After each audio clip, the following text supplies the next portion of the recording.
to the fallout. It's what got us here. Ever changing, some chameleon.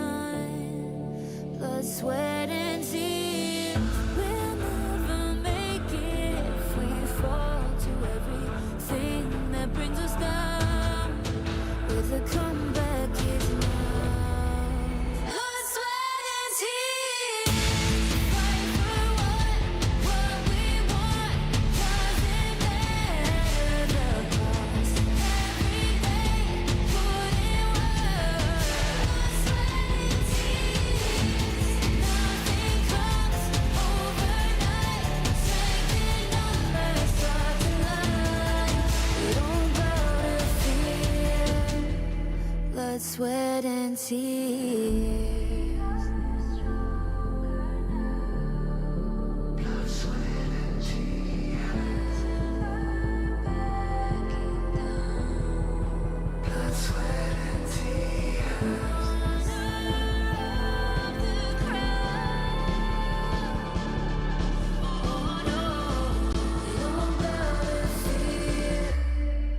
Blood, sweat, and tears.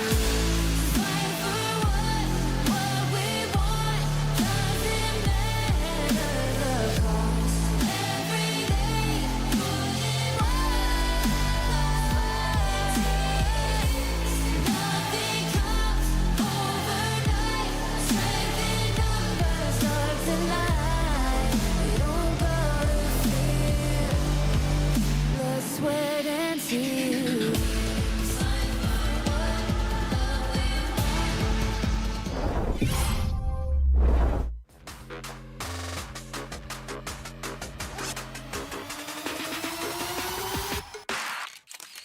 Why are you here? In here, okay? No one can challenge Malaysia. Philippines is the best country in the way. I'm here to prove that Indonesian always on top. Always. What makes your nation stronger? We have our flag in our chest, and this makes us stronger. Of course, in Malaysia, man, because we are the strongest region. Malaysia boleh! Who do you think will win nation clash? You ask a very good question. Of course, Malaysia. Serious? Come on, bro. Of course. You see this? Yeah. I think we're gonna win. Now our team is underdog, and no one see us, no one smell us, and when they see and smell us, it's already too late. Because Wetrnd is very aggressive, rotations don't even matter. We're gonna everywhere. Aggression? Cute leh. Because Malaysia, we got discipline. They call us the comeback kings. Ultimate battle, it's nothing new, bro. We always do it all the time. We play the game how it's supposed to be played. We different level. We level so high. So boring, come on. So high. So high. Winning is not just part of the game. It's a style. My team is handsomer than yours.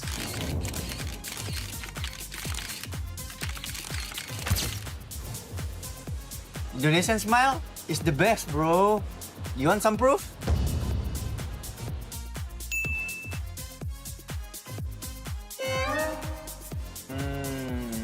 You see this? Why is everyone talking about the game? No one's talking about the food. You can't call yourself the greatest nation without the greatest food. Huh? You really ask me that question, ma? Of course, Indonesia food is the best, lah. Huh? Our Malaysian food is better because we got nasi lemak, roti canai. Come on, bro. Nasi lemak. Got one word for you. Flavor. You bring the spice. Again. Char kway teow, rojak. Indonesian food, the best, bro. We have Indomie. All the food is very good. Indonesian rendang is the best, bro. Have you even tried sinigang, adobo? It's S tier, bro. Adobo? Nice man. Filipino food is the best! Make me! Our Malaysia is better!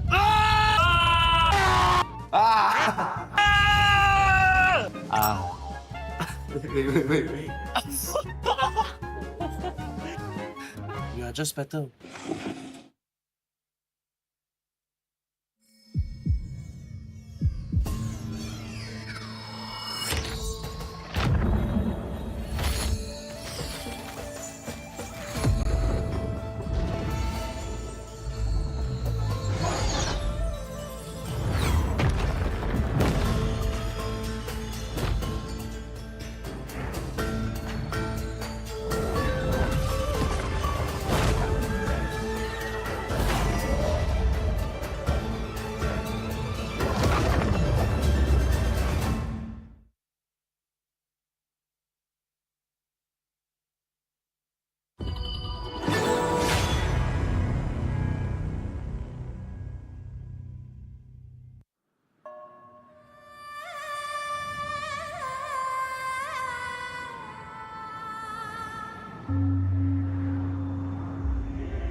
果往回瞧，我们那千年之缘有远有渺小。我咬紧回忆，为最初那口气骄傲。说分明时光就总剩一条，与风儿伤很好。可能我知道，你等在另一秒。路被光环绕，怎么能忘了希望亲吻过心跳？问以后有没有我的续命草？我敢把想念抛向九霄，因为我真想要过上帝呀，但是我没讨饶。等我看见明日再次的坐标，另一个我们要的地灵药，那破碎以后复原的连接往日未来的桥，是你给我明日从此的坐标，孤身到同行后再向前跑，雕刻在时间纤维中的荣耀。风和雷过照，我听到乌云说要苍穹的拥抱，月光下星空下不有一只暗光鸟。我遇见回音，对我一笑，说迎战吧别逃，那真爱风号，那些破烂的羽毛。等我看见明日再一次的坐标，另一个我们要的地灵鸟，那破碎以后复原的连接往日未来的桥，是你给我明日从此的坐标，孤身到同行后再向前跑，谁到此以后可别忘了，在击掌以后不要分道扬镳，别糟蹋了脸上刺绣的年少。心静悄悄，天高高，路上有个路标，似乎指向山顶的庙，老人家轻飘飘，我问他明天的可好，他笑笑，看见明日再次的坐标，一个我们要的地灵鸟，那破碎以后复原的连接往日未来的桥，是你给我明日从此的坐标，孤身到同行后再向前跑，谁到此以后可别忘了，在击掌以后不要分道扬镳，最开始的启程到最后找到。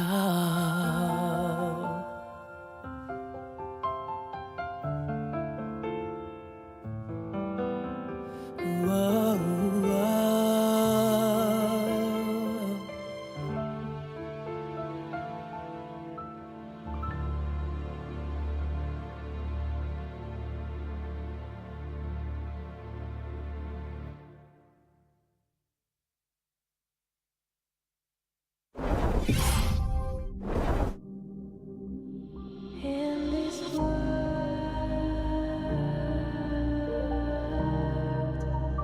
only ones in this world,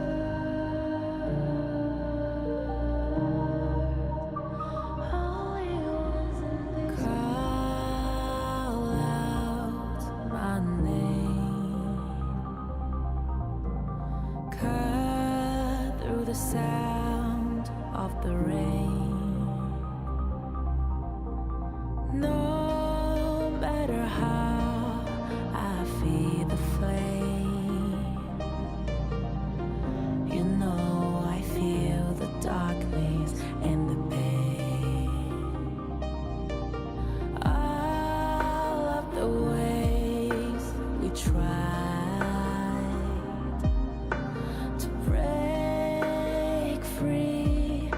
from the night. You know we made it out, we found the light. I fly so high, light up the skyline. Let's do it this time, like it's a whole new vibrant world.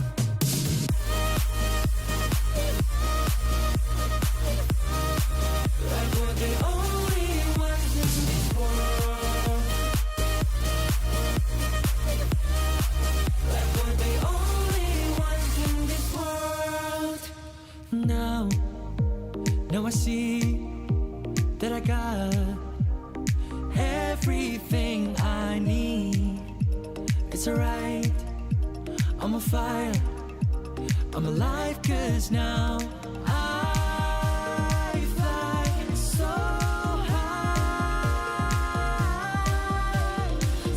high, light up the skyline. Let's do it this time, like it's a whole new colorful world.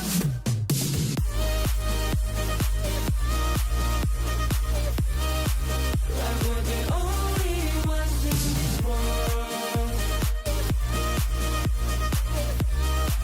Like we're the only ones in this world. Never thought we'd get this far. Burning love. In Southeast Asia, pride begins here. From the very start, we compete. From street games to the court, our pride only grows stronger. Pride fuels our rivalry on the field or in the game. We play to defend our nation. Badminton is our pride. You can't return this. And you won't return our game either. On this court or in the court.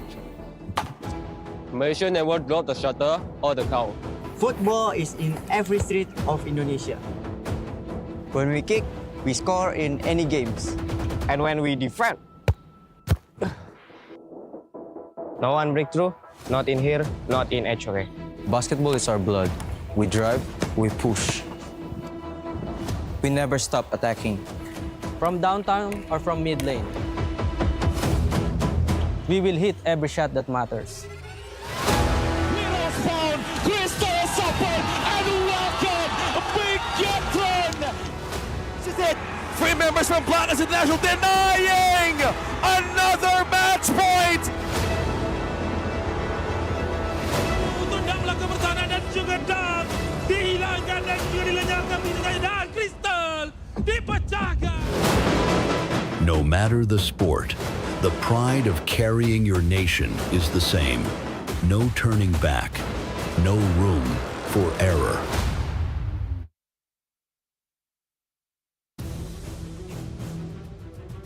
From the dawn of yesterday's battles, kingdoms have clashed and heroes have been tested. This gorge does not forgive weakness. Only those with the courage to rise above all will earn their place amongst the kings. The banners have been raised. The nations are ready. Welcome to the Honor of Kings Nation Clash. Good day, Malaysia, and to everyone around the world. I'm your host, Mara Aquino. And today, only those who will conquer their fears and who will conquer their pressure will survive Game 2. And as the battlefield ignites once more, we ask, which flag will rise above all when everything is settled? And it's time to find out. Casters, lead the gorge. Hello and welcome to Kings Nation Clash, day number 2. Yesterday we saw the rise of the Malaysian teams as they went 3-0 undefeated. My name is Holler, and with me to my left is going to be Chantel representing the Philippines or the PKL, and on to my right will be Sagi representing Malaysia and the MKL. Your thoughts on the MKL team's performance yesterday? Absolutely perfection coming into the first day of KNC. They had a phenomenal performance, but That was yesterday. Today, we have more of a focus towards the PKL representative with back-to-back full 3 series for them. That's actually true because for the Filipino team, Blacklist International, they actually won yesterday a game against a Malaysian team. And as what Sagi said, we have 3 matches today featuring Filipino teams. And finally, we get to see Wetrnd playing. Yeah, and it's going to be the dare I say, the debut of them. They're going to be starting things off. They're going to be going up against Alpha Gaming. This is the last game with a Malaysian team that will be starting against Wetrnd. The second match will be Bigetron by Vitality. They're going to be going up against Blacklist International. And the final one, Alter Ego versus Wetrnd for that secondary game. You know what? I'm just really looking forward to see Bigetron by Vitality face up against Blacklist International. But definitely, I want to see how Wetrnd prepared for today's matches. Yeah, I think it's going to be super important for them because there was a lot of expectations going in, but this is the group standings thus far. If we're talking about Group A, this is going to be the champions of their respective leagues. HBSD is going to be on top with 2-0, only dropping that one game, as you alluded to earlier, Chantel. 6-1, though. Blacklist International, second place. They've only lost one game. They've only played one. Bigetron by Vitality is on the bottom, 0-1. But if we're going to look to the Group B side, well, Group B side is very simple as well. For Malaysian fans, for MKL fans, we are very happy with the current result with APG striking hard on that first series against Alter Ego here. But will Wetrnd Esports from the PKL be able to really change up that factor here coming to Group B will be an interesting point here, Chantel. Yeah, that's true. And I believe for the Malaysian teams, that's already a statement because, again, for the Nations Clash, whichever nation has the highest points will go straight to the grand final. So just by looking at it, you know, Malaysia is at the top with a 9-1 in terms of a game win-loss. Yeah, and actually yesterday, you saw on some of the socials, HBSC Jihong was just like, hey, Alpha Gaming, make sure you don't drop the ball on this one. Ensure that you get that undefeated streak so that we're in the grand finals, have a much easier time, don't have to play 2 best-of-7 so far. And you minimally secure that second place as well, right, if you are already in that grand finals. And then you also get like an off day tomorrow, so you can really look at your opponents, think about their draft, think about their hero picks to really get yourself going for that grand final slot. Yeah, it's going to give you a lot of intel, right? Being able to just kind of watch out how the other teams are going to not only play, who's going to be playing in terms of teams, but also when it comes to the drafts, it's going to be very important. But let's actually talk a little bit about our official gaming phone. It's going to be the Realme 15 Pro official gaming phone, built for performance, made for gaming, smooth, cool, and reliable, just the way esports demands. Ready to level up? Get yours now and feel the difference. It's the same phone that the players are using for KNC. So again, if this is missing for the next couple of days, don't find it. No, you're going to be suspect number 1. I do think that we need to ensure that we tape this one down. I know that it's actually been sealed so that you don't take that one. From us, no, put it down. Oh, okay? sorry. Your fingerprints are all over it. My hands are moving on its own. It'll be very easy to find you at the end of the day, but it's going to be great for them. But again, 3 nations going in. 3 of these teams have been voted in by you, the viewers at home. And going into this one, obviously a bit of a different format in the sense that these teams are playing together, essentially. Essentially, it all comes down to the national pride, the region's pride, and then we look at a PKL, IKL, and MKL sort of standing. But first series, we are definitely going to be welcoming our teams right about now as you can pan over to your stage. First to step into the arena, the pride of Malaysia, your MKL fan-voted team, Alpha Gaming. Known for their calculated aggression and relentless team chemistry, they embody the spirit of control and precision.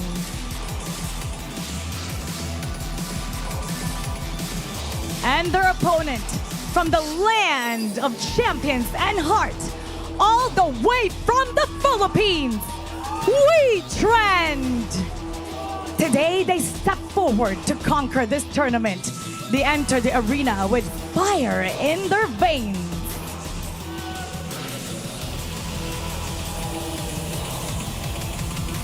Let's welcome the coaches to join their teams on stage and start the battles. 2 nations, 1 mission to bring glory home. Alpha Gaming versus Wetrnd. The stage is set. Malaysia versus Philippines. Let's see who will rise above in the first match on the Nation Clash Day 2. Casters, lead the gorge. And we're back, and of course, we will be going into this matchup. This is the first matchup of the day, and they will be first, of course, it's going to be Alpha Gaming here. And Alpha Gaming, the MKL most voted team coming into the Kings Nation Clash. They are currently the top of Group B, and we're talking about amazing players here coming in from the mid, jungle, and roamer perspective. You have Shisan, Saber, and the side of Yulong, really making those markers in that early game. And then Xiang and JD comes in with those solid side lanes. So it's really a much more complete team compared to what we've seen so far, and I'm really eager to see how they play against Wetrnd Esports. That's new, fresh, and really excited for this tournament. Yeah, this is definitely a team that's really stepped up, but let's check out their opponent here.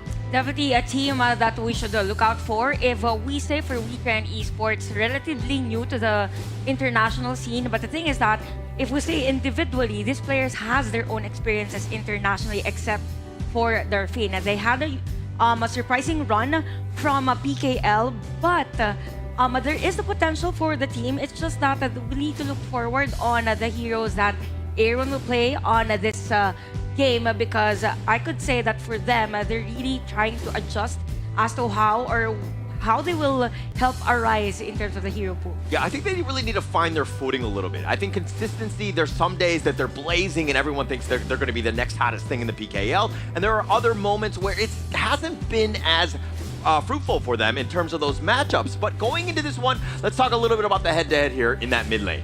In the mid-to-mid headshot, you have Shisan and also Aaron featuring in this matchup here. Shisan, of course, so far he's been having a phenomenal KNC and also MKL playoffs, rocking a 6.4 KDA and 61% win rate. However, hand over to Aaron here. He's been doing a heck of a lot of damage and damage taken in those stats conversion here, Chantel. The only thing I could say for this player is they have a difference in terms of the hero pool that they use. If I'm not mistaken, for Aaron, he uses a lot of Lady Shens, and it's very unusual normally for the league. So I kind of feel like for this, it's again, Wetrnd adjusting for a better hero composition that will benefit their jungler. Yeah, and I think if we're looking at this one, team head-to-head, I mean, these stats are from the respective leagues. They did play a different number of games, so they might not match up 1-to-1, but the average KDA, definitely in favor of Alpha Gaming. 9.6 for Wetrnd's 4.6, but average damage and average damage taken, both of those have skewed towards Wetrnd, but the biggest one to me is that win rate 61% here. Yeah, definitely. I kind of feel it for Wetrnd. The problem they have is that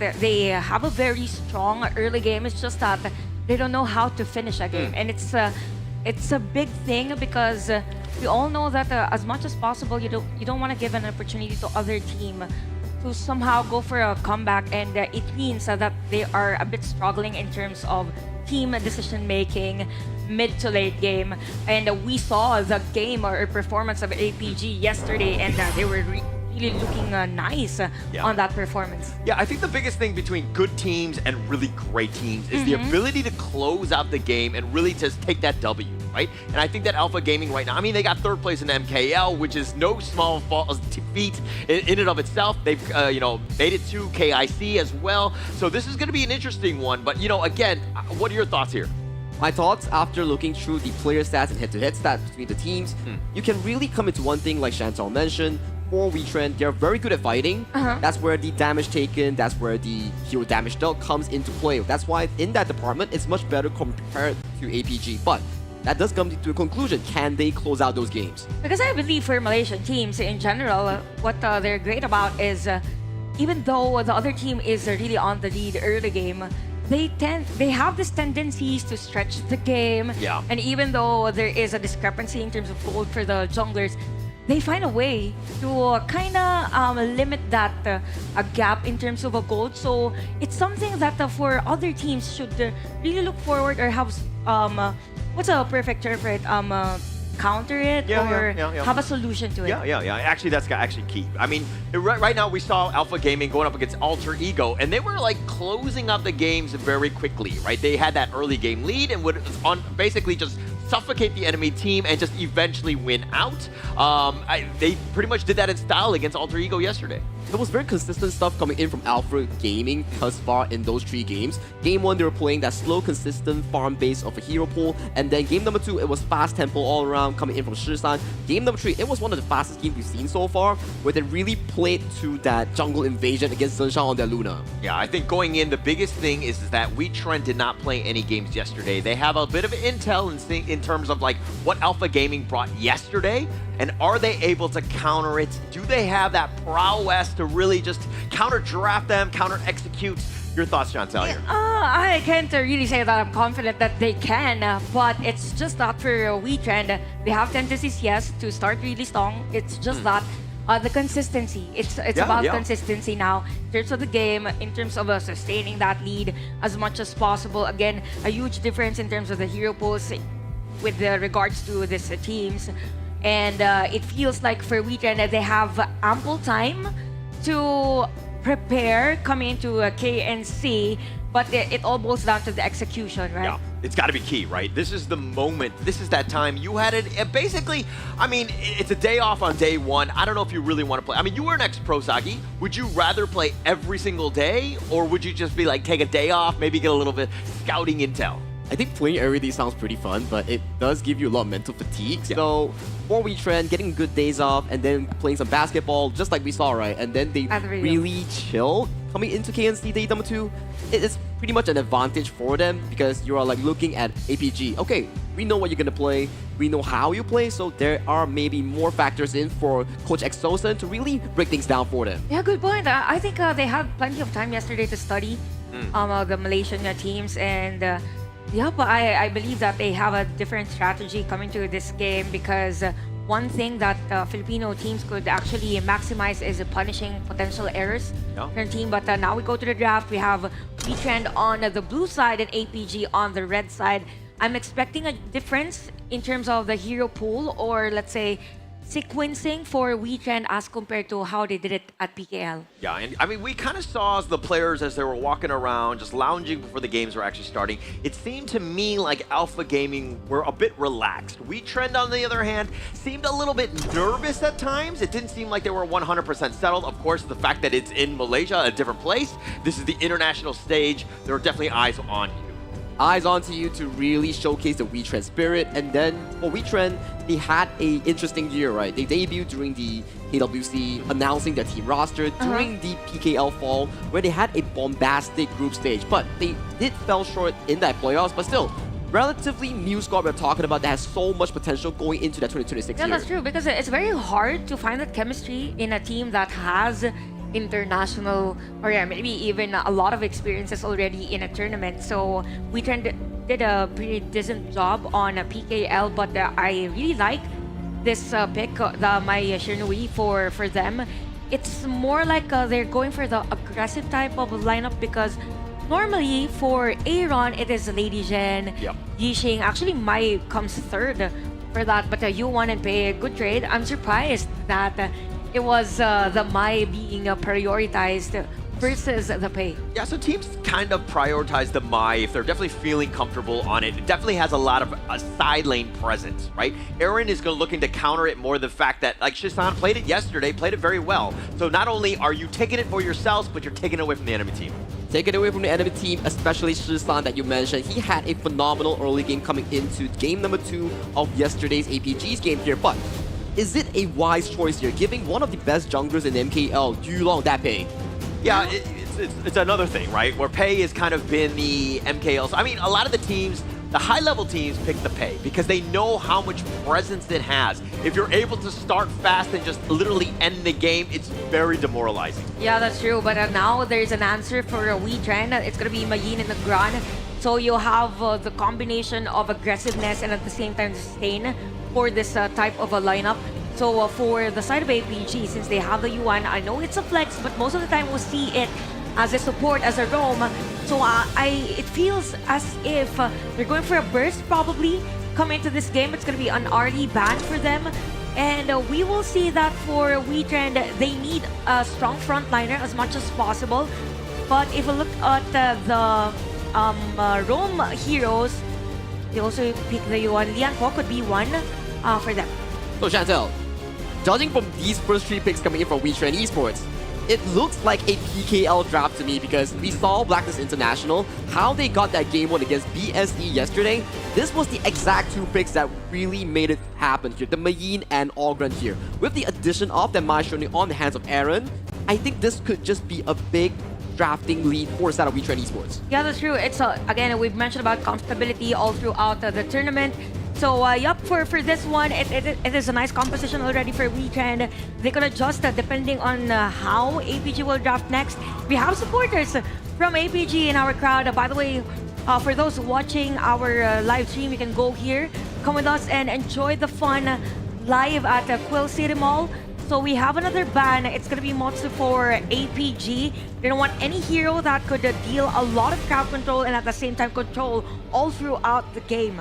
Yeah, and Wetrnd right now, I mean, with that Wetrnd Mayin, not only do you have that control, you have that initiation, you can get to that backline, plus you're thinking, hey, we're going to extend the game as long as possible. Let this Wetrnd get his farm, and let him carry the game eventually towards that mid to late one. And I'm very interested on this Ambrosia pick once again coming in from Xiang. Yesterday we saw Guiyu play that, and right now we're looking at once again another MKL team picking up this Ambrosia for that Clash lane role. For Wetrnd Esports, banning up most of these mid laners here, targeting Shisan towards the mid pole, and then finalizing their drop with a strong bottom and roamer composition. I'm telling you, Wetrnd in that early game will be bombastic. Yeah, that's true, because with the Diadea, they have 100% at the PKL. So we mentioned about confidence, comfortability.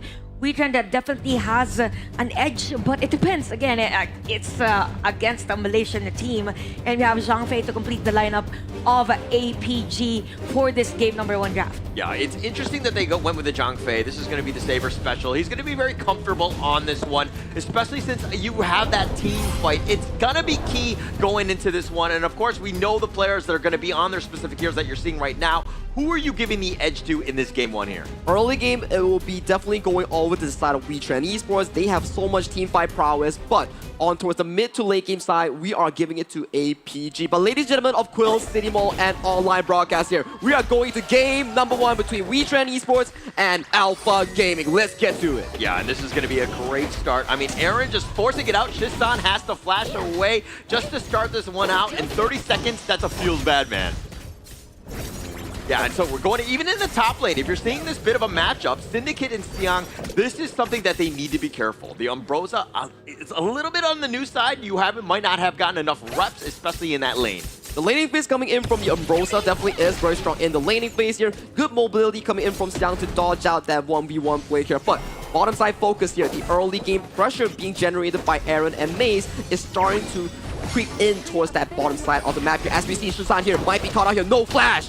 No flash. It looks like he's going to be giving up first blood here. Aaron sniping him down. And this is a great start for Wetrnd. We saw Blacklist International take it strong to HBSC, and now you're seeing the same thing with Wetrnd. Beautiful stuff coming in for the side of Aaron and Maze, but they are not done yet. Kachusen going to the bot side here, catching Saber here. Saber last hit, but he does manage to limp away with a sliver of health. Yeah, very low. Again, I think that this is great. I mean, you didn't get the kill, which is kind of a little unfortunate, but you pushed him away. Now he has to recall and then make the walk of shame back into the lane. It's going to buy a little bit of time, and now you have a numbers advantage in that bottom lane. And talking about numbers advantage here towards this top side here, Xiang does get level 4, does have the unlock Final Frenzy here, forcing the side of Wetrnd Esports to back towards the tower here. 3v2 onto the top side here, and the priority falls towards the Spike Tail Beast, stolen away by Yulong. Yeah, taken away right there. And this is the power of the Yulong Pei. The fact that he's going to be able to invade the enemy jungle, he can be aggressive and take things away. And I mean, he took the Spike Tail right under their noses. That's going to be adding much more of a piece here coming in for the side of them. But Chantel, welcome back. Yeah, I'm back. So we picked something. So that anyway, we could see right now, but for Wetrnd, the strength is more on the aggressive plays, early aggression. So I think for APG right now, they are a bit caught off guard, and we could see top lane. Xiang is taken down by Syndicate. The solo kill coming in from Syndicate here. Xiang overstaying his welcome here, immediately getting punished by that 1v1 trade here. Good stuff so far coming in from the Mayin. Early 2-0 by Wetrnd, and for Yulong, the good thing is that you've mentioned this earlier, that as long as he's able to take some of the jungle camps, and it's already a good thing for them. A lot of folks coming in at the middle lane. I love the energy from both teams. Everyone is ready to actually answer that aggression, and we also see Shishan. But Arise here coming in with the ultimate here, does miss it out here. Arise going in so deep, so low over here. Shishan here has to force a way to flash to back away towards safety here. Two members coming in from Wetrnd, dangerously low. That does open this Azure Golem for the taking. Good thing at that moment the flash was already available, because if I'm not mistaken, it was an early flash for Shishan at that time. So a lot of pressure coming in for majority of the lanes, but I really like that for APG that they're composed. They know how to answer, but if we look at the gold lead, okay, there's a huge lead for a gold laner. I mean, 300 gold leads for a jungle that early is pretty huge. It means that some of the camps are being taken by Yulong. Very well said there, Chantel. As we see towards the jungle to jungle differential here, it looks more in favor here, but Susan here, no flash, no ultimate here, might be in danger here, but the ultimate does come back at the most important timing here. But one more thing to take note, this is 4 minutes we're talking about. No ultimate going into this Tyrant. Yeah, that's true, and that's why there's a lot of pressure at the middle lane, even at the farm lane. So it feels like for both the teams that they're playing the same rotation, and it's very interesting that they play the same. And just like what you've mentioned, there is a Tyrant now. We have APG focused on this, but you have the vision for the side of Wetrnd. Yeah, Brighter Opus does come through, pushes away Arise from that taking here.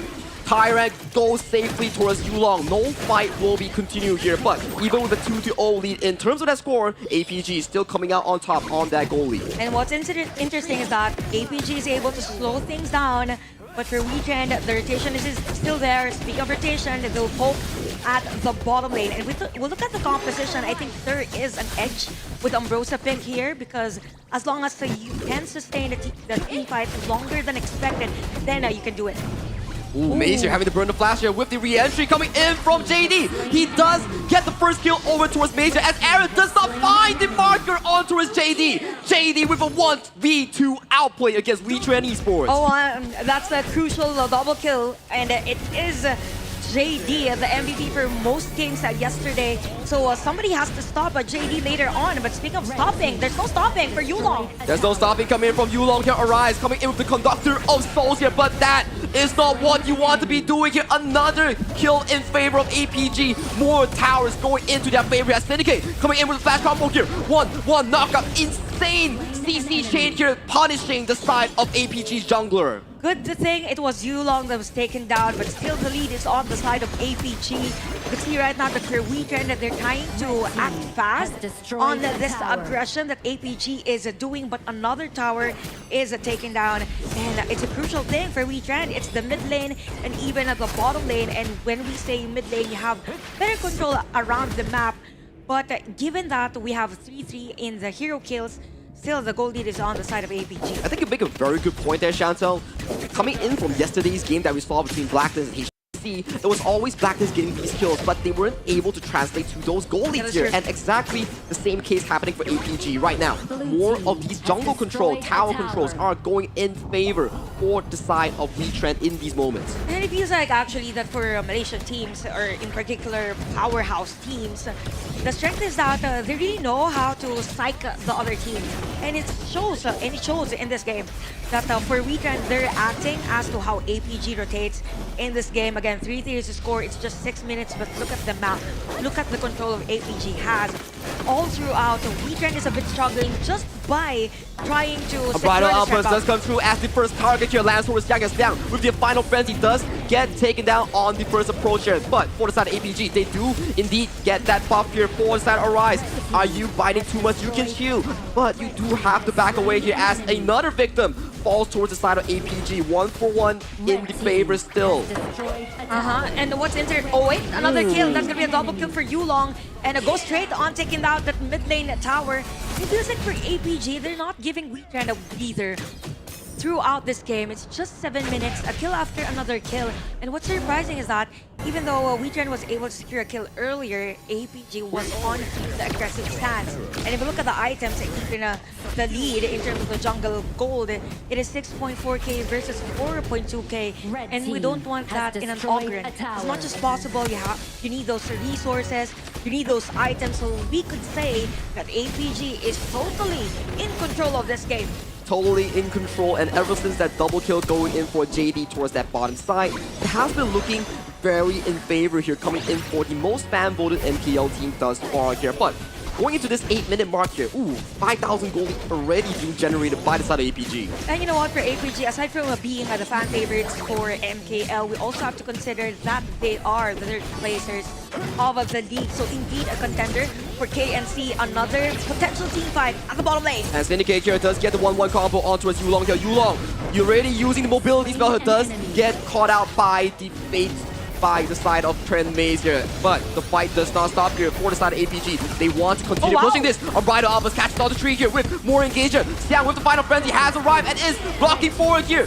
Soaring to the sky is JD. JD looking for Darfin in that tower here, but Darfin flashing towards safety here. That leaves a rise in no man's land. Triple kill going in towards the farm laner here, coming in from Alpha Gaming. JD is on fire. Somebody has to stop this Aoyin as much as possible from behind. We saw him, and there is a lot of damage coming in from this farm lane. I think it's really hard for them to stop. But don't forget, by the way, to claim. JD flashing in with the fireball, does get the kill on towards Darfin. Another one goes into the young prodigy for the farm laner. Okay, a lot of pressure coming in. Syndicate goes in against the players Syndicate's of APG. going in, does get towards JD here. The fight never stops here, Chantel, as they are still going for more kills here. Wetrnd of blood, hungry for these kills here, but APG coming out more on top in these exchanges here. Take note that it's just 9 minutes and we saw a tower being taken down. Another kill for the side of APG. APG, they are not stopping. They're going for the game-winning push as Aaron going down as the final member with the crystal falling. 9 minutes, 20 seconds is the timer for this game. Number 1 going over to Alpha Gaming. What a dominating game by APG on that game number 1. It's as if they didn't play yesterday for the trio.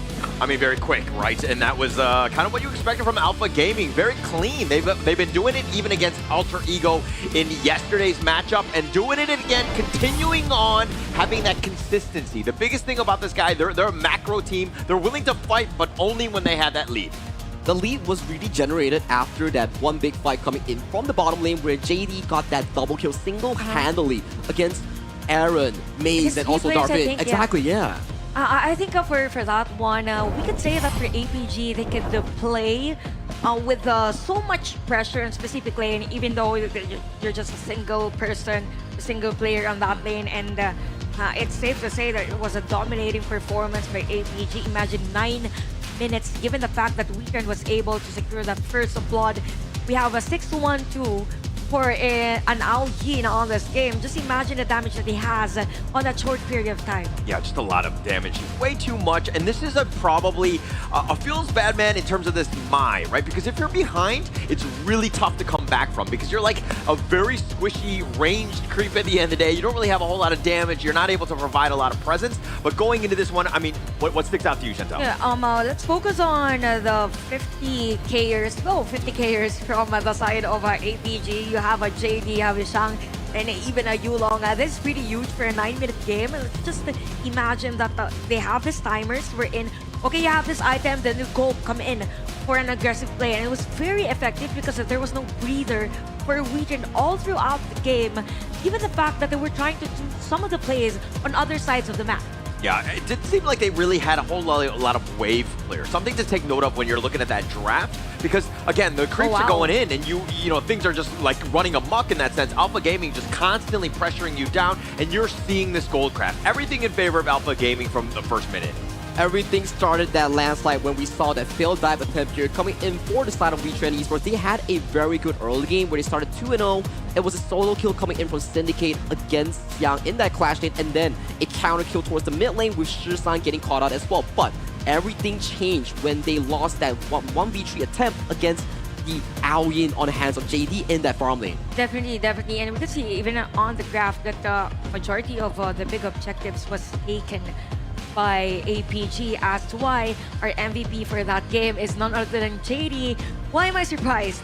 No, I'm not surprised that he is the MVP with that AOE performance. 612 KDA, you have 23.7% damage dealt all throughout the game, plus the gold 22.3%. If you do the math, then it means for every goal that he takes all throughout the game, there is a conversion against the other teams.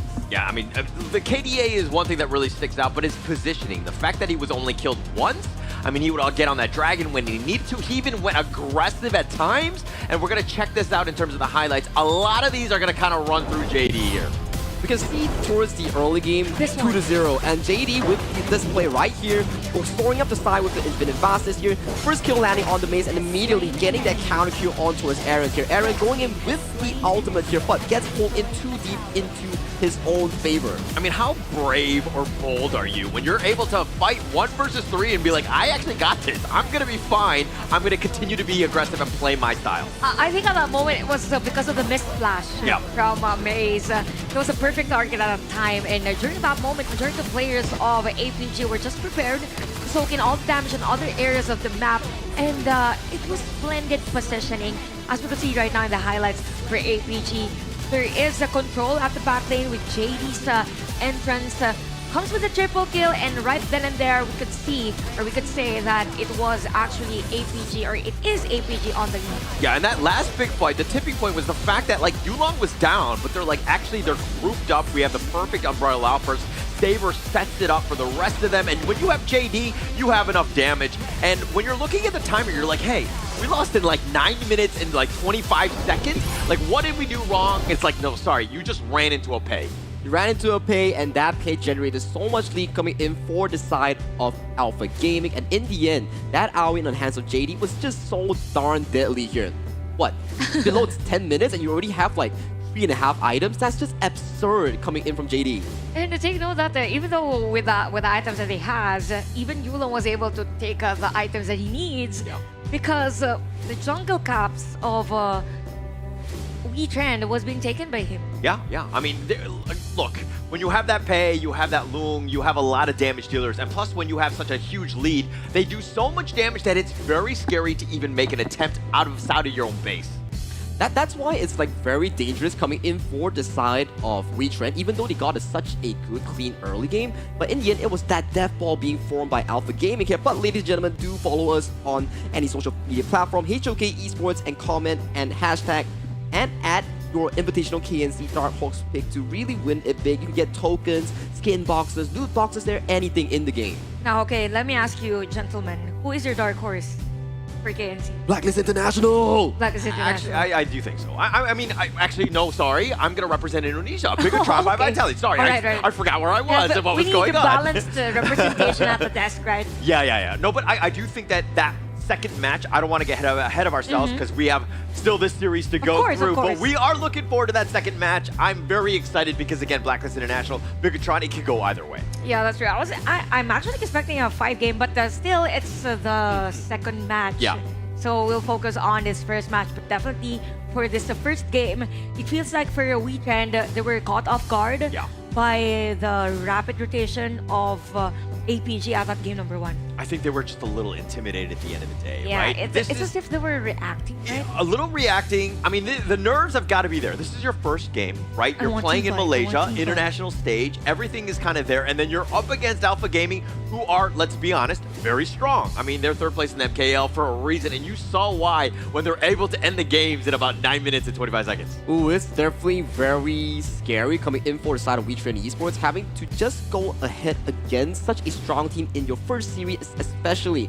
You're coming out of a perspective whereby Wetrnd, this is like your, what, 2 to 3 months in HOK as an official team, so they definitely need more time to grow as an entire lineup coming in from Wetrnd. Yeah, because chemistry is one thing for your team, and it really matters the most because as much as possible, you want to be confident for every decision that you take or make all throughout the game.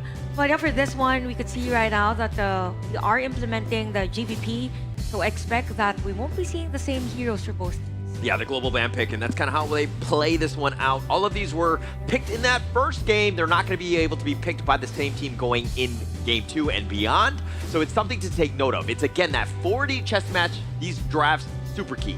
Super key, but we do need to put our focus on towards the early game coming in from Wetrnd Esports. That's really a very interesting gameplay that they really put up. Their early game always managed to find those first bloods and those 1v1 kills.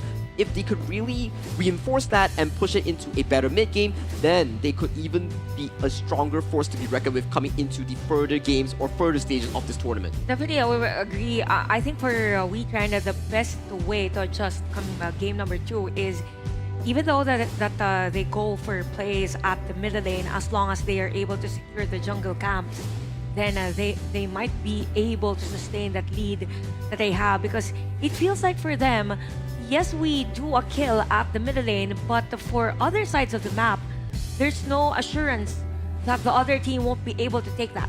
So something like that for Wetrnd. Again, the story of a KNC is how you will be able to secure majority of the resources early game, because we all know how important it is to secure that early game. Yeah, it's key. The early game, I mean, it's one of those things where you need to make sure that you have a solid early game, because once you fall behind, it's very difficult to come back against really good teams like Alpha Gaming. There are very small windows of opportunity that you need to be able to do. So, I mean, you were talking about the fact that this team is a newly formed one. They haven't really found their footing.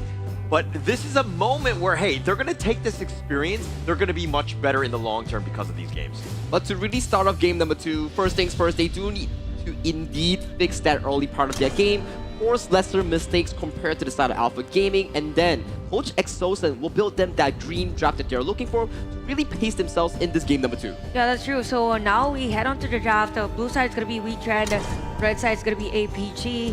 It's the same sides for both teams.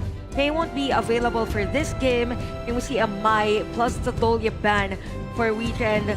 We can expect probably a Dharma for Wetrnd, because it's the most picked with 100% at PKL for Wetrnd. So that could be an edge for them, not unless they want to secure a hero for Arise. Yeah, and I mean, it's a great opportunity. I mean, they're going to pick first, so we're going to see exactly how this draft wants to go. I like the fact, I mean, you have to ban out the Mai. I think it's a lot of respect towards Shisan, who pilots that hero quite well, very strong, don't want to deal with that pressure. They tried to pick it themselves, tried to get a little cheeky. Unfortunately, it looked like APG just had all the answers in the first. APG did have all the answers there, and they really systematically disrupted Wetrnd's game plan out of the entire early game we've seen so far, and they really formed a death ball here coming in for the side of Alpha Gaming, really dictate that game into a 9-minute tempo here. But Wetrnd Esports, they're back into their basics here, similar to PKL teams that we talk about, putting their focus in towards their clash lane as the primary playmaker for their team. Yeah, that's true. The only thing that you want if you're playing against a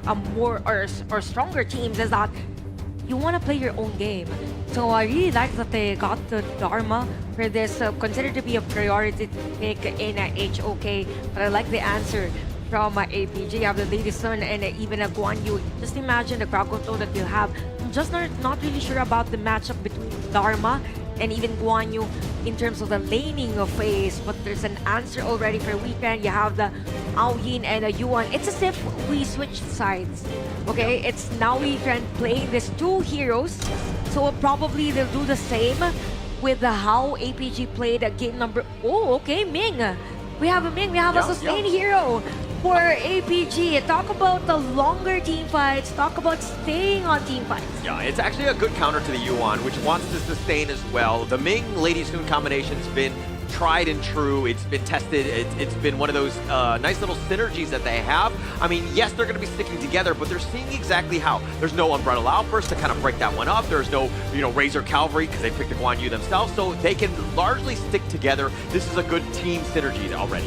Wetrnd Esports, all that pressure will be set onto the hands of Dharma. Syndicate will be the key difference maker here.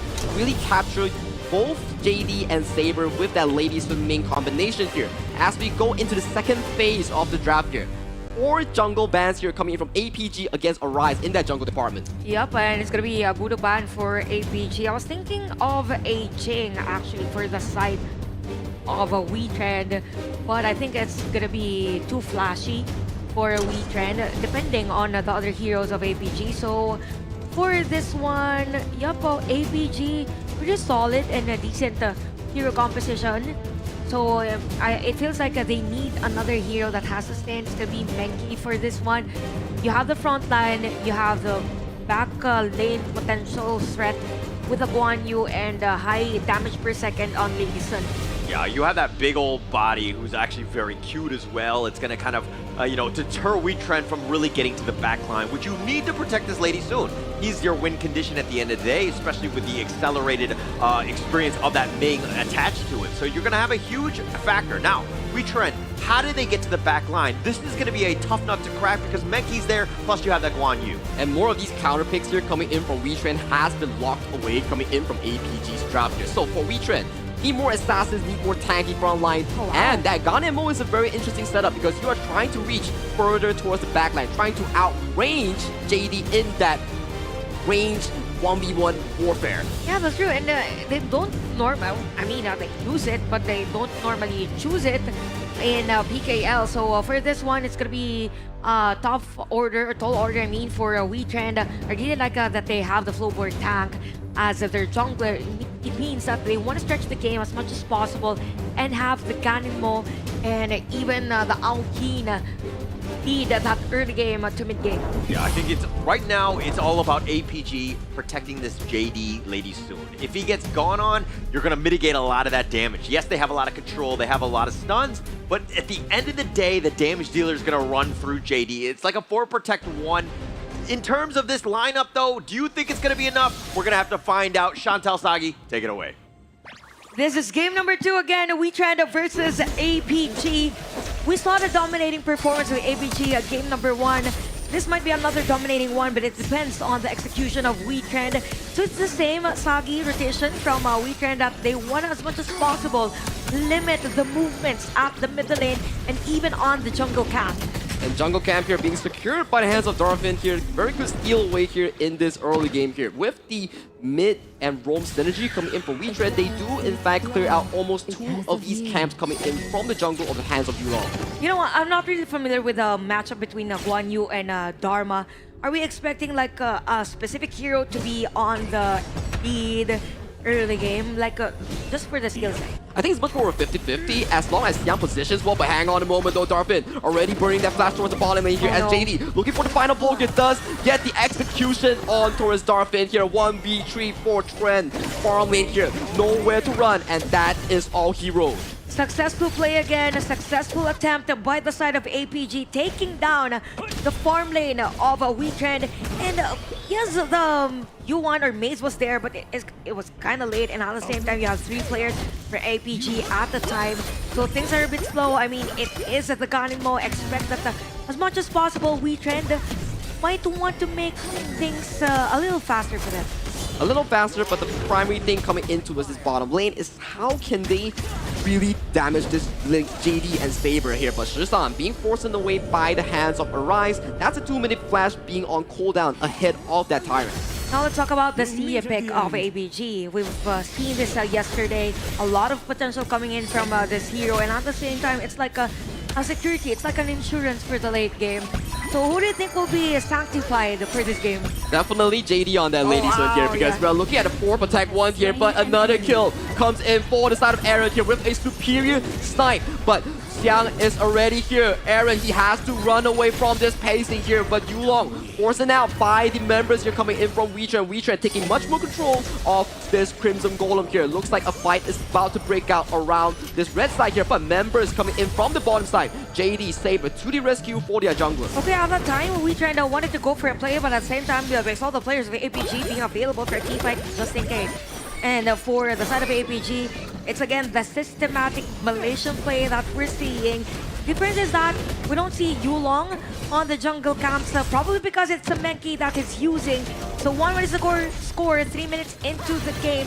Wetrnd has that minimal lead in terms of a gold, but we have to take note that things are pretty fast at the farm lane. That's why Maze is forced to be at that area. I think a lot of pressure will fall on the hands of the side of Syndicate on that Dharma. If that Dharma could really find JD in all these attempts, that could spell a big of a good news here coming in from Wetrnd Esports in getting this game number 2 here. But bottom side here, Maze takes a bunch of damage towards his face here, going a bit too low for his liking here, but it's still a U1. You can heal up with that passive. Yeah, as much as possible, there's going to be a sustain for the side of Wetrnd, and there might be a rotation at the bottom lane. We see 2 players from Wetrnd trying to do formation. Take note that we already have an objective in 9 seconds for APG. They're finding the tempo. Same goes with Wetrnd. What's really nice for the Filipino team is that they're the first ones to position themselves. Probably a contest on the APG side. Byron already been taken down for the side of Wetrnd Esports here. Very good macro play here thus far coming in from the PKL representatives here. So far, Saber here taking a bunch of damage towards the face here. Flash forward full tempo onto a Saber here. Saber insanely low, but does get to limp away towards safety here. That is so close for comfort. Yeah, it was a very nice knock up for the side of APG, stopping the players of Wetrnd at that moment. But Wetrnd, you've mentioned about macro plays or a macro thing for this game. I think they're focusing on that right now as to why we're not seeing a lot of skirmishes as much as possible. And even Aaron is slowly having that damage in items. 1v1 here coming in from Sound. Sound gets knocked towards the wall by the hands of Syndicate here. Syndicate coming into the rescue for Aaron here, taking the kill for Wetrnd Esports. It's really important to be ready for a backup, just in case there's going to be a play. If you look at the items, 3.9k versus 3k.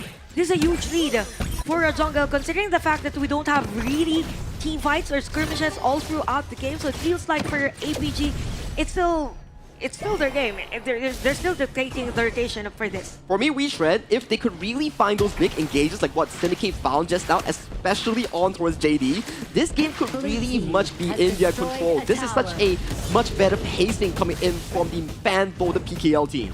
Yeah, that's true. So we could see right now that even at the middle lane, everything's being covered by APG, but still the lead is on the side of Wetrnd. Every potential resource that they could take, they will take it, even trying to take down this bottom lane turret. But I think for APG, again, the strength of the team is more on team fights. There's going to be a position for them. Even Syndicate is here. Same goes with Mace.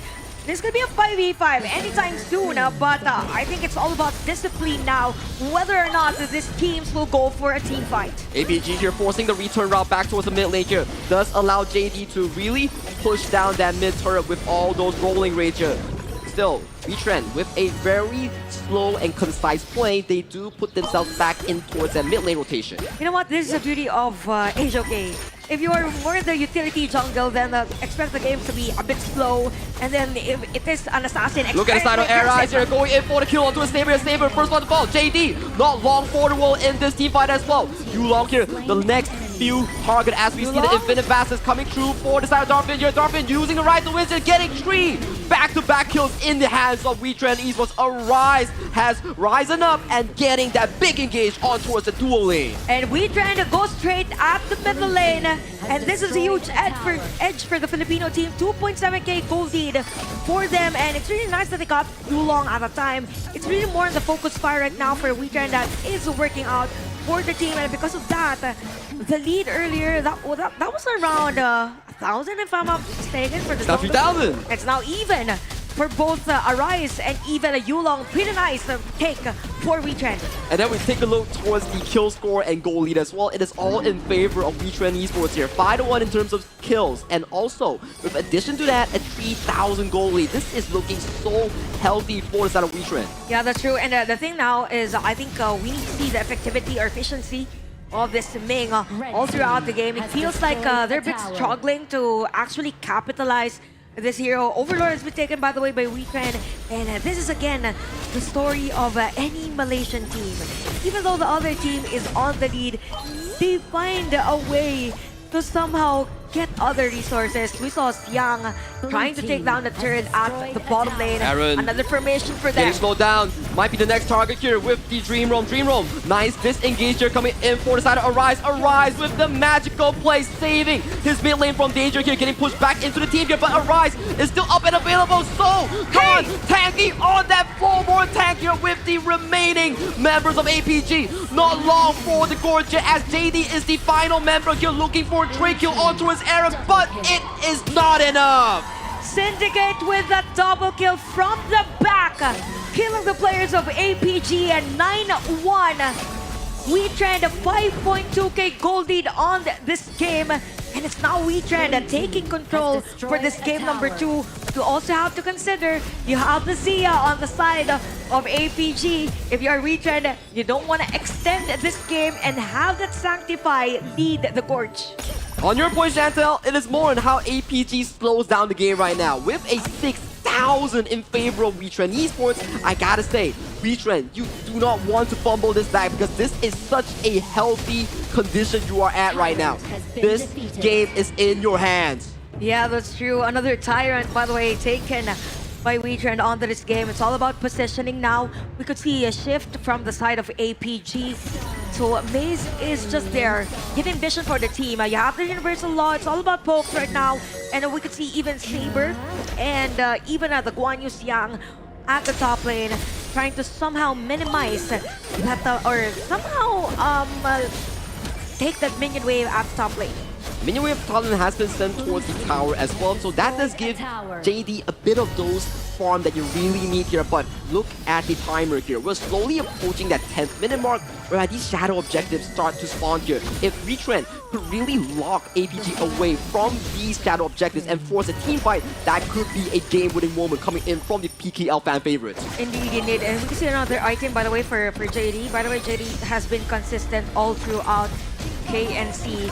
So for Wetrnd, if they're able to keep him at bay, then they can actually win the game as long as they're able to sustain the lead that they have. So if they're able to take down this Overlord, even a Tyrant, I think they should probably go and take another resource against APG, to which they're doing, by the way, all throughout the game. A very effective rotation by Wetrnd. I'm loving the rotation coming in from Wetrnd here. Game 1, it was more on the fumble in those team fights and allowing APG to form a death ball. Game number 2 is looking so darn good here as Maze finds a 3-man engage onto his JD here. The 4 members coming in from APG are running away from their opponents here. That was such a beautiful engage coming in from the Wetrnd roamer. What a setup play from Wetrnd, pushing back the players of APG. They take down a high ground turret, actually 2 high ground turrets. For this one, 10-1. This might be it for the side of Wetrnd. APG trying to defend their base. Xiang is down. Will they be able to defend this? 2 waves crashing in from mid and clash lane here. Wetrnd Esports, they are looking to recuperate. They are planning their next few steps here as Arise. Going in for the engagement. JD does not step to the wall here as Syndicate has to back over towards safety here. Xiang has respawned from the fountain here, but this push has been mitigated here coming in from APG. They still have a bit of room to play around in this game number 2. Yeah, that's right. I think for APG, the struggle now is how to go for counter set against Wetrnd, because Wetrnd has been surprisingly consistent all throughout this game. I mean, it feels like they have a system right now. They know how to play against APG, and the story again is, I think there's no efficiency on how APG uses the Saber right now. I mean, not the Saber, the Ming rather. Yeah, the Ming and Ladies in combination, once you get caught out by so much of these engages in the form of the Dharma, in the form of the floorborne tank, and also Maze with those crazy engages, you really limit the approach here coming in from a single carry lineup. That is such a greedy one for the side of APG, as we see Yulong being set towards the wall, but with a beautiful Dreamlord does escape towards safety. By the way, Arise is already at 404. I'm not just sure if APG is able to sustain, or actually even the floorboard tank is the sustain one. I'm not sure if in terms of late game later on, will they be able to soak enough damage to actually burst this hero. So we could see even that Aaron has the items to shred the HP of APG on this one. Still, the lead is on the side of Wetrnd. We have the Vanguards marching in on all sides of the lane, particularly the bottom lane. So a lot of pressure coming in from the Filipino team. Ooh, Shizan taking a bit of a damage then more than he can chew here as this final tier 3 tower falls in favor for the hands of Wetrnd Esports here. It is a Baron base with a big Overlord marching towards the bottom side here. Wetrnd Esports, is this your call? As Flash Engage coming in from Maze, catches over JD, but there is no follow-up. I could say that for Wetrnd, they're doing a slow burn against APG for this one. Taking down another tower. APG right now, they're pushed back at their base. This could be the final push for Wetrnd to tie the series 1-1. But again, for APG, they have the kit, they have the sustain with the Menki. They could go for a counter setup play. They have Xishan, who is currently at level 14. So just imagine that if ever Xishan is already at level 15, we'll expect the Sanctify later on. You've mentioned about JD being given that. So there is a lot of prowess in terms of late game on APG side. So the thing is, for Wetrnd, they want to end this game as early as possible. Yulong taking a lot of damage from the flaming palms here on towards the backside. We see Xiang coming in from the flank on towards Aaron here, as Aaron needs to be backing off as the Infinite Vassals has been forced out by Wetrnd Esports here. But with the minion waves here, APG has to back towards Xiang. But look at Xiang. He's not allowed to escape in these situations yet. This could just be a very good 4v5 coming in for Wetrnd. Xiang from downtown trying to get those wheels running against the players of Wetrnd. By the way, that was a nice Zona play for Wetrnd. You know, Sports to back away because of the low HP. Look at Syndicate just finding Xiang. Okay, you're a classmate, and this might be a kill for him. Yep, he does go down, and this is a 4v5 for the next 40 seconds here coming in from APG. If Wetrnd plays this well, this might just be the final push. Syndicate is on fire, 401 on the Dharma. By the way, we have another item for Aaron that is more in the burst. Rise going in, finding JD. JD, flash, but Aaron finds his marker here, catches JD with those purple swords with the final 2 kills on towards Yulong and JD. This game number 2, absolute dominance here coming in from the PKL fan favorites. What a way to start the day number 2, match 1 of a KNC. First 1-1, and I gotta say, it was a huge adjustment for Wetrnd, but at the same time, I think APG wasn't ready for that. Yeah, I mean, for me, the biggest one was the Flowborn tank Arise, right? And we were wondering about how they would deal with the Lady Soon Ming combination, and the Flowborn constantly was disruptive, ended up killing Ming multiple times throughout. And once JD's by himself, you're not the greatest with Lady Soon. You need a little bit more time to really farm because you're a late game hero. And talking about the game 1 issues that for the side of Wetrnd they really had, they fixed it so quickly coming into game number 2, whereby at the last few moments, even though it was a Baron base coming in for APG, they played it so slow, they played the team fight so well, getting that Shadow Tyrant and then ending the game 4v5. And I think the struggle for the side of APG was the range of the Ganinmo. Yeah. And Ganinmo had the best time of his life. I mean, Aaron, because of the range that he has, even with the huge gold lead and even a difference in terms of the levels. So definitely Wetrnd has the edge because of the kit that they had. They were able to pull off this type of hero composition. Again, a 118 for Darfin, but really have to commend Aaron's positioning at the same time, the Flowborn tank, as mentioned by Holler earlier. Yeah, my only concern right now, if we're looking at the Wetrnd side, the only person that died was Darfin. He died a single time, so a small blemish on that team. Everyone else was almost undefeated. I mean, no one died a single time. They were playing their positioning game very well, right? And they were always letting Aaron, with this 140,000 damage, just wreck APG. That is crazy amount of damage there coming in from a single hero here as Ganinmo.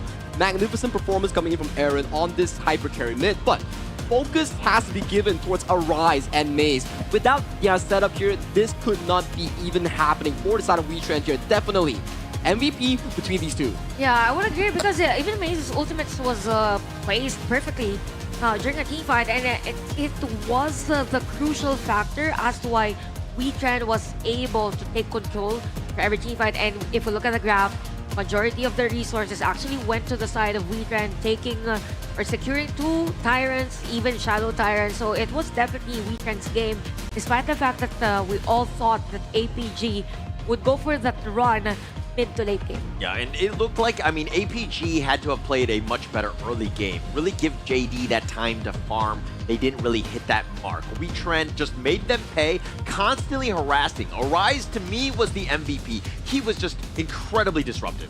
He was just jumping into all these fights, engaging for these big plays. But MVP deserves to one person and one person only, as we did have to give it over to Aaron on that Ganinmo here. But It is a collaborative effort here, but definitely in those final few moments, Aaron with those swords find his marks. Yeah, it's not the first time that production has been wrong, let's be honest. Okay. We're always right, by the way. We're always right. But Aaron here, okay, well-deserved in that sense. He did a lot of damage. If we're looking at it from that perspective, I get it. His poking and prodding was there.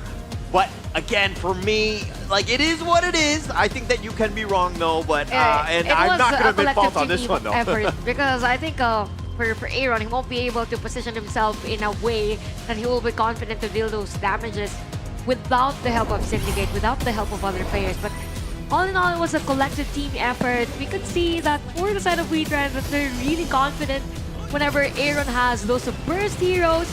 And I gotta say, Aaron is one player that knows how to position himself rather. Yeah, again, this is a rise. For me, these are the types of moments that, like, you die for as the jungler. You're constantly harassing. You take out the two members, and it's an all-out route at that point. If we're looking at this draft, there was a weakness. The Lady Sun Ming, all of your eggs were in that basket, essentially, and once that gets taken down, it's pretty much the entire team just crumbles. And it crumbled very easily here, with Yulong being the first to taken down in all these team fights. It was all in favor for the side of Wetrnd here. Syndicate didn't really hit the marker here, but still, 4v4 up front, it all was for the side of Wetrnd to really close out this big of a lead. By the way, Syndicate had played consistently all throughout game number 2. He was there every time, and again, this was the setup play from a maze at a time.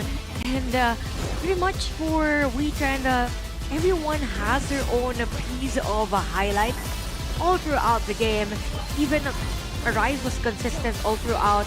And just imagine playing against APG 12-1 or even 13-1. Again, it's already a statement. Yeah, definitely a statement. This is a bit of a flex. There's a huge confidence boost for this team, right? Sorry. Put your guns away. Sorry. Anyways, that was a little scary. Okay, because you were kind of flexing. I was a little intimidated at that point, and I was like, okay, all right, okay. Not 2 guns at the stadium, right? But look, going into this one, I think that if you're looking at Alpha Gaming, it didn't seem to, for me, it was like a draft that was so great. I think that they're going to bounce back going into Game 3. I think the Protective President team composition with only a Lady Sun towards that single carry was very risky coming in from Alpha Gaming. They did have to bank in on 2 things. One, if JD were ever to fall in any of these team fights, it could go immediately in the favor for the side of Wetrnd. To be fair, I like that they had the Lady Sun. It's just that it could have been a different story if it wasn't Ming. Because at that time, it feels like for them, they were just waiting for a counter setup play, more on the sustain, but they were a bit lacking, or they were too focused on having the Guan Yu do the initiation. Yeah, and Xiang really never got to hit that mark. He was never able to have that perfect, Razor Cavalry from the back. It was a very defensive game, and that's kind of a losing game for them. But the biggest factor to me in this one were the Philippine fans, right? They were loud, they were boisterous, and they were cheering throughout. It's a little biased on the desk as well, but again, this is a moment where really the energy and the teams really feel it. Yes, I see some of the Alpha Gaming member fans, they're there, but they're a little bit on the quieter side right here. Game 2 really silenced them here.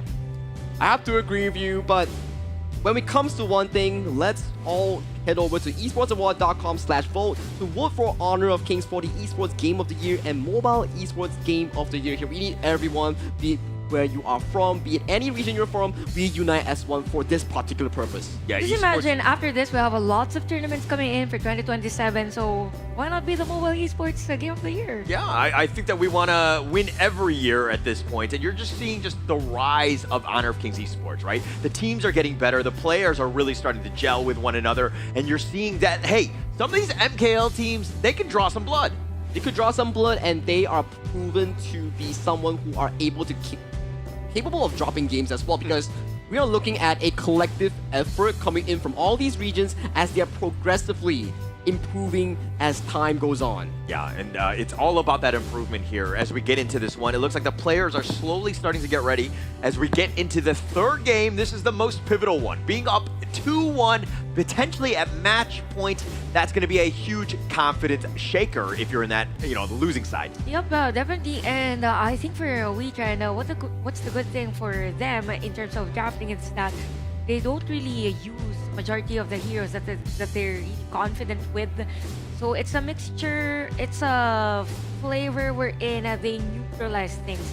Alright, so for the side of MKL or for the side of APG, what I gotta say is that probably they don't wanna do and focus on specific heroes in terms of damage per second, because I think at that time, game number 2, they were heavily relying on the Lady Sun and a Ming combo at the farm lane. So if that happens again, then there will be an answer always, not just for PKL teams, but even for other teams playing for KNC. To add to your point as well, Chantel, the early game so far has been magnificent coming in from Wetrnd Esports. They were the ones to really find those markers here. But APG, they're playing at the home crowd favorites here at the Quill City Mall in Kuala Lumpur here. So they definitely have to step up their game in this game tree. Yeah, and stepping up is one thing, but also if you happen to be in the area, Quill City Mall, do head on down. There are a lot of games, a lot of prizes. They're giving away phones, they're giving away headsets, they're giving away a lot of different things. Please do show up and see exactly what Honor of Kings Esports is all about at the Kings Nations Clash. Yep, we will be here until the next 2 days for the Grand Finals, and you might see some of the female players that we have since we will have the Honor of Queens 2 days from now. Anyway, I think red side is going to be APG and the blue side is going to be Wetrnd. It matters the most whichever hero the teams will pick. Come game number 3, no, it's going to be Wetrnd on the blue side. It's the same sides for If it both. ain't broke, why fix it, right? I think they're going to be happy with this first pick. It basically puts a little bit of pressure onto APG, especially early. Wetrnd want that, again, they're looking to just like synergize their draft from that first pick on.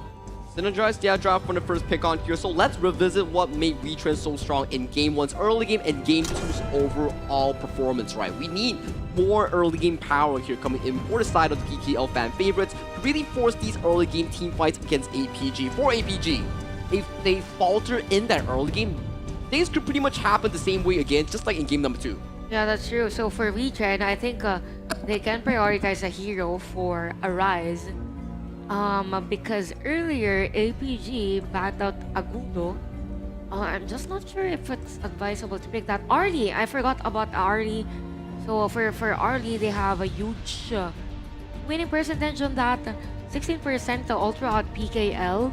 So again, it's all about comfortability for Wetrnd all throughout this one. I really like that for the side of APG.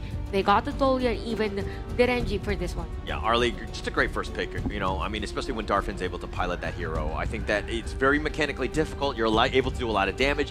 Yes, everything's on a knife's edge throughout the game, but hey, if you're able to get going and you're able to outclass them, you're going to make the enemy team look stupid. But APG going with their own picks in the sense of the ENG and the Dolia, double Ds at the end of the day. Yep. This combination here coming in for the first 3 picks for the side of APG. This is going back to standard stuff here. Yeah, I'm done with playing that late game single carry composition. You're bringing out the big guns, and it is in the form of that Yangji and Dolia composition with that ENG to pair up for that smooth transition early game team fights. It feels for me, the Dolia and even the Yangjun combo has been a signature for Malaysian teams. So this is strength already for APG, and we've mentioned about Lady Zhen. So this is the most picked hero for Aaron all throughout the PKL, and you have the Fatih as well. So talk about control and at the same time trying to slow down the tempo, which is actually nice for Wetrnd, because I think the strength, or they are revealing that they are a type of team that is more the slow burn, somehow limit the resources and go for that one big fight. So this is a pretty decent hero composition for Wetrnd. Yeah, key for Aaron, right? Let him play to his strengths in that controlling Lady John. It's a lot of zones that's going to be difficult for them to kind of walk through. Now, APG need to figure out a way. I mean, right now you have the Yangjian, which is very linear in terms of how they want to approach, how they want to kind of take any sort of attack on. So now you need some sort of initiator, some way to get to the back line. They expended some of those heroes in the last game, but it's going to be interesting. They go with the Jia Qiao instead. Yeah, Xiao Qiao here being picked up for the side of APG Shisan here. So this is a standard counter into the Arlie on the hands of Darfin here. Once the Arlie leaf steps up and try to look for damage here, Xiao Qiao plops the ultimate, and immediately that Arlie will be disintegrated. Yeah, that's true. And I really love the hero composition of APG. You have the sustain, you have the frontliner with the Yangjian, you have the burst damage, and it's as if they're giving Wetrnd that warning signal that it's not advisable for you to take those assassin heroes as your jungle, because next in line for Arise is going to be Jing, gonna be Lam. Even Dern is an option for them, not unless they will go for a Luna, which I don't think they can because it was banned. Looks like they want to go high flying. They're going with the Jing and the Zhang Fei to end out this draft. A lot of potential. Arise, a lot of pressure is going to be on his shoulders to really perform on this one. Is he able to get to that back line? There's a lot of weaknesses that could potentially go in. The Dachiao, the D-Ren-J are looking very delicious.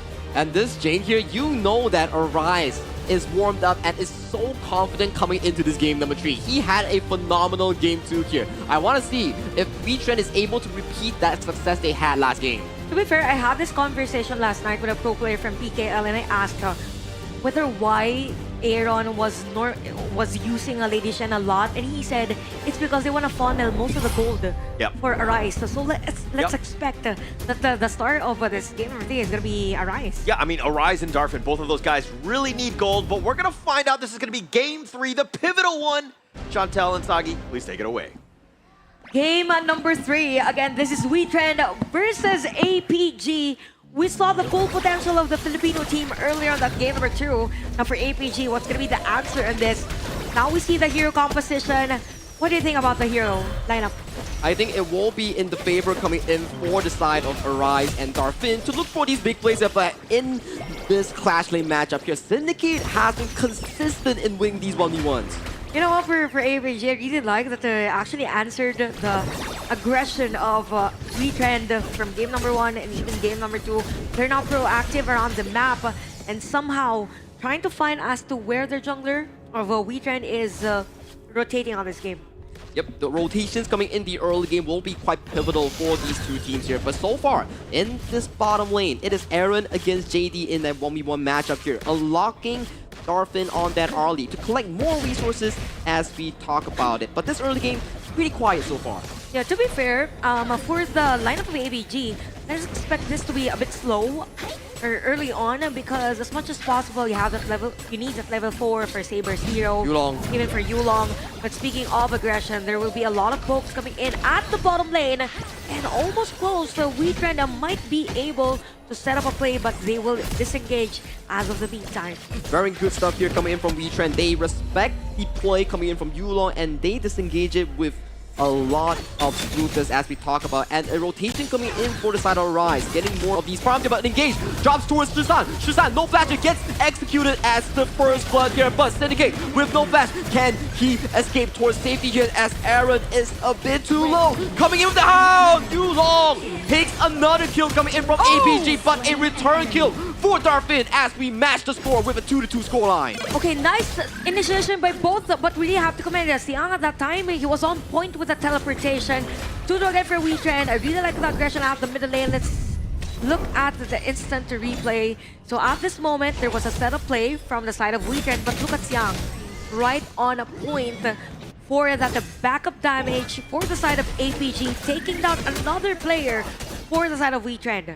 And the timing coming in from Darfin as well to collect a beaten kill onto Saber was very much crucial as well here. But take a look at this top lane here. Aaron camping on towards Yang here, Destructive Deluge, catches onto two-man knockup from the side of APG's Xiao, getting back-to-back kills on the board for Alpha Gaming. Masterful usage of the Honey Sweet Breeze for Shizan at the time. I think it was a miscommunication on the side of Wetrnd because it feels like for them, they wanted to set up a play at the top lane, but because of the skill usage that Xiao has, then APG had the edge. So 4-2 is the score, APG is on the lead, but not considered to be a huge lead for this game. It's just an early game, and this is a bit slow as compared to game number 1 and even game number 2. So things are being more systematic for both teams. Yep, APG definitely amping up the tempo after that game 1, game 2 performance. For Shisan on that Honey Sweet Breeze, he definitely read that play super duper well. Yeah, that's true. And if we look at the items, Sasagi, we could see, or even the gold leader rather for the junglers, we could see that the Yulong is actually on the lead. Not to consider to be that huge. It depends on the next team fight because in a few seconds now, we will have an objective that could be taken by both the teams. A lot of folks coming in at the top lane. We have Siang versus Aaron and even a Syndicate. This is dodges Daniel. into that Destructive Deluge. Aaron has the flash.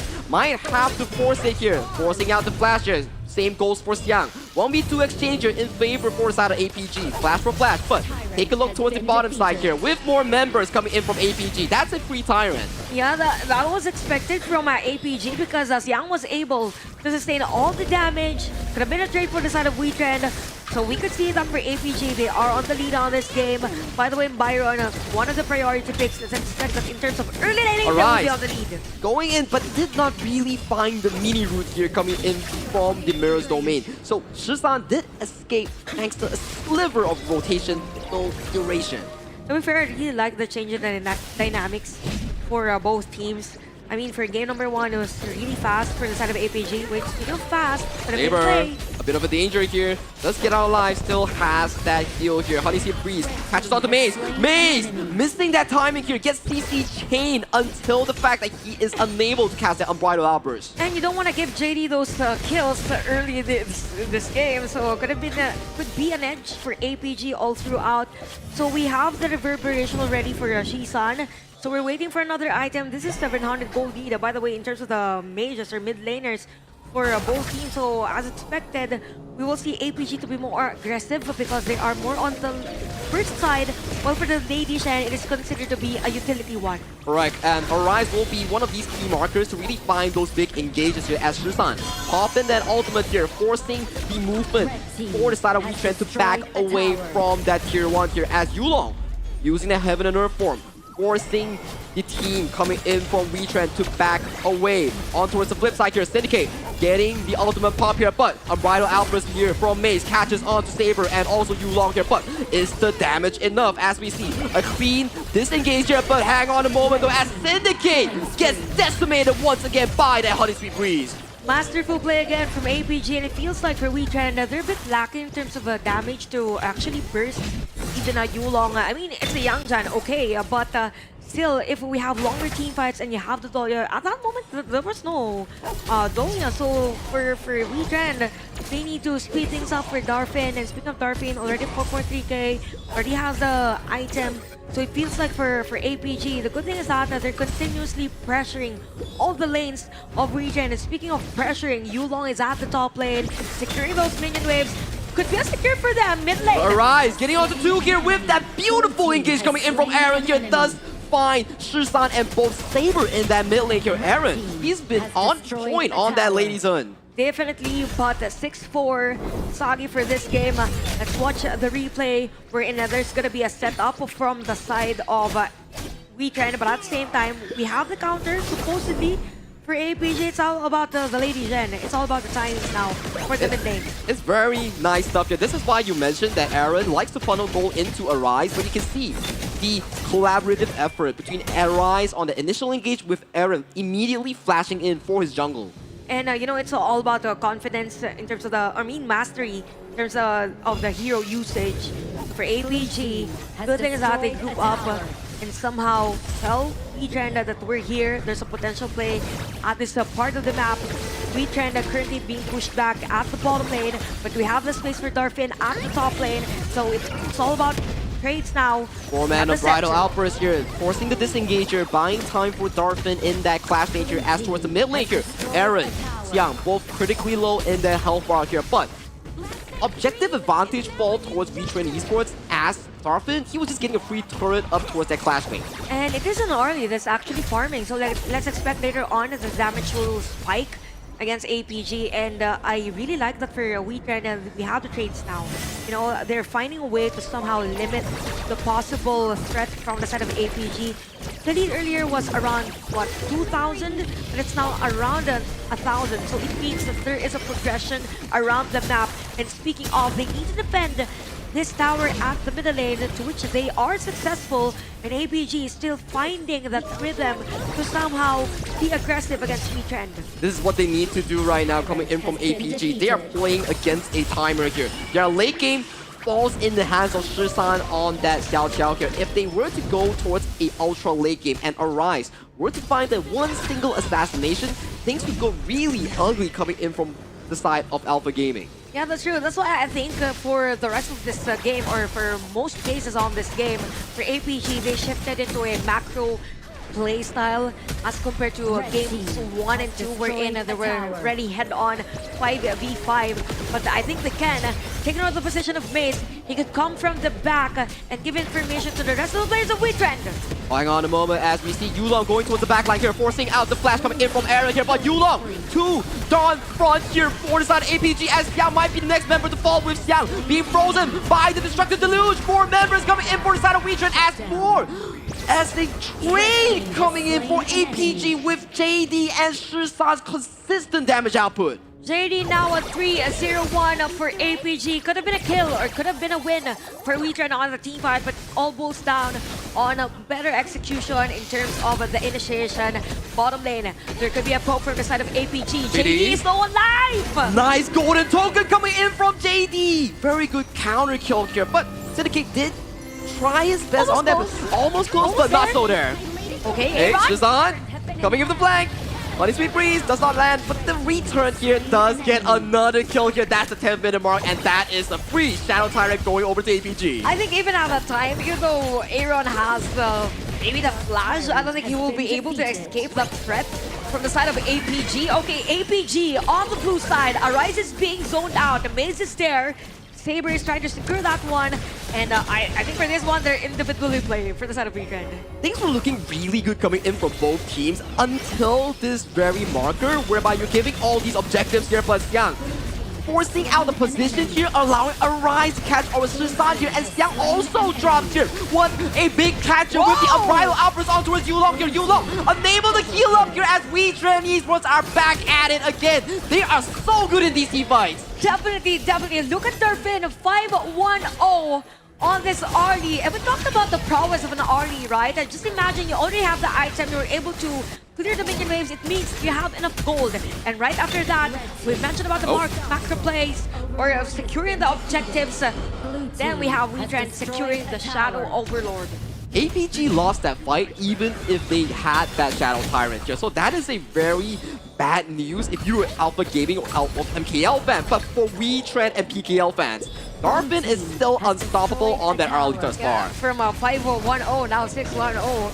I think also for the lineup for APG, there's no potential threat like someone that could actually stop him in terms of the mobility and such, crowd control and all. So 9-12 is the score. Considering the fact Right outburst casts on JD forced to flash away so on the side of Syndicate here as the disengage comes through from the side of Wetrnd. Wetrnd has to back away, but the tokens are sticking onto him like the mosquitoes. God-like already for JD. It's a battle between the farm laners now on this game. We're almost close onto the late game. 12 minutes into the game time. APG 3.2k. Let's watch the replay. It was on the middle lane around 11 minutes. There was a setup play. Actually, JD was doing all those free hits. And it's all about the damage now. It's all about the damage per second. Every hero on this map. The two marksmen that you talk about, Wetrnd Esports Darfin on that Arlie and APG's JD on that DRNJ. Whoever gets the first kill in these team fights on these marksmen will be the hero of this game. And so far, Arise has been doing a very darn decent job in catching Shisan on those attempts. Now that we focus on the farm laners, aside from them securing those positions to do the free hits, we also have to consider how the support system of the teams will help this player. So it's all about confidence now, and even the positioning for both teams. What's really nice for APG is that they're able to sustain this lead. Despite Wetrnd's efforts to actually set up a play, they still can, and they continuously shred the players and even take the resources of Wetrnd. Speaking of resources and speaking of support system, you have players guarding the areas as to where JD is trying to take the tower. It's protected JD here coming in for the side of Alpha Gaming here. Another tower goes in favor coming in from Alpha Gaming. That's all the outer towers being removed from the PKL fan favorites for now. 4,000 goalie, almost 5 for APG. We need to see how the team fight really unfolds. Can Arise once again find the key marker on towards the likes of Shisan or JD? Somebody has to find Shisan. He is the burst player, or the hero that has burst on this game, and we're almost close to the equilibrium of this game. Majority of the heroes or the players already has the items that they need to be considered as a threat. On the other side, so we can see right now for APG, trying to take down the Tyrant. Will Wetrnd be able to contest this one? Maze goes in with the Unbridled Outburst here, pushes away Susan. Maze finds the steal on towards the Tyrant here, but Aaron going so low towards the back line here as Maze is the sacrificial lamb. She's a hero stealing away that objective. In front of the players of APG, Maze was the hero on that. And we could say that for Wetrnd, they still can defend the threat coming in from APG. 14-9 on this game. APG marches in, although Xiang isn't part of this pressure given to Wetrnd. Currently, we see a bit of a push coming in for side of APG as Darkfin going in for the aggressive pushback on towards the members here. But you can start to see damage coming in from the Xiao is starting to ramp up. At this point, I want to ask the players what they had for breakfast because they're playing really well. Yeah, they definitely took a lot of pointers and those coming in for the roster here. But Arise going in for the assassination on towards Yulong. Syndicate is in the depths of the APG roster here. Can he run away? But Arise going in for another play, collecting the kill on towards Shisan here. But it is not over yet. JD against the world. Gets the first kill on towards the side of Darfin. Misses away the golden token here. It is 2v3. JD gets caught out by the knockup here. Has to back away. 2 for 2 so far coming in for both of these two teams, but it is looking so darn close. JD's on fire. 8-0-1 on the Durenji. Just imagine, almost close on life, but still confident that he could kill players from Wetrnd. Again, 11-16 on this game. You have the Overlord. You have the players from APG. You both have 2 players down, although Yulong has been respawned already. So it's all about the positioning on taking this objective. You have Mace on the vision for the side of Wetrnd. You also have Arise, who is ready with additional item against APG. For APG, they need to take control. They have the Zolia, they have the Yulong, they have the sustain. We could see right now Mace is being poked. Okay, there's a breather. They respect each other. There's discipline. There's timers as to when and where they will start the fight! Bridal Outburst catches on to 2 once again as we see Arise dancing onto the battlefield. First victim, first side of APG will be Saber on that Dolia here, but is there a follow-up engage coming in for any of these teams as we see both teams once again pull back here? If Wetrnd gets to get the wave, they could very much force a 4v5 on that Shadow Overlord. Sagi, imagine this is already 6 minutes of the game, 16 rather. It's a very long game for both. The emotional pressure kicks in. We have Xiang in front, but Arise will secure that one for Wetrnd. Overlord Vanguards marching in onto the areas of APG. And for APG, it feels like they're just waiting for that perfect opportunity. The perfect setup play, the perfect burst coming in from Shizan. But Wetrnd Esports, they are bringing the PKL energy to Quill City Mall in Malaysia. This is exactly the playstyle that we see from Boom Esports, from Blacklist International, and right now, we're seeing it from Wetrnd Esports. That's true, and we consider Philippines as an emerging region in terms of HOK. And this is what they've been practicing. This is what they've prepared. Days before KNC. I mean, KNC is about nation's pride. Them bringing the Filipino pride. I mean, even for the viewers, I am sure that they're ready for it. Once again, Maze catches onto Shisan here. Shisan, no flash, no Splendor, has to force it out right now here, but he's so darn close here. But Xiang finds over with Darfin on towards the front side. Syndicate, one man against the world. Yulong going in with the Hound, catches over Syndicate. Syndicate, can you run away? Another Hound coming in from Yulong to catch the side laner here. Both the Clash and Farm lane are down. JD going in on the assassination attempt on towards Aaron here. Right now, it is looking a 4-2 in favor of the MKL fan favorites. Now the story is about the decision making. APG finding that right moment to actually counter. We see Arise trying to somehow go for that contest, but it's gonna be APG securing that one. 18 minutes, almost close to the 20-minute mark for this game, and I really love that APG is taking back that control on this game number 3. It's just game number 3. It's just game number 3. It's not even game number 5. But look at the map right here, Chantel. Towards the bottom lane of APG, when that fight happened, the tier 3 fell in favor for Wetrnd here. If, we're talking about if, the Tempest Dragon were to spawn towards top side, that could be such a big minion lead for the side of Alpha Gaming. That's true, that's true. So you have to take note of all areas around the map. 80 minutes again. Saber's finding the right spot with those possible face check around this area. So again, APG is taking control of the map. You have even Mace being forced to back away. As much as possible, if you are Wetrnd, you need to defend all high ground towers. Another as early engage as coming in possible. from Wetrnd here as we see 1v1 between Darpin and also JD here. But Mace, can you look for a safety retreat here? He does back away. More damage onto his Yulong here as both of these teams are going dangerously low. 40 seconds on that Tempest Dragon here. Susan, your position is so darn forward here as Arise goes for the assassination onto his Susan. That is a big kill. But Arise, can you escape towards safety here? He gets taken down. 30 seconds on that Tempest Dragon as we are looking at more of these fights. Darpin goes in, gets taken down. JD with the Sage Saturate Bomb. He's up, he's available when you need him the most. JD, 10, 0, and 4 on that Demon Jet. He is the man of APG. One player left, it's gonna be Syndicate. That's it for the Malaysian team after a very long game. APG standing strong against Wetrnd. What a back and forth game, Chantal. This is what we're looking for coming in from both PKL and MKL. Mind you, in a best of 5 setting, this is absolute peak. Yup, absolute cinema, if I must say, for that game number 3.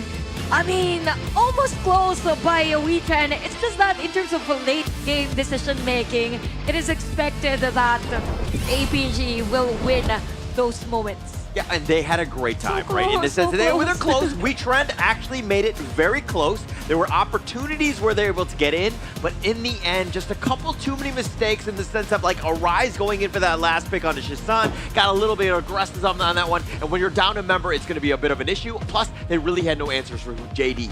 He was free farming literally the enemy team, the entire Wetrnd team on this one. He really had all the moments to shine, and he made 0 mistakes in that game here. Let's check out the entire goal league here coming in from both of these teams. You can see 10-0 and 6 on JD, 17,000 on that Direnjie. Yeah, that's true. And just imagine, for the side of Wetrnd, they were very aggressive at that time. He could have been a target for Wetrnd, but because of the positioning, I mean, it's easy to say that positioning is easy, but at the same time, the individual moments we're in, you know when and where to position yourself is very crucial. And I think JD was the one, or JD was the guy for APG on that game number 3 as to why he doesn't have a depth for that game.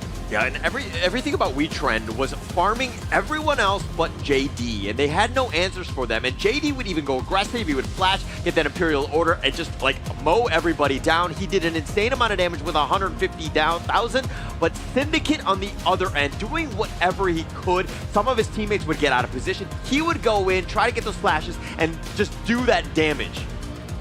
The damage has been done, but APG were the victorious one in this game number 3 here. What an absolute cinema. What a way to open up our KNC Day 2 with this best of 5. To be fair, I wasn't expecting this game number 3 to be this long because of the differences also in terms of dynamics in the hero composition that we had. But definitely for APG, again, masterful decision making in terms of late game.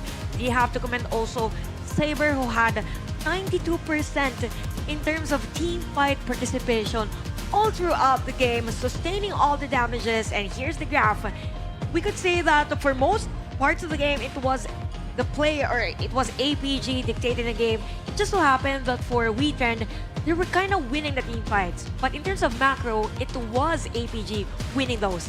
APG with the macro here, allowing them to have this smooth goal lead here. But this is just on the goal chart here. In the game, it was such a back and forth attempts here coming in for the side of Wetrnd Esports in those team fights here. We were seeing Arise, Syndicate, and also Maze with those beautiful engages to really catch them off guard. But in the end, JD with a perfect game really allowed for that to happen. Yeah, speaking of JD, I'm pretty sure he will be the MVP on this one. I think that there's going to be full agreement here. I mean, he was 10-0 and 6, 27% of the damage, but every single time the team fights was happening, JD was nearby, he was picking them off from afar, right? And he was playing the Direnjie perfectly. When you haven't died a single time in a very chaotic game, and Wetrnd was trying to draw a beat on him, but could never find him. That's true, and I think it was the story of his stats is basically the same game number 1, that for every goal that he has, he converts it into damage.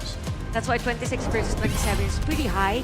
It means that the farm lane efficiency is very consistent all throughout the game. But of course, kudos to Wetrnd because they were able to shake things off, given the fact the lineup of APG is more on the sustain side. They were able to take down Yulong most of the moments all throughout the game. But again, it's all about the positioning. But aside from the positioning, we could see at this moment as to why JD was very confident is that Saber was right behind him. It was a Dolia right behind him.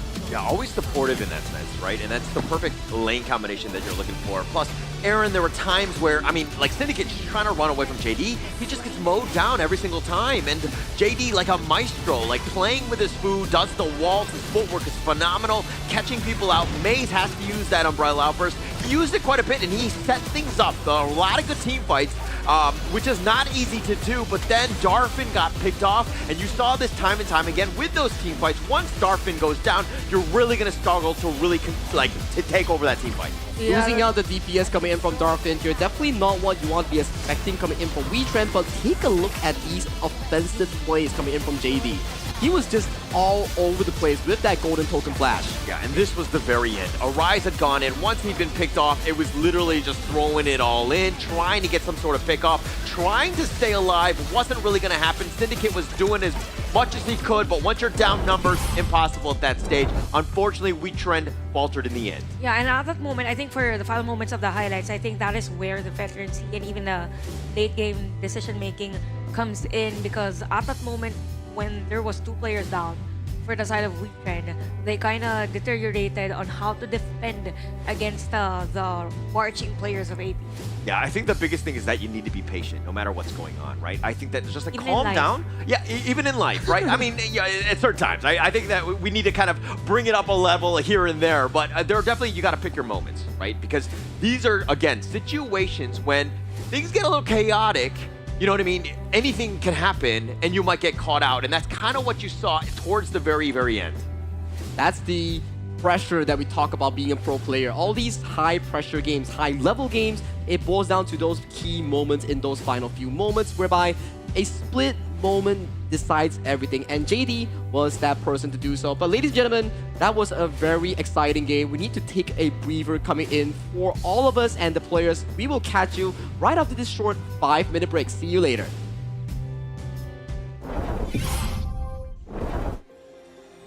This world shrouded in darkest night will soon welcome Lord Dichen's return.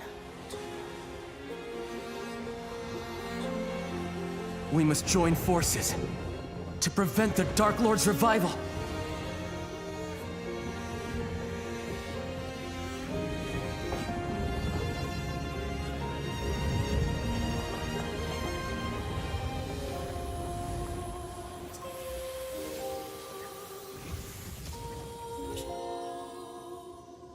Answer the call of the token and follow me into battle.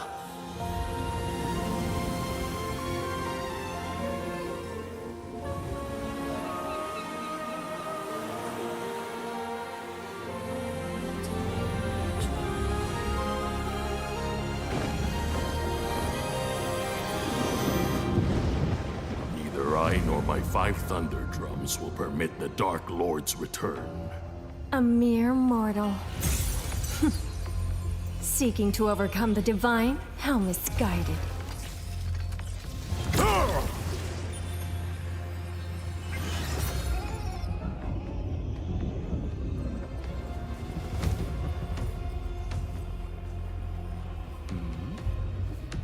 Oh, have your saviors arrived? Is that the Dark Lord? Are we too late? The Sky Orb. It might be our only chance. Then let's take it. Thunder.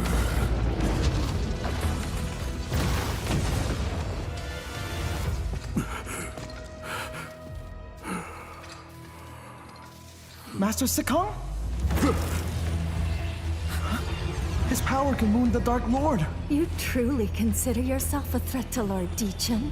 Only defeat awaits those who blaspheme my lord!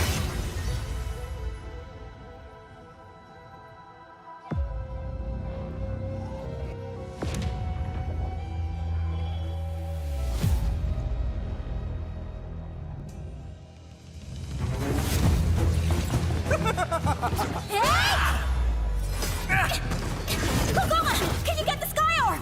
It'll be hard with this many people guarding it. Don't count on getting lucky.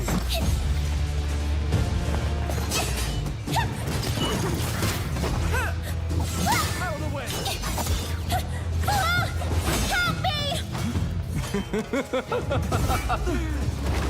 Don't you have any new tricks? This is getting old! Make some room! You're all too slow! Guess it's my lucky day. I get to have a little chat with Ebite.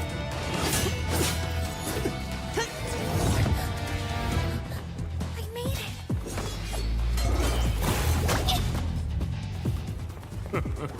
Where do you think you're going?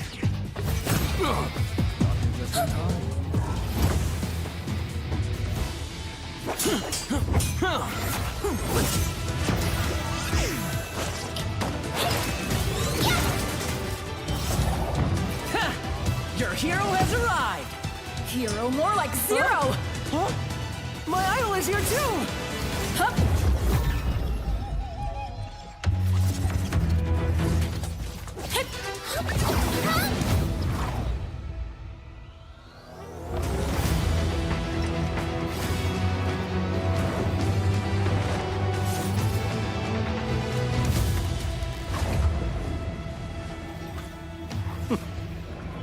Lord Deacon, none shall stand in the way of your arrival.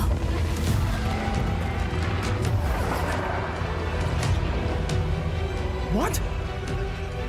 Has the Dark Lord already regained his divine power? The ritual isn't finished. We still have time. If we grab the Sky Orb now...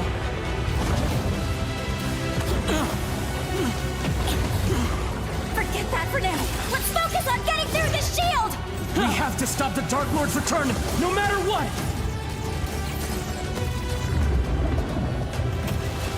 If we can just find a weakness, we'll have a chance. The 5 Thunder Drums can wound the Dark Lord. We've just gotta hit him in the right spot! From death, from the...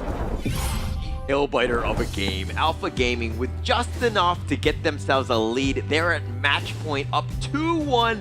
But of course, Wetrnd fighting to the bitter end, almost taking that one away. That one was a much closer game than I expected.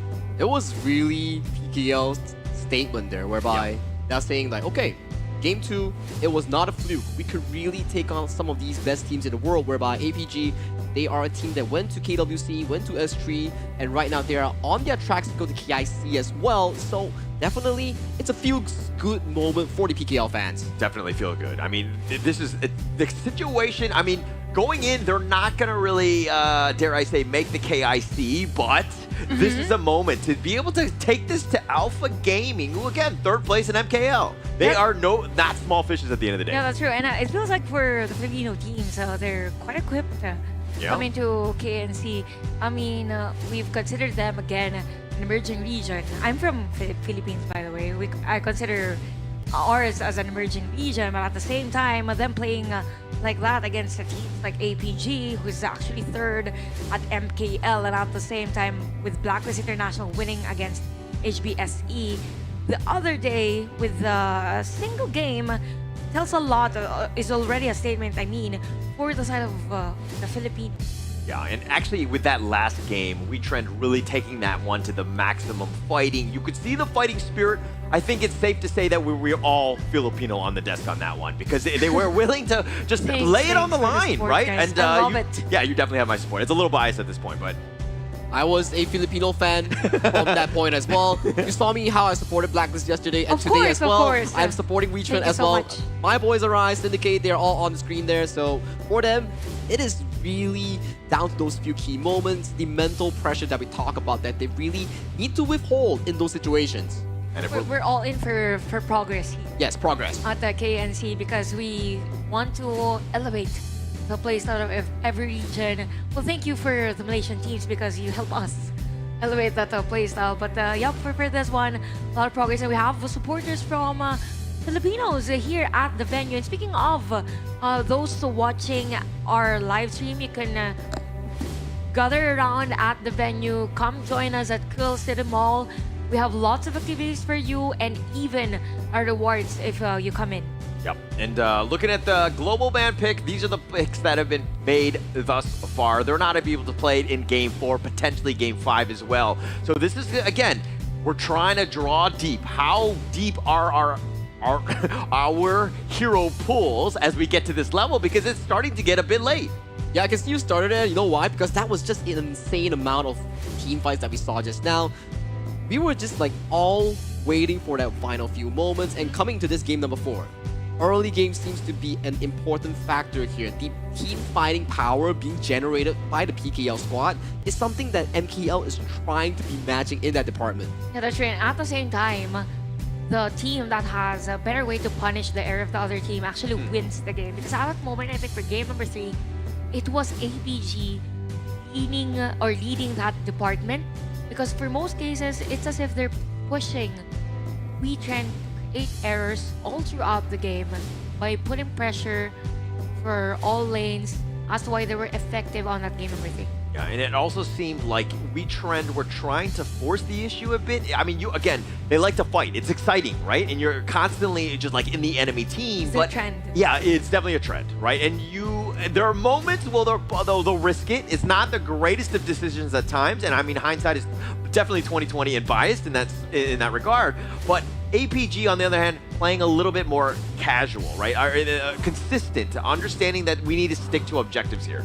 Objective of this game number 4 will be the start of the pick and bans here between both coaches. We have Coach Quinn and also Coach Exosen, the two masterminds going head at it, because we are in a global ban pick format here. You are generally being targeted down 15 bans already on both squads. Yep, and right now we can see the sides being switched by both teams. APG is now on the blue side. Wetrnd is on the red side. The Luna has been picked. I really love that APG banned out the pay because it's the next hero in line for a rise on this game. I'm expecting that this hero won't be opened all throughout the series, though. It's going to be opening up, and they are going hot and heavy, APG that is, picking up this Luna on the Yulong. You're going to see this high-flying hero. I mean, Wetrnd right now, Exosen really needs to make a decision. They need to have some sort of lockdown, ensure that this Luna doesn't pop off. They need to invade the enemy jungle, ensure that they have a great early start as well. But they take another focus here towards the side laners that Darfin and Syndicate got their hands on the Marco Polo and Charlotte composition, whereby these two, they are a force to be reckoned with if they are allowed to scale towards that late game marker. Yeah, it's definitely going to help them. Now, Marco Polo, though, again, this is more of a Darfin specialty.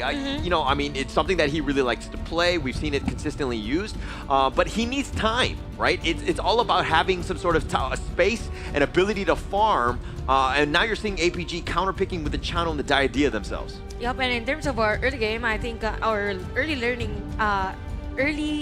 laning, rather, for this heroes in terms of farm lane, I think the more aggressive part will be on the side of APG. So with the Marco Polo on the Wetrnd side, I think they should be on the safety route for this. So again, for this one, Wetrnd will take Menki. Okay. Surprising me for this. Menki is not the usual Arise hero. I mean, 66% out of 3. Yeah, picks is something. Yeah, it makes sense here, though. I mean, if you're looking at Luna, Chano, and the Diadea, all 3 of these guys are like ripe targets for the Menki to just jump on top of you. Plus, if you're able to just be tanky, you're not going to be target number 1. You're going to be the bouncer of your team, protecting this Darfin Marco Polo. This Darfin Marco Polo, this is like what we saw in that match where JD and Darfin were just going head at it. But in those final few moments, Darfin really got caught out by Xiang in those particular team fights that we talk about here. So coming to game number 4, can we see that same performance that's being set up by Darfin in that farm lane? Probably we could see that. So Noah has been banned into the Lady Gen, surprising for the side of Wetrnd. I'm not sure if Lady Gen is picked most of the time by APG, correct me if I'm wrong, gentlemen, but for APG, they need another hero that could potentially burst, could be a utility one, so that Luna has that space to farm and roam around the map as much as possible early on the game. APG, another ban for them, probably another mage hero. They banned Liang, it's gonna be Monster. So more on the crowd control and setting up the tempo for Wetrnd. You can see that APG is putting a lot of focus in allowing Yulong on this Luna to play comfortably. So we see the 4 bans here. You have the Pei, direct jungle matchup here. You have the Liang and also Mozi that really counters this Luna in her tracks here. So APG, the key thing is simple. Early to mid game, give Yulong on that Luna a smooth gameplay to be really experiencing, and then late game, that's where JD jumps back in and starts carrying these games. Yeah, if he's able to get that space and farm. Plus, they need a little bit of counter initiation on this team. They don't really have a whole lot of beef, so to speak. It looks like Wetrnd, they're going to go with this Fakir Maze. This is great in terms of that AoE stun, because you know roughly where that Luna's going to potentially jump in. Might not be the easiest thing, but you can kind of cycle that cooldown. Hopefully you hit him once, and that will be pretty much all you need. The lineup now for Wetrnd is more about slow burn against APG. I mean, how does this stay on the jungle? Yes, with the Menki. And the only thing, or my biggest takeaway for this hero composition is that as much as possible, you want a Marco Polo to be as effective as possible early game. And wow, I like the lineup of APG. I'll be honest with this. You have the Dorman, even the Yijing. Just imagine the crowd control and at the same time the potential that you will stop the rest of the players to back away. It's as if you're embracing them. Stay here, stay at Malaysia, you're having fun here. Exactly, right? You're putting down 4 walls and then you say, we're not letting you leave until you say Malaysian food is good. We're not letting you eat not until you appreciate sambal. Yeah. They're going to force feed it, but it looks like they're going to go the last pick, Wetrnd, Jia on this one. Aaron, kind of letting him go from afar. This is going to be an interesting one to watch because, again, the Yixing, you've already talked about the board, plus the Dharma, a lot of control when it comes to those team fights. It's going to be key. And now how does Wetrnd solve that issue here? And what's interesting, again, with Azia, we will expect again that since it is not gold dependent or item dependent, definitely another Arise moment or another Dolphin moment for this game number 4. I'm expecting that for APG, they will be literally all over the place with the Luna pick. Yeah, but here we go. Alpha Gaming up 2-1 match point. They have a potential to knock them out at this point. Let's see how it goes. Chantel, Sagi, please take it away. And already at the start of the game here, we see an aggressive play between Saber and Maze towards that mid lane river here. For the side of Shizan and Aaron, both of them not really looking to give away that lead. On towards the top side here, JD and Dolphin here simultaneously swapping that lane to really fight for that control. Yeah, as much as possible, if you have a Diadea on your lineup, you want to be on the aggressive side. So things are pretty good for the side of APG, but there's going to be pokes early game. Yeah, Aaron here potentially has to force a wind flash. Misses the flash on towards the river pit here.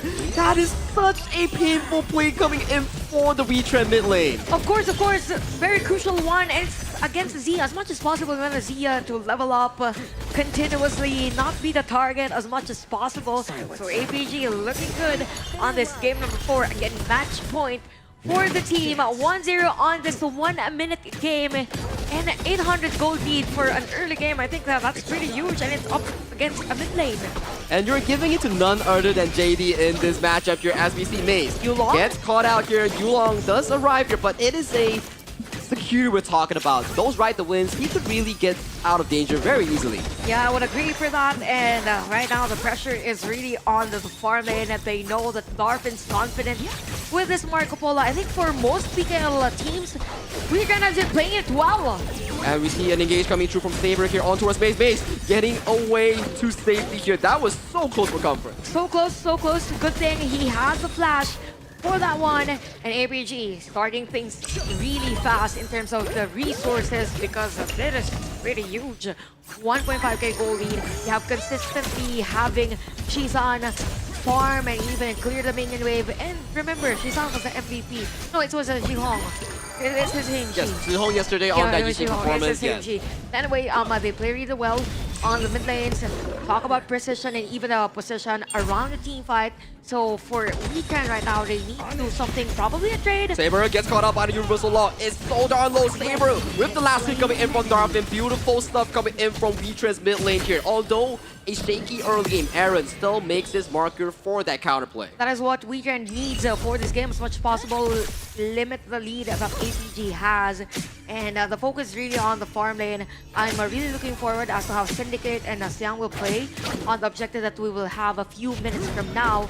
Still, APG is able to sustain this goal lead, so is very different from game number 1 because even though Wetrnd was effective early game, APG still has that momentum on having Yulong get those farms. That's the difference. Yeah, it's something that Wetrnd has to fix for this game number 4 for them to be able to secure game number 5. As you can see, all these farms falling to the pockets of Yulong. JD is also getting a lot of these attention coming in from the mid and roam for the side of Alpha Gaming here. You can see multiple members for the side of APG just funneling these resources, these vision to really protect this late game channel on this marksman. Yeah, that's true. And I gotta say, we really have to commend how Saber has been playing.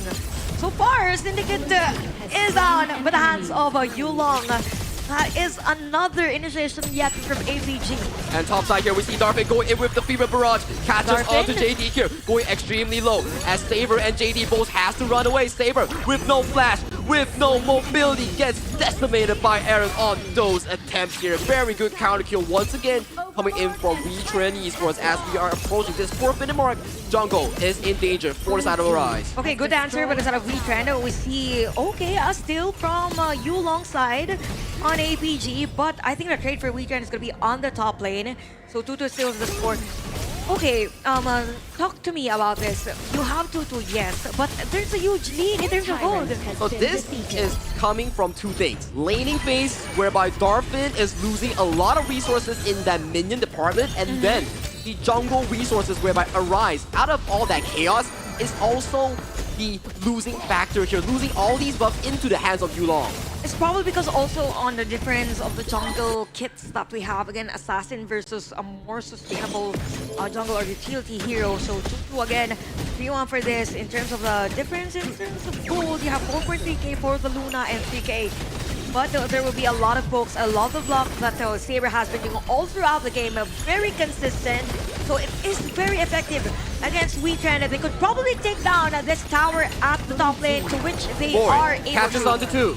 And we see some form of a follow-up coming in from Saber here, but this monkey is just so darn tanky in these exchanges here. So far, we see Siang going a bit too low here. Damage does come through coming in from Arrow here, as we see Yulong going in for this aggressive play onto Syndicate here. Syndicate, too low for comfort here, has to back away towards safety. You saw that damage coming in from the player, particularly Yulong. So bad. And it's so massive that the Syndicate wasn't able to sustain that one.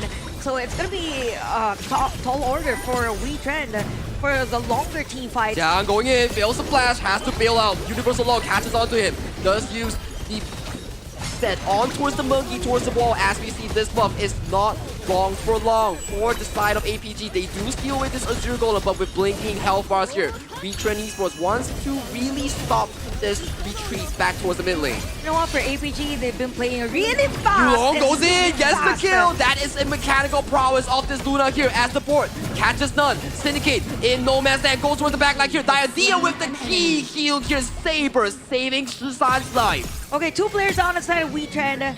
At this moment, Wetrnd needs to regroup because APG is all over the place, even on the jungle camps. So it feels like for APG, they're really taking control of this game, and Yulong is all over the place. I mean, if you look at the hero composition of Wetrnd, there's no player that could actually stop a Luna that easily and that fast whenever they are in the middle of a team fight. That is such a good point that you pointed out, Chantel, because in towards the banning phase coming in for the side of APG, they really ban out a lot of these jungle counters on the Luna. You ban away the Liang, Morton, and also the Pei. That gives so much room for Yulong on this Luna to just cruise around the gorge with no worries. Yeah, that's true. Definitely, and it's very evident on this game. Just imagine 2-1 on this Luna. So for Wetrnd, they might want to take things slow, but I don't think APG is giving them the time. It's just APG. They know the strengths of their lineup and so the weakness. Mage catches on the 2 with that Bowberry power here, immediately annihilates Saber here. Siang trying to look for a re-engage here, but JD once again on that channel with a triple kill. Somebody has to stop JD on this one. He's on the roll, triple kill. And Yulong against Arise at the middle lane. Arise! You are not going at the same place here. Arise is no longer for the world, and he is sent to sleep. Safe to say, APG definitely is winning this game. I mean, at this point, you only have Dolphin and even a Maze available to defend the high ground tower, but I don't think they won't be able to. So a 9-4 is the score. 7.6k gold lead for APG. This is gonna be tough for Wetrnd. This is exactly what we talk about, the Wetrnd playstyle coming in from game number 2. If you want to fight, PKL brings it to you. But APG and the coaching staff, they realize that they like to fight. Let's draft a strong early game composition around JD, Yulong, and then you have a fight. I mean, they know their ways against. And then we are going in again. Yulong finding on towards Aaron here as Arise is limping away. JD finding the kill on towards Arise. 5v3 in favor for the MKL fan favorites as the first Q3 falls at 8 minutes 30 seconds of the game. Masterful play again from APG. Massive lead. Massive lead. 10.7k for 8 minutes. I mean, you're more than a K or more than 1,000 for every They're going minute. for the end as we see the board lays through. Maze getting caught in no man's land with the final few kills here. Dolphin wants to save the game, but the game is going into the favor of Alpha Gaming as they close the series 3-1 for the MKL Nation. Another win for a Malaysian team at KNC. Alpha Gaming winning 3-1 against the Wetrnd. Sagi, they're playing really well. I mean, I'm speechless, to be honest. If you compare all performances, game number 1 as compared to game number 2 and even game number 4, it's as if you're a player that you're leveling up. Are you familiar with the anime solo leveling? I am familiar. It's as if they are Jinwoo on this. But solo leveling has the lineup of the same thing, whereby you're looking at a slow, progressive growth into the long-term growth that we talk about. For PKL, it is always about the slow baby steps here. From PKL Spring to PKL Fall to the Honor of Kings Nation Clash. To be able to get games out of APG. To be able to get games out of HBSC. This is the growth we want from PKL. But today, this series falls in favor of APG, evolving much faster in this best of 5. I mean, at the end of the day, the team that has a better adaptation or how they adjust to the other team wins the game. And I think at that moment, it was APG who is winning at that department. But I really like what you've said. I mean, it's all about growth and progression. And I think with a short period of time, the Filipino teams or PKL teams had been progressing really well and playing fair against the Malaysian teams or stronger ones. I mean, you saw them level up. I mean, they Welcome definitely got back. out. Like, thank you so much. I mean, they were definitely playing much better, but I mean, just in the end, Alpha Gaming just too strong, able to close that series out when they needed to. Again, showing a little bit of bias, but of course, I'm proud of the boys. They showed up today. I'll They raise showed up it. today. I'm proud of the boys. It was a very tight series that we saw so far. Game 1 was absolute dominance coming in for the side of APG, but going into Game 2, Game 3, that's where the side of Wetrnd really started fighting back, and it was a darn well series that we actually witnessed in this best of 5. You know what? If you will ask me today who my dark horse is, it's gonna be Blacklist or Wetrnd because of their performances. Yeah. From the previous day and today. I mean, they've surprised everyone and they've been playing really well. Probably for the next few days, they might win a game. Hopefully, not probably. Hopefully, yeah. Hopefully, You gotta hopefully. manifest it. You gotta will it into your Hopefully. system. Not just a game, but a series. I think that Of course, they of course. potentially could happen, right? We have still yet to go against the Indonesian squad, so we're gonna have to see that one. I think the rivalry will definitely be there because they do not want to be on the bottom. I know that I've been talking to a lot of the PKL casters as well as the IKL casters. Both of them, they think the other region is on the bottom here. So the rivalry is definitely there. It's riding onto two things, right? Where Rookie is not here today, so you're in his place to fight against Rookie, Chantel by the way. See you in that tomorrow. sense, right? So you have Bigetron by Vitality going against Blacklist International here. Both champions of their own region coming to combat for that regional pride. We're not just talking about, a few thousand US. We get more in that prize, but we're talking about the bragging rights. Yeah, because all the points will be added up at the end of the day, and it's as if you're not given the opportunity to brag onto the other team, not until KIC. Yeah. Well, not until KIC. It's like a 5-check as to where you're placed before KIC.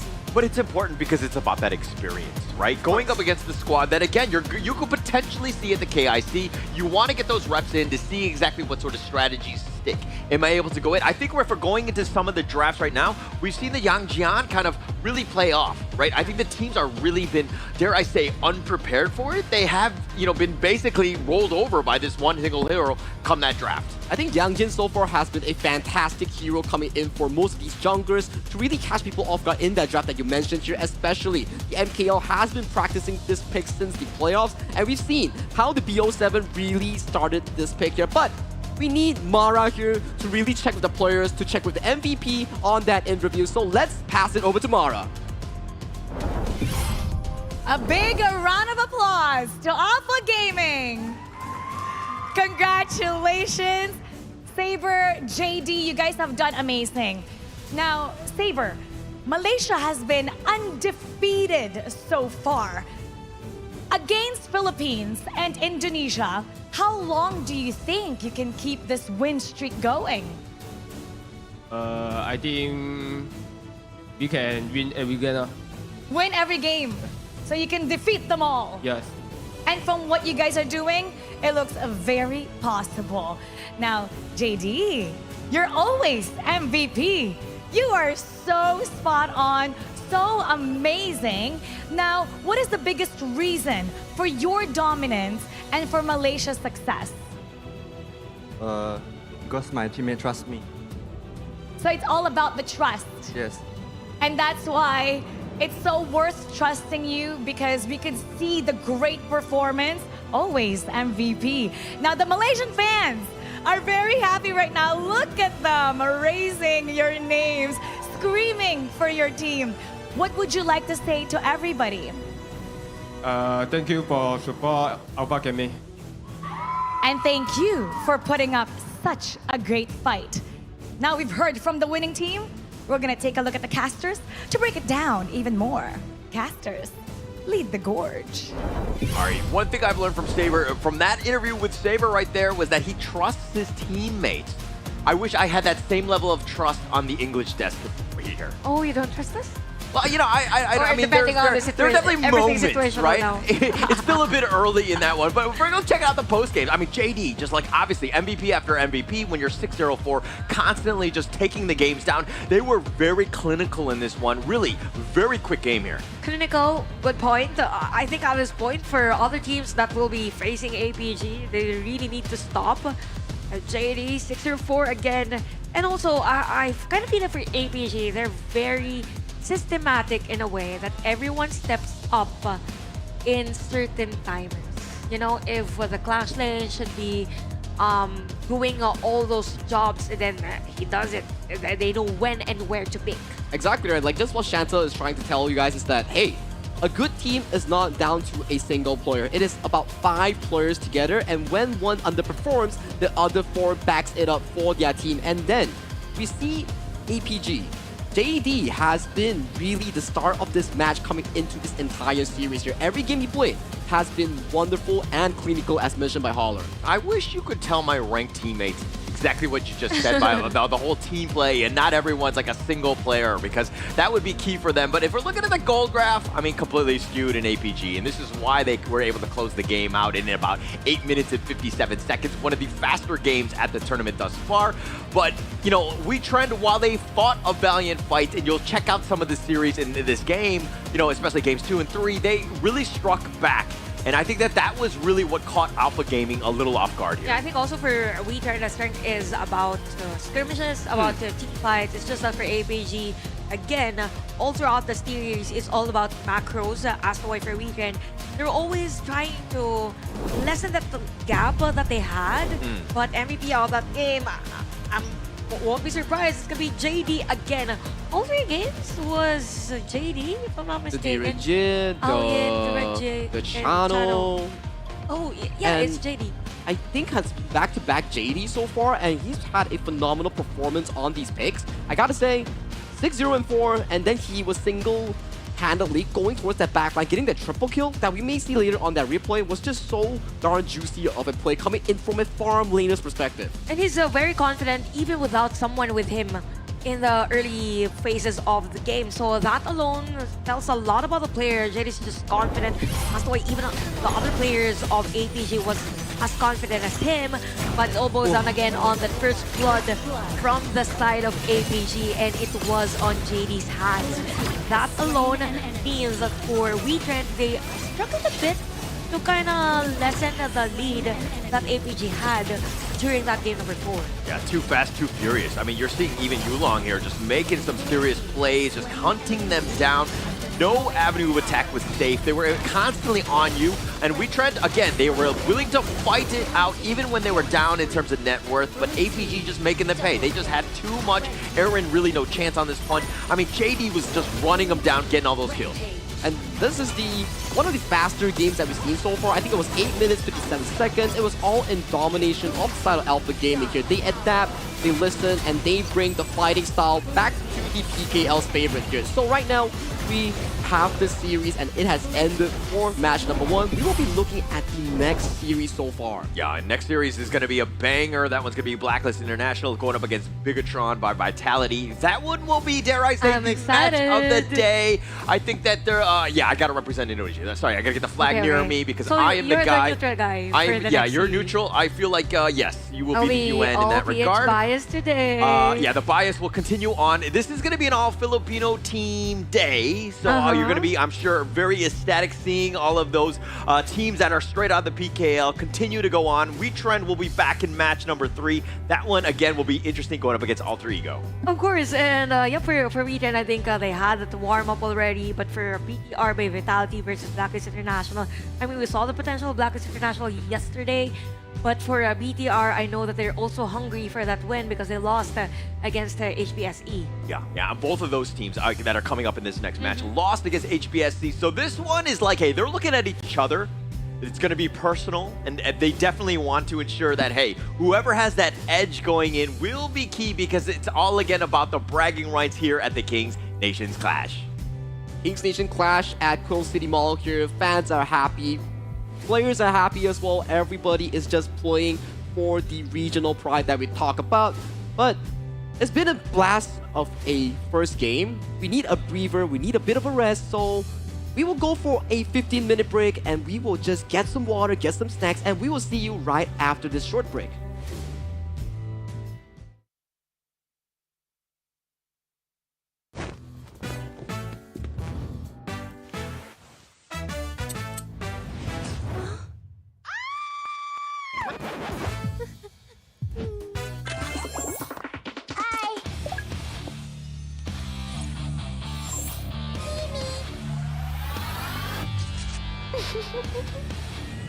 Caillou, do not run.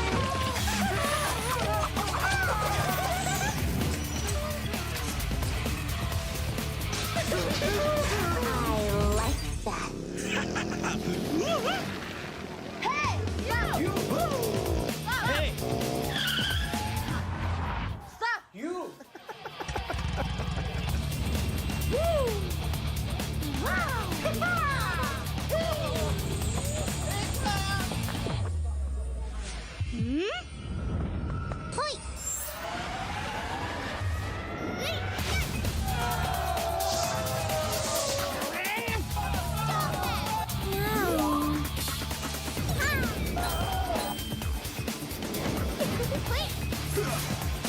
Cheers!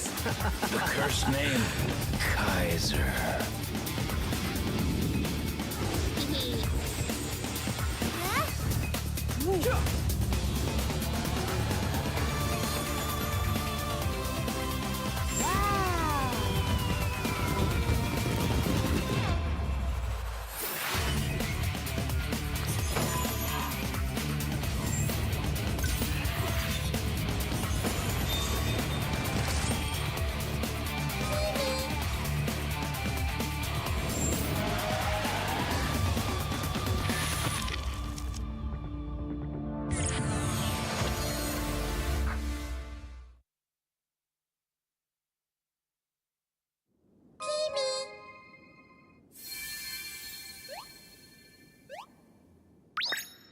Hello. I'm a spriteling. This world is so strange. Happy people are colorful. So beautiful.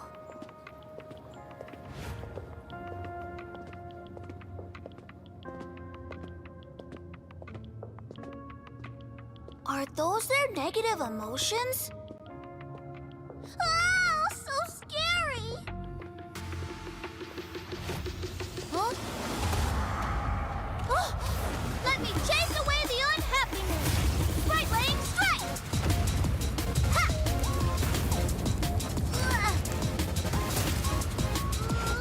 Hey!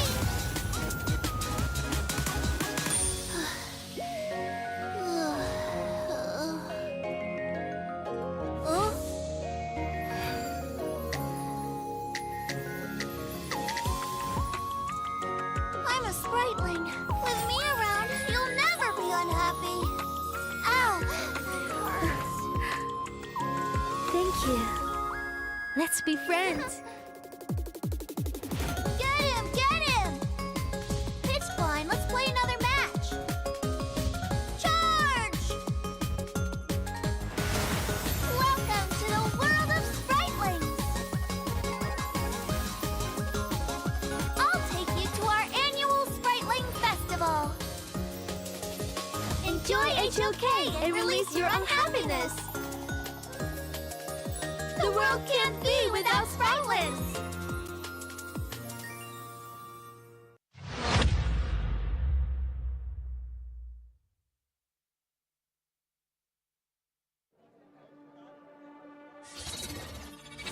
Mom. Won't you come out to greet an old friend? All this noise. How unruly.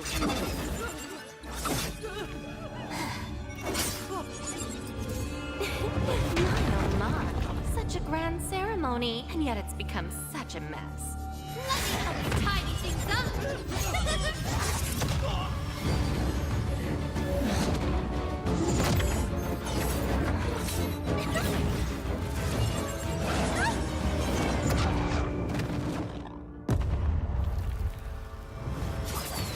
It's almost time.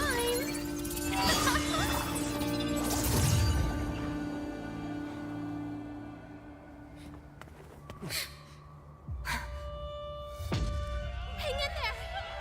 We'll protect everyone. Someone will come to help us. Who will come to help us? No. How interesting. Very interesting.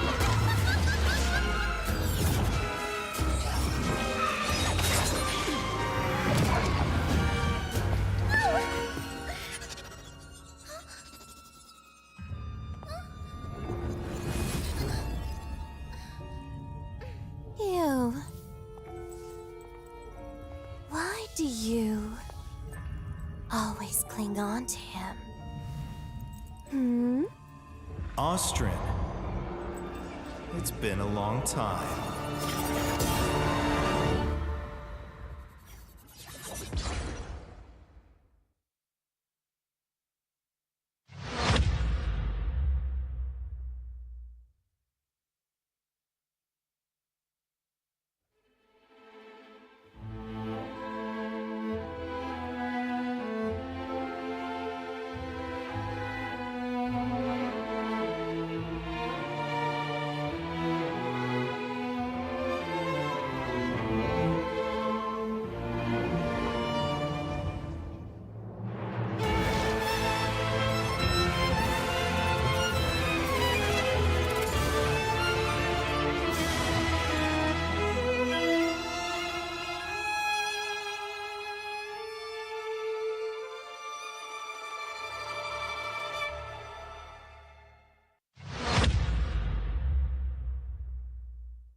Will you live for real? Join the party.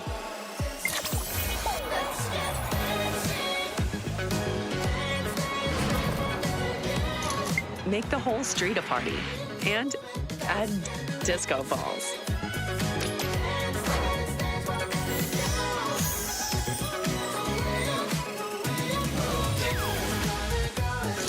Realme 15 series. Live real in every shot.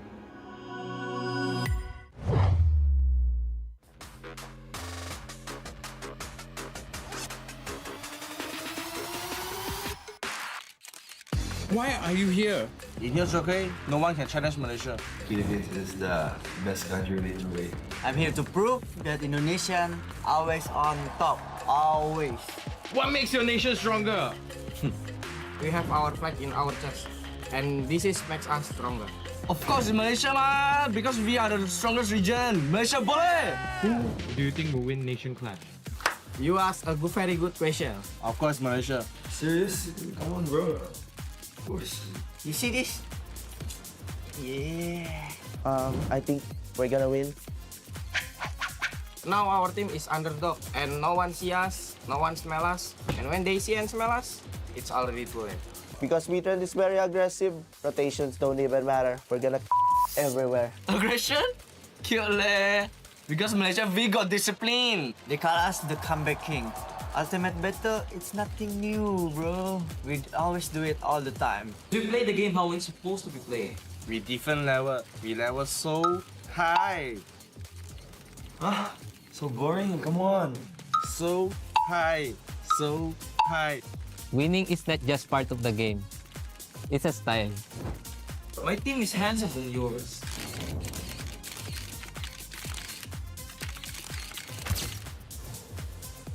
Indonesian smile is the best, bro. You want some proof?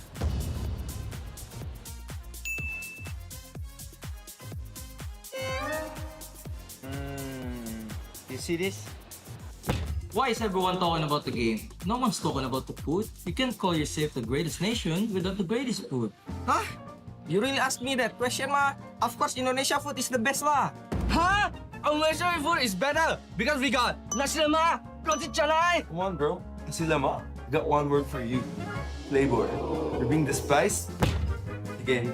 Chai kway teow, rojak. Indonesian food, the best, bro.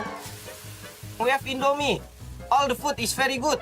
Indonesian rendang is the best, bro. Have you even tried sinigang, adobo? It's S tier, bro. Adobo? Nice, man. Filipino food is the best! Make me! Our Malaysia is better!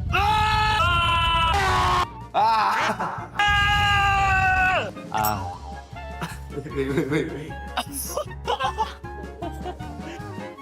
You are just better.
Caught you. Do not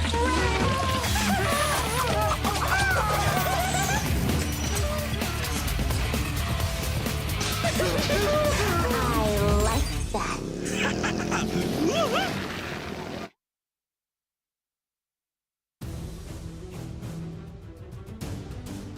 Welcome back to the second day of Nation Clash. Now the battle is ready. Second day, teams are about to ignite. And once again, we see two clashes between champion nations. Two nations ready to defend their name. And now it's time to ignite the gorge. Introducing and entering the arena from Indonesia. A name that needs no introduction. Champions forged through adversities, defined by macro precision and fearless discipline.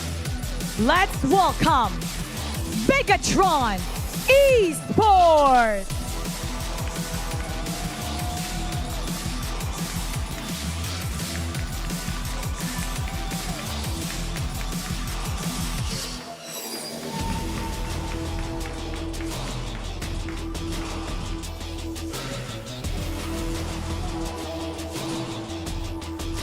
Bigetron Esports, ready to defend their nation. Standing tall, standing proud. They are the pride of Indonesia. Many fear Bigetron Esports, and now they've come to show what Indonesia is all about. Get ready for an intense duel. They carry the pride of the region. And they will defend Indonesia with all their heart. And now, on the opposite side, rising from the heart of the Philippines, a team known for their unbreakable synergy and championship pedigree, the PKL Fall Season champions. And they're here to prove why they are set the standards for discipline and dominance. Let's welcome Blacklist International. Let's bring the coaches to the stage to lead them to strategy. Bigetron Esports versus Blacklist International. Two of Southeast Asia's strongest lineups. Indonesia versus Philippines, each representing legacy and pride. This is a battle of strategy, discipline, and national glory. Starts now. Casters, lead the gorge. And thank you, Mara. Ladies and gentlemen, we are back at it again to the Quill City Mall where we have Bigetron by Vitality here. Yeah, these are my boys. It's going to be Zan, Tufz, Zanq, Neil, Ormson. This is a squad that has actually surprised, winning the IKL and really just like rising to that next level ever since we saw them from KWC, and they've continued to get better and better throughout. Also for Bigetron by Vitality, lost against the homeboys, Vector Esports yesterday. So it feels like for them, they're prepared for this game. I mean, they had overnight to change everything and fix things up. And who really stood out on that game was Zanq. The hero pool was there, but it's just that for Bigetron by Vitality, they are leaning towards him or relying on him too much. So somebody has to step up aside from him. Yeah, and it looks, I mean, generally speaking, it's usually Zan. Tufz, of course, making those plays as well. These are the two that really need to kind of ensure that they get that space. Neil and Ormson have generally been more support style. They've done a great job with the composition, but again, Zanq is front and center for a reason. The guy is an all-star. The guy is indeed an all-star here, hailing as the Malaysian import going into the Bigetron by Vitality of the IKL lineup. He's often coined as Yono, as you talk about. He's one of the best junglers that we have in the IKL region. But on the opposite end here, Chantel, run me through Blacklist International here. I mean, yesterday they played against Homeboys SE, and I gotta say that they made an impression for majority of the teams participating in KNC. They played really well. We've noticed that there were a lot of changes in terms of dynamics. They're not heavily relying on just Chi anymore, but at the same time, Chami1 played really well on that game. If you're a Filipino team, if you're able to win a game against a Malaysian team, that's a statement already. And at the same time, I really like that there was a variation in terms of dynamics on the hero pool that they placed all throughout the series. The control is there.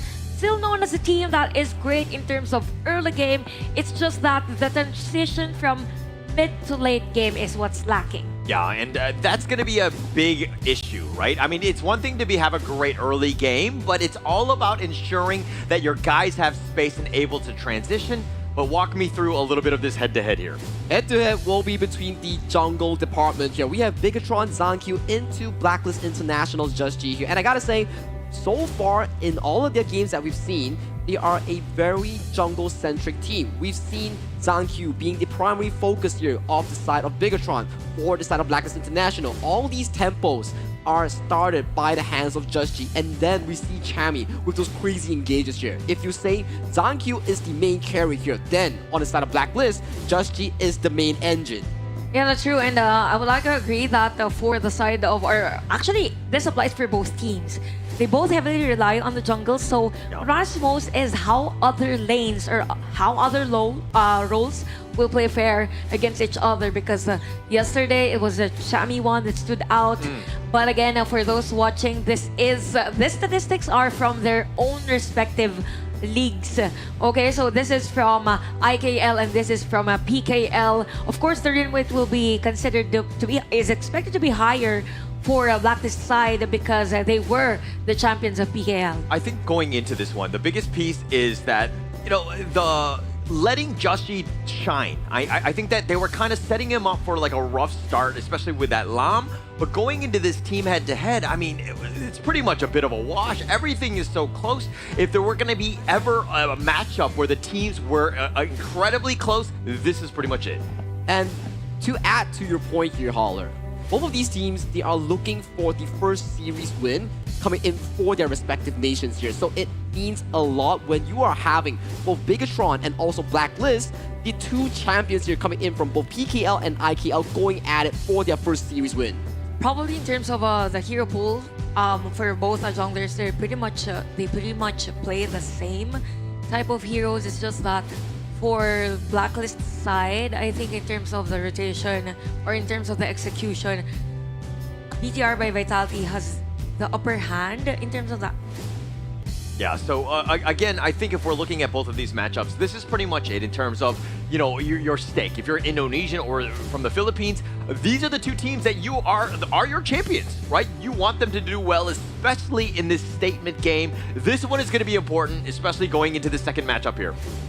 And let's check out how our players are actually looking. Are they feeling jitters? Are they feeling nervous?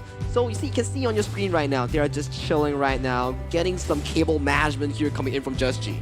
Yeah, and I think that if anything for these two teams, they have that experience. They've been on the international stage. They're not worried at all whatsoever. I think that we're in a state where things are good to go. Right now, it's about leveling up and beating that team that's sitting across from us. And as much as possible, you want to get those points as early as now because it's already day 2 of the group stage. Tomorrow we'll be at the semifinals, so we get to determine who's gonna be standing at top and be at the grand finals.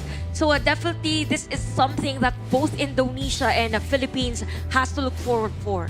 And it is also like a prerequisite towards the semifinals here. So with MKL, they have already secured that grand final slot here. So for this game alone, you're fighting for bragging rights and also the motivation and also the sort of things like the pride that you're going into that BO7 tomorrow with that semifinals here. So it makes it into a point whereby, yes, I win this, I wake up even better tomorrow. It's all about that experience here, which is going to be key. But it looks like we're going to be going into the second match. Game number 1. Draft is underway. Okay, so the one takeaway that I had on APG side, or particularly for most Malaysian teams, they tend to prioritize heroes for the jungle. I'm just not sure if they will do the same with the coach Onkers on this. So Blacklist International will be on the blue side. We have BTR on the red side. Dharma's been banned, and even U1 and even Arlie on the other side. Yeah, and I think the Arlie ban is definitely a respect. I mean, they don't want to let Golden Kite get going on that one, especially because they tend to pick that one first. They've banned on the Dharma, which is something that they do like from Chammy 1, so it's an interesting one. But again, it's more of a lane matchup thing. They're going to look more towards the late game and letting maybe Chammy 1 getting that at a much later time. I think this, as to your point here, Holler, Chammy 1 has been one of the star players here coming in from Blacklist International. More of these aggressive big moments all come from this Clash lane player here. But over to the Bigetron side, we see more of these consistent side lane laning prowess coming in from Zan and also Tough Z, which really allows him to place those mid-game big team fight scenarios. And if we're looking at this one, Blacklist International just saying, hey, we're going to go Loom. This is the tried and true. Let Golden Kite play one of his signature heroes. Be very strong. And again, it doesn't show any of your draft, and it's very open at this stage. Yep, and I think for that one, I thought for Blacklist International, they prioritize either Mayin, something like that, any hero for Chammy 1's side. But again, another combo that is hard to stop.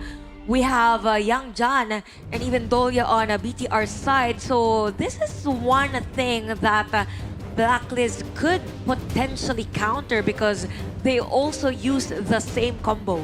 This is a good start coming in from Bigetron, right? Because this Yangjian Dolia was the Game 7 composition, which really pushed them to that win against Kagendra in the IKL Fall Grand Finals here. But Blacklist, putting more focus into the jungle department, does drop that Luna on the hands of Just G with that Lianpo to protect that jungle. Oh, I like it how they're going to go with fireworks in that regard. Going with that Luna for the Just G. Let's go into this one. Let's start things off hot and heavy in that sense. But the Yangjian has been almost like such a detriment. It's been so difficult for the other teams to really deal with. Is the Luna enough though? I think this comes into the play whereby can Just G survive against Zankyu in that jungle 1v1 matchup here. We are seeing Blacklist as a unified one where they play the game really well when they get going in that early game here. Problem is, are they able to sustain that early game against Zankyu in that jungle department? And speaking of sustain, I think that's the department we're in. Blacklist International should be prepared for, given the fact that BDR by Vitality now has the Yixing. And we saw the potential, actually full potential of a Yixing the other day by the hands of the other players, wherein there's a huge cap control. Many of the audiences and even players normally focus on the board, but at the same time, the territories could be one thing. So something that the Blacklist International could counter with a Lianpo pick, which is a pretty nice answer. Actually, it's not an answer because Lianpo was picked prior the Yixing, but I really like also that for the side of BTR, they're more on the slow burn type of a hero composition. They have the sustain, actually even for the support side. So right now, they need a hero on the farm lane that could potentially deal damage early game, transitioning to mid game, and has a decent one on the late game. Yeah, so, but the thing though is that, again, it's all about that board. Yixing in that mid lane, setting things up, locking them down, ensuring that the back line is potentially protected, because that Dolia's there, and they all yet to pick the farm laner as well. The farm lane will be an interesting pick here coming in for the side of BTR Zan. Things have been going down in that farm lane pool whereby BTR banned away the Arlie. For Blacklist International, they remove the Channel and the DRJ. All the heroes that are decent in lane against the low has been removed. Potentially, we might see the Marco Polo come into hand for the side of Zan. Do you really like the Marco Polo here, though? Like, I think that, especially with like the Dolia, doesn't really... I mean, the 2 Fever Barrages, okay, but is it really that play that you're looking for? It's such a late game hero. I don't really feel like it's an S-tier farm laner to deal with like a Loom. I think it's decent, right? Because the Dolia will be funneling all the ultimates in towards the Yangjin and also the Yixing for those double healing or those double boards that we talk about. And then the Marco Polo gets to have this decent early game by lane swapping to a crossman. And in a 1v1 matchup, it is pretty 50-50 between the Long and also the Marco Polo. Yeah, to be fair, I was thinking about Hino for BDR by Vitality just because they have the Dolia. on their lineup could be an option for them. It's going to be Zia and Byron for Blacklist International. Okay, more about the brawl for the lineup of Blacklist International. A mixture of early game. You have potential spike on this Ao Yin. Same goes with the Sia on the late game, early game, and Lady Sun to complete the lineup of BTR by Vitality. Pretty much basically the same in terms of the departments that they covered for the year composition that they had. Yeah, and if we're looking at this one, also the Gia as the pick here, it hasn't had too much success throughout, but the wave clear is something that they were kind of lacking, and they kind of clears that one up. Plus, you were able to level up the potential Luna, so I see this more as a late game play. And that Zia alone, with Pauler's point of allowing you to go to that level 15 and be close prior, is a good point. And one more thing, it shreds that front line with ease here. So for that Yangjin on the hands of Zankyu, that could be a big of a trouble coming in for the side of Bigetron by Vitality. So definitely execution is going to be a problem for both teams. And this is game number 1, Blacklist International versus BTR by Vitality. Just looking at the hero composition, it feels like for BTR, they are on the upper hand in terms of early game with the Yangjin and even Adoya. As long as they continuously wreak havoc against the Blacklist International, probably do those rotations, then they can potentially win that area. All right, for the sake of science, I just want to know who at the venue right now are fans of the Blacklist International or the Philippines in this case. Can I hear some of those fans right now? There you go. Okay. All right, first blood is going to be given, and I feel like that energy you gave right there got that first blood for Dragon on that one. Now let's look at the other side. If you're from Indonesia or you're cheering for Bigetron by Vitality, can I hear some noise? Okay, we have an answer. All right, so you're not fair enough. Yeah, but you didn't get any kills out of that one, so I feel like the energy was a little bit lacking on that one. We'll work that one out. We have a long day ahead of us. Of course, this is a best of 5 going in. I think that there's more than bragging rights on this one, but now Chaz harassing Ormson at this one. It's all about those boards. It's all about the little farm to start things off. And now they're going to go in. Zankyu finding Dragon. It looks like they find Justy as well. And it looks like they've gotten 2 members down. So I guess the Indonesian fans have the energy. Okay, it was just a late reaction in terms of the heroes with all the screams. But anyway, BTR didn't really want a team fight, having Justy taken down during that moment. And it feels like for BTR, they know the pattern of Justy and the rest of Blacklist International so far. Things are looking good for both. We could say that for Blacklist International, despite those kills from BTR, they can potentially turn things around. They will continue on jungling around the map. And if we look at the lineup again, we've mentioned about control. We've mentioned about clearing out the minion wave for Blacklist International. They have the kit. They have the sustain also. It's just that as much as possible, they need to somehow lengthen the space for Golden Kites farming late phase. Yeah, I'm not going to give an edge to any of these teams going in. I think that draft-wise, I think that it's a bit of a walk. It's all really coming down to execution. I mean, Chaz has to flash away. He's going to be fine. But this Yangjin, the Zankyu is going to be a problem. They need to solve that one. At the same time, Jushi's Luna. This is going to be a tough one, right? Is he able to constantly get those buffs in the early game? That's true, because both heroes you've mentioned for Zankyu and even Justy, these heroes are like signatures for them. So a pretty huge thing for both. And yeah, for this one, Blacklist International, again, leaning towards the mid to late game with Zia and the Ao Yin. I mean, it's all about the early rotation for both. But so far, things are pretty decent for the side of BDR. Very close. I think that we're going to take a quick little tech pause at this one, just to kind of get everything, making sure that everything's smooth. Nobody wants a big edge here. Yep, and for the side of, or actually for both teams, I could say that both teams really play well early game, so that could be a huge factor. There were answers for both sides in terms of the aggression, so something that we should look forward for. Yeah, I think that that's going to be the big piece moving into this one, right? Okay, going in terms of predictions, like who has a bit of an edge here? Based on that early game just now that we saw, it's actually very equal coming in for both of these teams. They are trading blows on the side of Zankyu's death, and after Zankyu were to revive in those plays, it is still going in favor of a 50-50 so far. I'm still waiting for the big moments that could really turn the tides of the game. Good point, because I think for most cases, all throughout KNC, let's expect that there will be a lot of progress coming in from both or every team participating in the tournament. So we're just waiting for the players to be ready for this game.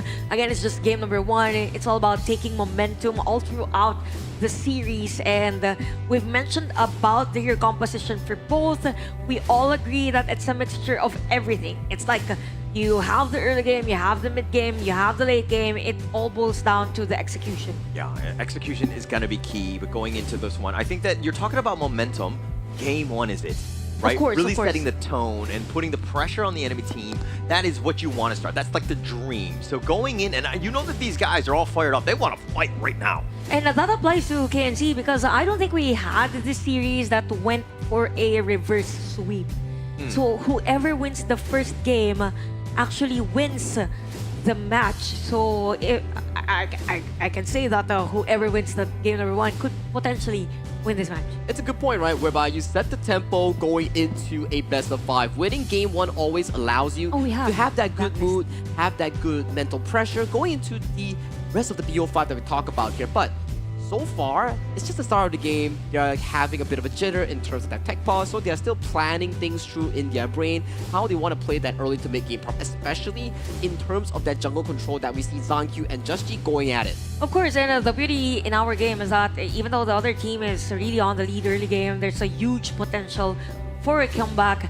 It just depends on decision making. That's why we've been mentioning about it a lot all throughout the KNC. By the way, for those watching, do not forget that we're just at the Quezon City Mall. So if you're near around the area, come join us and support the remaining games that we have.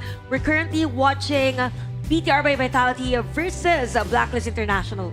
Come here not only to watch the esports live, watch these teams represent your nation, but also win some prizes. Ooh. We just saw in the last break somebody won a phone, right? Oh, I want that. And, I've been wanting that since day 1. Yeah, I know. You've been I've been eyeing the wanting one on this the since desk, day 1. which I'm still. I've been doing a great job I need a gaming in terms of phone. security, protecting that phone, making sure that you don't walk away with that one. Yeah, so Holler, you will be not in for day 3 and day 4. So one of the phones, if it's gone, it might be you. Yeah. No. Chantal has already admitted that she's looking to steal it, right? Like the obvious suspect is there. Okay, after the interrogation, maybe I might be down the line because I was near the phone. But let's go with Chantal first. Okay, with that, I think I might not be able to get it. Since you guys are pointing fingers at me. Well, I mean, you can't talk about the crime before you do the crime, okay? Okay, noted. I've learned from the best. All right, but let's see exactly how these players are going to be able to react again. And we're going into this one again very early. This is still game 1, 3 minutes into this one, and a 2-1 scoreline for Bigetron by Vitality, and it's all been about Zhang Q letting him get that fun. Of course, and this pretty nice position for Manil actually. We're giving no information to Blacklist International as to where he is. We've mentioned about their composition of both. You have a nice lineup with the Lady Sun and even Augin on the farm lane. So expect their on the rotation will be mostly on the farm lanes. And for Blacklist International, they're just taking things slow for this. Okay, let's take things slow. Little by little. Yeah, very It's slow. the small things that matter. Yeah. It's making sure, again, everything is smooth before we actually get into this one. Another quick pause just to make sure. It looks like, again, before we go into this one, everything has to be silky smooth, right? We're at that stage where, we can't make any mistakes. If you, falter at a moment's notice, you have a little bit of a stutter, that would be detrimental, especially early. You don't want to give up, any more kills. Of course, we want to give them the best gaming experience as possible. And thank you so much to our Malaysian friends for the warm welcome, by the way. We had lots of foods already. Thank you, Sagi, for turning us with, having us test. Yeah, you're welcome. I got you I love the duck rice. And the purple rice. The purple rice. The purple rice. Nyonya purple rice. That was a bit of a delight as well because we had it at the mall, at Quezon City Mall. So for those who are interested in watching a live event, if you are from Malaysia, at KL or Selangor, do drop by to the Quezon City Mall to actually watch the full event in full live. Yeah, because aside from the activities that we have, we also have rewards for you. We have phones. I see this poster and I see a motorcycle. I'm assuming that we're giving away motorcycles. Yeah, I actually don't know. I saw the motorcycle Okay, as well, just and I wasn't kind of. I'm I was not like, putting words in yeah, your yeah. mouth. I'm sorry. Actually, the motorcycle might be actual size. So I don't know if it's an actual Never mind motorcycle, what I said. but they do have games. You're able to win that, and obviously the crowd, they have some cosplayers as well, and the ambiance, the environment of everybody has been kind of electric throughout. It's been giving us a lot of energies, the teams as well, and they've really shown up because of it. This is Malaysia. Welcome to Malaysia, Thank Chantal you, and also thank Holler. you. We provide the best of the food, we provide the best of the hospitality, so we welcome you anytime back to KL Selangor. I consider myself half Malaysian now. Nice. Because I don't know, That because I love quickly? the food. That quickly? Just because of the Because food? of the food. I love spicy food. Okay, all right. Literally, you just ate you had like 3 meals, and then all of a sudden you I was here like, this is my 4th time here. Oh, okay. All right. Am I passable to be like Yeah, half- passable. We Thanks, approve it, we allow it, and we welcome Chantal to the family. Give me some Well, what about me? Am I invited as well? Can you handle spicy You're, food? you're Yes. like multinational. What's your spice level we're talking about? Can you handle nasi lemak with sambal? Yeah. Oh, okay. Yeah. Oh. Come at me, bro. That's passable. Yeah. Interesting. Yeah. Sorry, what is sample? No, I'm just kidding. I'm kidding. No, I know what it is. Of course, I've had it. Yes, it is delicious. I think I could tolerate quite a bit, but I don't want to be doing like the spiciest like challenge, like the spiciest chili or something like that. Let's not go that far.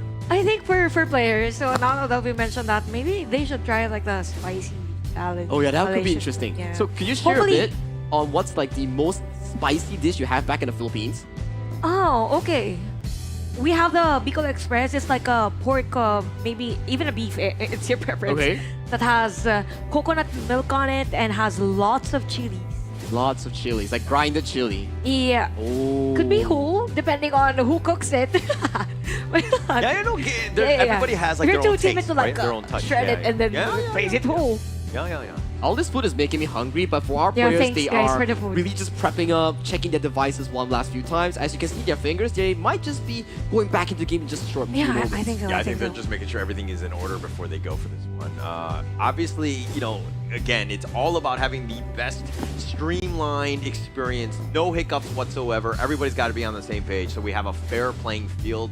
But for me, it's funny because you're talking about food, and in the intro segment, they were talking about like whoever has the best food is going to be the one, is going to be the best here in terms of the Nations Class. It's all about the food. It's all about the food. You go to Philippines, you go to Indonesia, you go to Malaysia, it's always about the food and always about the culture here. That's why we promote Honor of Kings Nation Clash, because we want to be sharing more of these cultural heritages, these experiences with everyone across the globe. I'm just really happy to be part of Nations Clash because I get to see lots of players. I got to work with you. I just saw you during a KWC and now we're here. So it's really an honor to be part of this event and to see a majority of the players play fair against each other. Yeah, but okay. Vote for Honor of Kings at theesportsawards.com/vote for the Esports Game of the Year, as well as Mobile Esports Game of the Year. I believe you can vote every single day. So this is something that you want to constantly do. Ensure that you do that. We want to beat some of those other games, so to speak. I don't think it's going to be in question. We saw the in-game votes for the teams that were playing today at the Nations Clash. I know that the power of the players is at home, and you guys are able to do this as well. I think for some teams it was around 20 million votes. Wow, that's a lot. It's crazy. Yeah. I'm not sure if it was Blacklist International that had 20 million votes, but yeah, with all your help, well, then maybe we can win an award on that esports award. It will be interesting because Honor of Kings, we are, as a global scene, we've been out last year, and then right now we're looking at one of the largest awards in the esports environment to really win it all, if not with our entire audiences here. Our audiences, our players, everybody can chip in a bit of their strength to form a big family, to form a big award for us in this title. Yeah, and to be fair, we also have other activations aside from KNC happening. We have the celebration for the decade anniversary, so it's one thing already. I mean, every tournament that we have, it's as if there's no break, because after this we go straight to KNC on November 14th. And I think for some KOLs, they will also be experiencing the KPL from November 9. If not November 9, November 7, November 8, 8. 9. November 8, Yes. thank you. Yeah, I mean, there's leagues throughout. I mean, the world, the championship is obviously the next big target for all of these teams that are going to be there. And then after that, when you're going into Challengers Cup, which is going to be in China. So, there's just level after level after level in terms of the esports leagues, right? And that's the amazing part. The fame, the fortune, all of these things and above is going to just set you up for a great 2026. Yep. All these tournaments that we talk about for KNC, right now you're playing for regional pride. You're playing for the experience in front a live audience. And then we will slowly scale into KIC. That's where Chantel, Blacklist, and Boom Esports, and all these Philippine teams will have the home ground advantage. And bear in mind, I love the PKL fans as well. Of course, and now that you've mentioned about KIC, now I remember we also have the Phoenix Reborn exactly, qualifier. So talk about non-stop HOK, right? So we have lots of opportunities for the players. I mean, everyone is welcome here. We say that in the Philippines. We have this phrase, lahat kayo welcome. It means everyone is welcome. Lahat kayo is all of you. Yeah. Is welcome here. Lahat kayo. It's like the language that we say now, or the voice that we say to everyone who wants to try HOK. Yeah, I mean, this is the perfect time, right? I think that, you know, the game is in such a great spot. Plus the potential, like the growth is definitely there. There's a lot of, you know, the skill ceiling is so high, so you can constantly improve no matter what happens. I mean, the ranked games are great, dare I say, especially when you're winning. My experience, when you're winning, if you're winning, then ranked games are great. When you're losing, it's a little bit more than just learning. It's a lot of stress. Well, let's save the talk and let's bring it right back into the game. Okay, Tyrant has taken for BTR by Vitality.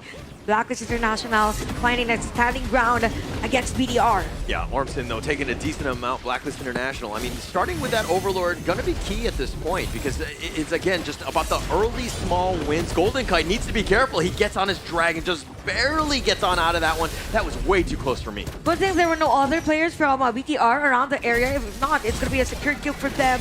So right now for BTR, what's effective is that they are normally seen around the areas of Blacklist International. Good thing for Blacklist, they still have that minimal lead on this game. Again, in terms of hero composition, it's a mixture of both. Zank is ready anytime to dive against Blacklist. Yeah, at a moment's notice. The guy has got no fear. He will constantly be on the back line, harping it on. It's just a matter of time before he gets those items, though. And then he'll become super strong, especially on this Yangjian. It's going to be a very scary ride for Blacklist International. The only thing that made the BTR falter on that game against Homeboys yesterday was that they haven't given Zanku the chance on the early game. Good thing for them on this game, at least they can do so on Zanku continuously farming around the camps. So I expect that this game is going to be a bit slow early game because we all need those items as much as possible. There's not much of a lead in terms of gold on the jungles. So it means early game is as effective for both. Yeah, and that's kind of what we were talking about in the pre-game, right? A lot of the teams have been kind of arrowing in on Zanku, limiting the farm in that space that he's been given. So it's kind of one of those things where the other guys like Tough Z, Zan, Neil, all these guys really need to step up to kind of pick up the slack. That's true, and what's effective right now for BTR is that they tend to stay on the bushes. As to why for Blacklist International, they don't have that much information. Bottom lane, you have 3 players from BTR. Almost all alive is the tower, so talk about aggression. BTR is doing it at the farming. I mean, but they've got 4 members, right? And yes, they've, you know, deflected Bigetron's assault on that bottom T1, but they didn't really get anything out of this. And now Chammy1 all the way in the bottom is going to make his way to the mid lane. Justy has taken the space in the top lane, so utilizing the space that's been given. But again, it's a lot of walking around, but again, no kills. By the way, take note that for Neil, he already has the Venom Staff. Oh, they're looking to go for this one. Chammy1's got the force field suppression, but Zanku at about half life, and it looks like they're going to end on that note. I love the discipline coming in from both teams. I mean, it could have been a play, could have been a team fight for both, but they all know that they need more space, they need more time. But what's really nice is that for Blacklist International, they're up on gold, 1.6k versus BTR. Now is their time to set up a play, probably at the bottom lane as the Universal Law has been used. Take note that even the ultimate of the Yixing has been used already. Oh, they're taking liberties right on the Chammy1. He eats this one. He's going to be picked off. Tubsy making it in pay. He wants to go in, gets the pull in, gets onto serious mode, and not enough to kill Chaz. Oh, he gets sniped out with that rolling raid. Zod, but he might go down. Golden Kite revenges his friend. Oversave for BTR. Good trade for Blacklist International. Although at that moment, 2 players were down.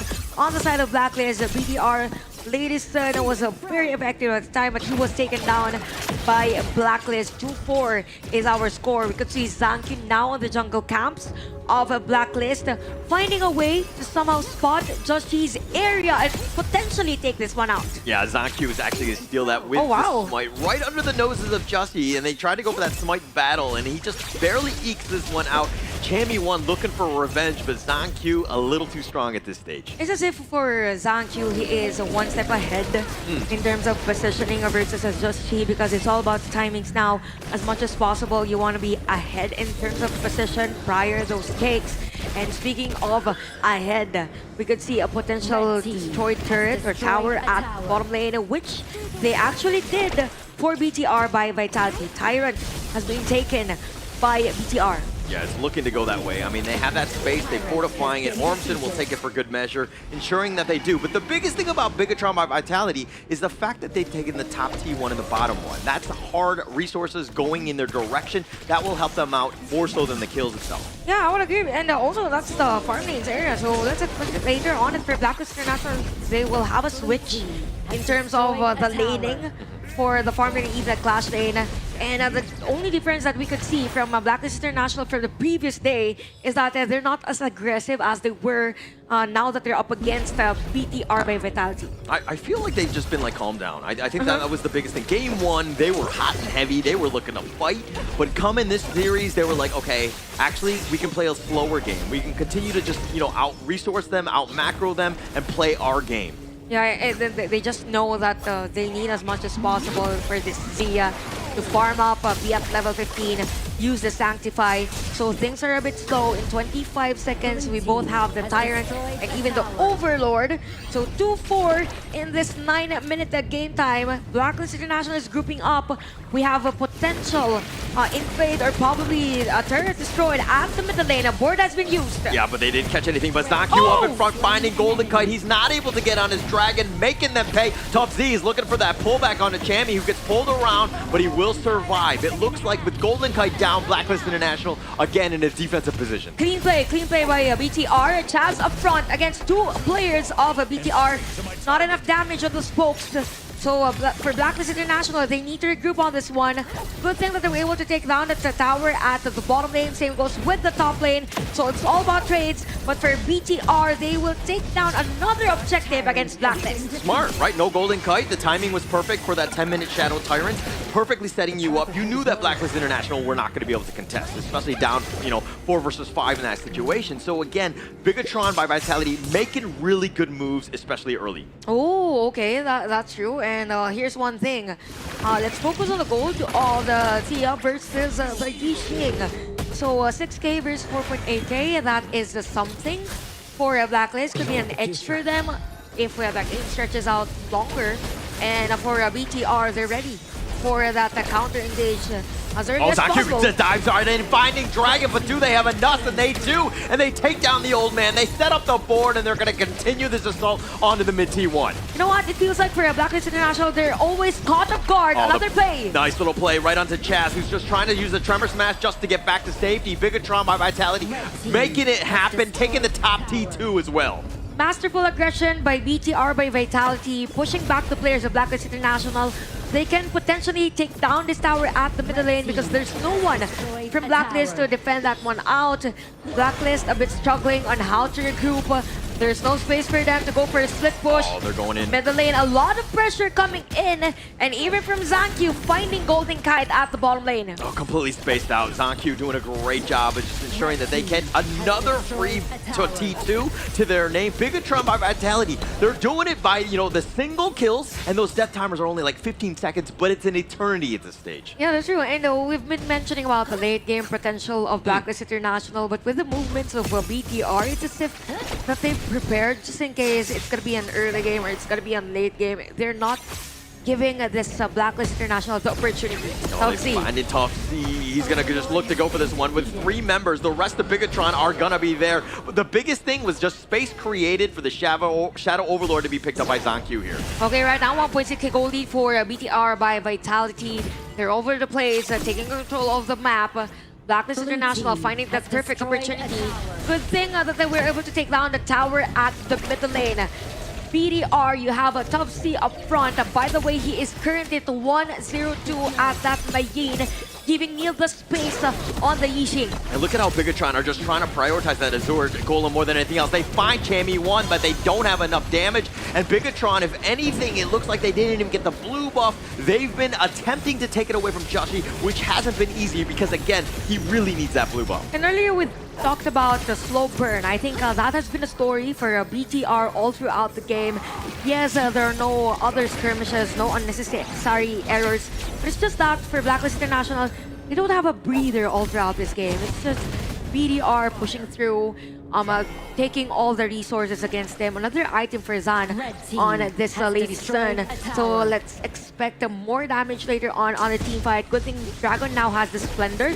All they find is ZanQ though. He's gonna just take most of this one. He's at half-life with that Universal Law pushing him away as well. But this is the thing between good teams and great teams. When you have that lead, this is how you take that map control. You suffocate them. Yeah, that's true, and that's very evident on BTR's play now. No way for Blacklist to go for a counter They setup. might want to go for this one, but Chaz decides to go with that burst ram, finding the Tremor Smash, but Zan is actually low. Chaz is going to be killed, but Neil gets killed in return, and it looks like they're going to take off Joshi, and that's a double kill going the way of ZanQ, who's in heaven and earth mode, making it barely surviving. 2 players down inside of Blacklist. Now we have Neil down on BTR. It's just 14 minutes of the game for BTR. They literally controlling the areas of the map, trying to take down this Tyrant, and almost goes Dragon. Oh, they find Dragon. The pickoff. Zan is doing some serious work. Golden Cut has to get on the Dragon just to stay alive, but space created, taking another Shadow Tyrant for Bigetron. I mean, this is pure domination now for BTR by Vitality. Actually, it's already an understatement, but if we look at the hero composition of Blacklist International, in terms of late game, they still can. They have Chaz on the crowd control. They just need more items.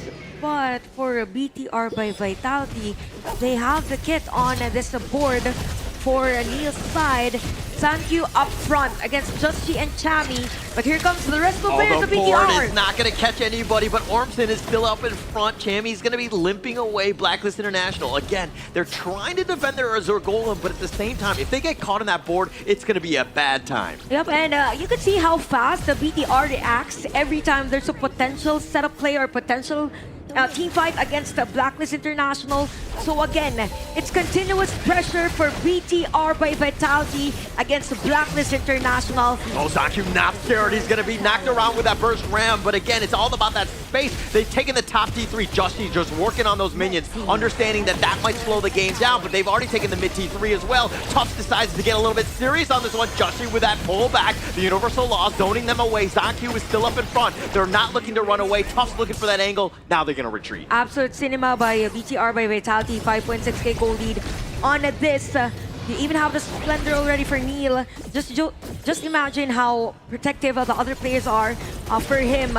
Even though they could actually set up a play against Blacklist. They find him. The Storm Strike is unreal. Taking down Neil, though. That's going to be great. The first ram on top of this one. They have a lot of control. They've killed Zan as well. Double kill for them, but they traded away Dragon. Tufts is still there. ZanQ is looking to go down, but that's just going to be Stage's Sanctuary. He's constantly being focused. Can ZanQ survive? No, Joshi is just too much. It's got a double kill, and now with these numbers advantage, they have a chance at this mid T2 and more. It's all about surprise attacks. So Blacklist International went for the surprise attack, and BTR wasn't just ready for it. We really have to commend that set of play coming in from Chaz. They could actually win this one, not unless Ormson is able to defend all those minion waves coming in from Blacklist. Ormson is the only one left. The Stage's Sanctuary just to kind of potentially delay this one, but it looks like Blacklist International have come back off of the ace, and Blacklist International will take game one. I'm back here going in for the Blacklist International squad. That was one team fight initiated by none other than the FMVP coming in for the PKL squad. And we talked about the potential for a comeback at the HOK. I think at this point, that was what was prioritized by Blacklist International as to why they were effective on that game number 1. They just needed one team fight to win that game. Oh, that's pretty much all you needed, right? You make one mistake, you get caught out, and then literally just a snowball and just end mid. GG, let's go. Autolus is smiling. Autolus is smiling there. He's like just like having the time of his life, just casually cruising, giving us those finger hugs. But definitely, everything looked very smooth and good for the side of Bigetron by Vitality. It was that one last team fight initiated at the start by the side of BTR, which Chammy won. The one and only found that big play. And I think for the lineup of BTR by Vitality, the kit for a crowd control isn't that efficient or evident on that game. Evident. Because if the players of Blacklist International are more on the aggressive stance, then the only way for them to escape is by backing away. But for Blacklist, they can push more and exert longer team fights against them. It's all about that team fight here, Blacklist International, making them pay on that one. I mean, ZonQ was having a great game, but then once he got caught out, it was pretty much the rest of them. Like, again, we were talking about in the pregame is like, who's going to step up? If ZonQ goes down, doesn't have the greatest of games, and he actually had a good game with 13,000 net worth, but the rest of the team was not really there to help support.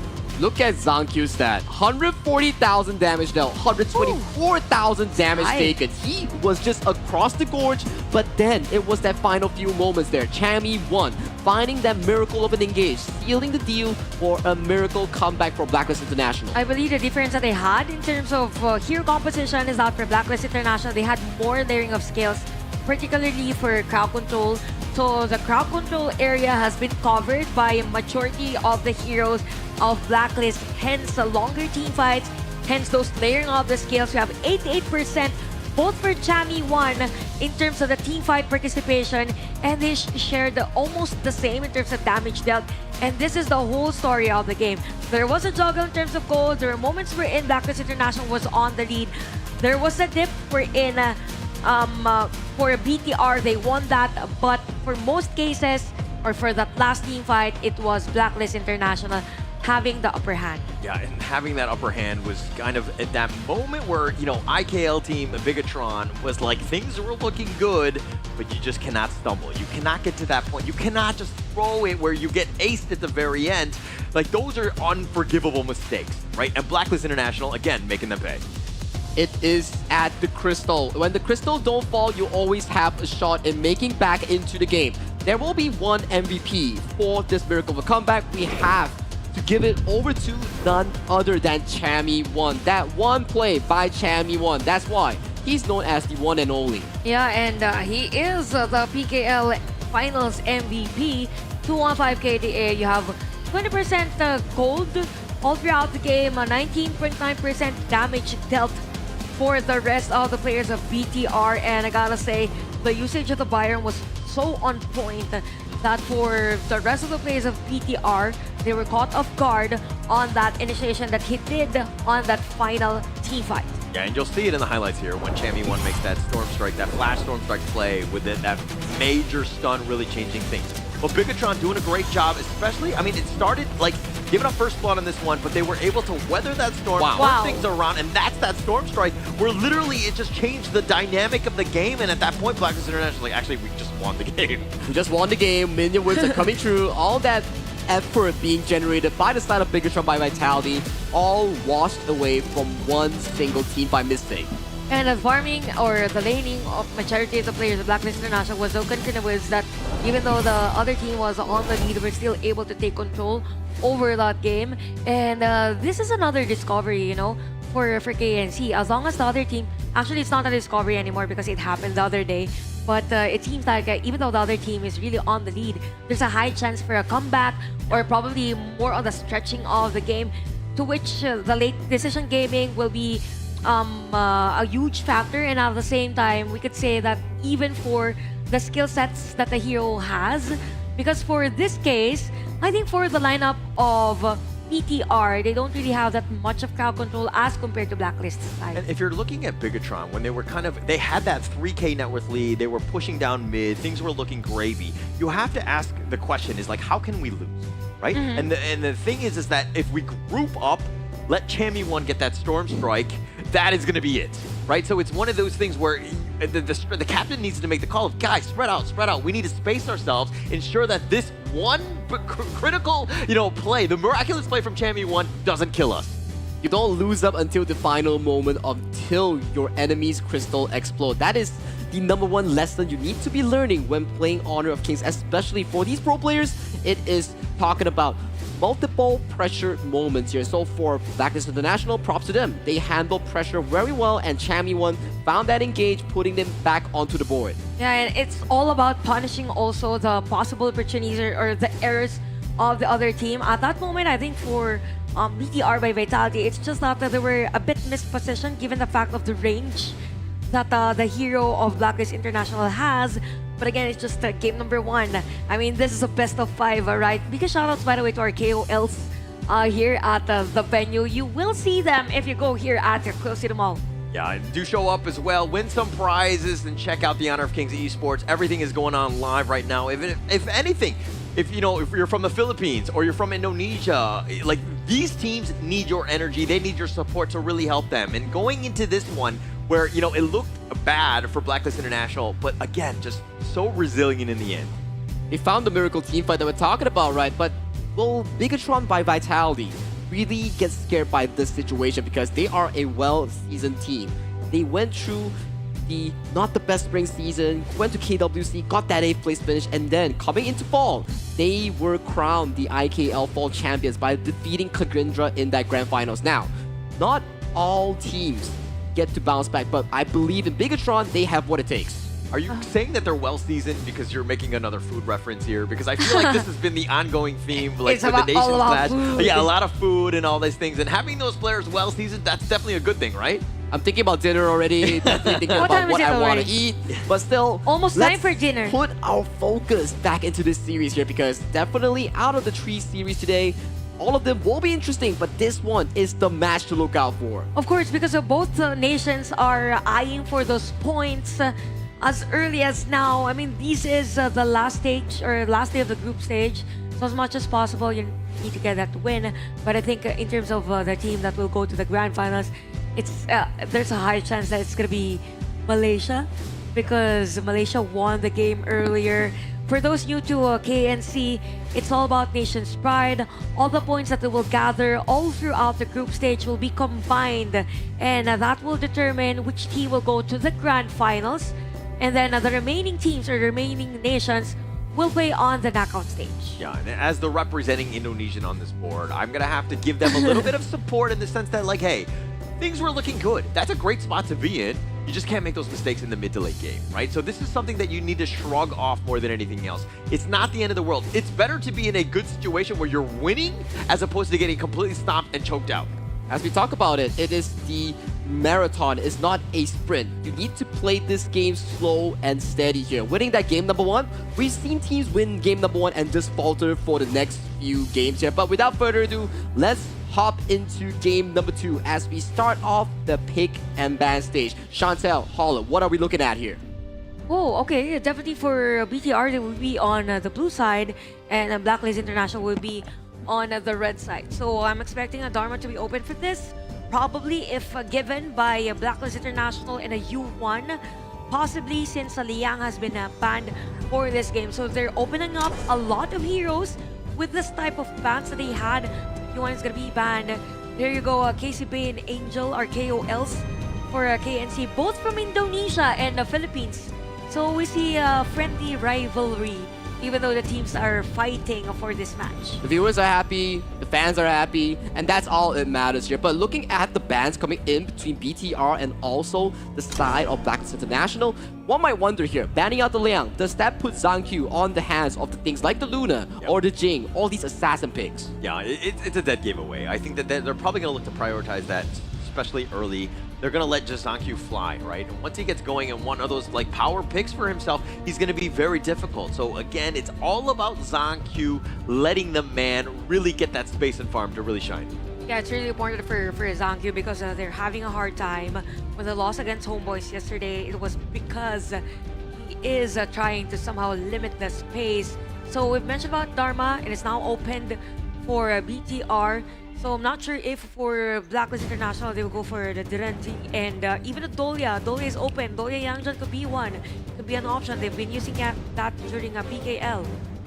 They have been picking it up. I don't think it's something that we've seen too much Joshi playing on that one. They're going to go a little bit more tried and true with this Pei. The DRNJ, of course, just another solid farm laner right now. They're amping up the tempo here coming in for game number 2 here. After that comeback win, that definitely pushes the morale for South Blacklist International. With a severely faster early game draft come in for South Blacklist International, that could just push this game to a 2-0 if BTR is still worrying about that comeback of a lose. Yeah, but Bigetron Vitality understanding that the counter pick to the Pei has generally been the Yukio. They've actually had great success with this hero just throughout the Honor of Kings Esports scene. It just does a lot of damage. It counters pretty much what Pei was looking to do and as he invades the enemy jungle. Definitely a massive damage coming in from the Ukyo, but nice answer by Blacklist International in this Swansea. So crowd control could be potentially countered by the side of Blacklist International. The BTR, they need a burst here at the middle lane. Could be a Nuwa actually, but Nuwa against Swansea, I'm not sure about that. So Arnie has been banned for the side of Blacklist International. Other heroes that they could actually use is they banned up the Mai. They could potentially get Sure and even Ganenmo. It's hard to use Ganenmo with the Dharma. Yeah, I mean, the Ganenmo actually has some play. I could see it doing some damage to the Pei, assuming he doesn't just get pounced on. But the Zhuangzi, in my opinion, I like this pick, right? There's a lot of stuns that you need to keep your Pei and your DRNJ alive. Yes, you have legal immunity, you have outs, but it's better to have that, get out of jail free card just in case. Especially when we talk about Zhuangzi, it puts BTR in such a reactive space. You need Tough Z and also Ormston to layer that crowd control. The first crowd control cannot stack. You need it to be separate. One has to force out the butterfly effect from the Zhuangzi, and then the second one comes in catching the backline. Yeah, but that's why for Blacklist International, they banned out this Aoyi for this game. We're still waiting for that form a lane on the side of BTR by Vitality. We mentioned about Nuwa earlier, which is pretty nice for the lineup of BTR, but it was actually banned by them. So you're left with other heroes for Blacklist. They can use Lady Shen. They can even use Xiao Kao for this, just for the sake of having burst, and it's gonna be Lady Shen on the team. Yeah, just a little bit of more AoE to kind of deal, because you know that the Zhang Fei is looking to jump in, create that stone with that umbrella outburst, plus you have the Dharma for the counter initiation, and Lady Zhang kind of disrupts that quite a bit. You have the Destructive Deluge, you have the Ocean of Tears, you have options, right? Which is going to be something that they need, because team fight-wise, they really don't have that. They have the damage and that potential just clearing stuns, but you got to be able to fight at some point. And Lady Zhang isn't item dependent, so True. It means that for Blacklist International, it is expected that for Dragon, he will just rotate all throughout the map and give support to the Pei, so that everything could be funneled either for a Golden Kite or just Chi. So now we have another Garuda game that we could see from the side of BTR by Vitality. We saw Garuda yesterday, now paired with Erin. Okay, I'm surprised that we see an Erin for this. I'm surprised too, especially Erin is one of the rare marksmen that is not so popular in towards the marksman pool that we talk about. The Garuda is an interesting one because it puts the Zhuangzi into such a reactive space, whereby the Zhuangzi wants to pop that ultimate and then trick your spells like the Dharma ultimate, like the Zhang Fei ultimate here. But with the Garuda ultimate, the Wings of Judgment here, you can poke them down before you start to fight. It's going to constantly just, just lower them and make it very uncomfortable for them to really commit to a fight. So if we're going into this one, who are you going to give an edge to? So far, if Blacklist International plays to their true bread and butter here, they have a much more comfortable draft because they can always react to all this engage. But Chantel and Holler, I leave the stage to you as you guys will be casting this game number 2 between Bigetron by Vitality and also Blacklist International. Interesting here composition for both. Really looking forward as to how Garuda will be played by Bigetron by Vitality. A lot of pokes coming in out of the middle lane, and it is as expected with the hero composition that they've got. And what's interesting is that we could see that for the side of Blacklist, they have this potential to go for an invade, but it was topped. Oh, the flash away, Tough Z just barely surviving. Chammy 1 was looking to go as well, but with Neil showing up, he didn't really want to dive that tower. But the most interesting part about this game is that we have 3 brand new heroes that we have not seen in the Kings Nations Clash thus far, with Yukio and Erin, and of course the Zhuangzi. Yeah, that's true. So right now for Blacklist, they're forcing a pressure, or they're giving pressure at the bottom lane. Now for BTR by Vitality, it's a typical pattern that we see from them, taking things slow, little by little, and more on somehow securing those resources. And for Blacklist right now, what's really nice is that we've mentioned about the dragon rotating around the area, right? And that's what's happening during this game. So it's a nice matchup between the Garuda and the Lady then later on. But it's just that for the Garuda, it's more on decent clearing of minion wave. Has the kid, has to sustain at the back lane because of the shield. Yeah, Neil's got that damage. Think of it like a Ganon Mo in a way with like the long range pokes and things like that. Dragon has more of like the Lady John has, you know, you have that Ocean of Tears, you have the Destruction Blues. You have areas of zoning that can be very helpful. Plus, you have Elsa on your side, and when you can let it go at a moment's notice, that's always going to be good because you can sing that song. A lot of brawl fights from our Clash lanes, by the way, but a potential kill, probably no. Just folks, from the side of BTR, I think this has been the story of the series. Slower the game, more on point. Who team or whichever team has an error in terms of using the skills and even the spells could potentially be killed or punished by the other team. And the biggest thing about that is that Chaz, right? With that butterfly effect, like when does he use it? Like when does he use it? Because if he clears all those stuns and your guys are cleansed, then you're gonna have a great time in terms of fighting. But at what point he needs to ensure that he doesn't get baited out. The Wings of Judgment doing some serious work onto Chaz. He's trying to dodge his way around the shields, just barely enough, and somehow Chaz survives. Good thing they have the shield, or if not, it's gonna be a kill for BTR by Vitality. So with that, it means that the Blacklist International is able to stretch the possible play from a BTR. There's gonna be a teleport, I think. Okay, it wasn't detected at the time. So BTR by Vitality, they're just finding that way to somehow limit the potential of Just Chi by going onto the camps around their area. But Blacklist International, the same story with game number 1. They are kind of dictating the pace in the jungle area. We've mentioned about them being really great in terms of early game. That's the story now, them dictating how BTR will react against them. Yeah, Justin will have a good time early. I mean, especially on this pay, he will constantly be able to farm, and they're seeing a 1K advantage because of that spike that he has. And now Tough Z has to run away, completely zoned away, and it's pretty rough to be in that situation when you're Tough Z all by yourself. And with a rotation for both teams, they're like giving space on the farm lanes. Although we have Garuda, we have Neil at the bottom lane to give pressure against Golden Kite. The Wings of Judgment is going to do some serious work, just barely doing enough, and it was going to be first blood. Neil sniping him down with those swords. First blood by BTR by Vitality. Now they have the edge to potentially secure this objective. There might be no contest coming in from Blacklist International as they successfully secure the Tyrant. And while this was happening, I think for Blacklist International, they went in for the trade, which is the Overlord, and this is what was lacking from the previous day. But you have the information from Ormston, but Just Chi will secure that one out. Yeah, actually, Ormston, sometimes on the John Spade, you want to take a smite. He took heal on this one because it's about that sustain, being able to kind of just outlast the potential damage from this Blacklist lineup. But, you know, it's more of a consolation prize. Obviously, you want the Tyrant, especially at that 4 minutes. It just spikes your team up in that early game. That's true. So for this one, again, for BTR, they're still finding that opportunity as to when and where they will capitalize on having the Dharma on their lineup. In terms of the junglers and their gold, pretty close. 3.9k versus 4k, but let's focus on the other lanes. Okay, I mean, I take it back. Everything's close in terms of gold.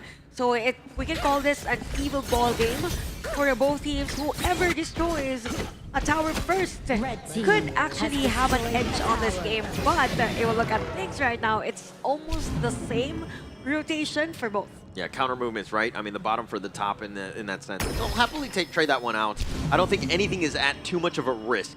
Right now, it's about playing it carefully, right? You don't want to give it anything away. You don't need to be super aggressive at this point. I mean, Golden Kite dying at that one part, giving up first blood, actually just slows him down more than anything else. By the way, Dragon has now the Mask of Agony because of ways of I'm just not sure what's going to be the first item for Neil on the Garuda.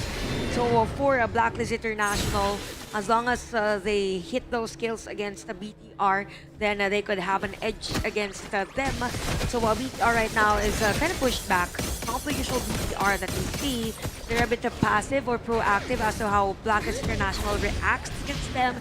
And slowly but surely, Blacklist International is limiting the areas of control under BTR. Yeah, taking that top T1 is going to be huge for Blacklist International. More space, more suffocation, so to speak, and more pressure, which is going to be a little bit difficult for Bigetron by Vitality here. Because, again, Zancu, while he's keeping on pace in terms of that net worth, 5.1 to 5.4 from Justy, it's still a bit concerned because you're down overall net worth. And this has been always a struggle for BTR by Vitality, especially if Zancu is behind in terms of the control around the map. Probably as to why for BTR, they're forcing a team fight at the top lane. Forcing it for Wings of Judgment. Oh no, Ormson, excuse me, with that Umbrella Outburst. Here's the Wings of Judgment trying to do some work on the Chaz, but it's more zoning away. They've taken the top T1. Blacklist International, again, you want to be the aggressors. You do not want to be losing towers at the 7-minute mark. So far for BTR by Vitality, everything is smooth in terms of the rotation, in terms of how they take objectives against the Blacklist International. Good thing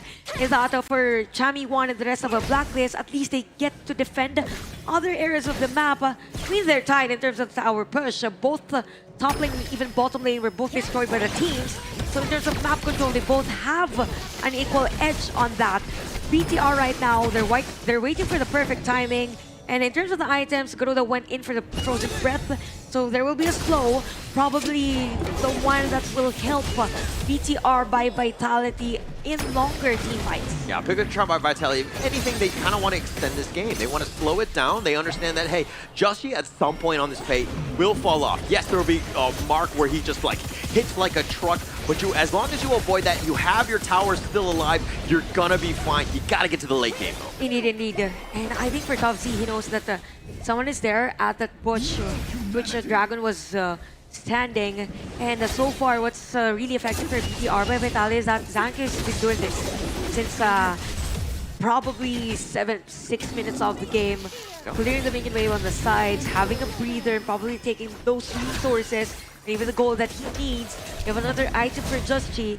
We have the objective. This could dictate the tempo of the game moving forward. It's 8 minutes and 30 seconds. Blacklist International is here for the position.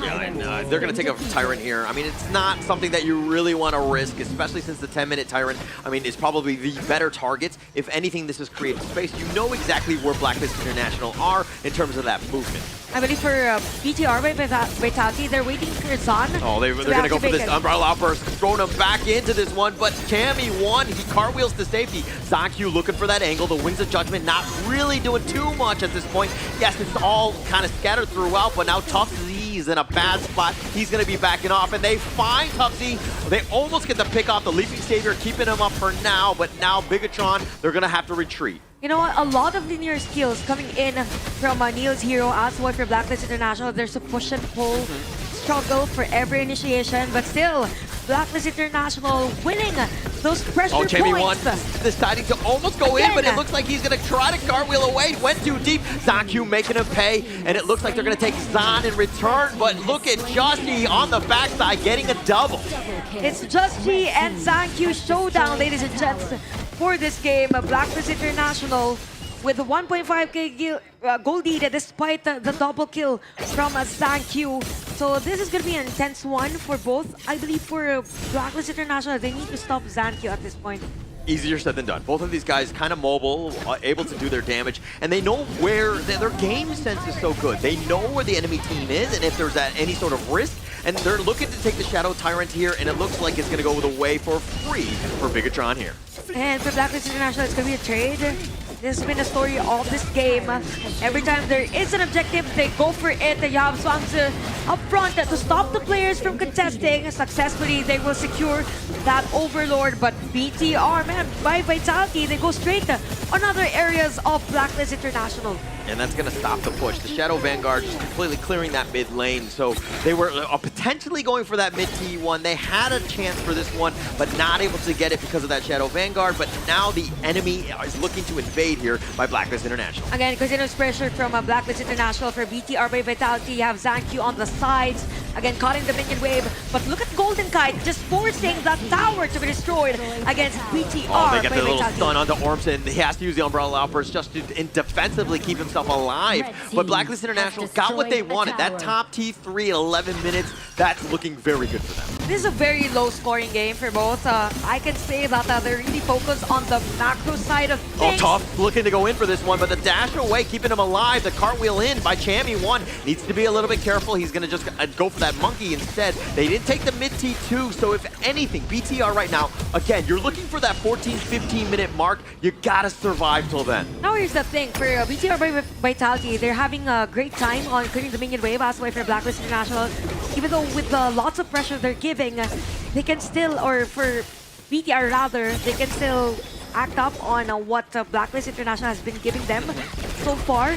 So we have another item, we have other Frozen Breath on the Dragon's side on this. So even for the Erin, he also has items that has damage. Yeah, and I mean, it's only a 1K net worth lead at this stage for Blacklist International. It's not much. It's a bit of a 50-50 still, so it's still anybody's game. If anything, Bigetron right now, again, it's just keeping the towers alive. The T3s are key. Yeah, that's true. So some of the Filipino words slipped there. Anyway, 1.5k gold lead again for Blacklist International. Bottom lane could be a huge potential for a team fight for both teams. So again, low scoring game. It's all about discipline for both BTR and Blacklist. We might see another team fight on the next objective that we have. Good thing for Blacklist International, they were able to take down majority of the towers against BTR. There's a change in Chammy1's boots, by the way.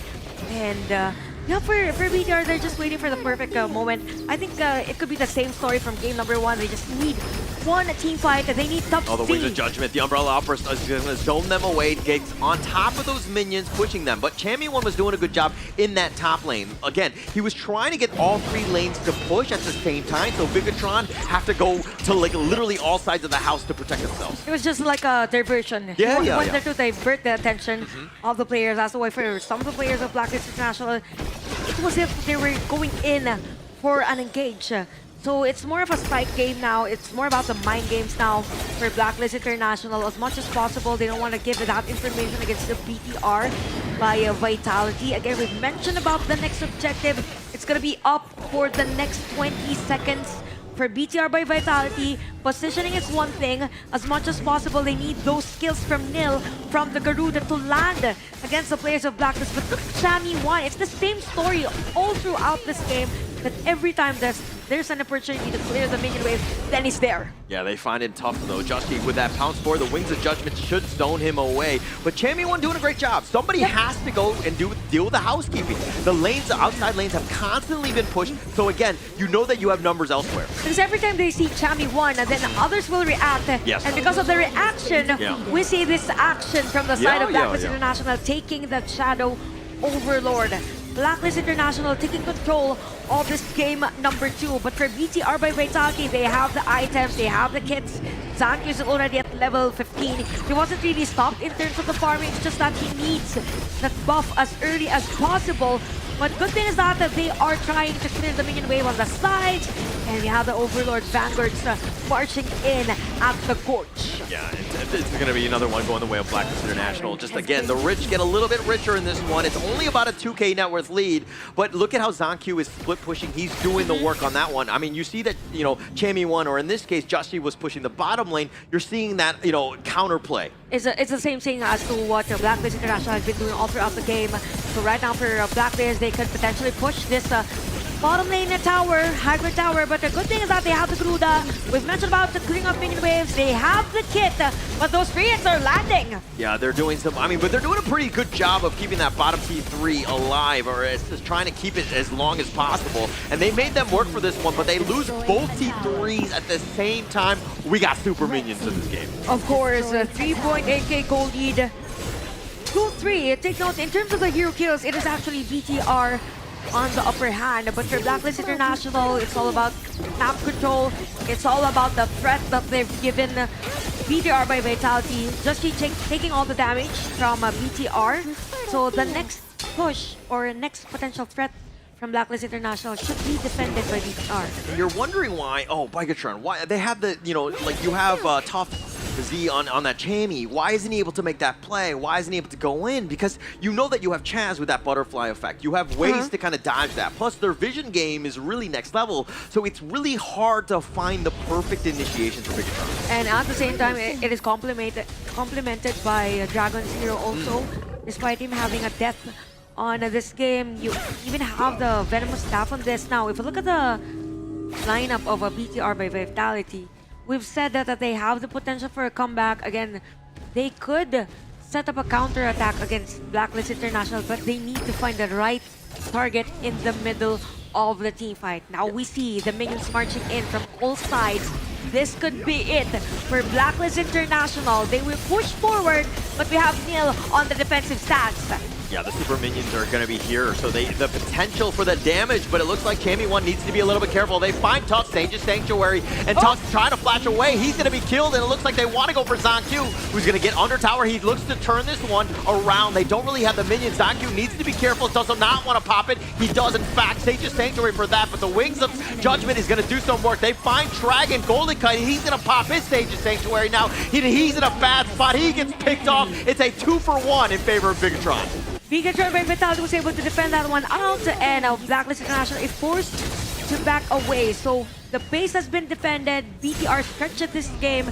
There's already 17 minutes, almost close, or actually we are already at a game equilibrium. We're in. The gold won't matter that much for this game. The items will be almost at full. We have 2 players at the Tome of Wisdom already. For both Garuda and even Erin. And we've not talked about Erin. And we all know the potential of this hero at the late game. So we can see right now that for BTR, they're focused on trying to zone out the players of Blacklist International that will position on this objective. You have Chaz, Just and even Chammy1 trying to give information to Dragon, who will try to be part of the team fight. Oh, if Just gets the steal, that would be miraculous. And he does get the Overlord. Justy over the wall with a crucial kill theft. That was huge for Blacklist. Just when you said that this might be it for Justy, there is a full clash on that. And don't forget to redeem tons of Arcana Fragments and the precious Dragon Crystals around the game. And away for this, the Blacklist International, a huge steal coming in from Justy. They have the lead. They have the Overlord Vanguards marching in all throughout the map, and they will try to secure this Tyrant for this game. And you have ZonQ up front, and even Ormson. Could be a potential team fight, but if you're a BTR, I don't think it's the best idea right now. Yeah, definitely not. I mean, you don't want to risk it at this point. So, I mean, this is going to be taken up by Blacklist International. It's not the end of the world. The Tempest Dragon obviously is something they need to fight, but it's about those Vanguards. Without any T3s, those lanes are constantly putting pressure on. You have very little time to get outside your base, potentially make a play, and before your base is under siege again. Okay, but look at the spells of Blacklist. It's all available for the next team fight. But good thing for BTR by Vitality, they're able to defend everything that is being thrown to them by Blacklist International. But for the next wave, this is going to be the decision maker for a BTR Vitality stretch on this game, or is it going to be a 2-0 for the series on Blacklist? Another King of Minion wave coming in from Nil, which has been very effective for this game. Chammy1 on the side, you have the stuns. Yeah, it has the stuns, but he's not actually going to go onto Tuft instead, who needs to be a little bit careful. Zon is going to actually use his passive. They've already found Dragon, and that's going to be a huge turn of events, because again, the Crystal is wide open, but with no lanes pushing, and you don't even have a full squad, you have to retreat. Oh wow, 19 minutes on this game. Almost close to the 20-minute game. That could be the final team fight for both. 2-0-1 is Garuda, so there's no really counter for the side of Blacklist International. Now for this one, positioning is one thing. Now next would be the available spells. So Flash isn't available for Dragon, even though he will spawn in 9 seconds. It is now being started by Blacklist International. You have players from BTR up there this might be it for them. Yeah, the Wings of Judgment looking to zone there, but Joshi waiting in the wings. He's stolen Overlord before it. Can he make another miracle play? He actually has to dash away. He bounces to safety. He's at about half life at this point. He does have Sage of Sanctuary, but they're looking to turn this around. They find Zan, and that's going to be a huge amount of damage that's taken away. Zaku is still there, but Joshi with another take. He takes the Tempest Dragon, and now Blacklist International on the aggressive. Cammy one looking to go in. He's going to pop his own Sage of Sanctuary. They're still up, but Golden Kite doing some work. They find Top Z as well. 3 members down from Bigetron, but Zaku gets the return onto Cammy one. Zaku trying to recall. Probably not going to happen at this point. He uses his passive, gets the pick off on this Joshi, and Zaku dealing with the minion wave. Chaz is going to chase them out, providing that vision. The Wings of Judgment. You have Neil just trying to deal with the minion wave, trying to keep the base alive, but Dragon is looking to end. Golden Kite is doing some work on those crystals, and it looks like Blacklist International have taken game 2. Match point for Blacklist International, winning that game against BTR by Vitality. What a win, actually, on the game number 2. I mean, even for Zankyu, he attempted to go for a fight or for those kills to potentially delay that win from Blacklist, but it's just Blacklist controlling the majority of the game. Yeah, I mean, Blacklist International had to earn that one. I mean, nothing was easy in this one, and that series, just being able to get to that level with the Tempest Dragon, everything was looking good for them from the beginning, but it took them a Tempest Dragon to finally get them over the hump. The last few hurdles that we saw for the side of Blacklist International, it was down to those team fights. It was down to those high-ground defense that's being portrayed by the side of BTS so darn well. But in the end, when we talk about Tempest, Bigetron is playing under the pressure of 3 waves smashing into their turrets here. If they fail the fight, if they fail the Tempest, that is what's waiting for them. Even though we see Zankyu getting back-to-back 2 kills, but it wasn't enough because those minion waves were crashing into the base of BTR. And all throughout that game, it's as if for Blacklist International, they went super macro for that game number 2. Every time that the Tyrant is being taken by the other team, by BTR, by Vitality, they will go straight to the Overlord. And it has been a juggle all throughout the game. As for Blacklist International, there's not much of a gap that they need to seal against a BTR by Vitality. And let's focus on Chuangzi, Chaz. He did a great job on that game. Negating the rest of the initiations from the side of BTR by Vitality. Yes, it was a nice early game by BTR, but for Blacklist International, it's about the slow burn. And if we look at the teamfight rate or teamfight participation, Chami won 100%. We have 3 players at 100%. So it was continuous rotation from Blacklist all throughout that game number 2. And when you have that pay with that early game lead, and you're thinking, okay, at what point can Bigetron kind of stabilize? It was really difficult because you lost all your T3s, right? At that point, it's pretty much all hands on defense, just trying to stay alive, trying to stay afloat, and they did for quite some time. But again, this is the power of the pay. You cannot get those T3s all taken down, easier said than done, especially against Blacklist. We also have to give some props to Coach TG for getting that Zhuangzi pick at the 3rd to really limit Tough Z and also the Zhangfei coming into this draft here, because it makes BTR from such a proactive squad into a reactive one, because they are always worried about Chaz on that Zhuangzi. Yeah, that's true. And if we look at the graph now, you have around 14 minutes. There was a lead for the side of Blacklist International. And then right after that mark, when it's around 15 minutes, there was a huge team fight wherein Blacklist International actually won that one out. And for the side of BTR by Vitality, this is where the deterioration potential that they have whenever Zankyu is behind was shown for this entire game. Zankyu doing whatever he could to give his team a chance, right? That was the biggest thing. And while he will not be MVP, on the other end, it will, of course, be Joshi. Joshi with that secure on that Tempest Dragon the entire game. We see him cruising across the gorge. Had a phenomenal series. KDA 2-1 and 3 is not about the kills. It is about the progress that you made across the map. And it is about how he impacted the team for Blacklist International to get that steady early lead. It's Blacklist International taking control of the jungle or early game, and at the same time just dealing damage or sustainable damage against the players of BTR by Vitality. And if you look at the highlights, there was a juggle early game, right? This was around 9 minutes. We could see that. There was a nice AoE damage coming in from Neil's hero, the Garuda. It's just that for most cases, there were a lot of steals let's not forget that steal in front of the players of BTR by Vitality. Just imagine, you have 3 players there, but you're able to secure that, and right after that, you get more resources against BTR by Vitality. Yeah, it just got messy in that very end, but Justy being able to take that Overlord, that last one of the game, and then the Tempest Dragon, I mean, that's like, if those two go the way of Bigetron, we might have a different outcome on that one. That's how close things were.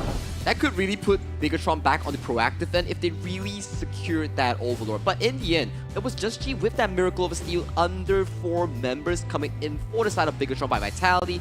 So, you are BTR, you're a fan of IKL. I am pretty sure Rookie Cast right now, he's just sitting there like, man, how do we get back into the series? Actually, I feel like I should be saying that. Hey, let me channel let's channel inner the Rookie Cast. Man, this is what a simulation. does Bigetron need to do here? Did I do it right? Yeah, you did it pretty right. Yeah.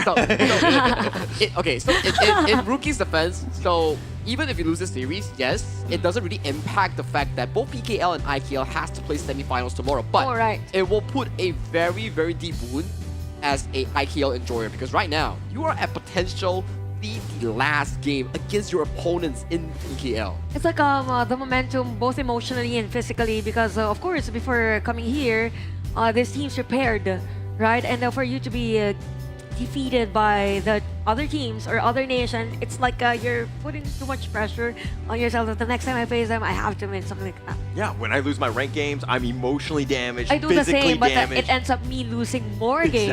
Exactly. I'm on tilt. I don't even know who I am anymore. Yeah, things are not good. And so this is one where, again, if you're down 0-2, you're in that same situation. Things are not looking good. You have like literally a mountain to climb.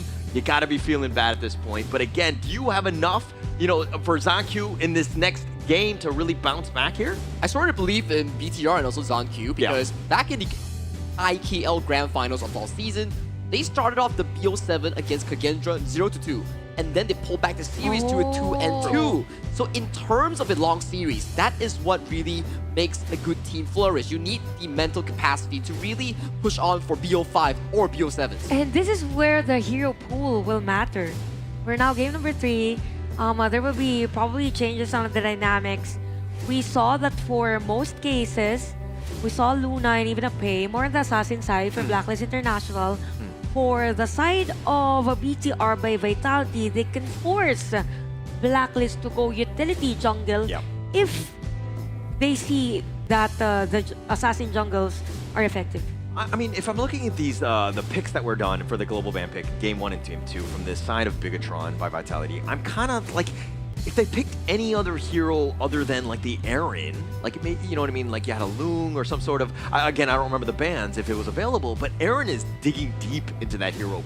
I'm wondering if they had something else that would really just do a much better job than this Aaron here. I think I stand by my fact. I think that Aaron should have been a Marco Polo here. Marco Polo could have kited that game pretty darn decently, but it was down to the coaches, it was down to the players' agreement on what they really want to show the fans and the team on that marksman pick. But I don't think it's just only on that marksman. I think TG, the coach coming in from Blacklist International, the way he drafted a Zhuangzi to counter out both the Zhangfei and Dharma really sees fire coming in for the side of BTR. It's as if he was one step ahead prior to the Zhang Bei pick.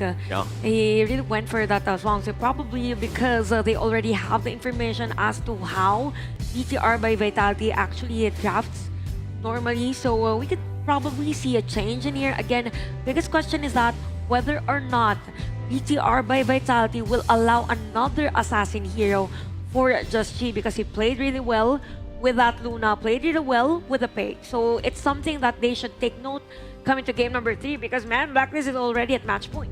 And you put on a very good point here. So Blacklist International on the global ban pick, they have already used both Luna and both Pei. And we talk about Bigetron. Who's the #1 member you need to be targeting? It's definitely ZonQ, and locking those 2 picks away from him is what you exactly need to be doing. Exactly. But ZonQ's hero pool is incredibly deep.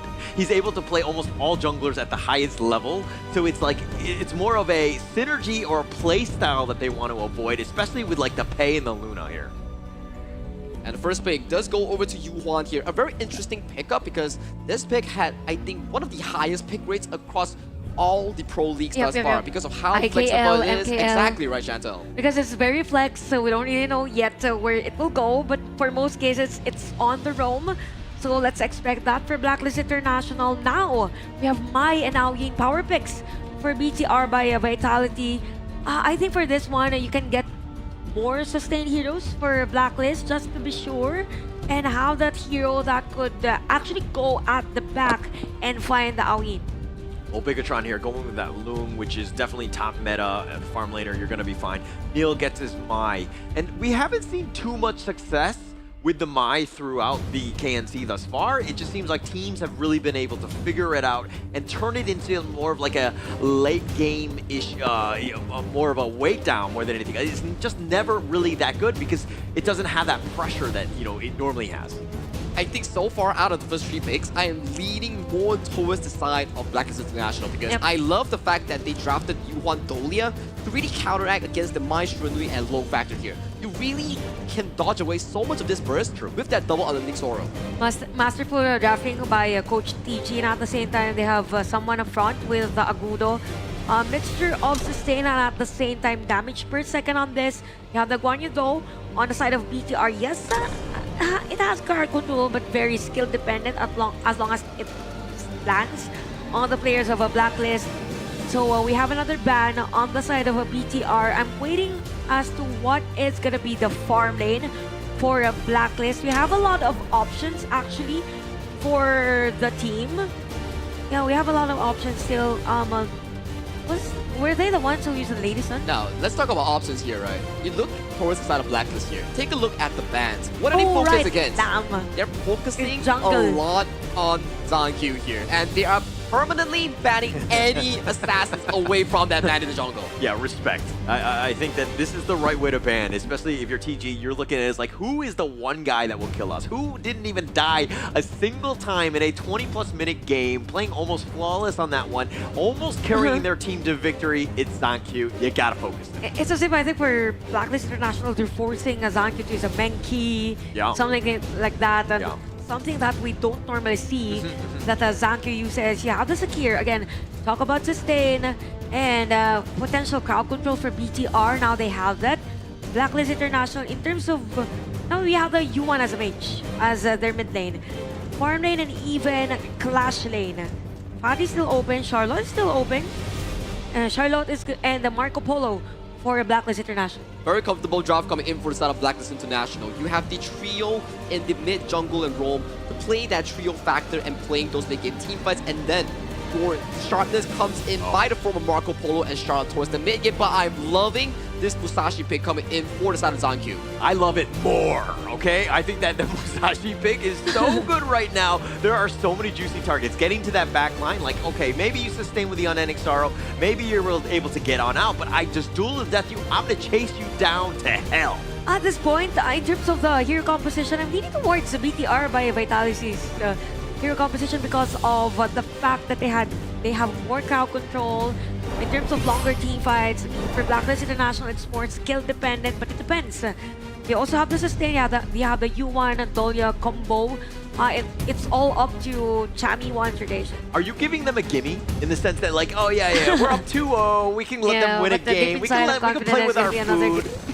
Just kidding. This is game 3 of the best of 5 series between Blacklist International and Bigetron by Vitality here. Chantel, Holler, take the stage. Game number 3, a potential win for Blacklist International. This could be it against the Indonesian team. BDR by Vitality. A lot of folks coming in. We saw Zankyu taking the camp against the Blacklist Dusty. So this is how the story will go for this game. It depends on how they will kind of negate each other's jungling pattern. Yeah, it will be huge, right? Justy will, again, just constantly be in his own jungle. And this is where Neil really needs to make that impact. Not only does he need to be invading, taking things away, contesting from Justy, but those outside lanes, he needs to be on point because, again, if they lose the early game, Bigetron will really struggle. And it's not normal that we see my Shiranui to be somehow having a hard time early game. So as much as possible, you want to be aggressors for this game. Blacklist International just taking it slow, which is very effective. Game number 1.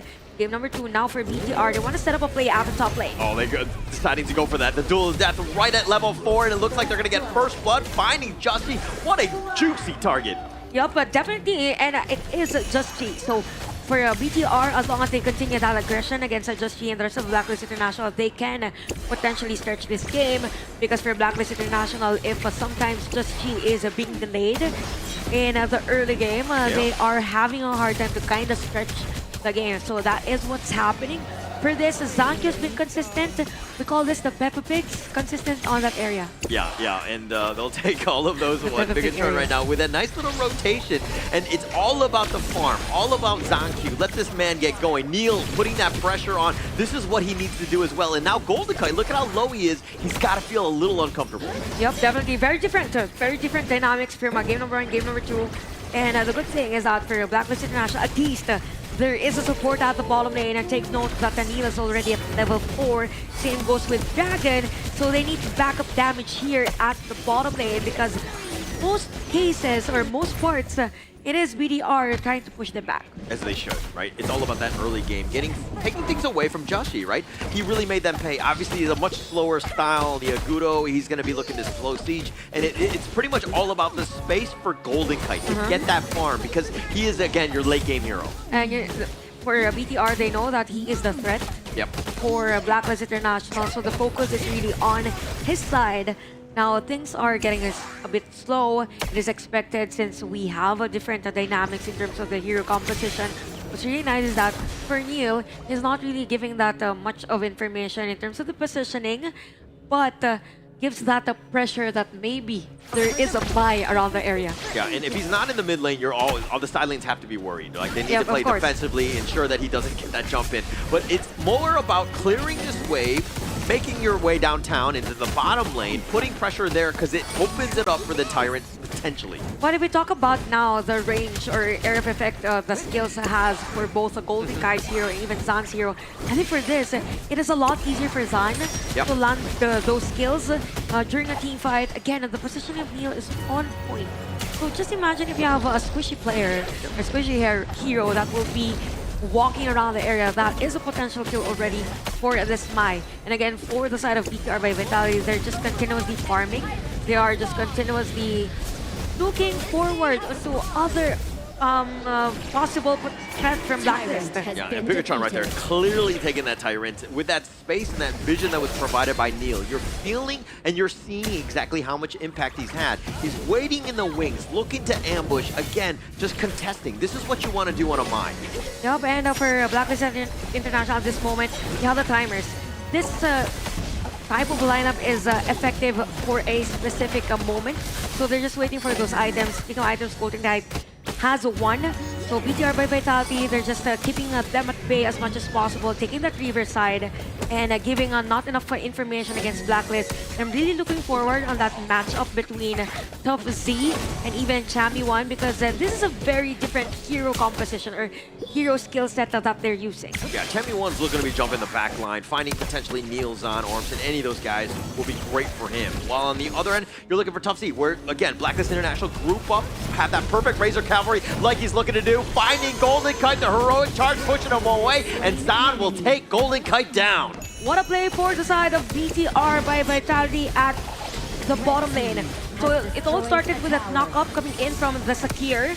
And from Ormson, and Dragon could be a kill, or could be killed by BTR at the bottom lane. Anyway, Blacklist International a bit struggling on how to kind of find a groove against the aggression of they find the ruins and with that pushback and the damage, but Chammy 1 with the flash and Zankyo not letting him go, and Chammy 1 duel the death. Zankyo says, I will take that one to go. You know what? BTR at this moment is just all over the place. Having a Blacklist International caught off guard for every moment, and they're just maximizing any bush that is around the map. After every kill that they get another objective, so they're just continuously limiting the resources, hence the lead. 1.5k gold lead for BTR by Vitality. For Blacklist International, they've been this from game number 1. They could and have a comeback as long as those crowd controls. Tough, looking for the Razor Cavalry, not able to get the pushback though, and not able to find some sort of catch. Bigetron attempted, they shot their shot, but they missed. I'm just not, okay, here's the items. Okay, there is a huge lead for the farm laners. We have 3.9k for the Marco Polo and you have 4.5k for Zan. So this is kind of huge. So for Blacklist International, the action that they will do is to group up and All the forward more power. team fight. Neil with that pushback, finding Joshi in a bad spot. The furball used defensively. He has the shields, but here comes Tusk, taking him down. But Zaku has already been killed as well. Tusk with a nice 3-man push, finding Chaz, and Tusk now running for his life. He's got a double. He's gonna look to just go, but it looks like Zan finding Dragon as well. 3 members down, trading away Zaku. BDR with a counter push against Blacklist International. All along we thought that Blacklist International was winning the team fight, but for BDR, again, it's all about longer layering of skills in team fights, and at that moment, it was just them. For Blacklist International, it was a Golden Kite that was taken down, so there was no one that can do those damage per second against them. So they're just waiting for another item to have Golden Kite as much as possible be the lead damage leader for the next team fight. A huge lead for a 7-minute game time, 2.9k for BTR by Vitality. Yeah, but Golden Kite on the Marco Polo, it just takes so much time and farm, and he's Probably really around not 10. online. He really cannot be fighting. So Blacklist International, if anything, they need to kind of create a little bit more space elsewhere because he's died twice already, further slowing him down. If you're looking at this lineup, he is the guy that needs to stay alive to do that damage. And because of the dynamics, I would say for Blacklist International's lineup, a lot of areas around the map is being opened. We could see Zankyu around the top lane. So this is where the story, again, we're in as much as possible. If you want to limit the threat from the other team, you need to cover all areas. But for Blacklist side, the sides aren't really that much covered. Yeah, like how do you cover them? You need that vision. You need to 5v5. provide. I mean, look at how Bigetron have just kind of pushed people ahead. It's like somebody wants to go, no way, I'm going to take a Tyrant. And there's no initiative yet from Blacklist International, probably because for BTR, they're not giving that opportunity for them. So Blacklist International a bit struggling on how to go for, again, a counter initiation against BTR. And talk about the vision. You have Ormson there, and the rest of the players of BTR just hiding around the bush. So if you're Blacklist International, your vision is limited, but at the same time, you don't know where the players of BTR are. And that's why Blacklist International cannot really attempt an initiation because the map is so dark for them, and now this Crimson Golem is looking to potentially be taken away as well. Zaku with that steal, he's just going to smite it and walk away. 3.2k gold lead. So far, this is a clean execution for BTR by Vitality all throughout the game. Blacklist International, they're grouping up for that one big fight that they need, but the Guanyu is always at the back. So Chaz is also ready just in case there is a team fight for them. But the Chami one is being stopped by a Top Z, by the way. They're trying to defend this mid lane turret as much as possible. The minion wave at the bottom lane has been flowing all throughout this season. Yeah, but that mid T1 is probably a better, more key strategic one. Obviously, the bottom T3 is definitely higher, but keeping that one alive is going to slow this game down even more. I mean, it's not even 10 minutes. You do not want to lose that T1 mid. So 10 seconds before another objective is up for both teams. We have Neil again using this bush as efficiently as possible. So for Blacklist International, finding that standing ground against them. So just she with a furball, finding enough area for them. Yeah, I mean, that mulberry power with more of zoning, but this is the first Shadow Tyrant. Again, Justy waiting in the wings. Does he have enough gall to potentially go for yet another steal? He's been getting steal after steal in the series, but now the duel that they decide to turn, they find it onto Justy, and Tusk not able to find the right avenue, but they find Chami one, and more importantly, they take the Shadow Tyrant. But now it looks like they're going to be continue sieging onto this mid T1. They're still doing a little bit of damage, finding Furball, but they're sticking around. They want to go for the Crimson Golem as well. Blacklist International being totally shut down by the players of BTR by Vitality, securing that objective as well. So mid lane is still standing for Blacklist, but for BTR, man, they are on a roll on this game. Even having Nail at 1-0-4, and there's no real player from Blacklist International that could stop Amai. Oh, they're going in. Zaku with the Dolphins, then finding the Furball with a nice 3-man stop, but Neil limping away. Bigetron right now continuing on. They've got the chase, and they've gotten Justy. We've mentioned about Neil being unstoppable for this game. We almost forgot about Zan. I mean, there's Augin at 3-0-3, and I think for Blacklist International, they're a bit struggling in longer team fights. Yes, they have the sustain, but the initiation isn't there, or even a counter initiate against the BTR. So with a 4.9k gold lead around 11 minutes, this is massive for BTR by Vitality. And if you look at the items, you have the reverberation, the usual or typical items, but you have 3 core items for the long. Take note, you also have the items for the Musashi. So Top Z and the rest of the players are expected to just wreak havoc against Blacklist. Just way too much at this point. That lead is starting to grow even further. I mean, the top T3 potentially under siege. I mean, Chaz is just pushing them away as the rest of Blacklist International just trying to hold on. Have that wave clear again. We need to extend the game because Golden Kite is not online. Of course, Golden Kite is a 1-2-1, but at the same time, there was an early limitation or early restriction already in terms of a laning phase. So safe to say for BTR, they are in the lead because of the laning phase. And again, the usage of the positioning. Look at Ormson and the rest. Even Neil, just in case one player from Blacklist International will try to somehow farm on the camps. So BTR right now just controlling the map against Blacklist. Look at this is such a tough situation for Blacklist International. Literally fighting for like whatever scraps they can find in the jungle, seeing what Bigetron has not taken away from them. So this is the lead is gonna go further in favor of Bigetron and make it worse for them. There's no breather for Blacklist International all throughout the game. I think this no breather started around 5 minutes of the game, probably around 7 minutes. So for BTR by Vitality, they're doing a great job stopping the potential of a Blacklist International. We have the Vanguards marching in on all the areas of the map, particularly the bottom lane. So for Blacklist International, they could replicate the same defense that BTR by Vitality did on game number 2. I mean, they're just waiting for those items. It's just that it's really hard for an engage knowing that their position is going to be predictable given the fact that they only have this high ground towers. ZonQ being a little bit cheeky, still up in front, trying to bait somebody to get out of position because Tufts was waiting in the wings, but they find Dragon, they get the pick, and Zon with these flaming palms and his ability to get back to safety, and now they want to go for more, they're going to try to go into Chammy 1, the duel is then on to 2 with that nice little pushback and the 3-man's done, and just like that, Bigetron taking 4 members down. Golden Kite is the only man standing. Can he somehow hold? That's it. I think that's it for the side of a BTR. Yeah, it looks like that's going to be it. Bigetron just shutting him down. I mean, yes, they got stopped, but more importantly, the Crystal go in the way of Bigetron here, and they take game number 3. BTR by Vitality stretching this series into a game number 4. What a convincing win on this game number 3. I gotta say, the discipline was there. The timings was there. Everything was on point. Everything on point. I mean, this is the type of game they needed to really bounce back with. Obviously, in game 2 it would have been better, but having it in game 3, where ZonQ is able to take his Musashi, and you see why this guy is an absolute assassin on this hero. He was setting up a tempo really darn well in towards the early game, and in the end, it was a very clean and dominating performance coming in from BTR. That's why we say we can never count them out in these situations.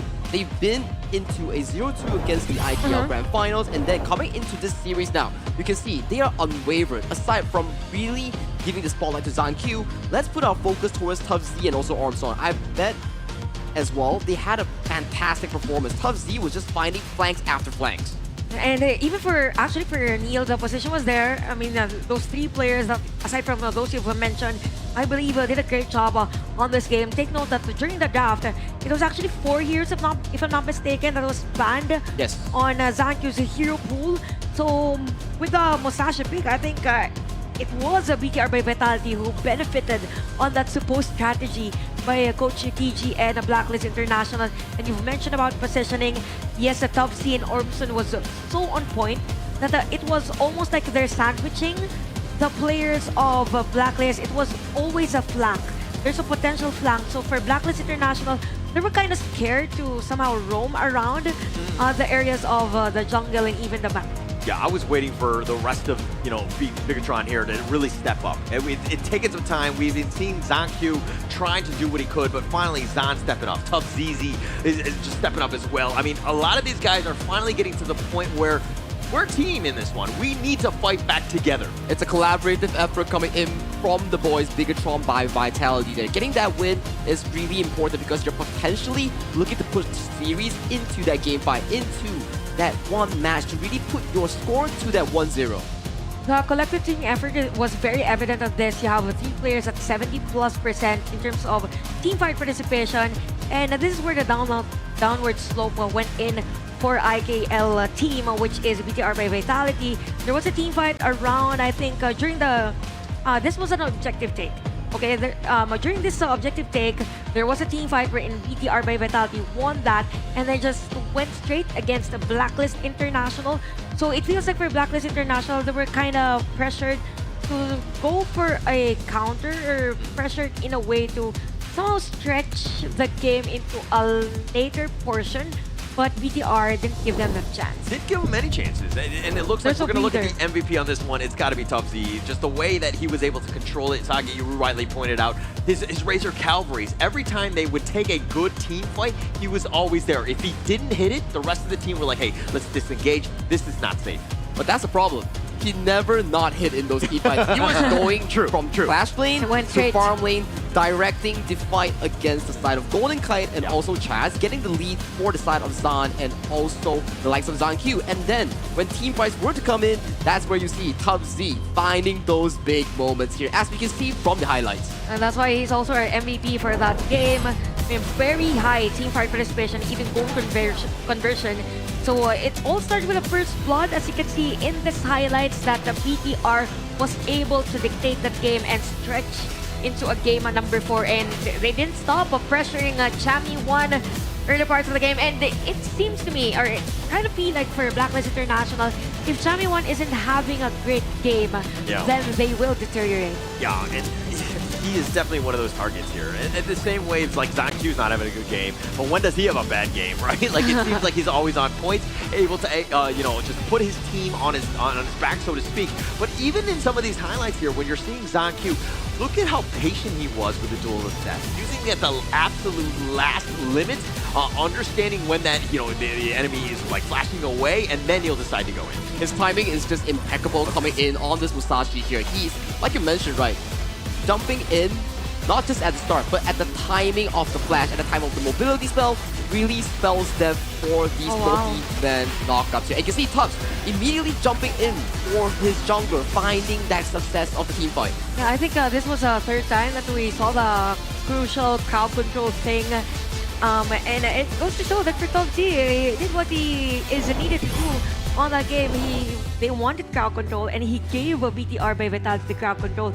And the crowd control that he gave wasn't as predictable as compared to the crowd control that Blacklist International has for that game. Just really well played game. I mean, we kind of expected it from Bigetron by Vitality to bounce back. There was no way that they were going to get 3-0'd. So this was a very personal game. It seemed like everything was on the line, and they were like, we are not making any mistakes. Nobody's going to get out of position. We're not going to really die and not give Blacklist International anything. This goes back to game number 1, whereby we see for the side of Bigetron by Vitality, it was actually a very clean game until Chami1 made that play. It was much more of a misstep coming in by BTR, whereby they start strong, but the few steps that you take on to really close out that game just wasn't really there. But in game number 3, where the exact same steps do happen, the game itself is so much more cleaner coming in by BTR. BTR, right? Exactly, right? Yeah, we're gonna have to find out, of course. I mean, it's 2-1 at this point. Blacklist International still at match points, but first, let's take a little bit of a break. We'll be right back. Will you live for real? Join the party.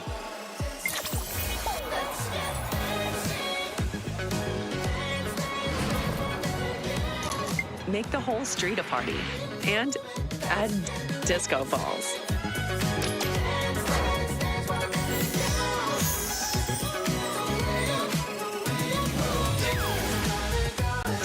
Realme 15 series. Live real in every shot.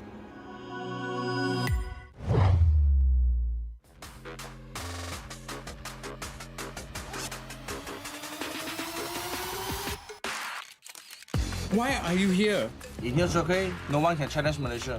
Philippines is the best country to be. I'm here to prove that Indonesian always on top, always. What makes your nation stronger? We have our flag in our chest, and this is makes us stronger. Of course, in Malaysia, man, because we are the strongest region. Malaysia, boleh! Who do you think will win Nation Clash? You ask a very good question. Of course, Malaysia. Serious? Come on, bro. Of course. You see this? Yeah. I think we're gonna win. Now our team is underdog and no one see us, no one smell us. And when they see and smell us, it's already too late. Because Wetrnd is very aggressive, rotations don't even matter. We're gonna everywhere. Aggression? Killer. Because Malaysia, we got discipline. They call us the comeback king. Ultimate battle, it's nothing new, bro. We always do it all the time. We play the game how it's supposed to be played. We different level. We level so high. Ah, so boring. Come on. So high. So high. Winning is not just part of the game. It's a style. My team is handsomer than yours.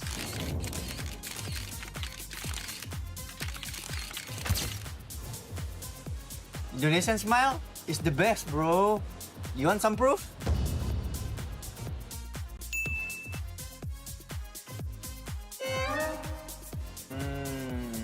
You see this? Why is everyone talking about the game? No one's talking about the food. You can't call yourself the greatest nation without the greatest food. Huh? You really ask me that question lah? Of course Indonesia food is the best lah. Huh? Our Malaysian food is better because we got nasi lemak, roti canai. Come on, bro. Nasi lemak. Got one word for you. Flavor. You're being despised? Again. Char kway teow, rojak. Indonesian food, the best, bro. We have Indomie. All the food is very good. Indonesian rendang is the best, bro. Have you even tried sinigang, adobo? It's S tier, bro. Adobo? Nice, man. Filipino food is the best! Maggie me! Our Malaysia is better!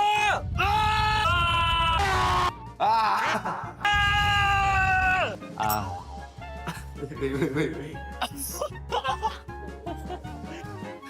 You are just better.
Welcome back to the Honor of Kings Nation Clash, where we are at the Quill City Mall. My name is Sagi, alongside me is Holler and also Chantel. Talk to me, what are your thoughts after that game?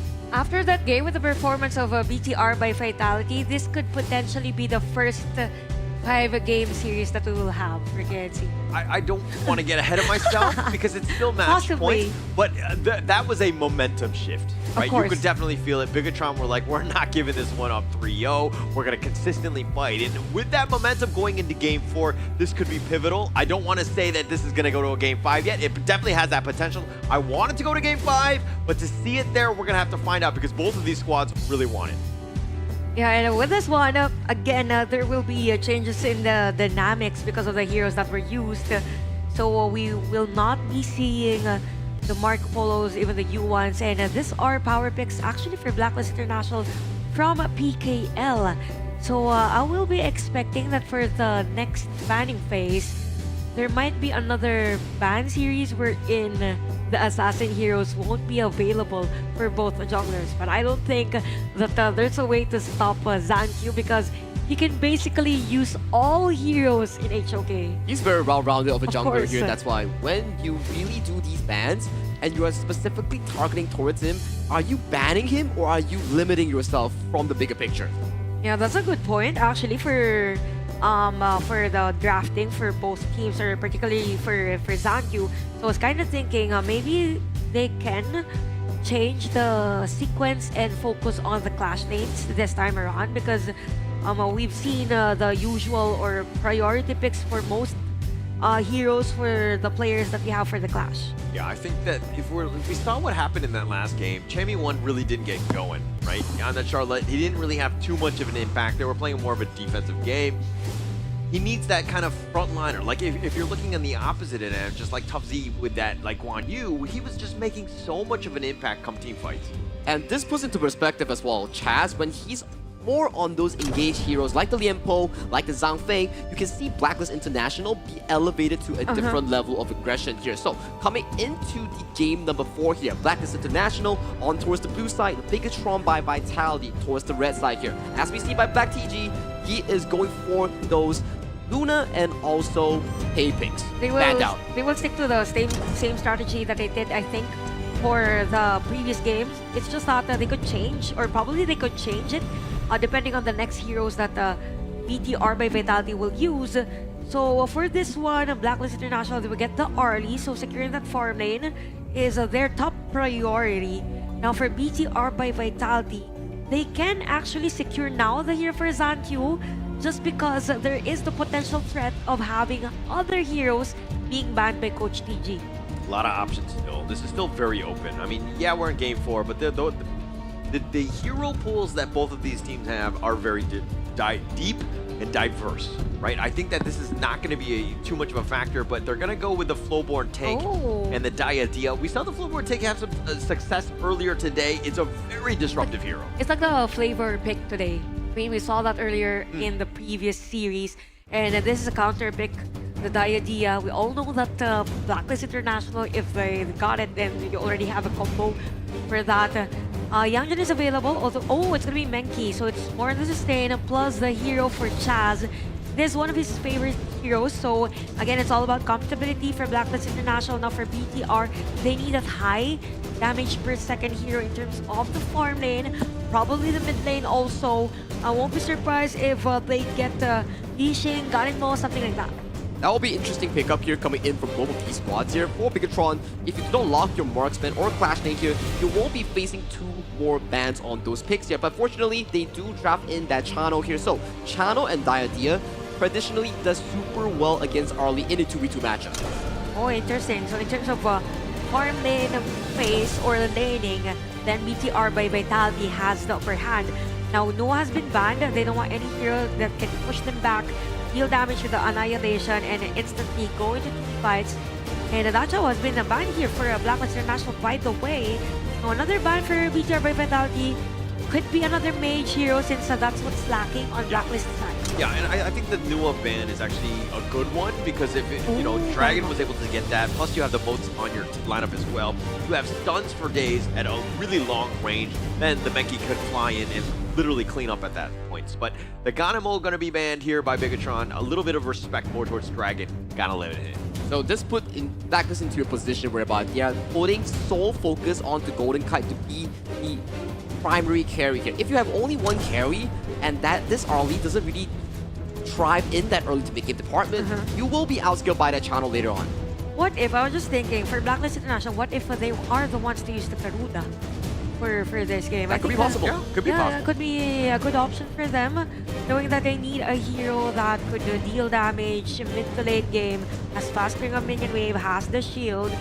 But aside from that, they can even use a Kong Ming for this one. Although it's just hard against the Channel, but it could be an option for them.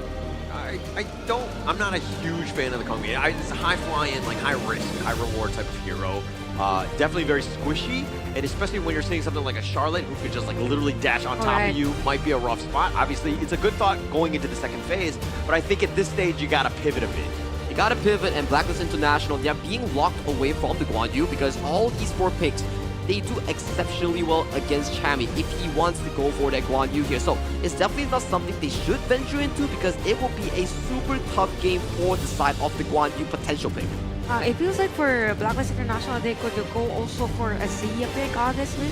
But it's gonna be Angela, wow. Angela and Fatih to complete the lineup of Blacklist International now for BTR by Vitality. We're waiting for that mage. Yeah, so this Angela modes is like a combination, right? You just like literally get the stuns and then modes, and Angela will just Burning Brilliance, you're just gonna die, right? I think that if they're able to find you from a brush, you gotta be careful in terms of how you just like move about the map. Every single brush needs to be, not, dare I say, not face checked, but cautiously, approached. It needs to be voided out. It needs to be carefully paced every brush you go because coming in for the side of BTR, you are really relying on a single tank lineup on the side of ZhanQ here. Yes, Xiao Xiao, perfect pick here. Really good against the early in that late game department, but jumping back into the topic Holler suggested. Okay, so you have the Angela, you have the Mozi, so it's very good against ZhanQ on a singular floorboard tank. Yeah, that would agree. So I believe for both teams, they just went in for a mage or mid lane that could potentially kill threats that will come from both the teams. So these are high burst damage heroes. And we have players from Wetrnd supporting Blacklist International on the series. But all in all, in terms of adapting, both has their own strengths and weaknesses. And it's all about execution. All about execution. I mean, it's going to be key here. And this is game number 4 between Bigetron by Vitality and Blacklist International. 1 game steps apart, but who will go on for the win? And going into this one, I think that, again, you're looking at the jungle matchup. The Menki, Joshi versus the ZhanQ Flowborn tank. This is going to be the most interesting one because generally they like the assassin style. They want to be aggressive. They want to be attacking and all that stuff. But now they're going to simmer down a bit and play something a little bit more beefy and just provide support to the team. And the good thing is that for the side of BTR by Vitality, given the fact that they have the Flowborn for ZhanQ, it means that things might be a little slow for them, but it gives a lot of space on other lanes to focus on the aggressiveness. And speaking of aggressiveness... Oh, they're looking to do some damage on a Golden Kite. The Bitter Farewell very deep, and he's not able to get it. Armson went way too deep. He's going to give up first blood, but they did find Golden Kite, so that's a small reprieve. A trade for a trade for both teams, but good thing for Chaz, there was a stun under the tower despite the mobility this the idea has. So 1-1 is our score. Chaz and San is not done yet. Chaz with the flex. He's like, nah, I'm just a roamer? Okay, yeah, I'm going to take you down. You're a little too low. The Peace Burger and the Cannon Blast to the face, and that's going to be a kill going the way of Chaz. Now I know why people say that Chaz's one's favorite hero is the Mouse 2. It's very evident on this game, and now Blacklist International is on the lead. They're setting up the tempo, but again, the continuous farming of both ZhanQ and Jusky will be one issue for both. So as much as possible, you want to have those information as to where these junglers will be, and probably we might see a Fatih and a Charlotte matchup even prior to objective taking. Yeah, gotta keep tabs on all the junglers. That's gonna be not the easiest of things, especially when those boars are being contested. Justy wants to just be left alone. He wants to be farming. But Blacklist International, again, if we're looking at this early game lead, they have a 400 gold lead, negligible at this stage. But Bigetron right now, what do they need to do a little bit better here? You know, for Bigetron by Vitality, as much as possible, they want to put pressure on other lanes and have Blacklist International focus on that area. I mean, if you put pressure at the farm lane, then Blacklist will be forced to go there. Oh, ZhanQ dashes over the wall. That was actually close, but now Tubzy is looking to make this happen, but there's 4 members. Where are the reinforcements? They get a nice little honey sweet breeze, but now Chammy1 has trying to go for this one to potentially goes, but Justy's going to be picked off first. Chammy1 goes down as well, and Zhan with the double, and it looks like they've got Chaz as well. 4 members down from Blacklist. What a counterplay by Bigetron by Vitality. Triple kill by Zhan, and it is a channel this early game. We could potentially see a snowball for the farm lane of BTR by Vitality. At that moment, Golden Kite wanted to come in for the team fight, but he went just straight. Okay, I'll be late. Anyway, out of the team fight. I just focused on my lane. So for BTR by Vitality, they are on the lead on this one. It's very crucial for them that they got Zhan those triple kills and the golden kite. Golden Kite, another couple more shots, and it looks like it's just gonna be enough. Neil hits him with the fan, and now he's just trying to run to safety. Joshi goes for the Dream Roam. That's very close to the tower, needs to be careful. Cannon Blast is not gonna hit anything of real value, and it looks like Blacklist International disengaging yet again. Neil knew that they need to kill a golden kite as much as possible, even just a flash. Finding Chammy 1 right under the tower, but Zan is looking to just maybe gone too far. Chammy 1 with those shots, and the soaring signal to the face. Zan is now on the rampage, 5-1-1 on this channel. Just imagine this is just almost 4 minutes of the game, and we don't normally see this for a farm lane having all those skills. It was because of the fast reaction again on the prior team fight. BTR by Vitality dictating the tempo of the game. But for Blacklist International, good thing again is that for Justy, he's continuously farming for this match, and even for Golden Kite, he has the opportunity to somehow stretch the pressure given by BTR. Yeah, it's a lot about tempo here. Zankyu securing that turret, ensuring that the rich get a little bit richer. They're up about 1.1. They've been making some good moves. Zankyu is actually going in for potentially Golden Kite, but it's a nice little Honey Sweet Breeze onto 2. And now Chaz with the think inside the box, locking him in. Armson is going to flash away, but now Zankyu, he gets Dream Roam to the face. He's taking a decent amount, but he's tanky enough. They disengage. Okay, after all those strokes given by both teams, there was no casualty from both. I gotta say for Blacklist International, the struggle that they have is that there's not enough burst, even though they focused fire on a specific player. And at that moment, to see that for BTR, they have the upper hand again for longer team fights. So looking at the gold, there is a little gold lead for some of the players on particular roles, but bottom lane. Oh, Chammy 1 fighting 1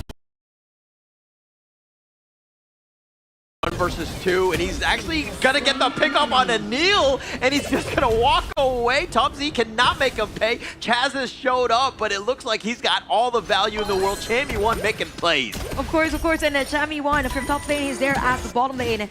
So right now for Blacklist International, they're doing possibilities wherein they could stretch this lead, or minimize the lead that BTR has. So Reverberation is available already for both the mages. So let's expect later on that in terms of positioning, Tubsy and Chammy 1 will be on front. Yeah, the Blazing Brilliance right onto Zankyu. Chammy 1 getting a little low himself. Needs to be careful, but it looks like they're going to take the bottom T1. Bigetron doing good moves in terms of objective takes. Okay, 987 gold lead, or 900 gold lead for BTR, and you've mentioned about the objective takes. I think that is the focus now of BTR by Vitality. But the good thing for Blacklist International, there is a mirror take at the top lane. So Zankyu finds Justy at the top. A lot of folks coming in at the middle lane, and this has been continuously happening all throughout the game. BTR has been keeping Blacklist International at bay, and even Justy is pushed back at the jungle camp. He's had to play a little bit more defensively. Zankyu's been aggressive, trying to look to invade the enemy jungle, but look at how, they're trying to secure the buff, right? Zankyu just walking on the wrong side of town, potentially looking for some thievery, but he's not able to find anything, especially with Justy there. They have the Honey Sweet Breeze onto this one, but it looks like, it's just not enough and not enough control. And speaking of control, the difference that we have for the mages, I think as to why BTR is on the upper hand is because of the Honey Sweet Breeze. So it literally stops majority of the players of Blacklist International just in case we're gonna go for that setup play. So items again, we have the Reaper ready for Zan, but we're still waiting for those items for Golden Kite. So later on, we might see that stretch from Blacklist International, but for BTR, they're maintaining. They're actually almost giving more lead against the gold for Blacklist. It seems like the game has slowed down quite a bit. I mean, for like the past 3 minutes, we haven't seen any kills. It looks like Bigetron are playing more of the macro game, deciding, hey, we actually have a bit of a lead. We're going to take towers and slow siege things down. We don't really need to take the fight. Now, this puts a little bit more pressure on the Blacklist International. They need to get back in, maybe find some sort of pickoff, or again, be aggressive themselves. But speaking of, when we say like team fight initiation for Blacklist International, I think of the strength now, given the fact that there is a bit of a delay, it's not a good idea for them to initiate themselves. So Blacklist International might want to go for that counter push instead. But again, it's all about being proactive around the map, and it feels like for Blacklist, they're just reacting on BTR's aggression against them. So BTR is just all over the place. Having this blue, probably a contest. Yeah, it's going to be contested here. I mean, it's going to be taken away by ZanQ with that smite, but it's on a timer, right? You know that things are going to be contested, and Joshi, again, he's got to be frustrated because he's losing these buffs, he's losing those smite battles, and it's slowing his farm down. And speaking of macro, we could see Charlotte or Top C on the other sides of the map. ZanQ looking to go for this one, but Golden Kai taking the Tyrants, and Blacklist International are going to be happy. No reason to continue fighting. We're going to disengage. Okay, that is going to be the story of Blacklist International in this game. Little by little, they want to minimize that goal lead that the BTR has. But the thing is that it's the same story with game number 4, right? For BTR by Vitality, they had the chance to stretch the game by doing the split pushes, and that has been what the BTR has been doing all throughout. Yeah, taking everything, contesting all of the buffs. It's so uncomfortable for them. I mean, they're not able to make them pay. So again, Blacklist International further pushed in. They don't even have some T2s at this stage. This is looking very rough for Blacklist. And every minion wave for BTR has been flowing all throughout the game for Blacklist International. So at this point, it could be ZanQ doing a split push. It could be Zan doing the split push. So they have a lot of space to have other heroes or other players farm against the Blacklist. Yeah, and about 40 more seconds before this Shadow Tyrant variant spawns. So this is something that's key at this point. Maybe they go for the Overlord here, but I mean, they're invading the enemy jungle. Bigetron right now putting the pressure on Blacklist International, fighting for scraps, even in the mid lane. Okay, 7-4 is the score. We have 1.8k gold lead for BTR by Vitality. Again, a lot of pressure on their side, and we have a head-on team fight. Yeah, ZanQ is gonna go, but the Dream Realm finding him. ZanQ is very low, somehow still alive. Chami1 is actually gonna be the first to fall, and ZanQ through all of that did not die. Tufts is gonna be killed though, and now Justy is a little bit low. It's a 1-for-1. It's just Clash Landers at the end of the day. Again, another counter play for both teams, but I gotta say it was BTR by Vitality who won the team fight. Chami1 is down, and we can see half life on.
The mid T1.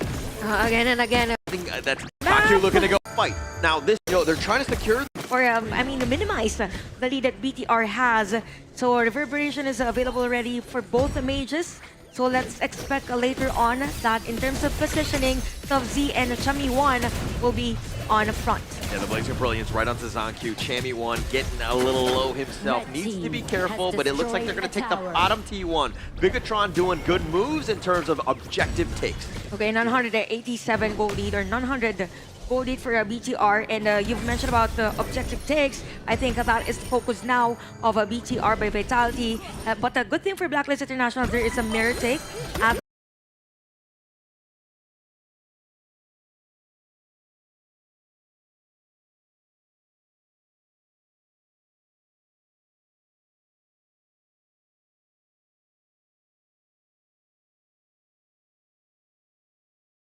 ZanQ.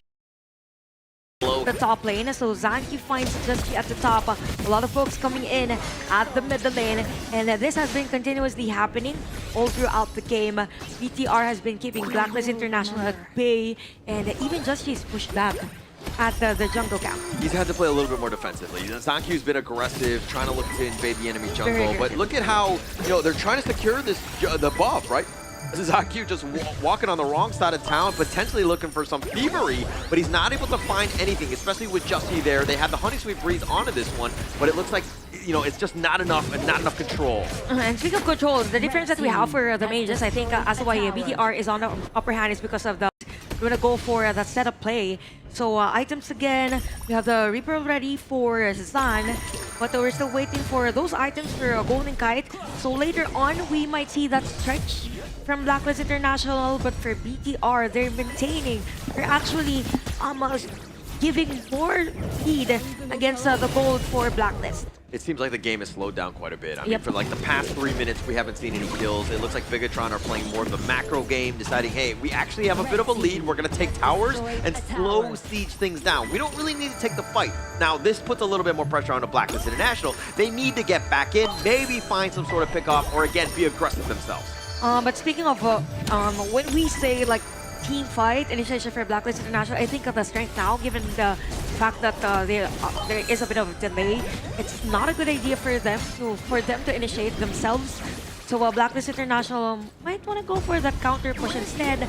But again, it's all about being proactive around the map, and it feels like for Blacklist, they're just reacting on a BTR's aggression against them. So BTR is just all over the place. Having this blue, probably a contest.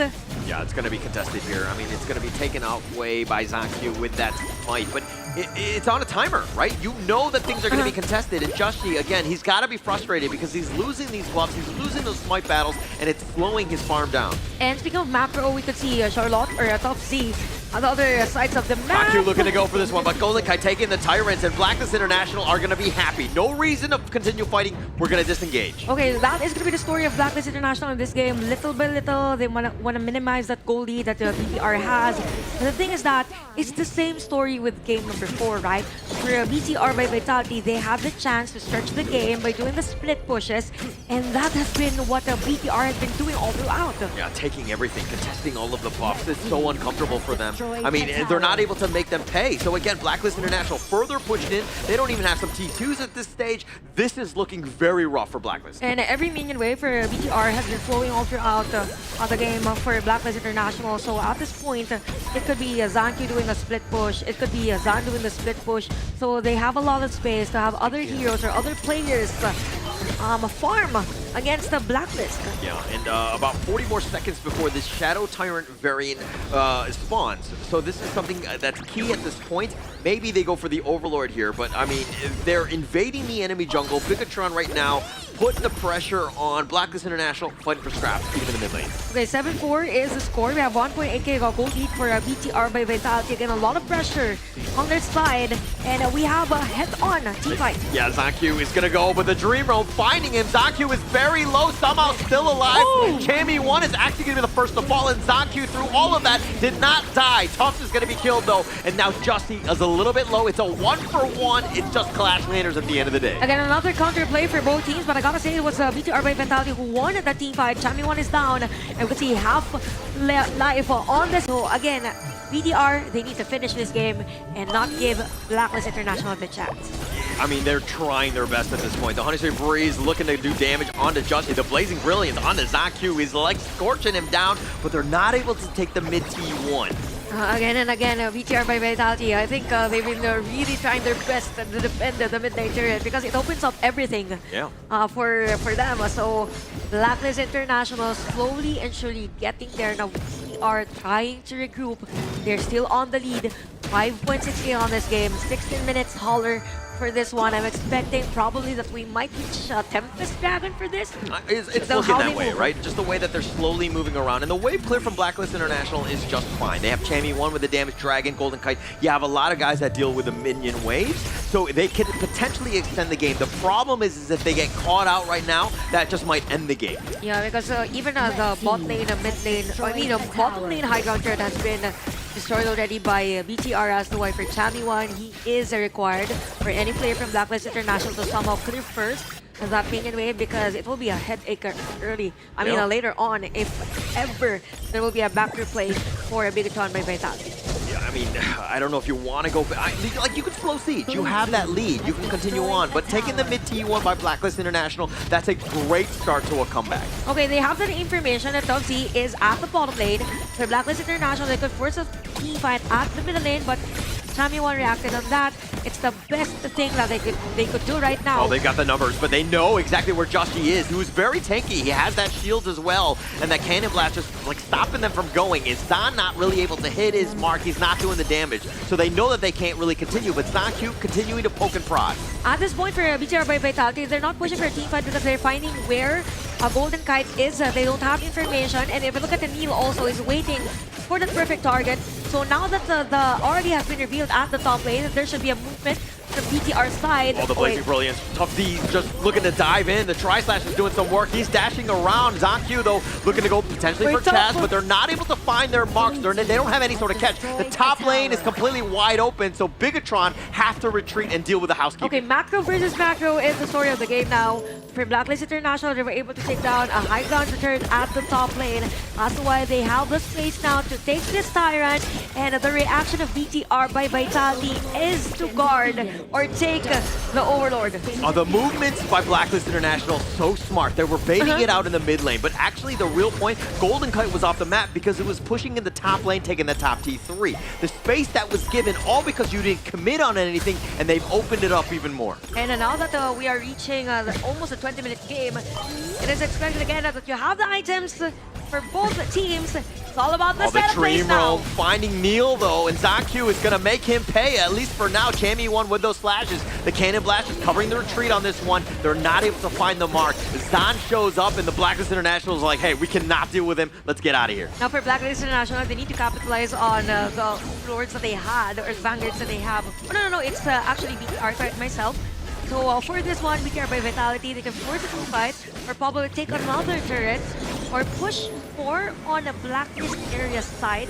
So again, what matters most is the positioning now, and then just keep blocking the formation of BTR. Oh, Joshi is just providing so much vision, but he's going to be focused. He's tanky, but when all 5 of them are focused firing on the Death Star, it's going to do some damage here. He's at half-life. He's starting to limp away. They need to be careful about the Vanguard pushing on the outside lane. Tempest Dragon up at about 7. Okay, this is going to be hard for Blacklist. Finding Joshi, they're going to look to go. ZanQ, though, potentially looking to go, but Tough Z is going to be picked off instead. This is not great. Now Blacklist International, nice little Dream Roam, finding Neil, but he's going to have to use the passages, but Joshi gets picked off. He had gone too far. ZanQ just trying to fight, but that's going to be Sage's Sanctuary. They have the box, and Golden Kite doing some work, and he's going to be picked off. The Sage's Sanctuary for him. Chammy 1 has been picked off, and Neil is going to get killed as well. Golden Kite is turning it up as he gets the double. But the Vanguard at the bottom lane, someone has to defend this one out. So we have players down for the side of BTR. You only have ZanQ left.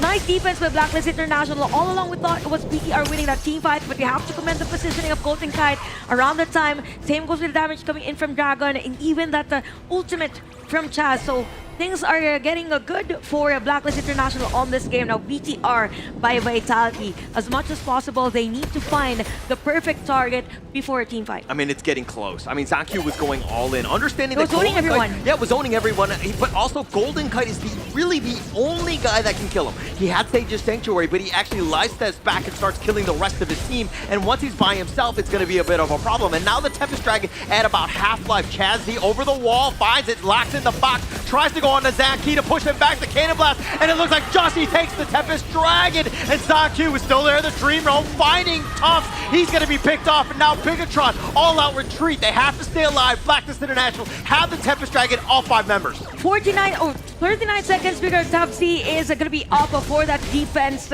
Tempest Dragon has been secured by Blacklist International. Is this going to be it? Is this the first win that Blacklist International will have in this tournament? One final defense for BTR by Vitality. They're going to look to go for this one, but it looks like he's gone a little too far. Chammy 1 is going to be picked off. Joshi's getting bounced around. The Sage's Sanctuary on him. They're not able to get a kill. ZanQ with that Blood Rage. They're continuing on, but those minions have been taken away. Blacklist International only 1 down, but they don't really have enough to continue pushing. Hanging by a thread is a BTR by Vitality. Good thing for them, it was just a mid lane high ground tower that was actually taken down by Blacklist International. So this is another stretch to 22 minutes, ladies and gentlemen, on this game. This is just game number 4 between Blacklist International and BTR by Vitality. No one wants to end the series yet. Blacklist International stretching the game despite the fact that for BTR, they were on the lead for most of the time in this match. Yeah, I'm going to tell you who wants to end this series, and it's going to be Blacklist International because they're definitely trying. They are so close. They understand that victory is within their grasp. They need to make a couple more good decisions. They need a really good team fight, and they could potentially end the game then. We'll see if Blacklist International will be able to do that. Nice defense by BTR by Vitality at the bottom lane. So we can see right now for BTR, they are doing their best to rapidly clear all those minions and everything flowing on a Blacklist side. This is like a very difficult situation for Bigetron right now. They're constantly have to shift from lane to lane, just dealing with these Tempest Vanguards. Not the easiest thing to do. It's gonna slow them down. But if they're able to withstand this storm, this potential assault, and it looks like they're gonna look to take this bottom T3, they have a chance. We can see that, okay, the bottom lane has been destroyed by Blacklist International for BTR. One final stretch again. There is going to be a jump. They find Josh, he's at about half-life. The Dream Roam just back. He does have the shields, and it looks like they're going to disengage, but they found Zan. That's the second time he's died, and that's a huge win for Blacklist International. Again, another opportunity, but 40 seconds for the next Tempest Dragon, or are you looking to end this? I think for Blacklist International, they want to force this push. One final push against BTR. This could probably Tammy 1 finally doing the work, and they're trying to get the crystal, but it looks like Blacklist International will take game 4. Blacklist International with that stretch and not giving BTR by Vitality to have that game number 5 on this series. 3-1 for the PKL team of Blacklist International. I thought you were going to trash talk a little bit more, like GG easy, like it's not easy. It wasn't easy. It's definitely not easy in this one. But I mean, this one came down to the wire. We knew it was going to be close, especially in a best of 5, going to that distance. This was almost anyone's game, and the fact that we had the Tempest Dragon, it went as late as it did. Blacklist International somehow finding a comeback. We saw that a crucial decision making. What's really nice is that for Blacklist International, they were able to take down Zan on that last final push. If it weren't for it, that was it. I think it could have been stretched for another Tempest Dragon. Yeah. I think it really came back to finding Zan. That was only the second time he died, so he made very little mistakes. But that one moment when he gets picked off, and that's pretty much all that damage is gone.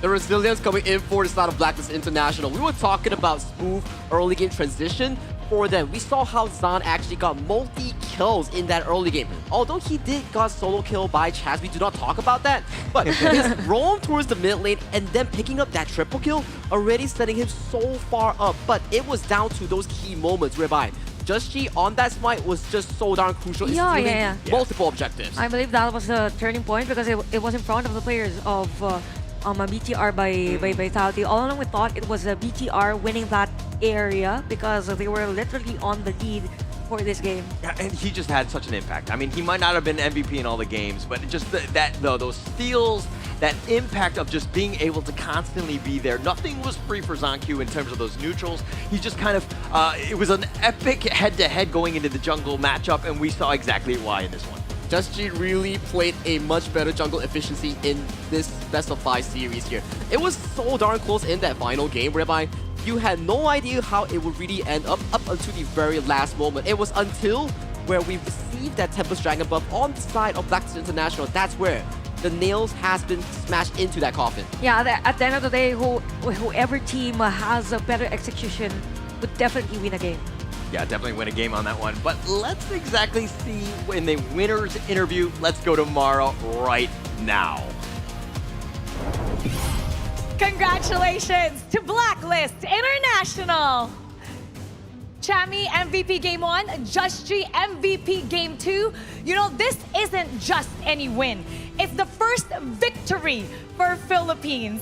So how does it feel to carry that flag and have the first win on record tonight?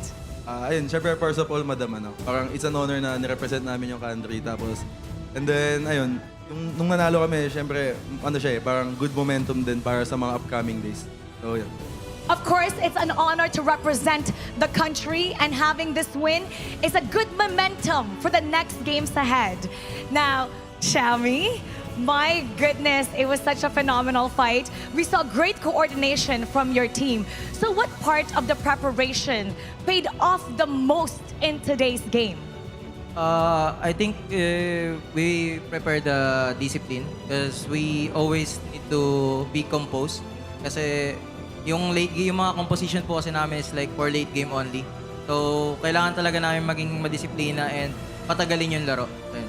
The composition is mostly late game, so they needed to be disciplined so they could lengthen the game. So it's all about discipline for Blacklist International. Now, Chami Justri, you gave a lot of Filipinos something huge to cheer for with that match. What would you like to say to everybody? Thank you for all the fans that supporting Philippines, pati yung mga nasa Pilipinas na nagsusupport sa amin. Thank you sa inyo lahat. Thank you to all the fans supporting Philippines, especially those in the Philippines cheering for them. Thank you to you all. Justri? Ayun, thank you guys sa pag-support sa amin, especially yung mga nasa Pilipinas, yun, nanonood sila ng live. And ayun, sana supportahan niyo pa rin kami tomorrow. Thank you to everybody watching, especially the Philippines, and they hope that you still support them for their matchup tomorrow. Once again, congratulations to you both, and we hope to continue seeing your success. And now we're gonna break it down even more, so we're gonna head to our casters. Lead the Gorge. Thank you, Mara. That was a wonderful interview coming in from both the jungle and clash trainers, both Chami 1 and also Just G. I gotta say, it was a very down-to-earth interview. They said one few things that really resonate with me, whereby please support them up until the very end. Yeah, I think for all players from the Philippines, they're just very hopeful that we get a win, and finally we get a win on this tournament. So I hope everyone is happy right now. I'm smiling while I'm saying that. Anyway, for that game, I think for Blacklist International, they've shown everyone the full potential that they can give. They've adjusted their play style as to how BTR by Vitality plays. And it's a huge thing. It's a pivotal factor as to why they won that game. Yeah, and I think that a lot of that reason why they won was that Golden Kite play, right? That Harley, that first pick, there's a reason why they love it on him, because he was just kind of styling, but the amount of damage he had, plus the fact that he had like 19,000 net worth, keeping on pace with Zahn, who was 11, 3, 7, 9, 0, and 3 at one point. The guy was just like really on fire, and it's to not be discouraged, understanding that you're still the win condition. I just gotta stay in there. And we talk about win condition as well. You can really look back into the damage dealt here on towards the side of PKL, Blacklist International. You're looking at 100,000 across the charts here for multiple members here. Yes, we have Bigetron by Vitality, you have Zahn and Neo here, but damage isn't as sufficient compared to the Blacklist squad. Yeah, that's true. And even with the damage that BTR has, if you look at the sustain that Blacklist International is giving all throughout the game, that it's not really enough for BTR by Vitality. But all in all, BTR Vitality, it's just that they had lost control for that game. For Blacklist International, they know their winning condition, went their way around it, and was able to have that shift in terms of the goal lead, in terms of the positioning. They just went straight after the Tempest Dragon. They minimized every potential that BTR by Vitality had. This was the emotional roller coaster that I was on in this game, right? I was up and down all over the place, and I think I died at one point, but whatever. This gold grab was actually insane. Yeah, I think that moment was not great. But Blacklist International, like, look, when you're down and things are looking rough, it's those moments when you're truly tested as a team. How good are you? Are we able to be resilient? Are we able to bounce back? You saw that fighting spirit there. It's the power of friendship we talk about, right? For Blacklist International, it's just another day in the park whereby they are put behind in a bit of a goal lead, but in the end, there's only one man, and one man only leading them to that victory. The MVP title does belong to none other than Golden Kite. No, the twin brother of Golden Kite, Dragon, on that hero. Threw you off. You should have waited for the hero first. They showcased the face, but actually, guys, if not familiar, they're actually twins. Exactly, right? Okay, so this is not Golden Kite, but Dragon. I was waiting because I was like, yeah, I mean, he's got a gun out. I wasn't entirely sure. I mean, I know that Golden Kite likes his guns as well, so I was going to wait this one out. But Dragon in the end with the MVP. his presence was definitely there. The Chaos Cinders, the Blazing Brilliance, constantly onto Zankyu, right? It made it very uncomfortable for him to take sort of initiation. I think the reason why he also got the MVP as well, it was due to the last play where he caught that channel with the Blazing Brilliance, making it a 4v5, and in the end, it was just Blacklist International going in for those final pushes. Yes, and that's what matters the most for these players. In long games, as long as you take down that specific hero, a specific player, that's very crucial on a team fight, then you win the game. And that was the story for Dragon at that time. And now that if we look at the highlights, for Blacklist International, they were a bit struggling early game. Now for BTR by Vitality, they struggled maybe around 17 minutes of the game, wherein Blacklist International was having that slow push against them, and it was 14 minutes. That crucial steal from Just G was the turning point of this game as to why this game has been stretched very long. And you're kind of wondering, it's like, why couldn't the Bigetron close the game out? I mean, you're looking at the wave clear that's available to Blacklist International. They're able to constantly extend the game until they're ready, until they hit the critical mass of items. And the critical mass of items do come in to the point at 20 minutes, whereby goal lead never really makes sense at this point, whereby it's just about item swapping, it's just about those final few team fights, whereby Blacklist International, they secured this Tempest Dragon, and all in the end was in favor of the PKL squad. Yeah, I think this was at the moment that they were able to take down China, that one. Yeah, right there, right there. From that brilliance on Dragon's hero and taking down the China, it was a very crucial kill for them.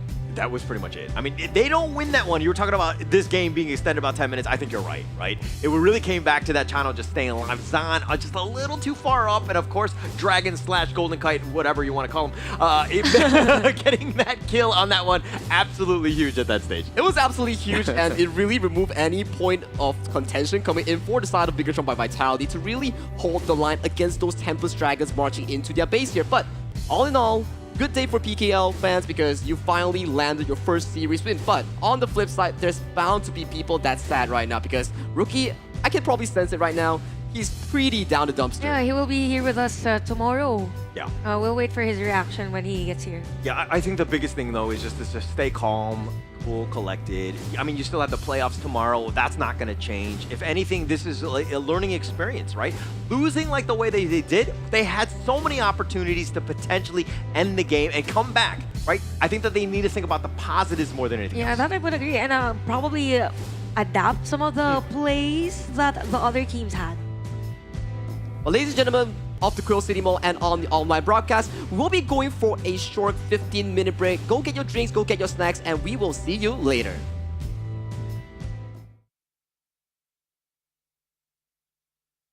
Will you live for real? Join the party.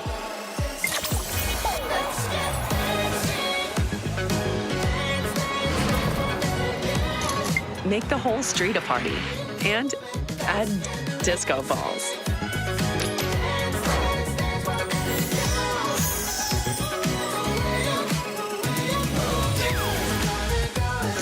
Realme 15 series.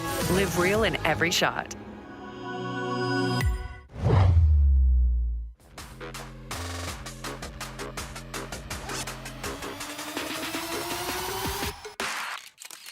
Why are you here?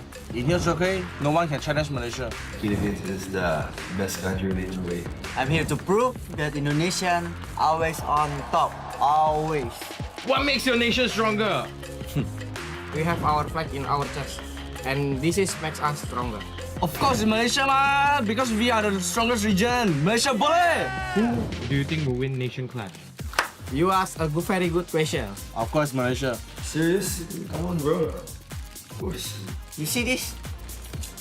Yeah. I think we're gonna win. Now our team is underdog, and no one see us, no one smell us, and when they see and smell us, it's already too late.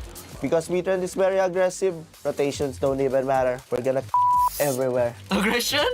Cute leh. Because Malaysia, we got discipline. They call us the comeback king.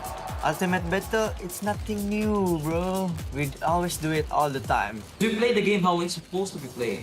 We different level. We level so high. Ah, so boring. Come on. So high. So high. Winning is not just part of the game. It's a style. My team is handsomer than yours.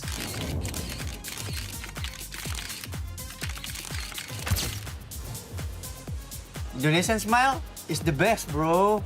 You want some proof?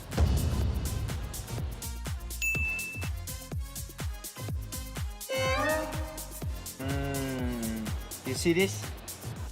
Why is everyone talking about the game? No one's talking about the food. You can't call yourself the greatest nation without the greatest food. Huh? You really ask me that question, ma? Of course, Indonesia food is the best, lah. Huh? Our Malaysian food is better because we got nasi lemak, roti canai. Come on, bro. Nasi lemak. Got one word for you. Flavor. You bring the spice. Again. Char kway teow, rojak. Indonesian food, the best, bro. We have Indomie. All the food is very good. Indonesian rendang is the best, bro. Have you even tried sinigang, adobo? It's S tier, bro. Adobo? Nice, man. Filipino food is the best! Make me! Our Malaysia is better!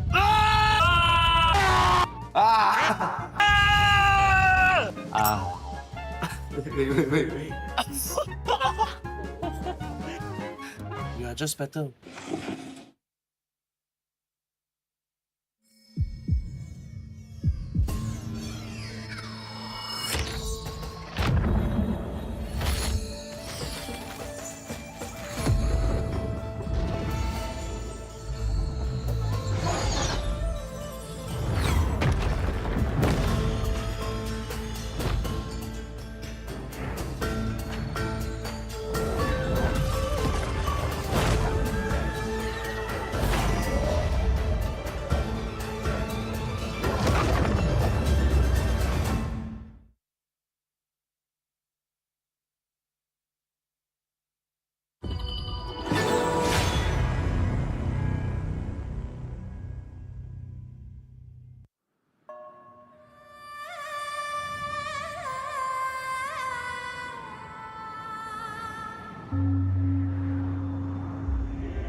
Caillou!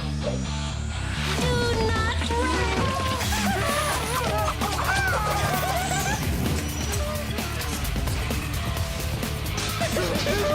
I like that.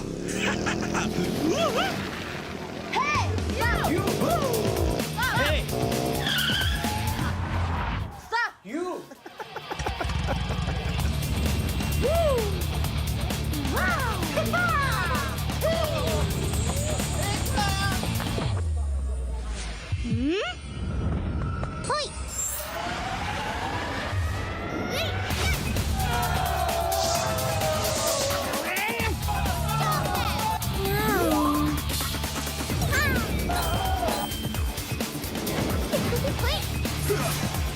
Cheers!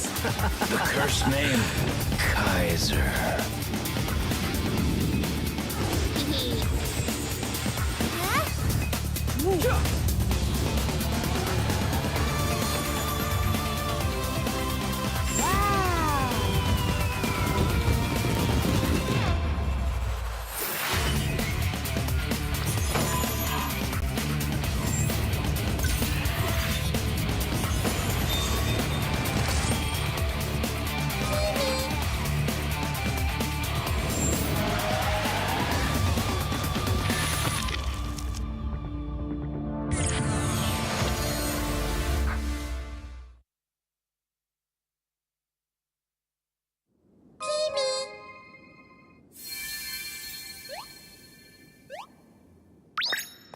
Hello.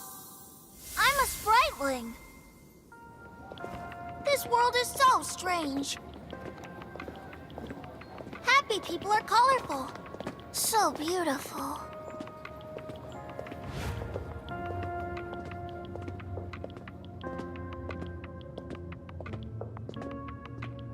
Are those their negative emotions? Ah, so scary! Huh? Oh, let me chase away the unhappiness! Spriteling strike! Ha!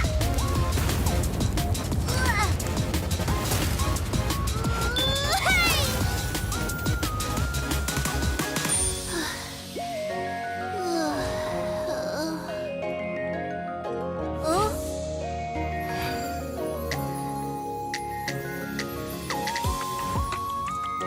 I'm a spriteling. With me around, you'll never be unhappy. Ow, that hurts. Thank you. Let's be friends. Get him! Get him! It's fine. Let's play another match. Charge! Welcome to the world of spritelings. I'll take you to our annual Spriteling Festival. Enjoy HOK and release your unhappiness. The world can't be without spritelings.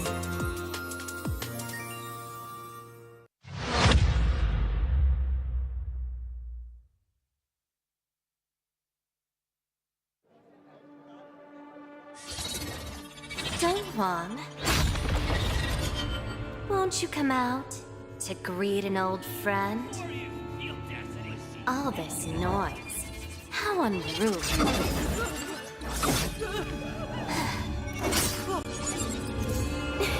My oh my, such a grand ceremony, and yet it's become such a mess. Let me help you tidy things up.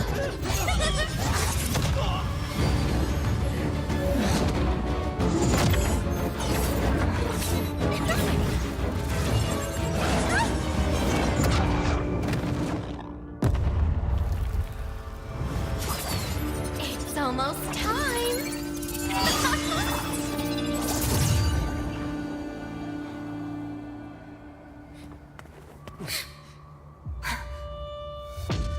Hang in there.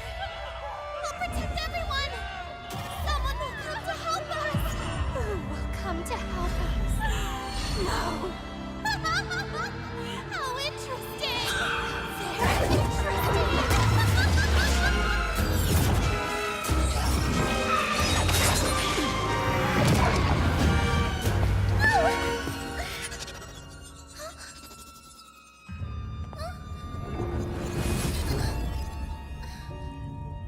You. Why do you always cling on to him? Wetrnd. It's been a long time.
Will you live for real?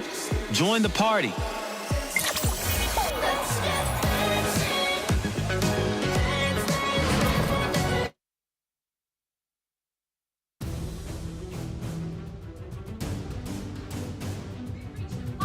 Of day 2, and the fire of national pride burns brighter than ever. 2 nations stand tall, driven by redemption and the will to finish strong. One side brings unshakable passion, and the other carries a spirit of growth and hunger.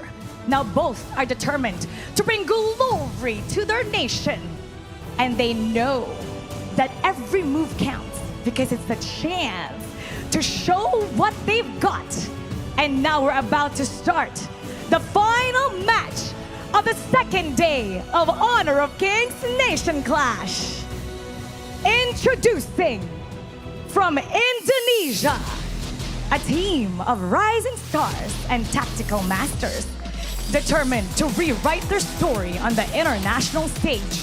Let's welcome Alter Ego Esports.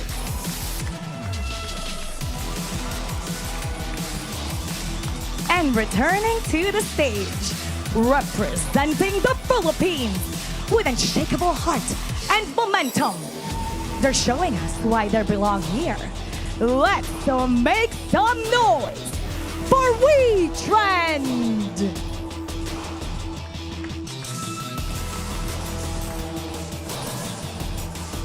Let's bring the coaches and seal this with a spirit of sportsmanship. This is the final battle of day 2. Indonesia versus Philippines. Both teams hungry for redemption and victory. 2 teams, 1 goal to close the day with a win for their nation. Casters, lead the gorge. What a way to end day 2 of the knockout stage. We are yet to see another Indonesia versus Philippines Alter Ego Esports, first time we'll be seeing to play today. Yeah, Alter Ego Sports is going to be Newbie, Icy Tail, Decoy, Zhenjiao, and of course, 1TUT. This is a squad that were voted highest going into this one, the most popular team from IKL, making an appearance here. And yeah, while things haven't been great all the time, this is still a team that is still finding its footing. Finding its footing, they will need all the experience that they have harnessed from the IKL to really put up a showing against the likes of Wetrnd Esports coming into the Kings Nation Clash. But I do have to say, for them, it is all about experience, all about building that path, that roadmap to the 2026 year of the Honor of Kings Esports ecosystem. And of course, aside from that, aside from Alter Ego Esports, they're playing against a team that played earlier. We have a Wetrnd Esports. They won a game against APG, a more stronger team, if I might say, for HOK. Anything that we could say about this? I think coming into this series, especially against Alter Ego Esports, things are gonna get bloody here because we know from the playstyle of these two teams, they love to brawl and they love to be fighting for those team fight wins. Yeah, and they're going to be made up of Maze, Aaron, Arise, Syndicate, and of course, Darfin. These 5 guys like to fight, as you were talking about earlier, right? This is a team that's not scared. There are definitely some moments where you're like, wow, these guys are completely on point. But there are other moments where they're like, should not have gone for that one. A little inconsistent. And you know what, for today, I have lots of discoveries for most teams, particularly for Blacklist International and Wetrnd. They're more like into a very chaotic team as compared to how they played on PKL. And speaking about chaos, one role that could bring chaos to the other team are the junglers. We have Arise and Zhenjiao. We'll look at the head-to-head again. This is from their statistics on their respective regions. Anything to look forward?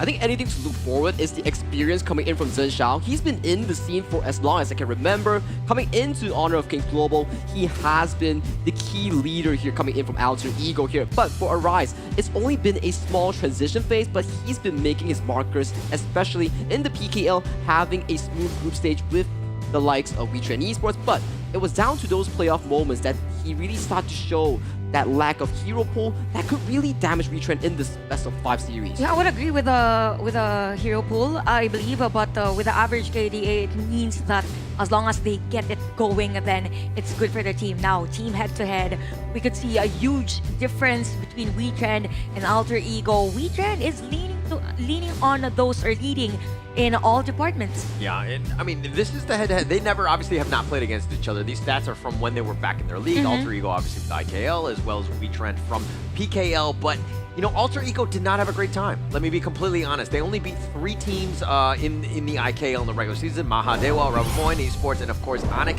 on this one. So it seems like this is a team that really hasn't really been able to gel well yet. But they're here. This is a great experience. Yeah, you might take some L's, but you gotta learn from them.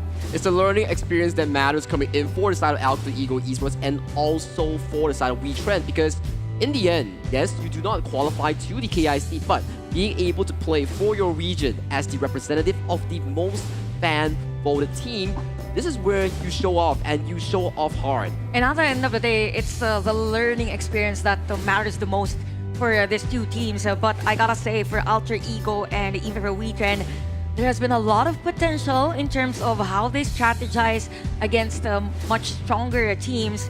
And we really have to focus on how they draft, and we will have the side selection. For Alter Ego, there will be on the blue side, and red side is going to be Wetrnd. If we look at all the data that we had from day 1 up until the previous game, are there any factors, or is this a huge factor, the siding of the picks and bans? I think it comes down to draft. I think it really comes down to the overall strategy. Obviously, it's a best of 5. It's a longer series, so they can kind of play around. It's not the end of the world.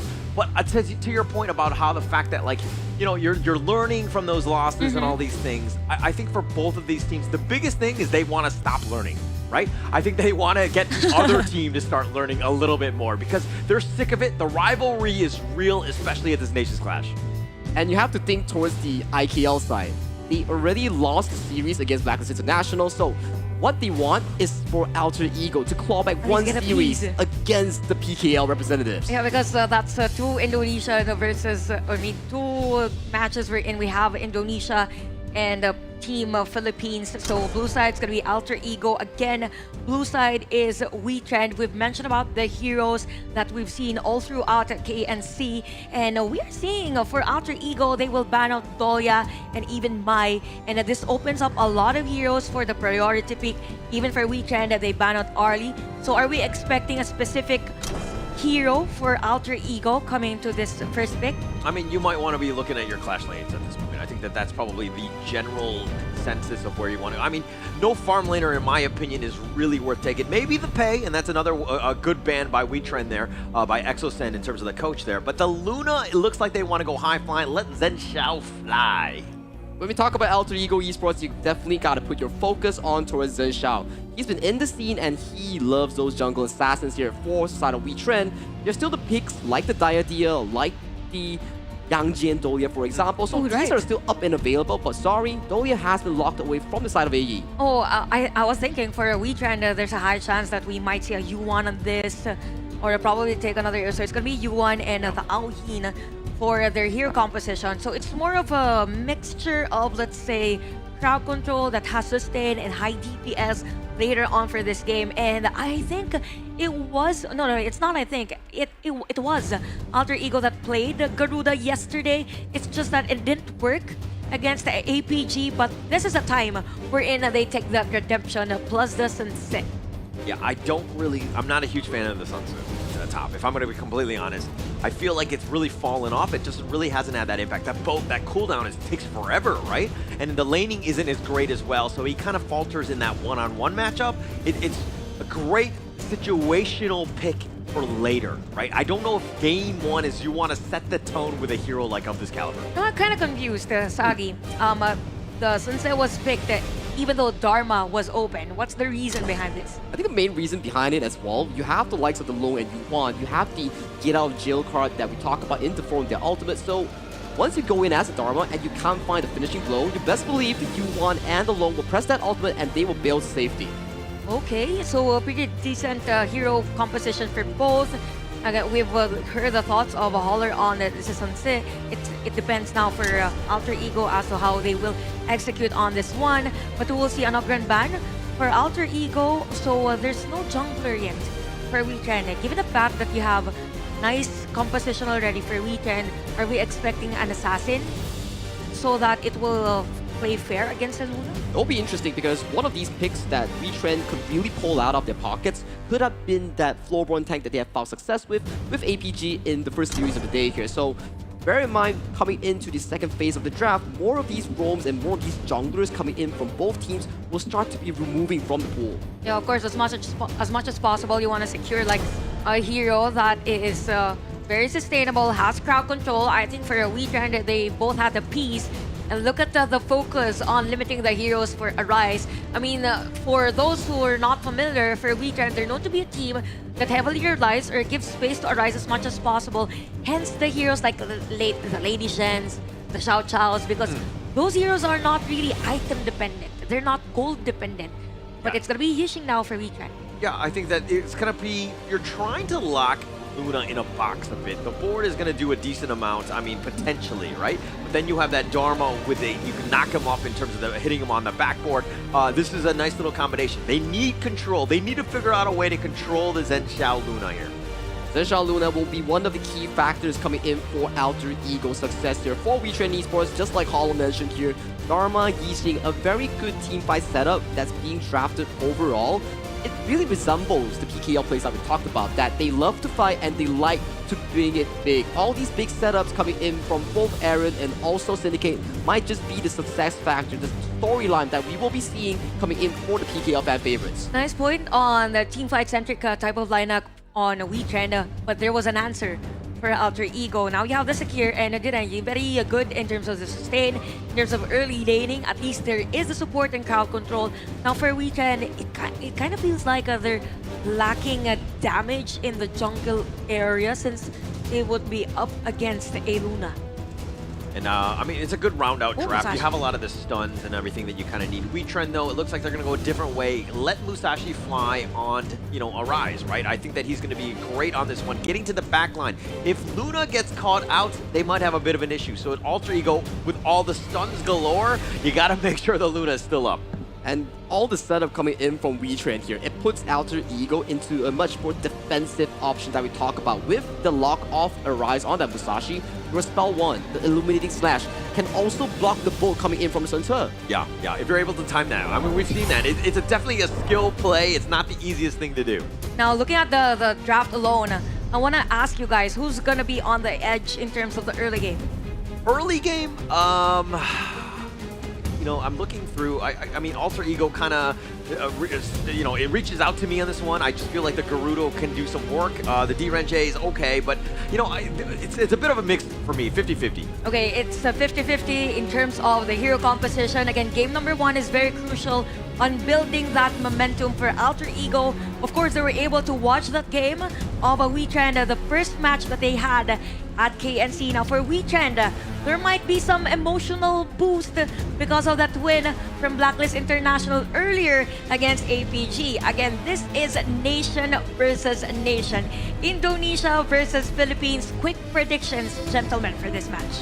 She's putting us on the line. Yeah, she's putting us on the line. She's on the lines. Okay, so logically speaking, Wetrnd has a much better draft compared to the side of Alter Ego. But Alter Ego, in terms of the laning phase there, 1 TUT and Decoy on the D-Range secure combination, it does put a lot of pressure against the likes of Darfin on that low. Yeah, I mean, for me, it's all about this Musashi here. I think that it's a nice counter to Luna when he wants to jump in, gets to that back line. But if the Musashi is somehow baited out by others, because you have a decent amount of stuns that can control him, you might have a tough time. So it really comes back to the vision, how the teams are going to end up fighting. I do think Alter Ego, it's about execution, but overall draft, I like Wetrnd. Yeah, of course, for Wetrnd's lineup here, I mean, you have the composition that could go slow burn and at the same time the control. I believe for most cases, when we see Yixing in a lineup, it's more of them dictating the tempo of the team fight. You're having that specific area wherein you will want to go for an engage. Now for Alter Ego, since it's more about crowd controls and such, you have the sustain and high DPS, fast clearing on the Garuda. Let's expect that this is going to be more on the chaotic side, while for Wetrnd, it is more on the systematic side. Yeah, but you know what? I like these two teams because they like to fight. All right, and that's fun, right? It's not the most strategic at times, but at the end of the day, I just want to see them brawl, especially in game 1. Again, this game number 1, we have Alter Ego versus Wetrnd casters. Thank you so much, Chantel. As we get into game 1, this is of course the 3rd match. It's taken us some time to get here to figure out exactly how these teams are going to be seeded at the end of the day. We saw Blacklist International put a W on the side of the Philippines here, but look at how Wetrnd looking to take that momentum and being aggressive now. That's the early game punishment here coming in for the side against Zhen Shao's jungle here. Minimum you can do, make sure this Luna doesn't have the best of the early game here. We do see a Mulberry Power landing onto his base here, but with man advantage, they do indeed take that Fire Beat. It's going to be huge for them to, like Wetrnd, to limit Zhen Shao as much as possible. This hero is so buff dependent. If you're constantly stealing and then putting it on a timer, as we've seen other teams are likened to do, you can put some serious pressure on. But now Decoy in a bad spot. He's going to be focused. They're taking liberties, pulling him back, and Aaron makes the rotation and gets first blood. Beautiful prediction coming in from Aaron. He was so darn patient on that Taker's Liberty. He waited and he put it at the best position to limit the escape coming in from Decoy on that secure. Yeah, and I mean, Decoy tried to get away to safety. He was just going in. He doesn't really have enough to kind of use that mobility to the maximum right now. There's no really brushes. So again, Decoy getting caught out. Not the worst thing in the world, but again, you don't want to handicap your own team to start things off. Start things off, as you mentioned here, we do see a bit of a mid-push being attempted for the side of Wetrnd Esports. They do get that mid-pin priority and translating it into another Wild Force steal for their own taking. And look at how Wetrnd are just counter, jungling, so to speak. They understand what the mission is. Stop Zhen Shao. Let's take away as much as possible, invade, and he's going to be walking around and be like, hey, where are all my camps? Yeah, that's the sad part where you're playing a weak side jungler here coming in for the side of Zhen Shao, where you don't really have much of a priority here as newbie here, getting stun locked by May's spell 2 here. That Mournful Temple putting a bit of a pressure on towards the mid lane coming in from Alter Ego. Yeah, putting pressure on, but again, Zhenxiao will take that mid lane and will make his way down.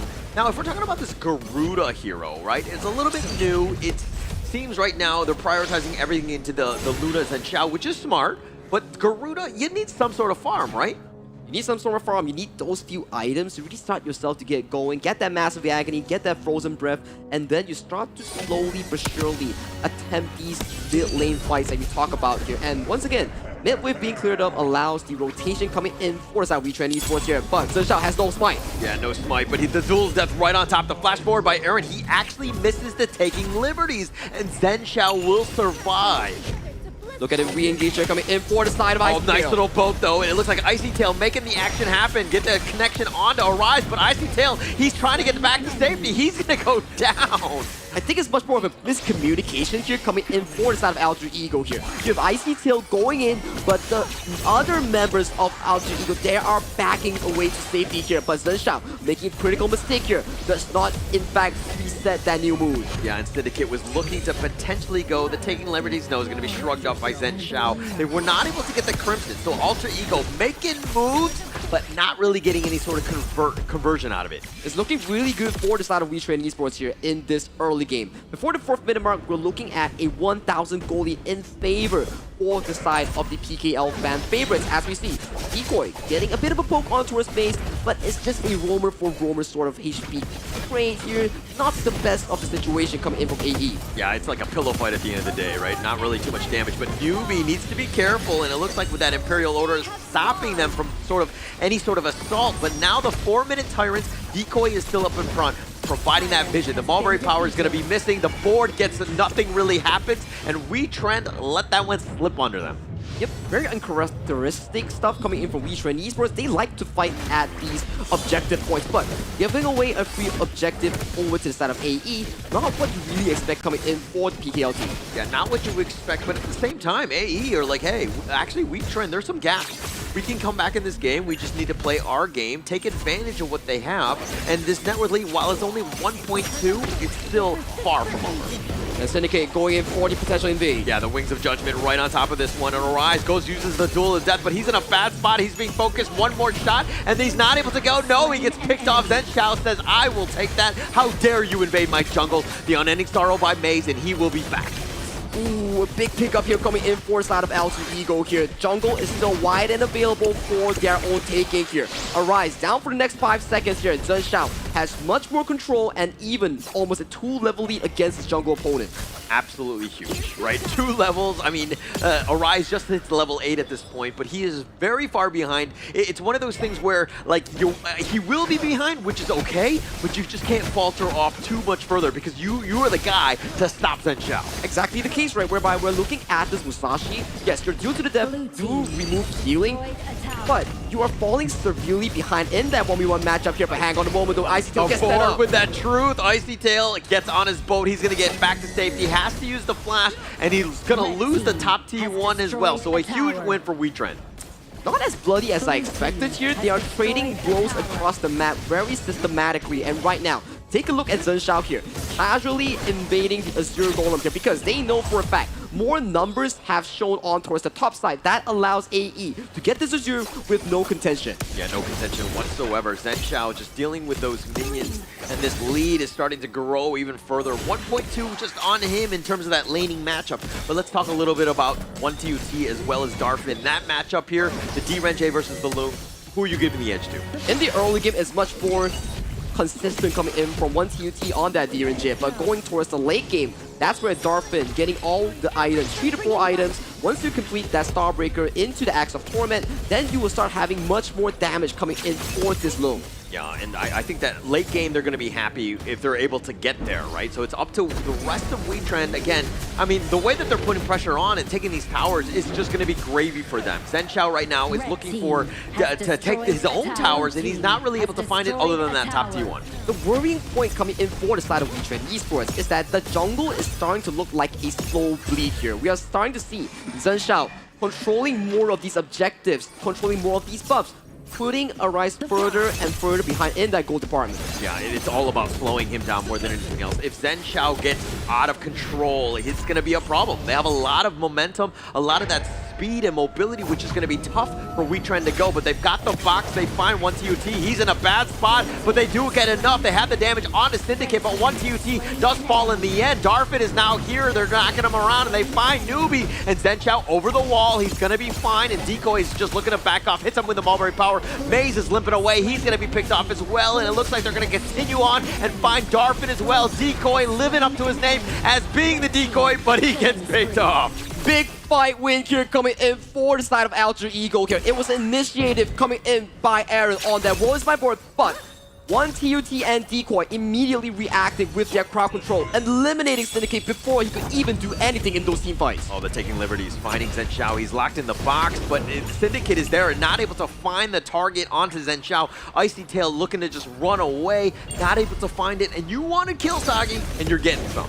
This is what we're talking about. We want bloody wars between these two teams here because based on their playstyle, they like to fight for control. But so far, 5-5 in terms of the scoreline here, 1,000 in favor for AE. Yeah, and the Tyrant now going to be picked up here, and it looks like Wetrnd are making their way. Newbie's nearby, can throw out that Wings of Judgment, but he's not going to do it. Arise taking the Tyrant.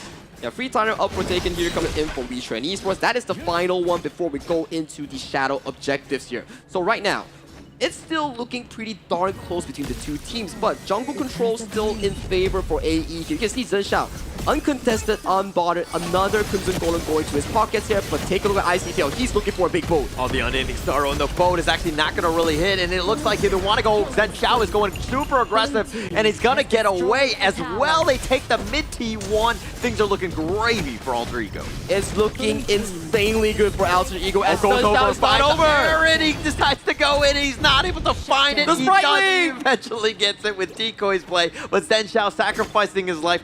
I'm not a huge fan of that trade. The little ENG Spriteling there, landing the last hit onto his Aaron. Not on my to-do list for this upcoming game here, but check it out. The Syndicate here does get caught towards the river here. Uses the Formless Mantra to get away. Force out the Flash to escape towards safety here. Icy Tail. With that boat, doesn't really find much of an engager. Okay, if all of those spells were able to be coordinated properly and stun-locked him, with the Wings of Judgment doing that damage, they would have gotten the kill. Everything was just thrown, and like literally he was Matrix dodging everything. He was dodging a lot of those things here, but that was the expense of his Flash. So no Flash for Dharma going into the 10th minute team fight. Not what you really want if you are a fan of Wetrnd Esports here, but we do see some of the rotations here coming in for the side of Wetrnd. They put their focus on this Shadow Overlord. Yeah, and they're prioritizing it. The truth, right on point on this one. They're doing some work with that board. Icy Tail is stuck into it, and they do get the damage with that Duel to Death. He's going to dash away. Maze is there on the side, providing that vision and opening it up for the Shadow Vanguard. Very clean board here coming in by the side of Wetrnd Esports mid laner. Aaron, once again, clutching it up. Lock into getting Zen Xiao, getting Icy Tail, forcing the trade to be in favor for the side of Wetrnd. Yeah, and Alter Ego just burning down the Shadow Tyrant as well. They want to do this quickly. A Decoy getting back with using that Ride the Wind to safety. And with these Vanguards pushing... okay, let me ask you a question. Do you like Shadow Tyrant better than Shadow Overlord? I think it comes down to what you're looking for, right? If you're looking for minion wave pushing, definitely you would go for that Shadow Overlord. But if you're forced to fight for one item, you're definitely going for that Shadow Tyrant because you get the buff and you can fight the enemy over control for something else. Yeah, okay, all right. So everyone's a little bit different because in this one, it looked like Wetrnd really wanted that Shadow Overlord, and they did pick that one up, but it's still one of those things where it's like, okay, it's part of the overall strategy more than anything else. They do play their cross side, they do get that Shadow Overlord. That's what makes Wetrnd so smart, right? They're not only blindly going for that Shadow Tyrant, because to go for that Shadow Tyrant, you have to go through multiple layers of vision that's being set up by the side of AE. Yeah, they have a lot of that vision. I mean, they have the lead as well. They're up about 500 gold. Again, a bit of a wash at the stage, not too much to worry about, but they need to protect their jungle. That's when things are going to start to accelerate in favor of either of these teams. But right now, we're looking at a 7-7 at the 12th minute mark here with a slight lead towards Alter Ego here. Yet to have the biggest fights to break out. But once we do have one of those, things could just go either way between these two teams. And it's just basically when Zen Xiao is like, hey, I'm comfortable, I'm 6 slotted, let's go, right? I think they're just waiting for that moment. He's already hit level 15. He's starting to kind of distance himself from Arise in terms of the net worth. He's got a 2K lead. He's got almost everything that he wants, but he probably just needs one more big item before he's really comfortable. Potentially the Splendor that we talk about here, or like a Breakthrough Rope, or is that a Darfin as well? You're looking at almost 4 items completed on that low here. Once he completes that final item known as the Siege Breaker, he could be a potentially big deal here, going for the assassination, especially on towards Newbie here. The Tool of Death, he finds him, but do they have enough damage? The Wings of Judgment going to be used, just scattering him out. Newbie gets back to safety, but Icy Tail's going to be picked off, pays for his sins. Ooh, big play here coming in for the side of Wetrnd here. They do engage on towards Newbie here, but the person to really get punished on in those attempts was Icy Tail coming in with the re-engage here. I gotta say, Maze with the clutch heal and clutch redemption, saving his jungle from danger. Yeah, and that's pretty much what you want. You got to save your jungler more than anything else. And I mean, Wetrnd right now, they have a slight edge in terms of at least map control. If you're seeing exactly how Darfin is up in front, finding Decoy, who has to actually flash, he actually goes the wrong way, ride the wind, but he's just dragging them away. He's just trying to use his mobility to the maximum, but he's been slowed down, and this man is so hard to lock down, but they will find him. Give it to Darfin. But top side though, we see Zen Xiao here utilizing the wave to crash into the base here, so that is still a decent advantage in terms of the map movement coming in for the side of AE, but Decoy, just like his name, acting as a decoy. Yeah, actually even smart, right? I mean, it was all bait in that regard. Zen Xiao using that space in that top lane with that push, huge, right? I mean, it's probably better if Decoy didn't die, but again, I think at the end of the day, it's about creating space. Creating space for the upcoming objective here. The first objective that we are gonna have at the 14-minute mark will be that Shadow Overlord here, as Maze takes an Imperial Order to the face, has to back away towards the huddle that Wetrnd Esports set up in this top river. Yeah, Maze doing his job by taking everything to the face, right? As a roamer, sometimes you just need to provide that vision. You have so much to say, but now the Duel of Death, they find Zen Xiao, who uses the passive, is trying to stay alive. Not going to be the case. The Unending Startle, the Infinite Blast is right on top of this. He wants to go aggressive, and he will be right on top of this. They find Icy Tail. Arise is getting whittled down, and not enough damage. 2 members down from Alter Ego. Critical mistake here coming in for the side of Zen Xiao here. Arise with the proactive plays, catching out the jungle mid here with another engage coming in from Syndicate, but they do not find their marker. Darfin going in for the play, catching against the DRNG. Oh, you're trying to fight this 3 versus 5. 1 TOT is already down. What are you doing? Wetrnd is at full strength. You're trying to take this fight 3 versus 5. Terrible decision by Alter Ego. Terrible decision coming in by the IKL fan voted team here. It is looking dire for them as we are looking at a potential second objective being started by the side of Wetrnd Esports. Yeah, the Vanguard pushing on all fronts. This is going to open up the game even more. The Shadow Tyrant looking to go the way of Wetrnd, and just like that, opening it up. I mean, if you're down members, you cannot be consistently fighting or trying to force the issue.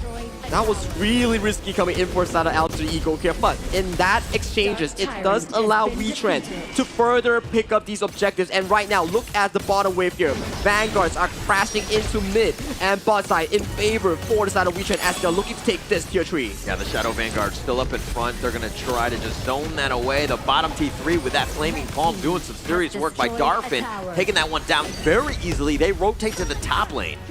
Yep, top lane, next location for the side of Wetrnd to really find their marker here. Zen Xiao going in with the New Moon has to back away towards safety here, but they do in fact survive against the initial Shadow Vanguard push here for the side of AE. Goal lead is still about a 2,000 deficit. They still have those opportunities to really bring back the game to an equal.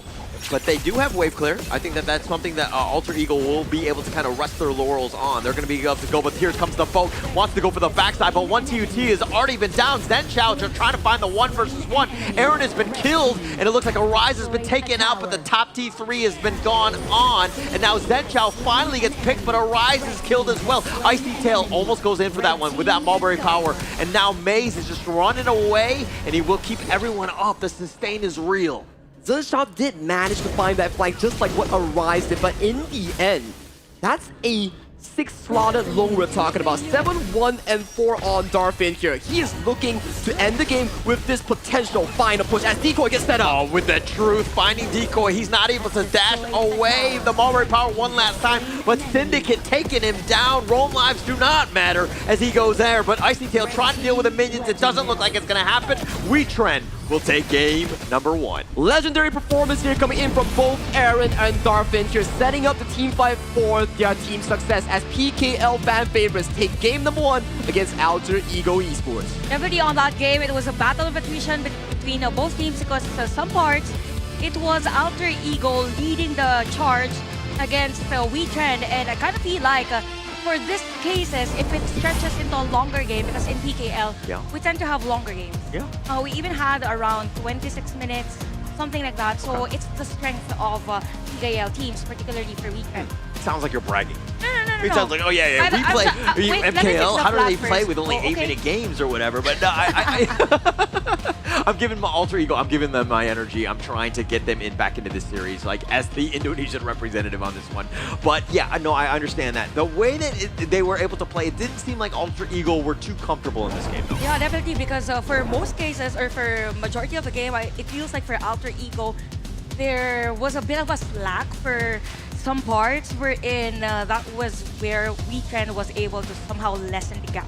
I think in a team sprite perspective that we talk about, individually, I think Alter Ego, every one of them has what it takes, but putting them into a team, you can start to see the teamwork coming in from Wetrnd Esports is much more superior compared to Alter Ego. Now, looking at the heroes alone, you have 9k gold for this Garuda.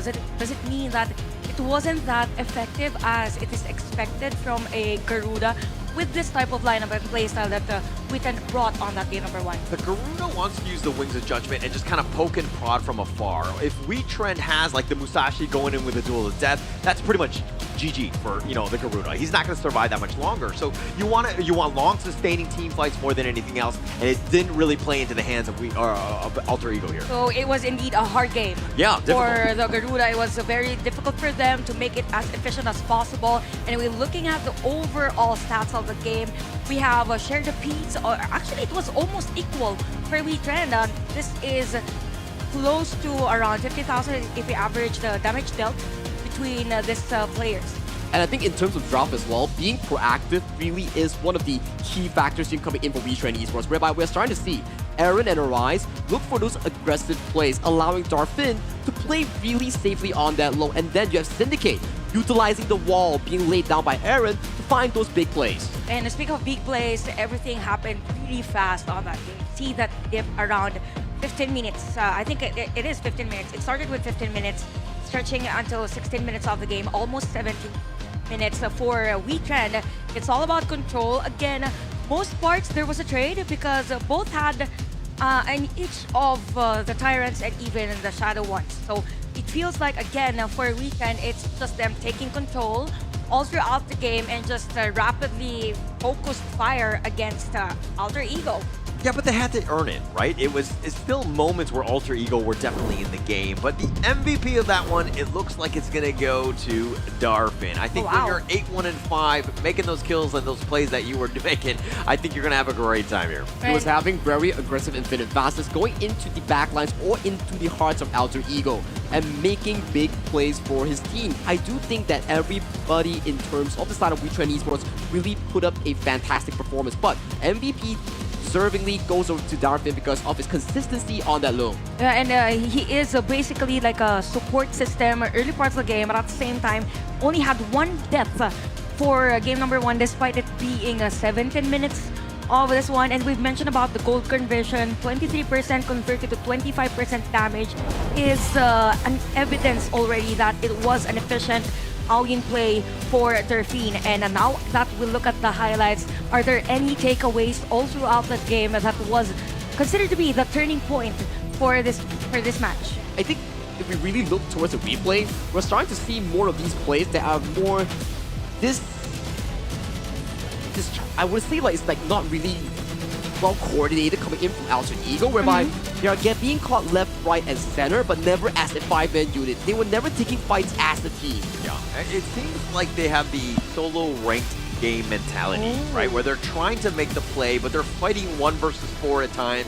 The numbers that you're seeing, you're just not going to really win too many of those things. It's one of those things where I'm like, hey, if I'm going in, I need to make sure that like 2 of my buddies are going in with me, right? We ride together, we die together. Exactly. We need like all 5 of them to be on one same page here. But coming into these team fights, you can see mechanical prowess coming from Zhenshao, coming in for the likes of Newbie. But if you put them as 5 together, I do think that Wetrnd Esports in this game number 1 only does outshine AE in this case. It just means that for Wetrnd, they were able to pull off the natural flow of things with that type of hero composition. We've mentioned that they want team fights, but more on the controlled side of the game. So for Wetrnd, it's their strength, the slow push again, or slow positioning for every team fight with the Yixing charging in on those supports.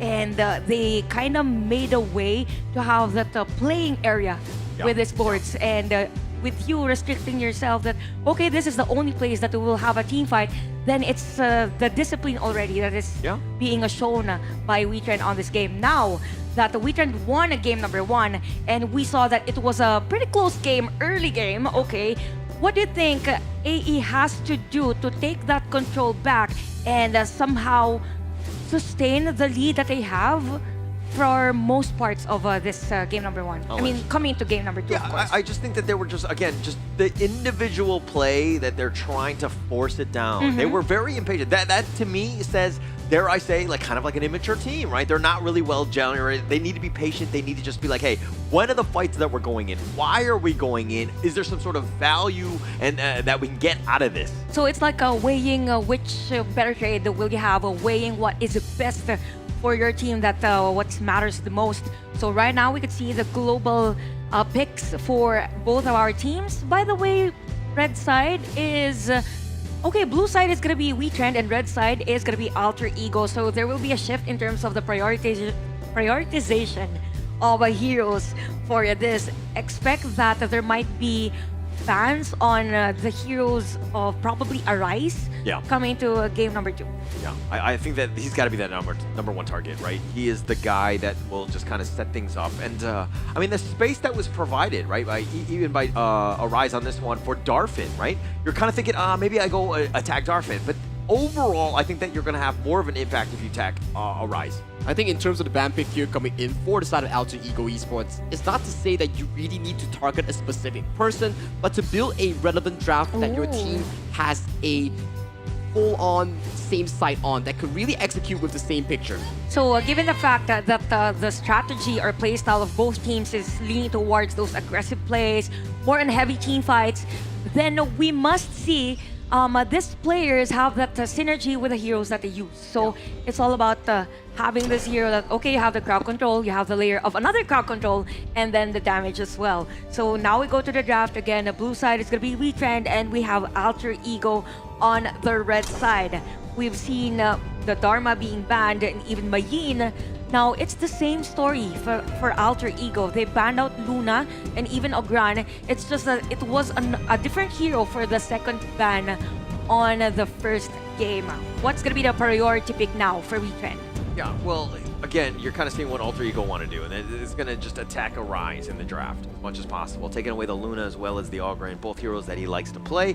And now with that first pick, you're probably looking for more like an Arlie, some sort of, maybe some Byron, but okay, Pei's another one to really set the pace.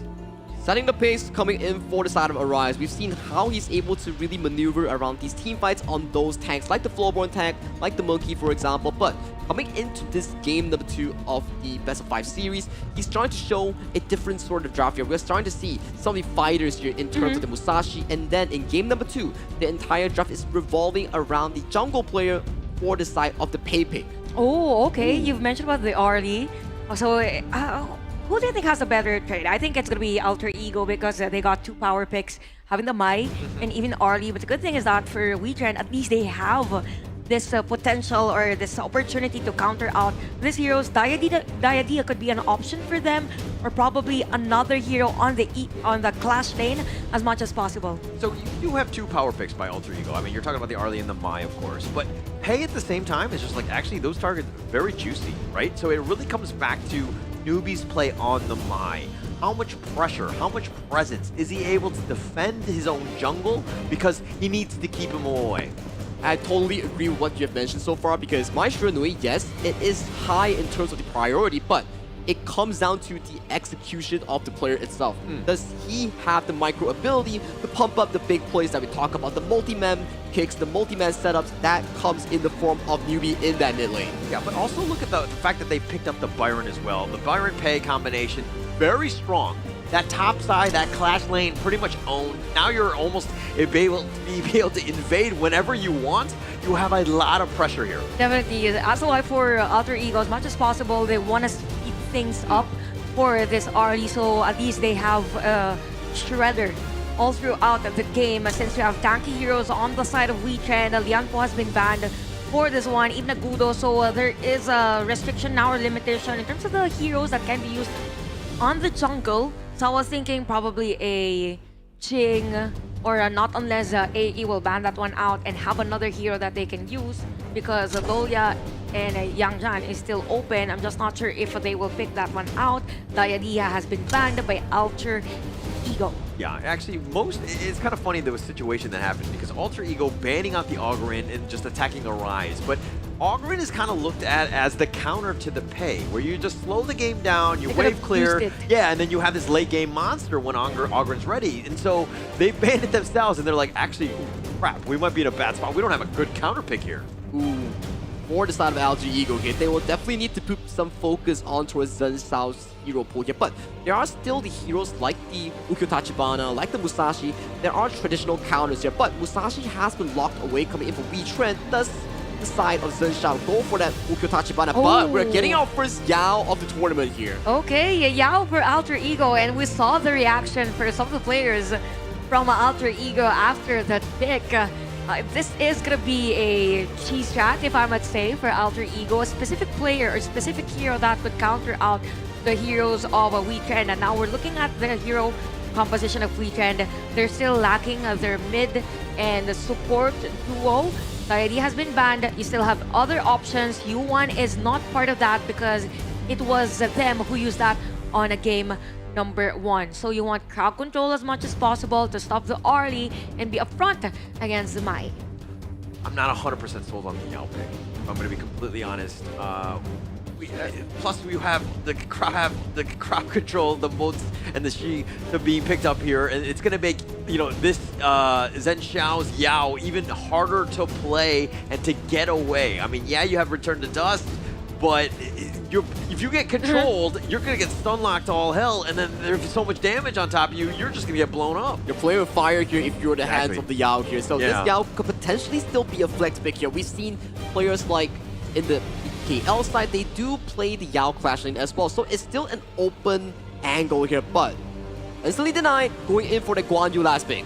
Okay, for this Guan Yu, again, another layer of crowd control for the side of Alter Ego, but it's kind of hard for them to pull this off, this type of lineup for Alter Ego. I mean, it would be like they have to consider everything first before setting up a play. So yeah, we'll see for Alter Ego on this.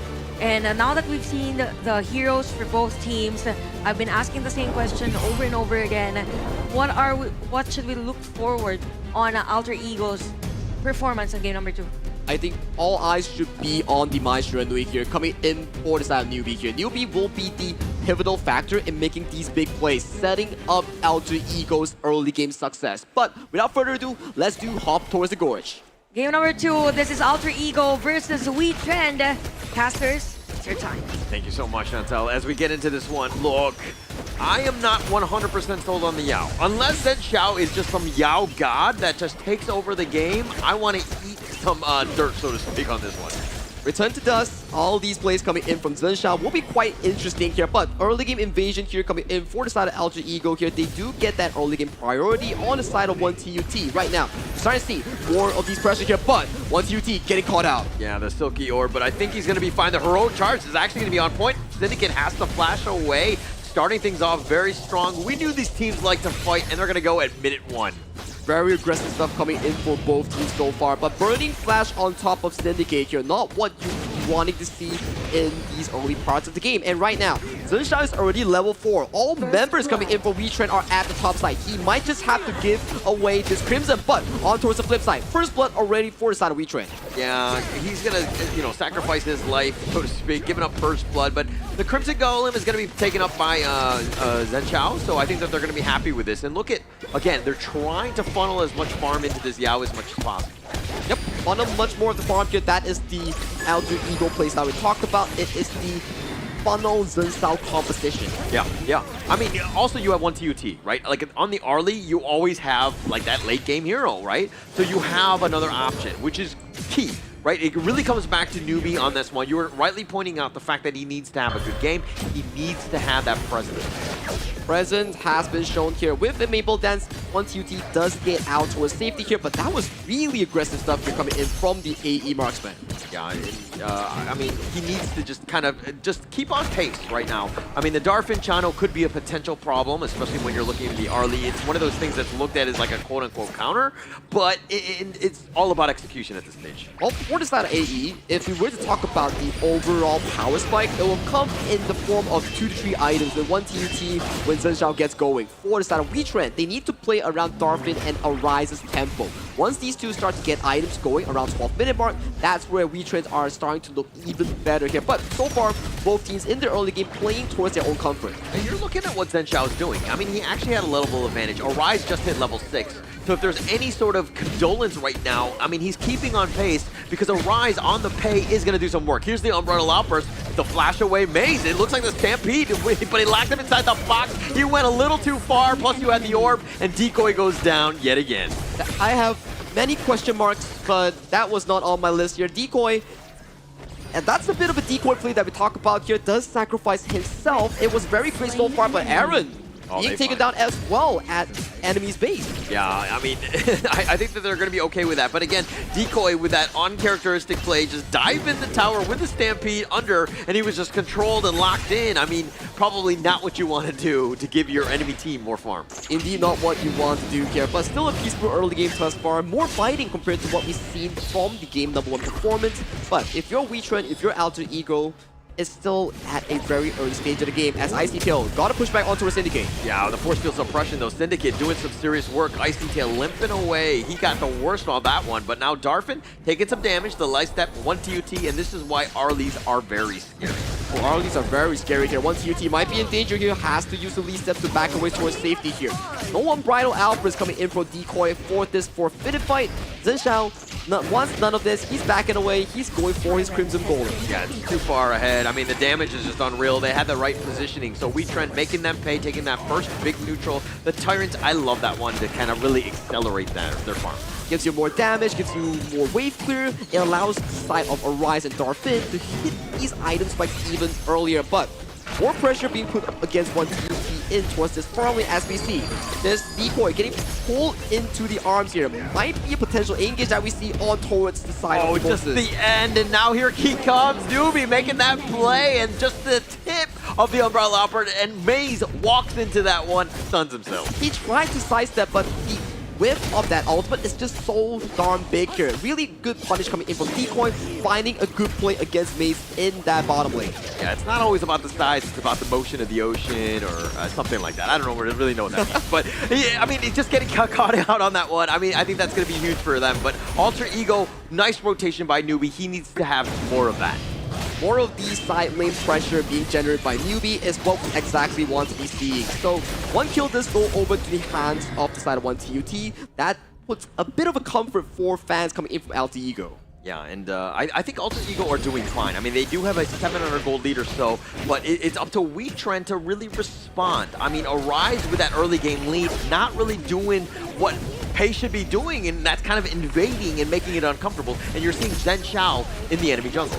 Taking away another Azure Golem from the hands of the Wetrnd jungler here. You can start to see this mid lane being a party, a fiesta coming in for both of these teams to really start collecting these resources, find those big fights. When you get the push, that's how you get things going. And I like it how Zhen Xiao has been rotating across the map. It seems like this is a set counter play for against the Pei, who's very mobile himself. Zhen Xiao is almost keeping step by step, almost out-farming him, doing a great job keeping on pace. As we approach towards the mid-game, we start to see more of these maps being split up between these two teams. You can see, focus on towards Wetrnd is towards Darphin and also Arise. Focus on towards Alter Ego is to allow Untitled to get this absolute side lane domination.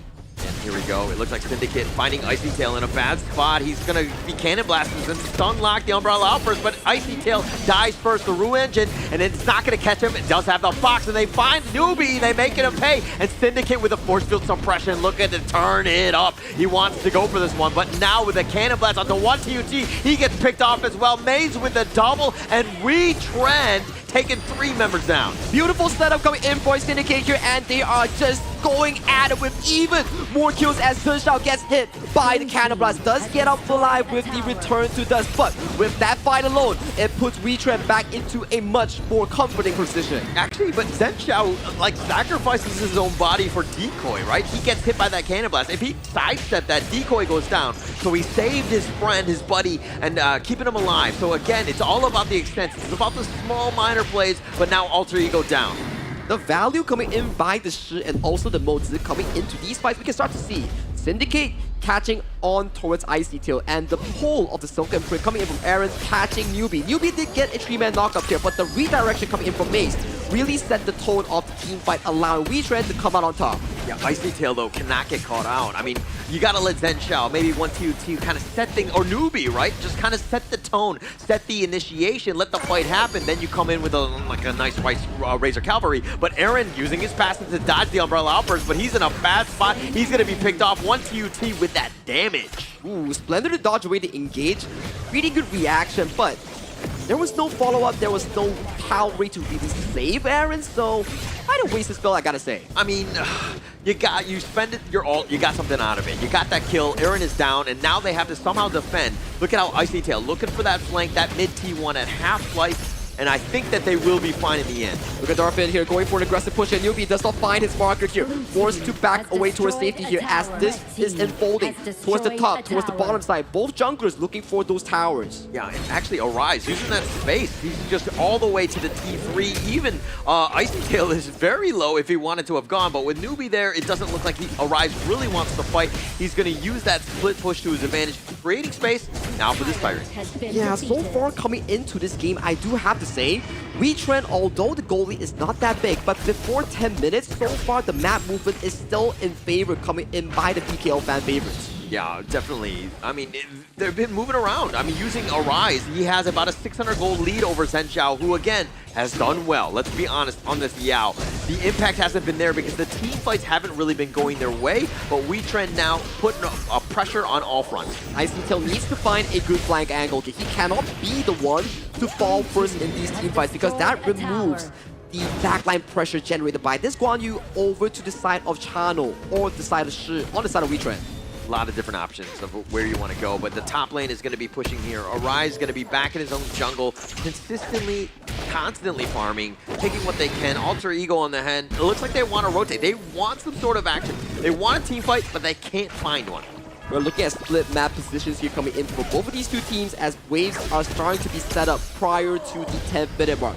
10th minute mark is where we start to see these shadow objectives as they they go in for the Storm Strike, finding 1-TUT. He's been picked off. Arise with a nice initiation gets the pick, but Arise will be traded away. He's going to go down, as well as Newbie and Decoy. He's going to fall. The nice little heroic charge, but he's all by himself, being bounced around. He goes in for this one. Aaron has to use his passive. He flashes away, and Icy Tail going down. 4 members down from Alter Ego, trading for 2. Wonderful engage again coming in from Syndicate, finding 1-TUT in those team fights, and then Maze coming in with the disengage to bail Aaron out towards safety here. Even though Zhen Xiao was last to fall, but still 3-4 in favor for the side of Wetrnd. Yeah, Wetrnd, I mean, the lead is going to start to grow a little bit. It's about 1.5k. The Shadow Tyrant, the first of the game, and Alter Ego are nowhere in position. There's no way they can defend. But take a look at the top side here. We do see a trade being committed for the side of AE here. So coming out of that fight, Sunshine did find beautiful return kills on the side of Arise, on the side of Darfin, that allows this Overlord to be traded with the Tyrant. Smart. Understanding that, hey, actually we're down, but I cannot lose the value, right? I need to get something out of this one. We know where Wetrnd is going to be. Yeah, you got the Shadow Tyrant, probably a better overall value, but you're getting something at the end of the day. You're getting something, and that something allows you to have map pressure on the map. For the side of Wetrnd, their attack will be slowed down, and they will not be able to maximize that gold lead coming in with that Shadow Tyrant. Yeah, it's all about that gold lead right now. And Wetrnd right now need to play with the lead. They need to change things up, put a little bit even more pressure on. Alter Ego, on the other hand, need to counter this. They know what's going to happen. These Vanguards are there, so they're going to try to use that to create even more space. Space created is what we are talking about in this Gorge right now. You can start to see Zhenxiao is always on the flanking angles here. He's looking for Darfin and Aaron here. Once they pay their spells in terms of the Flash, in terms of the Splendor, that's where Zhenxiao comes in, swoops in some kills, swoops in some damage, force them to back away from these team fights. That's how Alter Ego can find a way in these team fights. Yeah, and use that Shadow Vanguard as well to consistently put that pressure on. Zhenxiao, he's got two of his buddies nearby. They're looking for a fight. They want to go. And they're not going to find anything, but they're going to put this pressure on this top T2. One TUT all by himself. Slow, methodical mid-game here thus far, coming in for both of these two teams, respecting the timers here. Syndicate finding a bit more of these vision games here, but take a look at Darfin here, getting punched in so much on his health. Yeah, Zhenxiao doing the work of God, so to speak. The Umbrella Outburst just clipped him. Syndicate, that is. Zhenxiao was potentially going in, finding Maze, and now the Heroic Charge pushing him away. Aaron just trying to stay alive, but Icy Tail, he's going to go down. The box has been set up, but Newbie goes down as well, and now they want to go for Syndicate. The force field suppression, it's not going to be enough. Alter Ego is making it happen. This Zhenxiao has been amazing, but Arise looking to end this game. It's going to be a bit of a base race. Arise is looking to go for the Crystal, and Arise from the back door takes this game. I had no idea that Arise was going for that backdoor. It was looking so good coming in from Alter Ego Esports, but think about it. Where was the pay? He was on a secret undercover mission, and he found the Crystal, and he found game number 2 for the side of Wetrnd Esports. Everyone was so focused on Alter Ego finishing the game that they didn't even notice that Arise was there. What a backdoor play from our Filipino delegates during that game number 2, and it's match point for Wetrnd. And it's a juggle again between power inside the game, right? That happened between game number 2. And for Wetrnd, they're too focused. We could see and feel that they're very focused, that they know what and where to do those objectives. Yeah, Alter Ego was going in, and then they were like, oh, they were so bloodthirsty, they didn't count the numbers. And this is a problem because, again, Arise, backdoor, he has some serious damage. He had a, 10,000 net worth, so he's starting to hit like a truck, and he ended the game in a blink of an eye. It was very similar coming in for both junglers playstyle, whereby Arise and Zhenxiao was often be found in the side lane here, but one moment you blink, that one moment was enough for Arise to find that game-winning push, and immediately on the front side, you're like, okay, 3-2, but hang on a moment, you check the death timers here. Where's Arise? Yeah, that's true, and I think for this game, for Wetrnd, they really prepared in a way that everything is fit to have Darfin and even Arise have the best games yet, because with the itemization, you have the Frozen Breath, went straight for the Splendor for the Sure. It means that it is functioning more of a utility all throughout the game, and just have those crowd controls as much as possible to help the rest of the team. Now, if we look at the overall statistics for Wetrnd, masterful team fights, that's their strength. You have Maze and Darfin at 83%, same goes with Syndicate. By the way, for Syndicate, he was at around the 1,000 gold lead as compared to his counterpart, Clash Laner, around 10 minutes. And it tells a lot how Wetrnd played on that game number 2. They're just focusing areas wherein they could maximize the potential output that they can have. Yeah, and look at the damage actually done by Arise. I mean, 27,000, actually the lowest of the game, but he was like that ninja. He was never really fighting. It was, dare I say, a diplomatic win because he was not really looking to fight more than anything else. He was just looking for space, and it's all about the macro plays, right? Being able to split push, very smart, because again, if you're able to steal a win like that, that's got to be so demoralizing for all three. And they maximize that space because from time to time, we see the pay or we see Arise at the top lane, doing the split push, Yep. and all around the map. So we could see at the graph that, early parts of the game, it was a juggle between the two. There were moments of glory for Alter Ego. It's just that because of those macro plays that we're saying, for Wetrnd, they got very effective, and the players that are meant to be top in terms of gold were able to pull that off. Is winning a 2,000 goal lead as well. When we talk about, it's not to say the biggest of the leads coming in from PKL, but when we talk about a 4v5 upfront coming in for the PKL representatives, they did indeed come out on top, and they found those markers for the side of Arise to find that backdoor push. But Chantel, who's our MVP? I'm not sure everyone played a piece on that game, but definitely our MVP. We've been mentioning this guy early on. We have Arise on the pay. I mean, that backdoor is something that people will never forget. Yeah, everyone was focused on the team fight. Everyone was focused on Alter Ego at that time. KDA, damage taken, none of that matters. Right? If you're able to steal a win like that, you're the MVP in my heart. Because again, it was looking really bad when that fight was happening. Alter Ego was like, oh, we're just rushing it through. We're able to just seize that top T3. Things were almost too easy because they were down a member. They did not count all of their chickens. Aside from the diversion, of course, of attention, we really have to commend also his teammates, because without them forcing a team fight, like making themselves that, okay, you can kill us, you can actually win the game.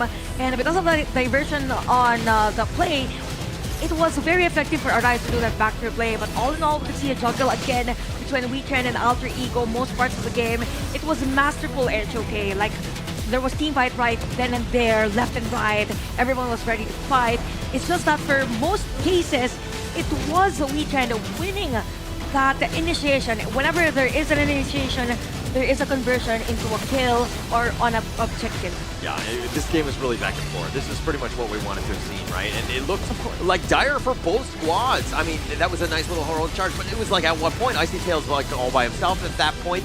But then this is kind of like that moment where, like later on, where Alter Ego get back into the game, they start to go, and then Arise completely free bottom lane, taking the game out, and with that damage, the reaction was just way too slow for that. It's the decision making that we talked about that really put Arise in that situation, because you have to think between, yes, do I go back to help my team, or do I really go for the Hail Mary play and go for the game-winning push? But in the end, Wetrnd Esports, they found into a similar decision making whereby, okay, Arise, you go for it, we stall time for you. And what benefited also for Wetrnd is that the two players left was the Shir and even Motsu, so the linear damage or the linear skills that I can give against the players of Alter Ego literally stopped them from going back to the base. Yeah. I mean, the range was there. Even they want to pull away. Yeah. Okay, we can hit you with those skills. And again, masterful play for Wetrnd at the time. And it seems like for Alter Ego, they're a bit faltering for the latter portions of the game. So it boils down again on the decision making. So what matters most is the decision now in terms of the heroes that they will pick. Come game number 3, this is their only time to stretch this game. Definitely, they could probably focus on how to stop Aaron's support for the side of Wetrnd. Yeah, I think the biggest takeaway, and especially if you're a viewer watching at home, is to check your mini-map, right? You gotta make sure that the lanes are all in a good spot, especially if you're looking at Siege. You cannot just be looking to be like, hey, I just end the game, because you never know, you might get backdoored like that. It's a numbers game we talk about. You whip out your fingers, you count to 5. Is there 5 people for the side of Wetrnd? No, we only saw 4. Where's the Rise? Oh no, my base is gone. Yeah, you really have to have those checklists, okay? Jungler check. Yeah. Farmland check. Yeah.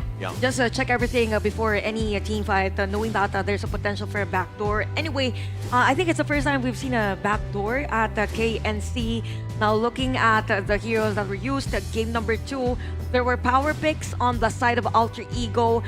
Arlie was there, even Mai was there, and even for the side of Wetrnd, it seems like they're shifting into a draft wherein they're really leaning towards that team fight centric.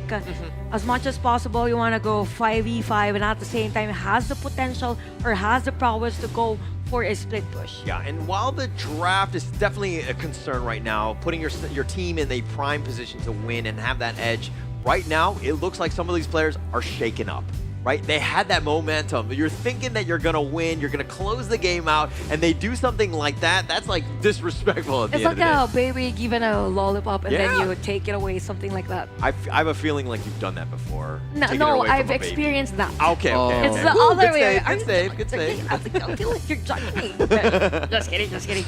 Anyway, game number 3. For Wetrnd, I think that for them, they have this specific pattern already in terms of the drafting.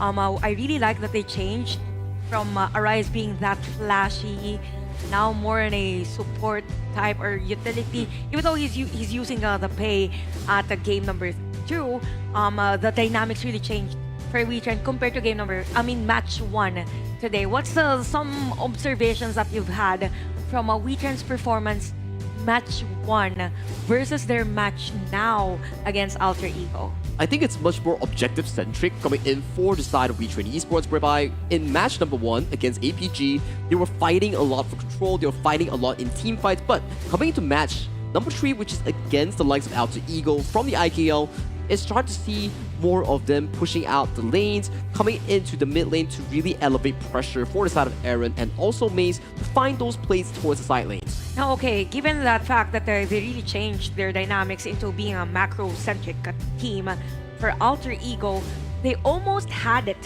What is something that they should change for game number 3? That Is Alter it a Ego needs draft? to change? Yes, No, Alter Ego. I don't think that the draft is fine, right? I think that even that last one, I had some questions about the Yao. Zhen Chao showed up, right? He very knows how to useful. play it, right? Very strong, understands what they need to do, understood the assignment, so to speak, but it was about the execution. At the end of the day, that's almost unforgivable to be in that situation where you're almost able to close it out. You so gotta close, you're so close. tasting victory, but then it gets taken away like that lollipop, and now I want a lollipop. Okay, I'll give you lollipop later on. No, Anyway, let's now have the draft again. Blue side is gonna be Wetrnd, and AE is gonna be on the red side.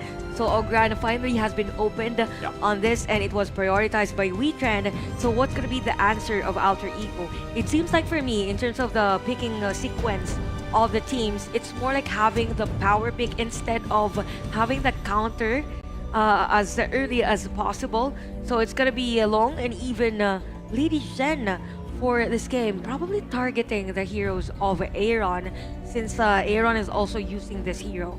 It's a bit of a give and take situation whereby you take away the Lady Zen over the hands of Aaron, and then you're also utilizing the Lady Zen to really put up against Ogren in that counter department. Once he comes in with the Conductor of Souls, you use that ultimate to really disengage your team from that jungle pick. Okay, good point on that. So now for Wetrnd, probably okay. Well, fast answer by the way on this. And is this the first time we will see Anua for this? No, I think first day. Yesterday we had. We definitely saw it. yesterday we had. Yeah. I'm not sure if we saw it today. It's been a bit of a haze in that Yeah, sense. But and then we had many games today. Yeah. And also, I mean, if you're looking at this draft though, they're kind of locking in the cores. Obviously, the jungler is something that you want to kind of prioritize in that second phase. But they're saying, hey, we know what you got, the Loong, you know the mid. We're gonna counter pick those here. I mean, you have that range advantage with the Nua, so that's gonna give them a bit of an edge. Plus, you can kind of get the pick off. If that dragon lands in the right spot and you get that annihilation, you might hit gold, so to speak. Yeah, when he lands down on the ultimate coming in from the Loong, and if you snipe him down with your annihilation, it's either you flash or he just dies. Yeah. And even the first kill of the Nua could be a potential threat for Alter Ego on the early rotations, but the good thing for AE, they have the Lady Zhen, so it means that they also have control most parts of the early game. Now for the side of Wetrnd, we see a Dahlia ban, so they're stopping this potential, or they're stopping that there is a chance that for AE, they will get a hero that could constantly be refreshed by this Dahlia. Now we have Sakir as banned for Alter Ego, so we're seeing heroes being banned on the roam for Alter Ego, since as much as possible you don't want someone that could actually support this Duranji. And what could be the possible roam hero for Wetrnd now? Yeah, I mean, the Secure and the D-Ren J is just like a nice little 1-2 combination. The stuns are real. It makes it very easy to hit your Imperial Order when you have that Mulberry power with that AoE stun, right? So they're trying to take that away, plus the mobility is a bit of an issue, something that they don't want to deal with, and they know that Maze likes to play that one. So the Guan Yu, again, it's all about that control, the CC, the repositioning. It's just very annoying to deal with. Alter Ego, they're going to go a different way with the Diadea. Tons of healing coming in for the side of Alter Ego here. You have the Agudo, you have the Diadea, so that's like a double funnel of healing here. So coming into the Clash lane here, potentially on Icy Tail, you want to put it on things like the Byron, like the Charlotte that really excels in these long fights. Yeah, definitely in terms of long fights, you have to be secured on that. So I was thinking actually a Swansea for Wetrnd on this. I'm just not sure if it's easy to pull off with Nuwa as their mid lane, because there's a huge difference in terms of AoE and probably their setup before an initiation. So Wetrnd right now, we're waiting for that possible clash lane. So it's gonna be Fatty and Junpei. So we have bruisers here for Wetrnd. They have all departments covered. Having a Nuwa scaling from mid to late game, Duranjo on those free hits and high damage per second or high damage at the early game. Now for AE, what's that hero to complete this lineup? I think for the side of AE, you definitely need something very strong in that early game to stall time for this long, for this Agudo to hit those item power spikes. Because so far, you have Ogren, Direnji, and also Zhang Fei. This trio is super duper strong in that early game department here. You will be going for those invades, those access into Zhen Shao's jungle here. So for AE, you need to fend off that jungle invasion here coming in from Wetrnd. Okay, so we will see a matchup between Charlotte and Fatty. A lot of matchups with those two heroes today. So, okay, for Alter Ego, this is the only time they're able to stretch this game into a game number 4. For Wetrnd, they are on a momentum. I think they're still feeling that excitement after that backdoor play. But what can you say about the hero composition for both? I really like Wetrnd's lineup. I think it's very, for lack of better terms, it's balanced, right? It has almost everything that you want. You're going to be able to close out games in terms of the late game. The Alter Ego lineup, to me, my biggest worry is this Flume. It's literally a 4 protect 1. Everybody else, yes, they can do the damage, but he's the guy that is going to be doing most of it. Game number 3, this is Wetrnd versus Alter Ego. Who's going to win? Is it going to be Wetrnd or AE?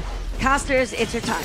Thank you, Chantel. As we hop towards the gorge, we have blue side Wetrnd Esports and Alter Ego. Towards the red side, a bit of a tussle between the roamers going back to their respective lanes. Yeah, we'll start this one out. I mean, AE right now need to just continue on. I mean, they've had moments where they've gotten the lead. It's not the problem of like laning, early game, that situation. It's about, again, turning those leads into something that you can compound into the mid lane to give you a further edge. It's been the topic that we discussed about towards the last few days, whereby you win the mid lane, you win the team fights, but what does that get you? Do you get more of these objectives? Do you get more of these invades? What's your plan after winning the team fight? Team fight into towers. 100%. If you're taking team fights and you win the team fight and you don't get anything, that team fight really wasn't worth it in the end. Yeah, it's just dry kills in the end, but so far, junglers have hit their level 4 power spike. We see a Rise here just helping out Syndicate with this wave and also getting that teleportation sprite in this portal. Yeah, they're going to start this one off. Icy Tail has had to play a little defensive. I mean, obviously with that numbers advantage that they have from Wetrnd in the top lane, it's going to make it a little bit tough. But let's talk a little bit about Zhen Shao on this Agudo. Like, aside from the fact that he's going to be funneled that farm, he's going to get his moment. But what can he really do to like shoulder the burden of this game? An interesting build that we've seen so far coming in from the Agudo has been that on-hit trinity here, but hang on a moment as Syndicate goes in. Yeah, Zhen Shao already at half-life. The tether is going to be real. He's going to be executed. Arai just walking it down. That is not a way to win this game. Especially when you're Alter Ego and you rely on Zhen Shao on those early game plays.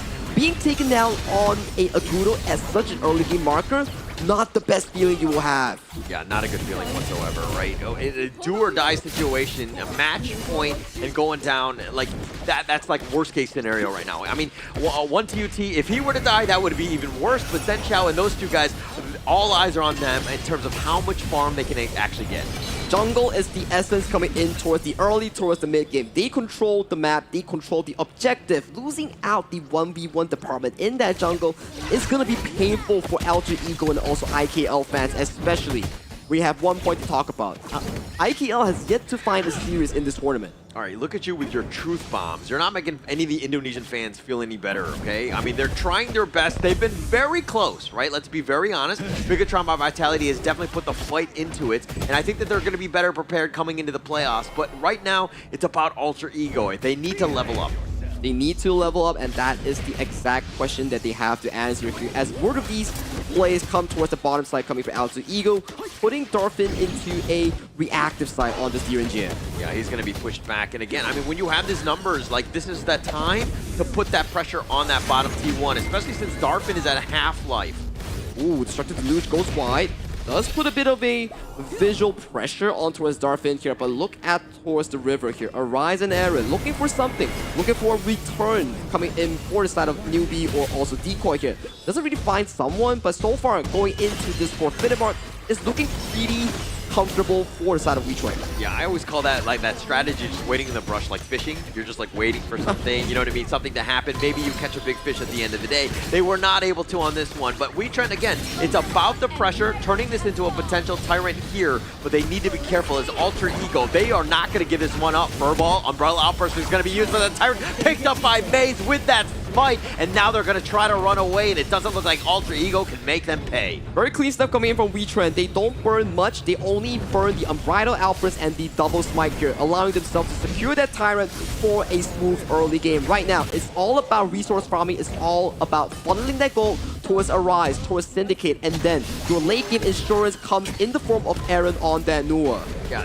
John Fay, if you're playing this hero, even in your ranked games, you got to go with Smite. I just think that there's just so much value, and plus you can harass, you can invade the enemy jungle, steal, you know, buffs here and there, and you're tanky enough, and you have the mobility to survive. I just love it on this one, and we continue to see this, you know, throughout. So much pressure being generated as Icy Tail going for that 1v1 against Syndicate here, but Arise is here. Icy Tail has to flash away. Yeah, he has to flash. He's tethered up, but he's going to limp away, get that healing, do the Annihilation. Ooh. Okay, all right, Icy Tail, I think at some point, but we're clenched. Butt was clenched in there, and Icy Tail has to escape towards safety here. He does indeed pull a lot of resources coming in from Wetrnd here, which allows AE to find that tower push on towards that bottom side. And right now, Wetrnd, I think that they kind of weathered the storm, taking that top T1, opening things up. They're losing the bottom T1, one TUT, using that space, which is going to be key. Arise, though, is starting to hit that critical mass. Going to be a little bit scary in that mid-game. And Zenshock here potentially going for that on-hit Trinity that we talk about, the Sparks Forge into the Doomsday, and then ending it with a Daybreaker here. It's more of a carry-style Aguro in the recent meta.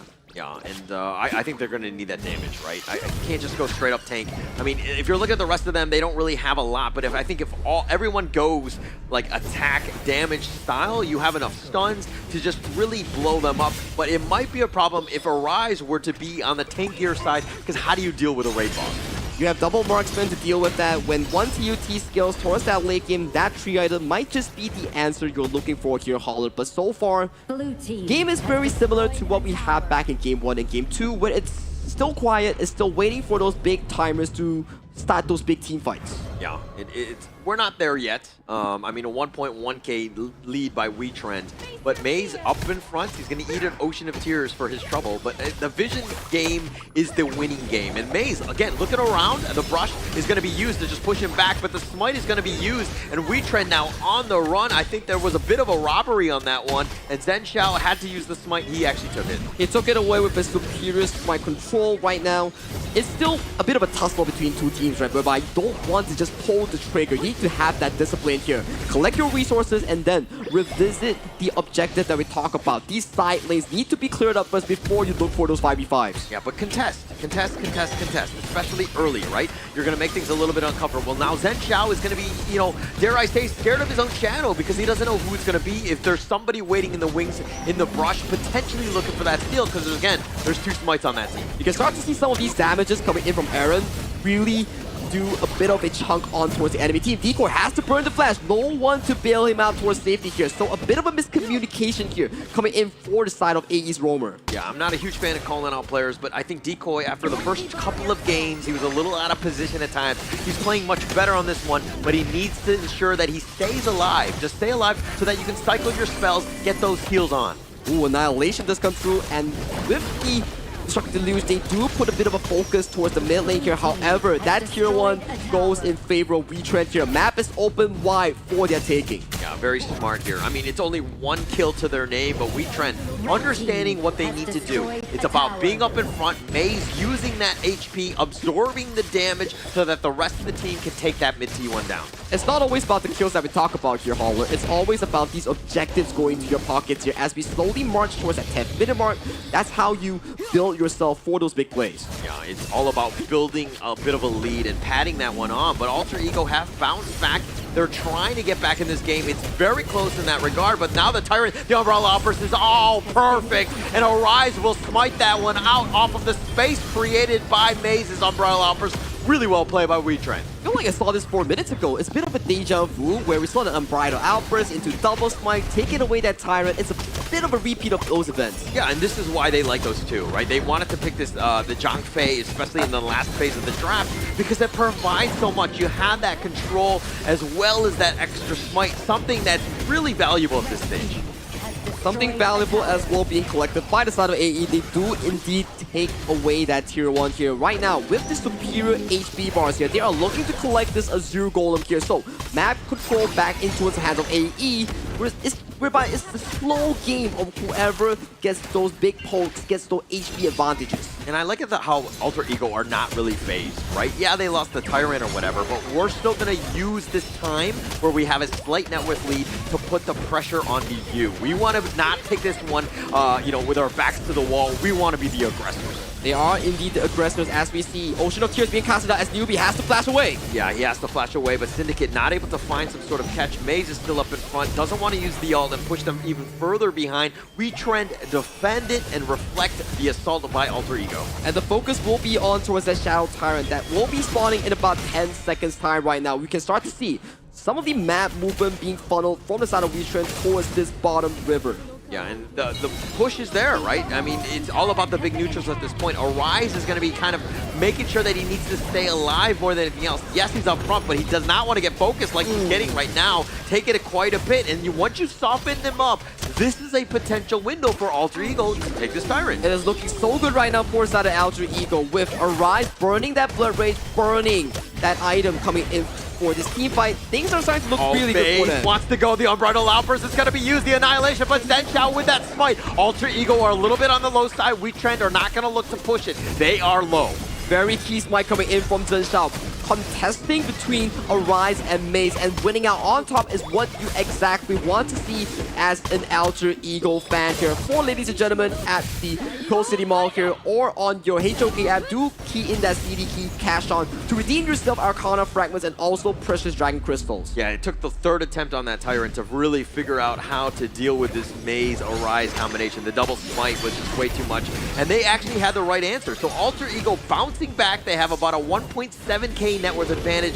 Now they're looking to siege this mid T2. Not letting this go through, but the minions are still up and available, still in favor coming in for the side of Wetrnd. So right now, tower for tower here. Look at the position coming in for the side of Syndicate. He's looking for a flank angle. Yeah, and now they're on the run. Arise was just looking to threaten them, but it wasn't going to really happen, especially when you have that Destructive Deluge, the Wild Growth on top of this one. They weren't able to get any sort of catch. Slowly but surely wins you the race here, Hollers. So right now, we are putting our focus back onto the Overlord as Aaron goes up fast, fighting danger. Going making him pay, and Syndicate is now going to be focused as well. He's trying to stay alive. The Leaping Savior is not going to be enough. The Umbrella Outburst now is going to be used, but now he's going to be killed as well. And Alter Ego have a bit of an opening. They find Arise and they get the double on him, and Darfin is the last man standing. Key initiation here coming in for the side of Alter Ego. They find Aaron, they find Arise, and then right now they are looking to march towards the crystal, finding the final kill over to his Darfin as an ace is awarded to the IKL fan favorites. Yeah, and they wanted to make a statement here. They were not going down without a fight, and Alter Ego will take game number 3. wow, a slow methodical game ending in a full-on ace for the side of Alter Ego here. It really ended with a blast. Yeah, definitely. And for sure, Alter Ego put up a fight on that game number 3. And again, the storyline for this is about control and the learning curve. For Alter Ego, they adjusted as to how Wetrnd played on that game. And for most parts of the game, I feel like it was a huge commend to the Diadea, even in the last parts, I mean, because they really forced the team fight. They really forced those skills against Wetrnd for the latter portions of the game. All right, we'll check out the items and everything in terms of the KDAs here. I mean, Alter Ego doing this without too many kills, right? One TUT was doing most of that damage in terms of the kills, 3 to his name, but a total of only 5. It was more of a macro game, closing the game out, slow sieging, understanding the mission at hand, and especially when you have an Agudo there who did quite a bit of structural damage. It went back to our topic that we talked about during the pick and bans, whereby you're looking at one TUT and Zhen Xiao hitting those 3 item power spikes. That's where they start to overpower Wetrnd Esports here. But I do want to give props over to Newbie as well towards that lady, that he was putting so much pressure against Darfin and also Arise coming in for Wetrnd. It kind of stopped the potential of Wetrnd for a counter initiate for every team fight, because there was a slow, there was a crowd control, and they were forced, or they forced Wetrnd rather, to have those team fights together, wherein we didn't see that much of a split push that Wetrnd did on a game number 2. 100% for most players. Even Darfin totally shut down on this game, not just dealing damage but not securing a kill against Alter Ego. So if you look at the overall statistics on this one, again, the rotation between Zhen Xiao and even Decoy was very efficient. They were the center of the team fight, having 100% apiece.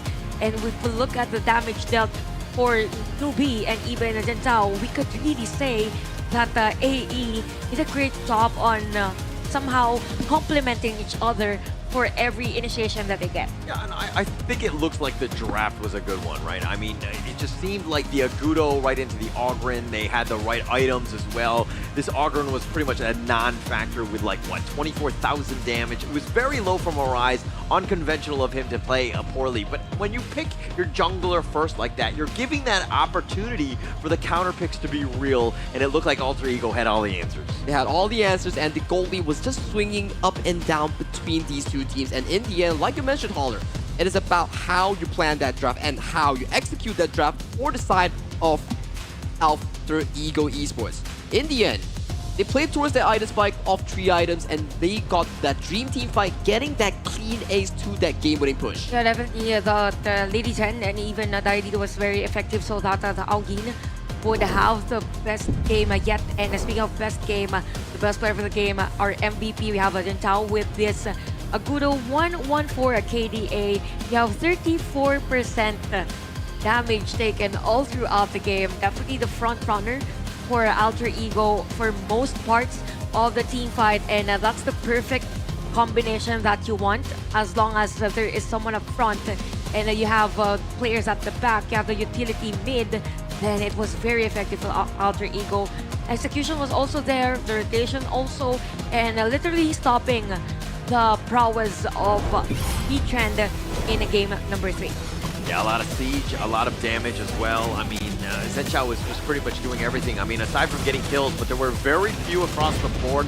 Maze had some amazing unbridled outbursts, but this is an all-out retreat. I mean, it was pretty much Alter Ego just cleaning house at this point.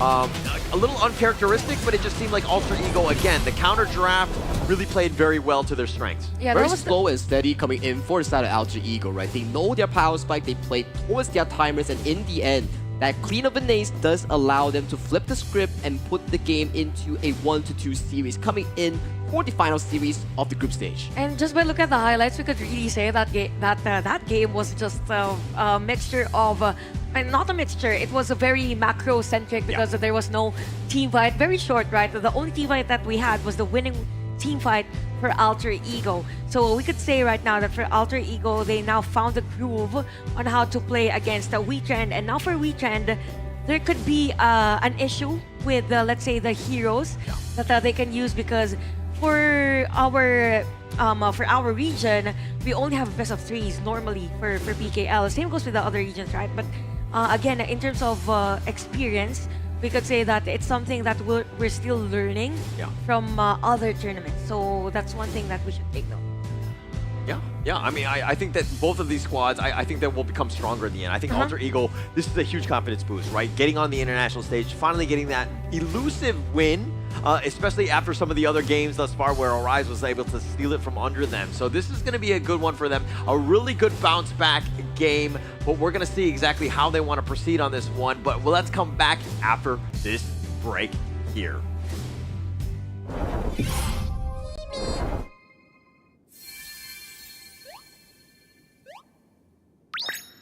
Hello. I'm a spriteling. This world is so strange. Happy people are colorful. So beautiful.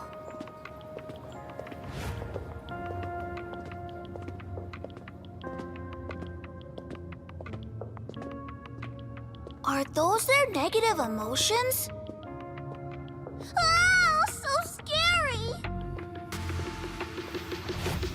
Huh? Oh, let me chase away the unhappiness! Sprite laying strike! Ha!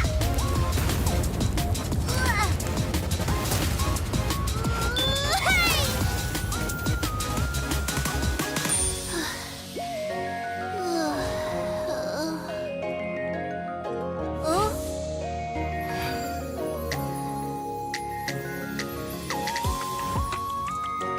I'm a spriteling.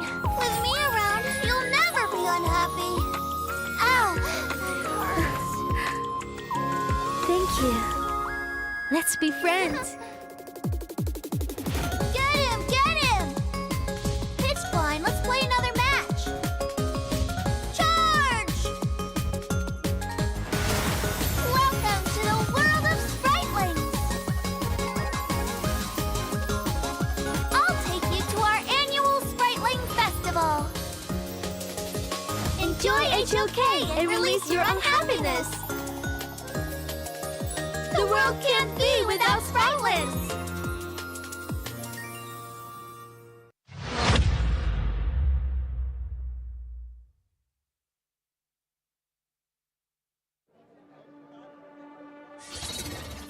Dongwon,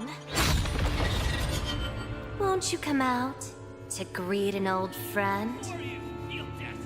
All this noise. How unruly.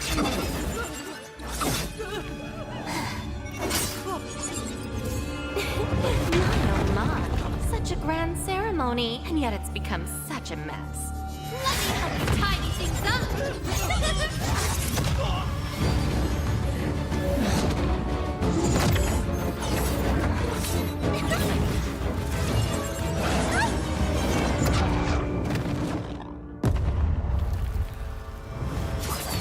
It's almost time.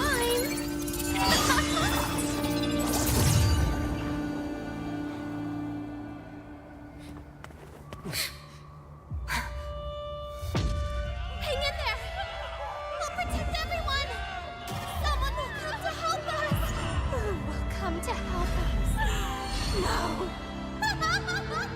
How interesting. Very interesting.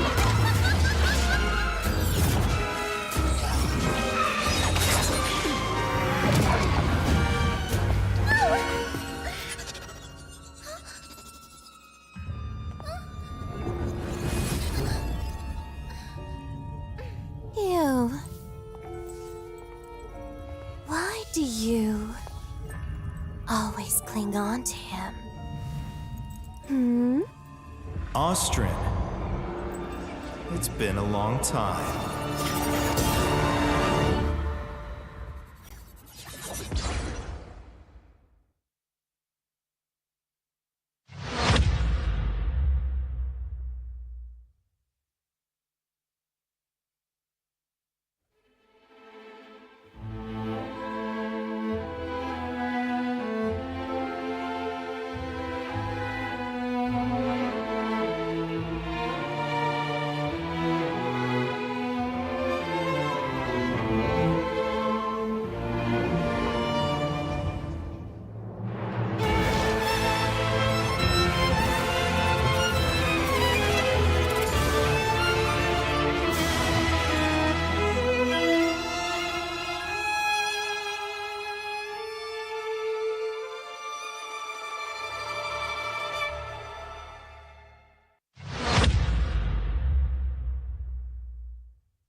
Will you live for real? Join the party.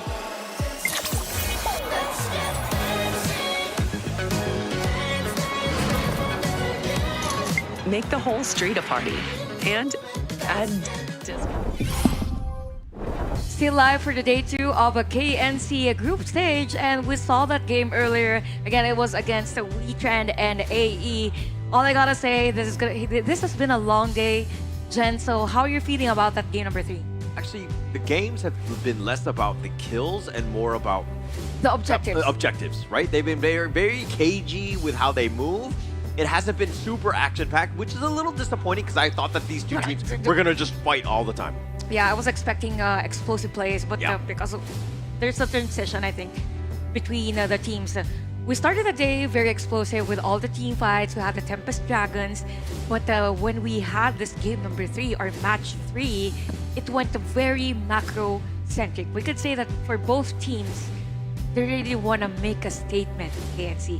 I think this comes into something as well, whereby you're looking at the PKL teams playing towards the IKL style, not their comfort zone. So coming into game number 4, if for the side of Wetrnd Esports, they want to come back and win a 3-1, they will better off be going for those aggressive gameplay. Now that you've mentioned that, for AE, what's effective is that they were able to decode that for Wetrnd, their hero composition is meant for team fights, right? Yeah.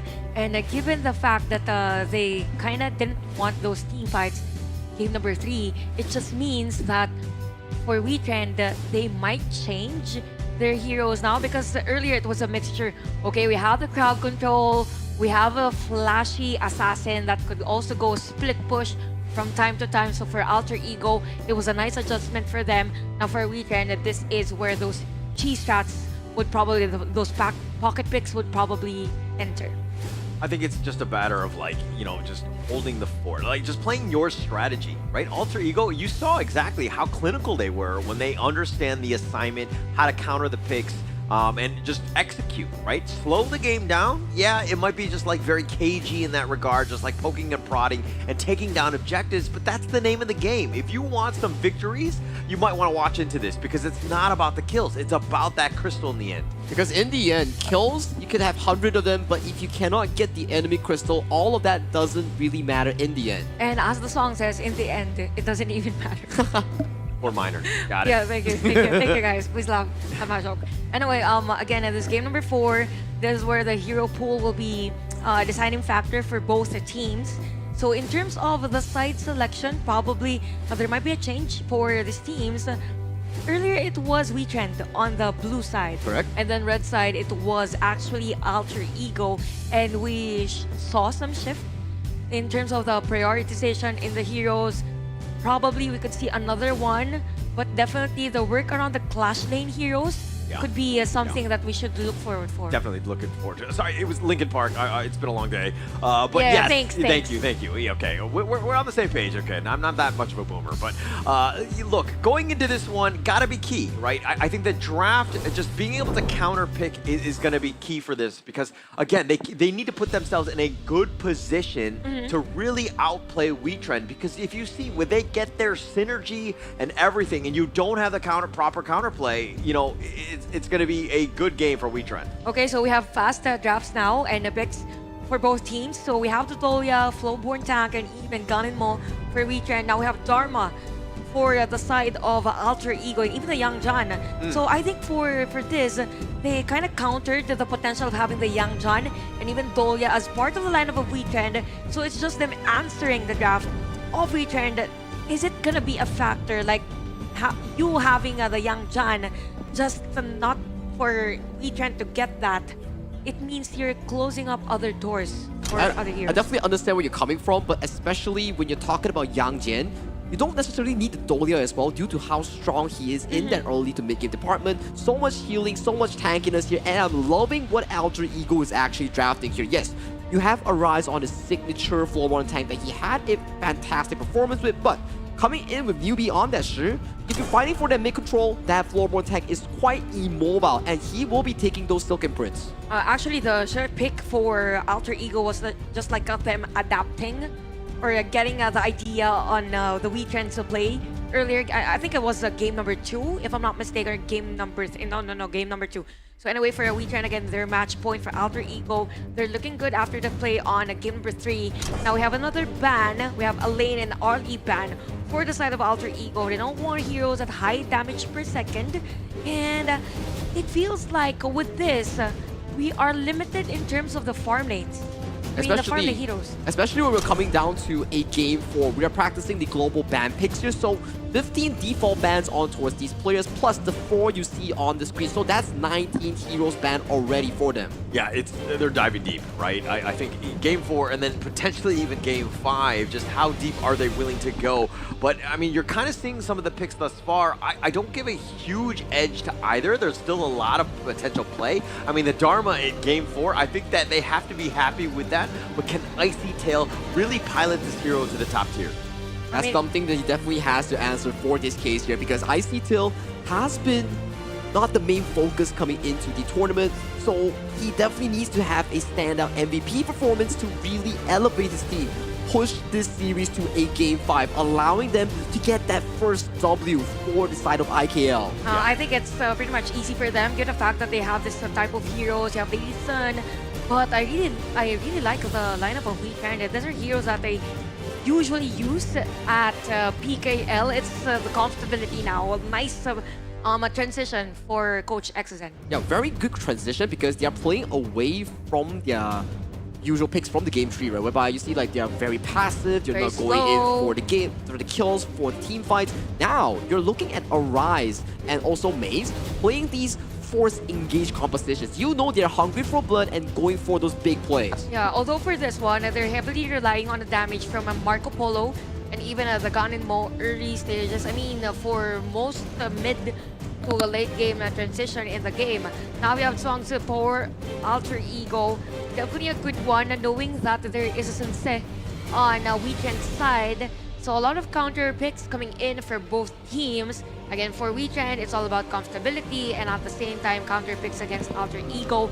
Same goes with Alter Ego. So given that this could potentially stretch the game into a game number 5, what do we expect from Alter Ego given that this is their hero composition? Actually, that last pick, the Zhuangzi, with the mitigating all of that CC with that butterfly effect, it might have just been that trump card, right? That might have been just enough to take them over the edge. Yes, the Sunsu is there. I am not a huge fan of this hero. I think it has completely fallen off. Kyung9 from Nongshim Red Force used to pilot that. That was like his main, and he's bad with it, and he's losing. And if he can't win with it, I have a hard time believing that anyone else can. But we're going into this one, and I feel, again, this Zhuangzi is going to completely negate all of that. Zhuangzi is a double-edged sword we're talking about. You are disengaging for your team, but you are also relinquish the attacking side, putting you on the reactive side here. Let's see if this is going to be stretched into a game 5 for our final series of the day. Alter Ego versus Wetrnd. Casters, it's your time. Thank you so much, Chantel. As we go into this game, of course, match point still is at stake. Wetrnd was looking to close this game out.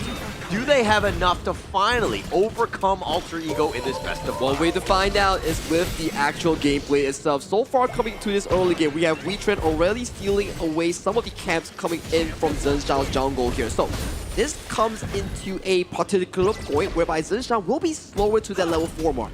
Yeah, it's going to be slow, but I have full confidence in Zhenshao, especially on the Yangjian, right? We've seen this hero just really shine. I think the only time it lost, unfortunately, was Zhenshao in day 1, but let's not talk about too much of that. But he's brought it up because he's very comfortable on this hero. When he's able to kind of run it down, do that damage, and almost taking Darfan out there. So Darfan taking a bit too much of health here. Yes, you want the minion, but chillax on that because you do not want to be going down in a dead body here. So for the side of Alter Ego, 1TUT is definitely doing a good job in limiting Darfan in that 1v1 matchup. Yeah, and that's going to be pretty huge, right?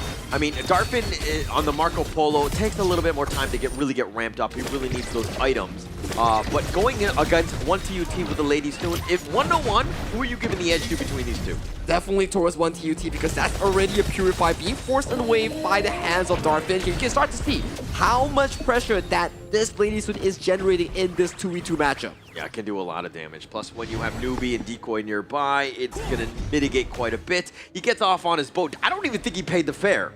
He did not pay the fare. He just ran away from that build here. So not what you want to do if you're a Rise, but it's okay. It's okay.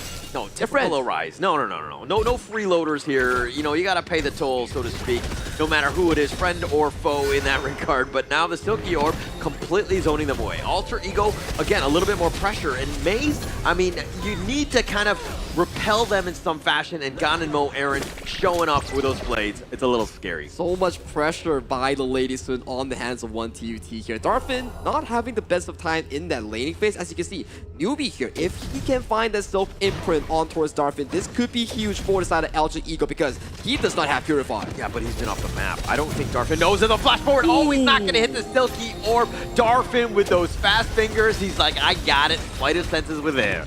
Very close attempt here coming in for the side of Alter Ego's mid lane here, but unfortunately, Darfin does react on time here as we see much of an approach on towards this Whitetail Beast. Goes in favor of Alter Ego here, so small tussle overall, still a very 50-50 thus far. Yeah, actually, Darfin right now, I mean, he needs to play that perfect game, and he's been on point. I mean, if you were to get picked off, would have been a bit of a disaster. This is a guy that needs time to farm, and he needs to stay alive, more importantly.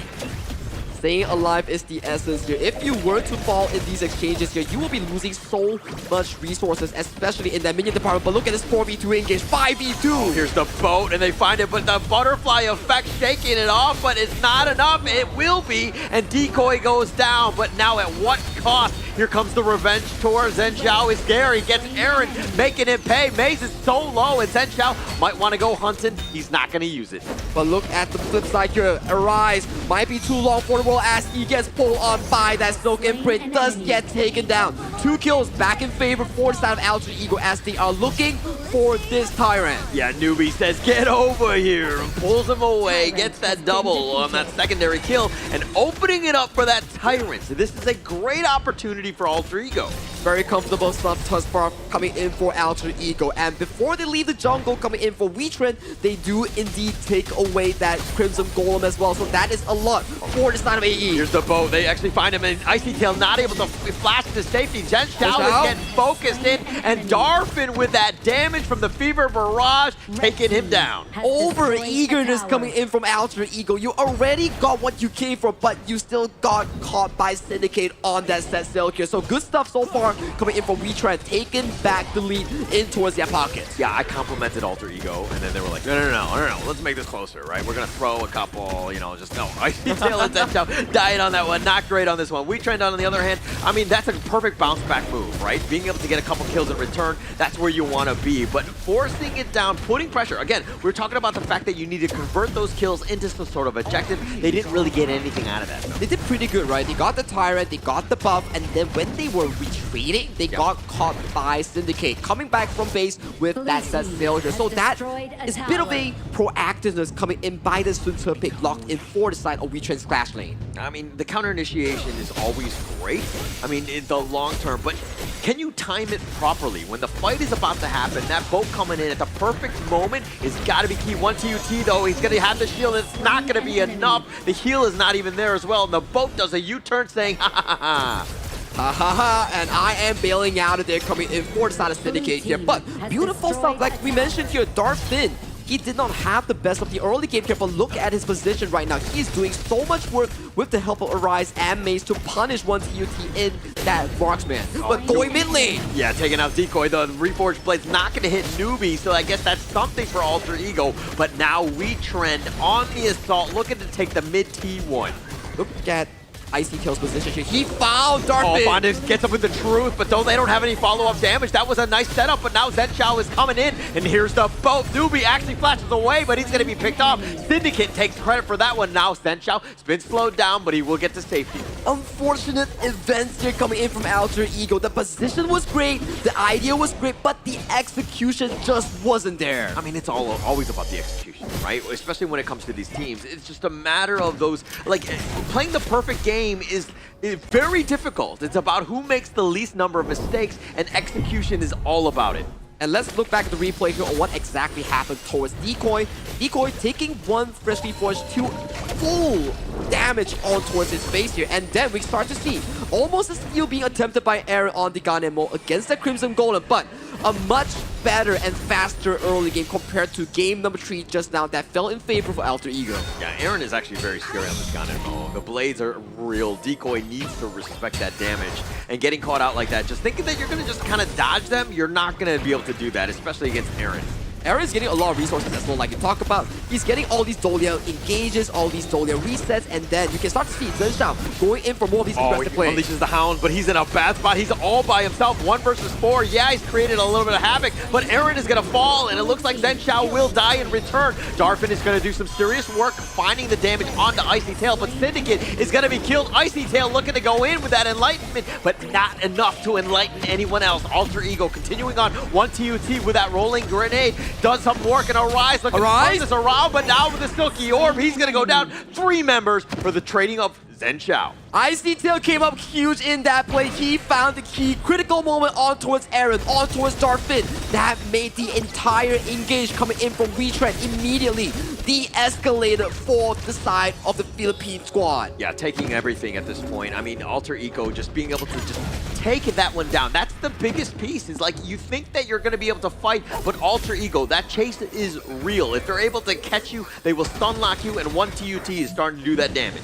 Newbie, 1 TUT, and also Icy Tail. You can see these 3 are starting to take more of the approach in these team fights here. Back into the current timing, 8:32 on the clock. Second Tyrant goes in favor of Wetrnd here. We are slowly but surely pacing towards that 10th minute mark. When those shadow objectives do spawn, that's the go button coming in for both of these squads. Yeah, that's going to be about that damage, right? And I think that if we're going into this one, Wetrnd looking to invade the enemy jungle here. They're up about 1.5k. This is a window of opportunity to take over the map. Map is currently getting pushed in for the side of Alter Ego here as we see a teleport coming in for 1 TUT towards his team right now. We see more of an engage coming in. Newbie taking some scores towards his face. But look at me! Silky Orb is so great. May's getting picked off. I mean, it's just a roamer. It's not the end of the world, but still getting that pick off and now turning that into potentially more. Alter Ego make a beeline for the mid lane, understanding the importance of this T1. Numbers advantage coming in from Alter Ego. Very good pick off here once again by Newbie, capitalizing the fact that Maze did not have Purify in that fight. With that tier 1 towards the mid down, they do equalize in terms of turret counts. Yeah, taking that one away is going to be huge for them. Wetrnd on the defensive. Maze is going to be back up just now, so it's going to be a little bit slower in that regard. But, you know, again, you can't really fight, and oh, they almost got found. Darfin, he actually had to burn the Fever Barrage as well as the Purify to ensure that he just stayed alive. That is the Marksman 101 we talk about. Do not blink into a bush, and you have to pay all your spells to retreat towards safety here. But that does give Alter Ego much of an objective reach towards this Shadow Tyrant at the spawn here. Forces Wetrnd to go on a reactive end. Take the trade. Yeah, take the trade at this point. I mean, the Tyrant is going to be picked up here. The Overlord is going to be taken as well. They're going to take that one. So it's a little bit of a shift into favor of Alter Ego right now. They've been kind of hitting their groove at this stage. The groove has been hit and now, and we are back into an equal footing here. Alter Ego with a 400 gold lead here, still getting the Shadow Tyrant. That does put them on the spot for more of these teamfight damages. Yeah, more about that damage, and now they're on the run. They're looking and trying to pincer them. They're not able to find the right moment. Wetrnd understanding that they're vulnerable, they're going to look to just back off and regroup. It will be a slow game coming out of this 10th minute mark, as I see both teams are playing exceptionally safe, avoiding these big fights until the end of the buff. That's what we are talking about, moving into the situation. Zhenxiao hounding that Tyrant, wanting to go for a potential engagement, but does respect the timers. Right now, they're rotating their full squad towards that bottom side. Where are they releasing the Shadow Vanguard to? I believe it will go towards that potential mid lane. Yeah, taking that one out. It's about invading the enemy jungle, taking the bottom T2. Very smart play right now. You don't want to force it, especially if you're Alter Ego. You don't have to hunt for kills at this point, especially when you have Vanguards that are looking to crash in all the lanes. And right now, with the exploration coming in for the Shadow Tyrant buff, things will start looking pretty decent positive for the side of Wetrnd Esports as they are looking to reclaim much more of this map control we talk about. More offense coming in with the Wetrnd squad, moving aggressively in towards the jungle coming in from Alter Ego. Yeah, and Alter Ego now on the defensive. Wetrnd understanding that they do have a slight advantage with the Shadow Vanguard. The bottom lane is pushing, something to take note of here. Time is ticking for the side of Alter Ego. If you do not attend to the waves, you will be in danger as we see a tussle between Clash laners here, between Icy Tail, between Syndicate, fighting for control, fighting for vision. Yeah, it's a better love story than Twilight in that case, right? None of those guys were really doing any damage, if anything. It was just kind of shrugging each other off. But again, Alter Ego right now on the defensive. Need to somehow hold. The minions are crashing in the bottom lane. We will see much more action when we pace towards that next spawn of the Shadow Tyrant and Shadow Vanguard. That's where we start seeing the key decisive game-winning pushes here. Right now, it's much of a strive phase when more of these teams are just settling sideways and also taking these buffs for their liking. Yeah, the buffs are huge, but in the bottom, it looks like Icy Tail has to flash just to stay alive. The Resplendent Revolver is actually not going to be able to hit him, so Wetrnd walk away empty-handed. Empty-handed here, but for Alter Ego, the very minimum that they got was the Summoners coming in for Darfin. No Purify, no Frigid Charge, and for side Icy Tail, no Flash, no Pure Sky. So that's going to impact the next upcoming fight in the next 45 seconds. It will be huge in this potential fight. I mean, not having that Flash, you don't have that Flash Truth. How are you going to really engage at this point? But now the boat has been set off. He's going to wrap around. Didn't really want to go for Zen Xiao. That's a scary one. He does a 360 in the parking lot, but he's actually not going to commit for this. I think he drove too fast and he actually scared off Decoy's ultimate. So that's a key ultimate from the Zhuangzi before the big team fight that we talk about here. Let's look at the items here. A lot of these goals are being funneled over to one TUT, whereby he's almost approaching full slotted. For the side of Darfin is similar, running towards that 4th item mark right now with that Daybreaker completed. Yeah, but if you see a boat flying in or like sailing right next to you very fast, you're going to use the butterfly flex, right? It's a trigger discipline, but let's talk about the flash engage coming in from Newbie. Does not find towards Aaron here. We see middle engage coming in from Arise as the bolt does land on towards Zen Xiao, but that's a tanky jungler you're aiming. Yeah, very tanky. And Zen Xiao, this Yang Jian is going to be a bit of a problem. The Shadow Tyrant is looking to get started. No, they're going to back off. One TUT takes over. It's going to be right on the south skirts of this one. Decoy still up in front, has a butterfly flex. If a fight eventually happens, Zen Xiao's looking to go, but there's steal away from Arise. He somehow smites it right under the noses of Alter Ego. Beautiful spike control coming in for Arise does indeed take away the objective from the hands of Alter Ego. Right now, Alter Ego, are you looking to start this Shadow Overlord because your enemy team has a superior combat buff against you? Well, I mean, you got to get something out of this. The boat is going to be used, but again, the butterfly effect is negating all of that. The Overlord is going to actually be leashed back up. He's going to heal. Wetrnd looking to just steal the enemy jungle more than anything else. PKL teams today, they are just stealing all these objectives away from the IKL junglers right now. We're starting to see more control being committed from the side of Wetrnd here. Alter Ego slowly but surely pacing towards these lanes, wanting to look for vision. The Freshly Force not finding any key members here as Arise gets pulled. Oh, the Silky Orb right onto Arise, the secondary one, and they do have just barely enough to slip it away. No, he gets picked off. One TUT gets that pick, but Icy Tail's going to trade his life away. But 3 members are already down from Wetrnd. They're going to go back in. They're going to try to stay alive and just kind of fortify at least the T3, but Alter Ego are bloodthirsty. They want to go for this mid T2. Such a big team fight clutcher coming in from Icy Tail, coming in from Newbie. The pole coming in from the street, finding Arise. And then that's where Icy Tail on the Dharma, finding the key decisive flank on towards Aaron right now. Map in control coming in from Alter Ego Esports. They are looking to collect the final outer turret right now. Sights are set on that Shadow Overlord. I mean, if they take this one out, that's going to be an insane amount of push. Wetrnd will be up, and then the respawn timers are very short, but the Shadow Overlord already being picked up at this point. But man, if you are a fan of the PKL, you got to be worried. I am definitely worried because Chantel is probably worrying right now off stage right now. So PKL fans, give your energy to Wetrnd, or IKL fans, do wish Alter Ego the best because they are in the best of the positions to push this into a Game 5. Definitely in the driver's seat. Definitely understanding the assignment of potentially looking to close this game out. If we wanted to see a series go the distance, this might be it right now because Alter Ego are on the cusp of potentially coming back in this one. We're seeing 3 pushing lanes coming in for the side of Alter Ego. Those purple dragons, the Shadow Vanguard, and Overlords are starting to put pressure against Wetrnd. Wetrnd has to back away, back to your base. Look for a potential snipe coming in from Aaron here. Icy Tail will be a primary target if you can.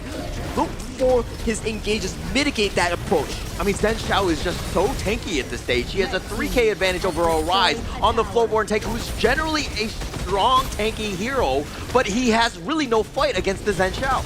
It comes down to newbie on these plays, right? But hang on a moment, though. Syndicate gets engaged. Goes over the wall, finds Icy Tails, doing a decent amount of work, but now here come the cavalry from AE. And now, are they able to get any sort of catch? They're going to try to run away, and it looks like Wetrnd do not have anything in return. They have to back off. They have to attend to these vanguards that are crashing into their base here. Beautiful disengage thus far coming in for the side of Alter Ego Esports. The next objective take point will be that 20-second Shadow Tyrant at that bottom river. It's going to be huge for that one. The Shadow Tyrant just a little bit more, but I don't know if that's enough for AE to really close out the game. They need some sort of pick off and then turn that man advantage into an game ender. It will be down to a big team fight between these two teams to decide the final pushing factors here, but fortunately for Alter Ego, getting that bot tier tree allows these minion waves to slowly start shoving into the Wetrnd's base. That puts a lot of pressure for the map against Wetrnd. Yeah, but look at this. Zen Xiao is there. This is going to be a bit of a 50-50, and it looks like Zen Xiao has to steal. Syndicate now on the run. Zen Xiao is gone heaven and earth mode. He's trying to actually just chase him down. Are they able to get any sort of catch? The bottom lane is something to take note of, but look at Icy Tail. He's got his flash. He wants to go. He gets the truth on to 3. The setup is on point. Aaron has been taken out. Darfin as well. And Syndicate has all been killed, and it's a matter of time. Alter Ego, all 5 members up, are looking to take this game down, and they will even the series. Icy Tail with a godlike flag coming in for Alter Ego as they take game number 4, pushing into a full best-of-5 series. This is the first game number 5 for our KNC and Alter Ego. Man, they're playing differently compared to game number 1 and game number 2. This is a different Alter Ego we're seeing. Yeah, definitely a very different game. They have woken up. But dare I say, it sounds like Wetrnd have woken up a giant, a sleeping giant at will, because Alter Ego are finally hitting their groove. They're able to get themselves into this game. We got ourselves a series. And it felt like as if Wetrnd was winning the game, but then again, Alter Ego took control of that last team fight. They forced actually an initiation against Wetrnd, and at that moment, Wetrnd wasn't just prepared. Yeah. It didn't seem like, I mean, they didn't really have any answers against Zen Xiao's Yang Jian. He was just constantly up in front, and he was just so tanky and doing a lot of damage, where Wetrnd were very reactive, and they were panicking. And we have to give props to Icy Tail. We were talking about, hey, you didn't really have the best of game 1, game 2, but coming into the later part of the series, that's where he starts to pop off, and that Dharma found his marker onto multiple members off the side of Wetrnd to really close out that game. And even at the last moment, it was a nice set of play coming in from Icy Tail, pushing back the players of Wetrnd. All in all, Alter Ego, they went for the better draft against the hero composition of Wetrnd. As to why for Wetrnd, the typical pattern that they did during game number 1 or the previous games that we had for this match wasn't as effective as it was this game number 4. So it's as if for Alter Ego, they kinda decoded or downloaded already the game style, or the play style rather, of Wetrnd. Now if we look at the overall statistics of the game, Icy Tail, wow, he is at 93% team fight participation on this. Just imagine this is a clash lane, and you want the clash lane to be always there whenever there is a team fight. He did what is needed to do for a clash laner. Yeah, actually, there were some questions. I mean, it was especially with the Suns, the first game, right? And then going into this one, we're like, oh, why would he save the Dharma for this moment? And you see why when he's able to get that perfect flank, that truth. That is a highlight reel upon highlight reel at the KNC thus far. They were finding multiple angles coming in, but in the end, the MVP will be awarded to none other than Icy Tail on that Dharma. He had a phenomenal game 4 to push this to a full Game 5 series. We've been mentioning about the guy 429 KDA on this Dharma, even that explosive setup play at the bottom lane to finish off that game. 18% damage dealt against the rest of the players of Wetrnd. And I gotta say, again, they've woken up. This is what Holler said. Alter Ego has woken up on this game. They know now how to counter the aggressive plays from Wetrnd, as to why it was very effective. And if we look at the highlights, actually, there was a lot of battle of attrition, if I might say, for Wetrnd. There were moments wherein it's as if they wanted to go for a kill, to go for a punish, but at the same time, they just fall off.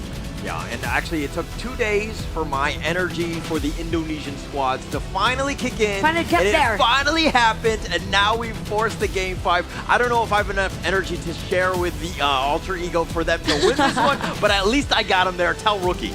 By the way, Rookie's gonna be happy. He's gonna be damn Rookie. happy. I'm sure he's watching right now. Rookie, I know you're happy. I know you're smiling, but the next game is gonna be the decider one. But yep, again, for Alter Ego, they just know the weaknesses also of the hero composition of Wetrnd. The Ganin Mo had a hard time placing all those kills, landing all those damages, and just look at Icy Tail being at the back, doing those flanks, and Wetrnd, they weren't prepared for that. Yeah, this was the final one. This one, so beautiful. Masterful Chef's Kiss. Masterful Chef Kiss, ending the game for the side of Alter Ego Esports, pushing it to a full best of 5. This is the first full best of 5 that we've casted together in the Kings Nation Clash. Yeah, I'm just excited to see what heroes will Wetrnd and even Alter Ego use for the next game. We've been mentioning a lot about probably their hero pool could be an issue for both, or probably in terms of the junglers. So we might see a shift in terms of dynamics. Probably we go back to the assassin heroes, or we go to another utility. There are a lot of heroes open, and what's good is that if you pick a certain hero, other heroes will change as well, because you need to have that synergy as much as possible. Yeah, and I mean, the momentums have like really shifted on this one, right? Wetrnd was like, we got this 2-0, let's just coast. We're gonna, take this one down. But it's never easy, especially at the KNC. Just everybody just top tier and really being able to step up when they needed to.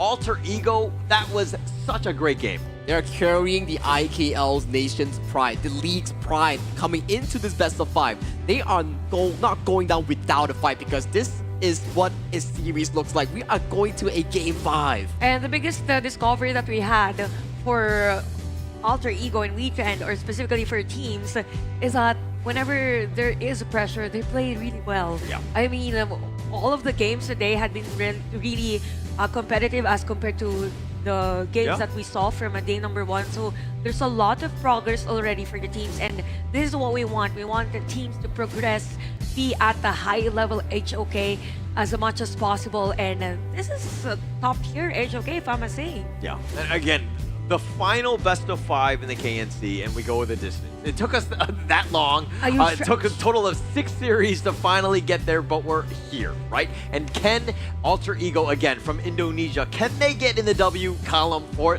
of course, Indonesia? It will just be down to this final game. We are down to 4 games of the global ban picks, whereby you have 20 bans on these players, plus that 4 bans, that's 24 default bans. Oh, wow. Whereby we have like, what, almost 6 per roll?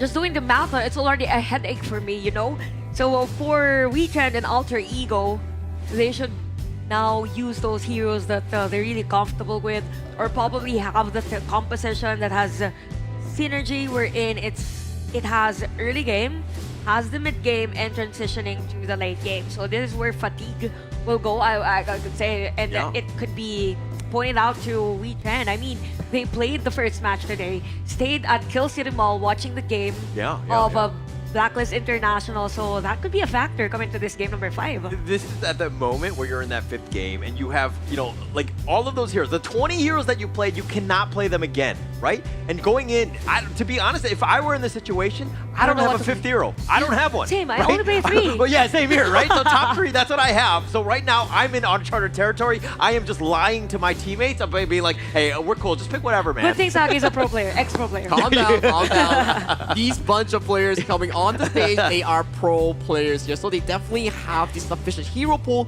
to really pummel through a best of 5 or even a best of 7 here. But without further ado, ladies and gentlemen of the Cool City Mall, and also the online viewers here, we are going to game number 5 between Alter Ego Esports versus Wetrnd Esports. First game number 5 at KNC 2025. Alter Ego again at the blue side, and Wetrnd would probably want to secure power picks. I'm just not sure if we still have available power picks at this moment. Probably leaning towards that synergy. So we have Luna Ban and even a U1 on the side of Wetrnd.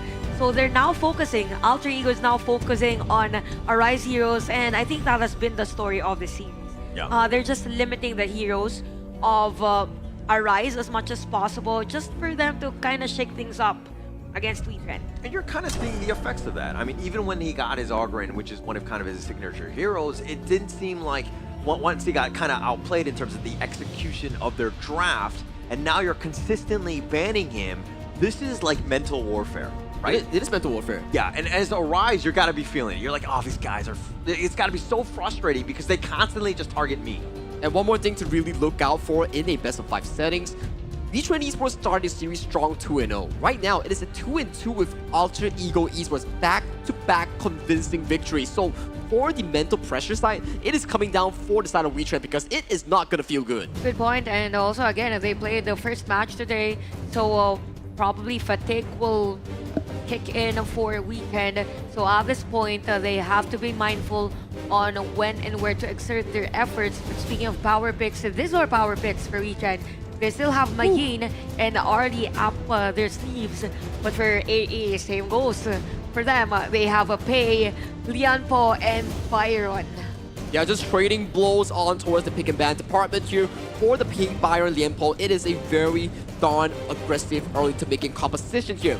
For the side of Wetrnd, you know they are looking for a big team fight. Double knockups coming in for the side of Maestro Nui on the hands of Aaron and also on the hands of Mayin for Syndicate.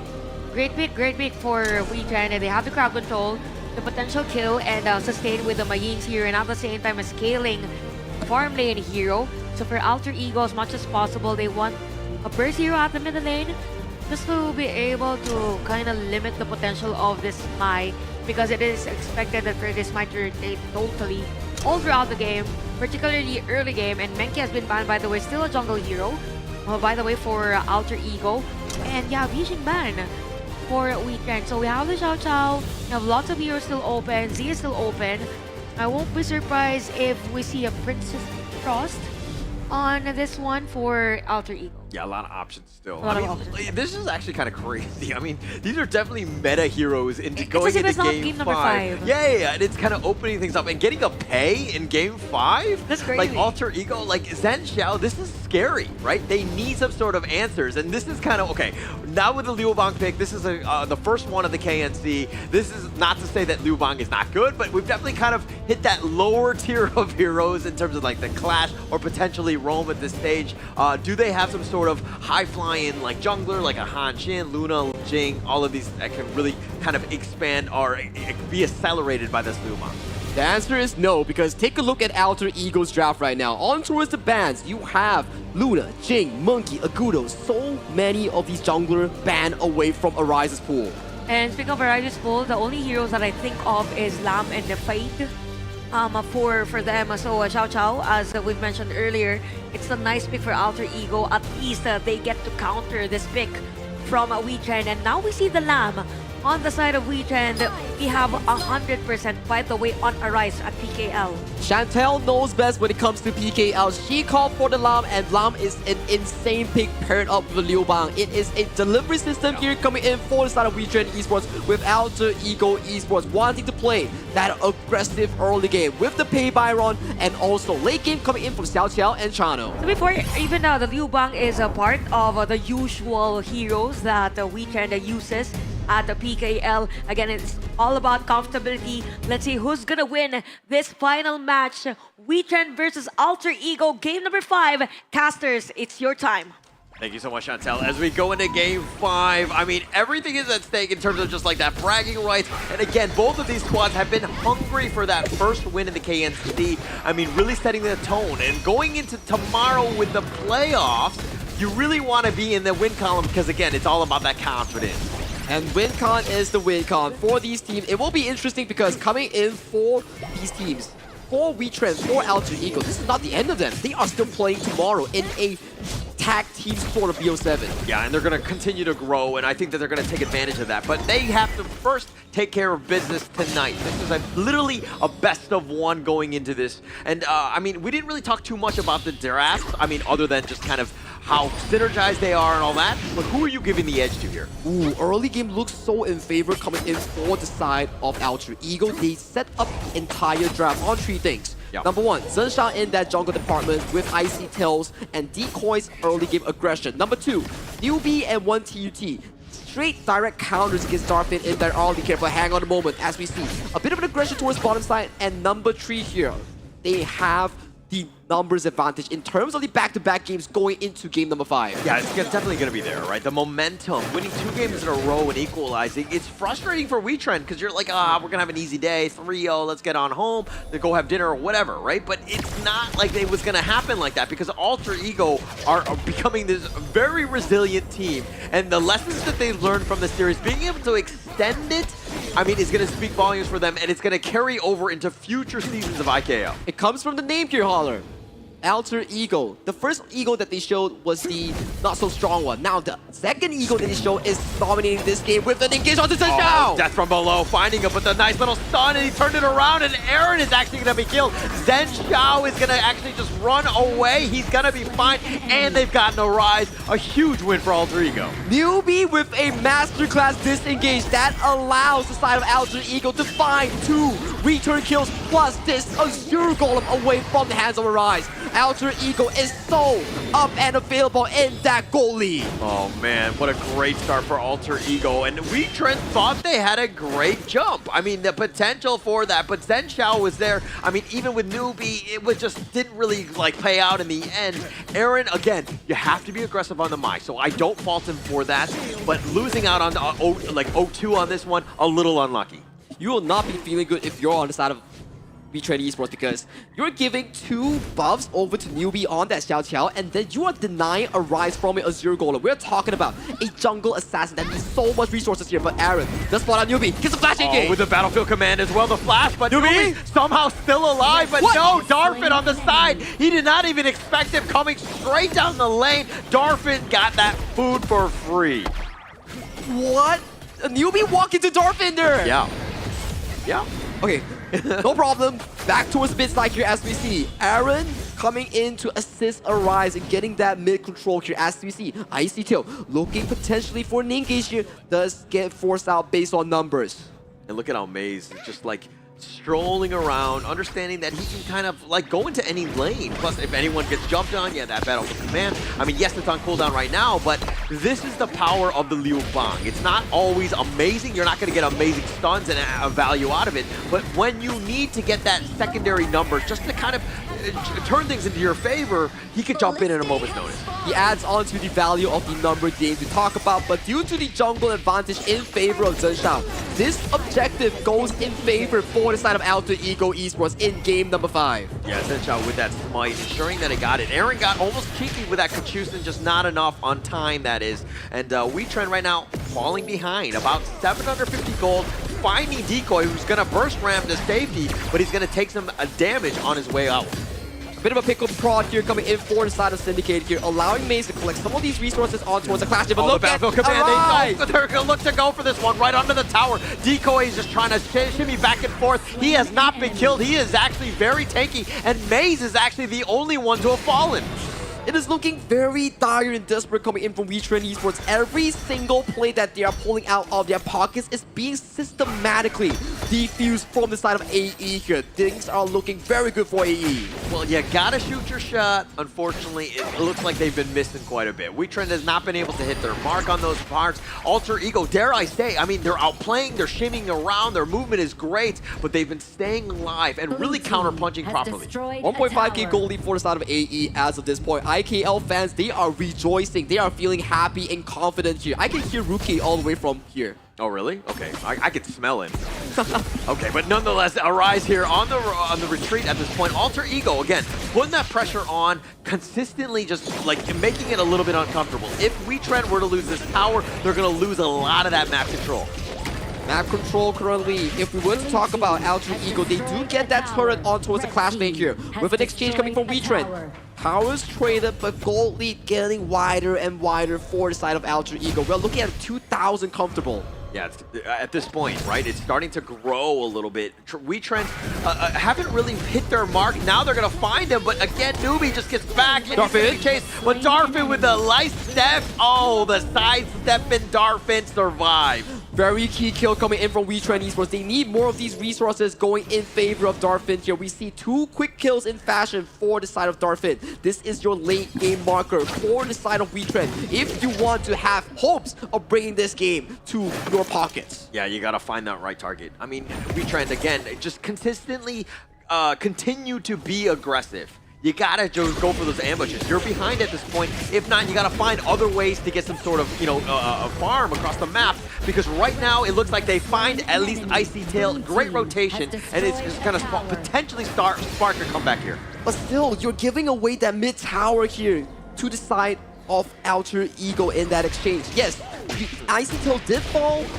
It's okay, but mid tower going over to your opponent, that could just open your jungle for the taking. Yeah, I don't like that trade all in all. But I mean, they just take the top T1, so not the worst thing in the world. Plus, Icy Tail was down. But it's more of Icy Tail staying alive and getting in when that fight happens. You need that bruiser, that storm strike to really turn the tides. I totally agree with you, and you check out the gold lead here coming in from Zhenxiao. He's absorbing so much gold coming in for his team. I think the sacrificial land comes in by Icy Tail, whereby he's only sitting at a 4,000 comfort. Oh, but Zhenxiao getting pulled on back. He gets the death from below, and they make him pay. Zhenxiao is down for the count, and just like that, I feel like you put a target on his back, my friend Saki. I probably caster cursed him, but you can't really prove it there. Okay, well, we can check the tape, because I'm pretty sure you just said that and you pointed him out. But okay, we're fine here. And now the flash forward, Icy Tail trying to make the action happen, but it's a 1 versus 2, potentially 1 versus 3, and they've got the numbers, but they don't have any sort of catch. Icy Tail was trying to force the issue a little bit. But Decoy here getting kicked on by Syndicate on that Marine here. Syndicate has to... Oh, they're now death from below, finding the target. Arizo is getting a little bit low. He's going to be picked up 1 TUT with that damage, and they get Aaron as well. Alter Ego, the counter punch is real.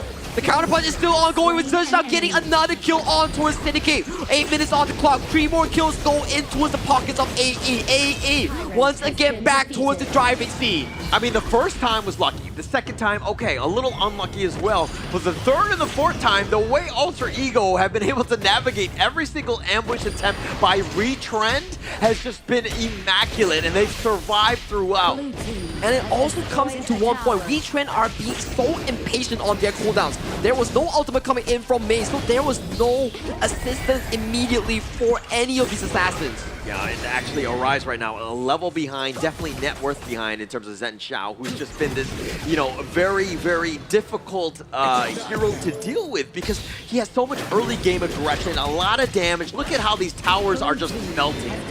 This all falls in favor, thankfully, from Newbie towards that mid lane, that 3-man knockup that he did to really escalate the situation right now. Zhenxiao, 2 levels up against Arise. Look at the damage. That was 1 basic attack on towards both Darfin and also Arise. A lot of damage. But Syndicate trying to force the issue. He's going to be killed again, throwing everything at them. Alter Ego is like the Feng Shui is real, just dodging them and getting those kills. Kills, towers, everything. They're right now, Arise goes in. Command with the death from below, but Arise has already been picked off. The pushback on this one. Aaron trying to do some work. Finds Decoy, but he's going to trade his life away. They're throwing everything in the kitchen sink. Nothing is really sticking. They've taken down Decoy, if anything. But still, only Decoy falls for the side of Alter Ego. You're losing your mid lane, you're losing your jungle, you're losing yet another high ground before the 10-minute mark. All right, I think it's safe to say they're losing the game at this point, right? With all the things that they're losing, right? I mean, at this point. But the Shadow Tyrant now looks like it's going to be taken by Alter Ego. This is going to be another free one. Wetrnd have 0 answers at this stage. We might just be looking at one of the potential reverse sweep of the Kings Nation Clash by none other than Alter Ego Esports here, ladies and gentlemen. Yeah, and I mean, Alter Ego are doing it in style. It seems like it took them like to go down in a hole 0-2 to finally wake up and be like, actually, I kind of want to be here. I want to win. I want to win. I want to put that first W for the side of the IKO representatives as Mace might be caught on this side lane here. Has the battlefield command to dodge out towards safety here. More map control for Alter Ego, forcing out yet another key ultimate from the hands of Wetrnd. Yeah, Mace is going to just get back to safety. But again, that's a huge ult. Now, if Arise were to want to go in again, I mean, you don't really have that. I don't think they can. Considering they've tried that, it has not worked.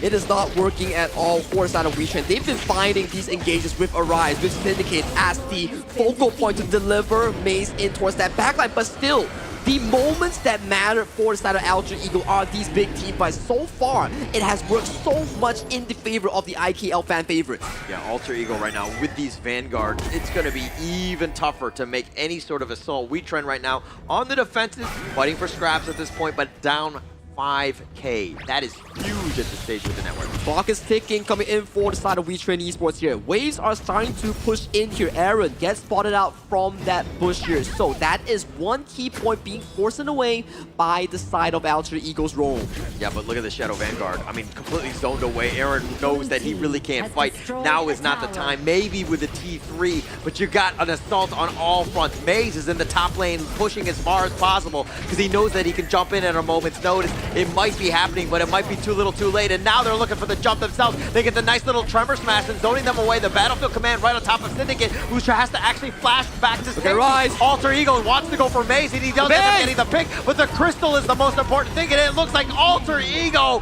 will take Game 5 and the series. They've done it from a 0-2 deficit. They claw back to the depths of hell, and they are back at it, coming in with a reverse sweep against Wetrnd Esports from the PKL region. I mean, if we talk about a diesel team, it's definitely Alter Ego. All along we thought it's going to be Wetrnd winning in the series, but after the performance in game number 3, game number 4, and game number 5, again, Alter Ego did a great job stopping the PKL representative Wetrnd, and I gotta say, for Wetrnd, there has been a bit of miscommunication. I mean, miscommunication and a disconnect. It was a big struggle Definitely. for that game. And I kind of have a feeling like, dare I say, Chantel, you were celebrating too hard from the last series with Blacklist International and Bigetron, right? And then you were enjoying it, you were like, this is gonna be it. And I think that at that moment, the Indonesian players were watching, especially Alter Ego, and they're like, Right, no, and they heard me from Chantel, yesterday. yes.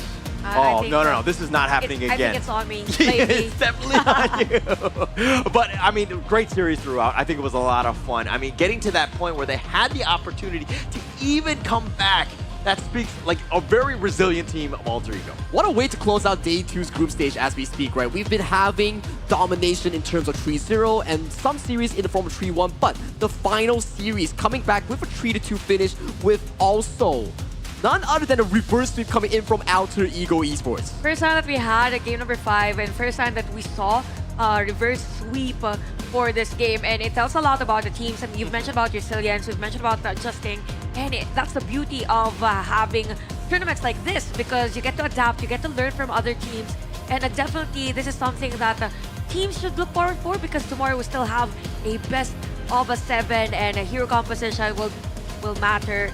Even the emotional stability of the team as well. Yeah. Or the players, I mean. It's definitely going to be exciting to see exactly. But let's find out exactly what happens in terms of the interview. Let's send it over to Mara right about now. My goodness, Alter Ego altered the game. Congratulations. Decoy, that was a job well done. It was a 0-2 for Alter Ego. The opponent just needed one win to take the entire match. How did you manage to pull off that reverse sweep? What exactly happened in that game 3, the discussion between the team to flip the game around? Actually, in game 1 and game 2, we too rush. Our communication, like, we want to end the game so fast because we haven't win yet, right? And then we very need to win. And then after we lose 2-0, we talk in behind and then we say, okay, whatever happen, we just play. Either we win or we lose, we try our best. And then after we win the game 3, we have so many confidence, and then we can reverse the game. So that was a great thing to do, taking off that pressure, just saying, let's just play. Let's just have some fun. And it worked completely. Now this is the first win for Indonesia and your team Alter Ego. How much confidence does this give your team and the entire nation for the next match? Actually, this win so many like giving boost our confidence lah. Because after this we will go to playoff against Philippines also, and then we hope after this match we can reset again and then focus on the playoff also with Bigetron. With everything that you've shown in this match, you truly deserve to win. And everybody that's watching online from Indonesia is yelling out Alter Ego. Definitely, they're so proud of you. What would you like to say to everybody watching you online right now? Can I say in Indo? Of course. Okay. Buat semua Alter Champs, makasih yang selalu dukung kita. Buat kalian semua yang juga ngeraguin kita semua di sini, kami bakal buktiin kalau misalnya kami layak ada di sini. And what did you say? I say to all Alter Ego fans and Indonesian fans, thank you for always supporting us. And then for those who didn't trust for us, I say we will prove. You know what? After seeing that, there definitely must be trust with Alter Ego. And everybody is so proud of you once again. Congratulations. You. And now we're gonna break it down even more. So we're gonna head back to our casters. Lead the gorge. Thanks, Mara. Definitely making a statement is Alter Ego after the performance in a reverse sweep against the Filipino team, Wetrnd. We saw lots of differences in terms of the dynamics of the heroes, but I really like how Alter Ego played on this game number 5. I mean, it all started, I think, it was Newbie's hero, the Xiao Xiao, with a crucial crowd control against 3 players of Wetrnd. I think we will see that later on in the highlights. I think it really started off whereby Alter Ego going into the Game 4 victory, it brought in so much momentum for them going into this Game 5, which really made Wetrnd start to panic, and some of their plays wasn't as clean as compared to Game 1 and Game 2. And for most cases, I mean, for most parts of the game, for Wetrnd, they were pushed to like somehow disengage in some of the team fights because of positioning also from Decoy and the rest. Now we see the team fight participation. You have 82% for 3 players from AE, so it was continuous rotation from Jintao, Newbie, and even Decoy. And we've said about the effectivity, or I mean the efficiency of this trio for Alter Ego that literally changed the pacing for their rotation against the Wetrnd. Now for Wetrnd, they struggled a bit. You've mentioned about the Liu Bang for a maze, and it came to a point wherein there was a huge gap already, and it was really hard for them to take a grasp of whatever's happening around the map. I mean, for me, it comes back to this draft. It's like, I know that they were prioritizing the pay as a ban against Alter Ego multiple times, but it just seems like it slipped through the cracks. How do you allow Zhen Xiao to get the pay in a Game 5? Because it dictates so much of the pace. I think in the end, they really wanted to allow Zhen Xiao on that play on the few main reasons. You've seen how the engages came through when the Maestro and also the Lam were to jump on that assassin marksman style of a jungler here, but it was really Newbie on that first few attempts. This engaging for his jungler, which led to a landslide of a lead for the side of the IKL representatives. Definitely, we could see that the landslide for the IKL representatives. Imagine you have 8 minutes and there's already somehow an imbalance in terms of the gold, but definitely they got control. During that game, we're in for AE, they were able to take back the resources, the control in the map, and that was very evident all throughout the game. Again, it all started with that Xiao Xiao crucial crowd control, bursted some of the players of Wetrnd, and from there, the pattern, like the strategy and even the rotation was stopped by AE. And for that, our MVP of the game is none other than the pay user of Alter Ego. We have Jintao with 712 KDA, 21% damage dealt on that game number 5. Yeah, he was able to just close this series out. In typical fashion, Zhen Xiao, when you need a win in a most pivotal of games, especially in a Game 5, I mean, not elimination, but it's the final game. To win this series, you gotta let him fly on one of his best heroes here. This is why experience is so important coming in for the side of Alter Ego here. Zhen Xiao has so much experience playing Honor of Kings and it being in the competitive scene that really translated into his capability in ending games and surviving these long series of a comeback. Yeah, the mastery of the heroes. I mean, I think he has the same playstyle with Zhang Q. Yeah. And I believe that for Alter Ego, this is their strength, and at the same time, there is enough support on other sides of the map as to why their aggression was very effective against the Wetrnd. And it feels like this is a nice preview of what we could see on the semifinals tomorrow. But let's focus first on the highlights of what happened on game number 5. Again, I think this was it. The crucial crowd control, it was the first part of the game, like it was the first team fight, and because of that, you got a Ryze taken down. It's the jungle, it's a Lamb, and you don't want that to happen against, or if you are an assassin user. Yeah, every single one of these highlights is literally the initiation started by Wetrnd, and then they get blown up for it, right? It seems like they were like had all of the answers, Alter Ego, making them pay, sticking around. This is our jungle, this is our map, this is our game.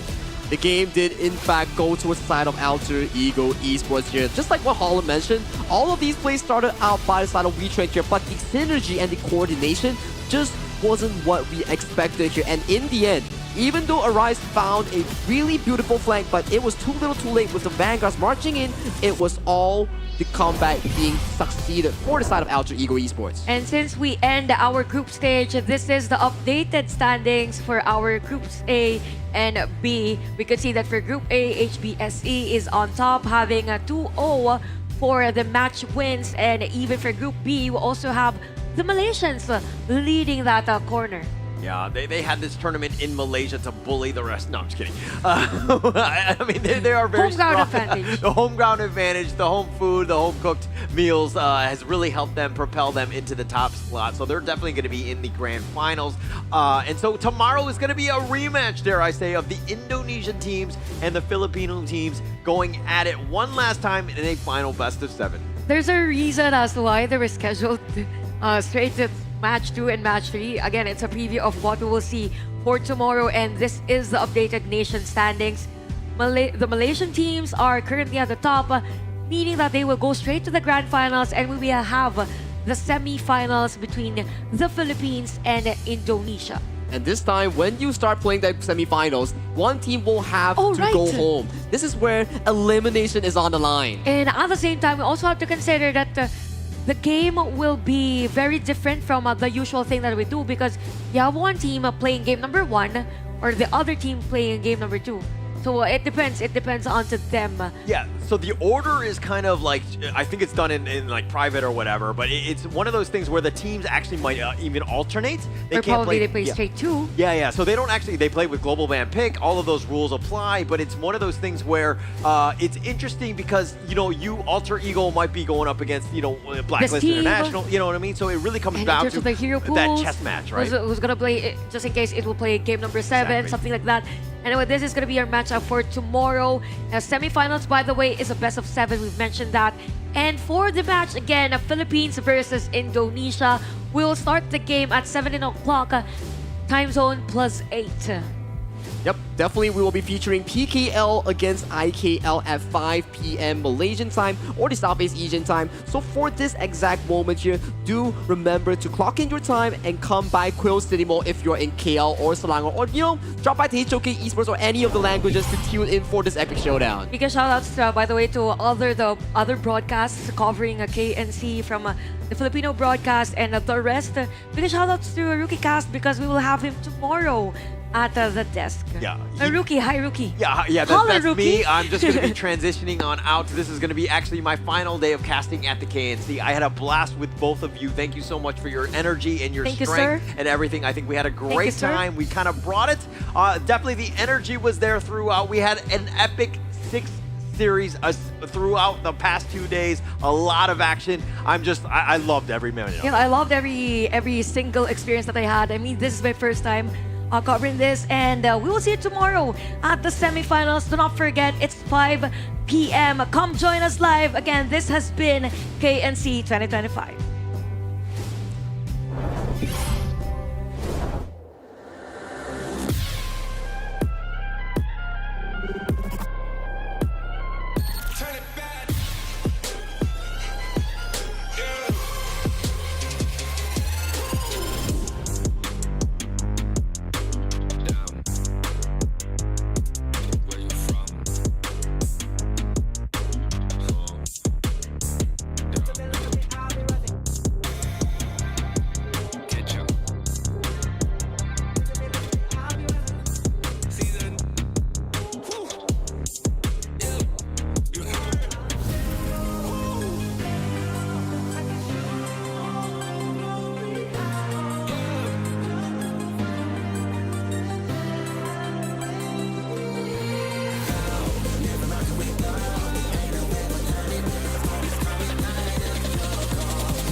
It's an honor showtime.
It's an honor showtime.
It's an honor showtime.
It's an honor showtime.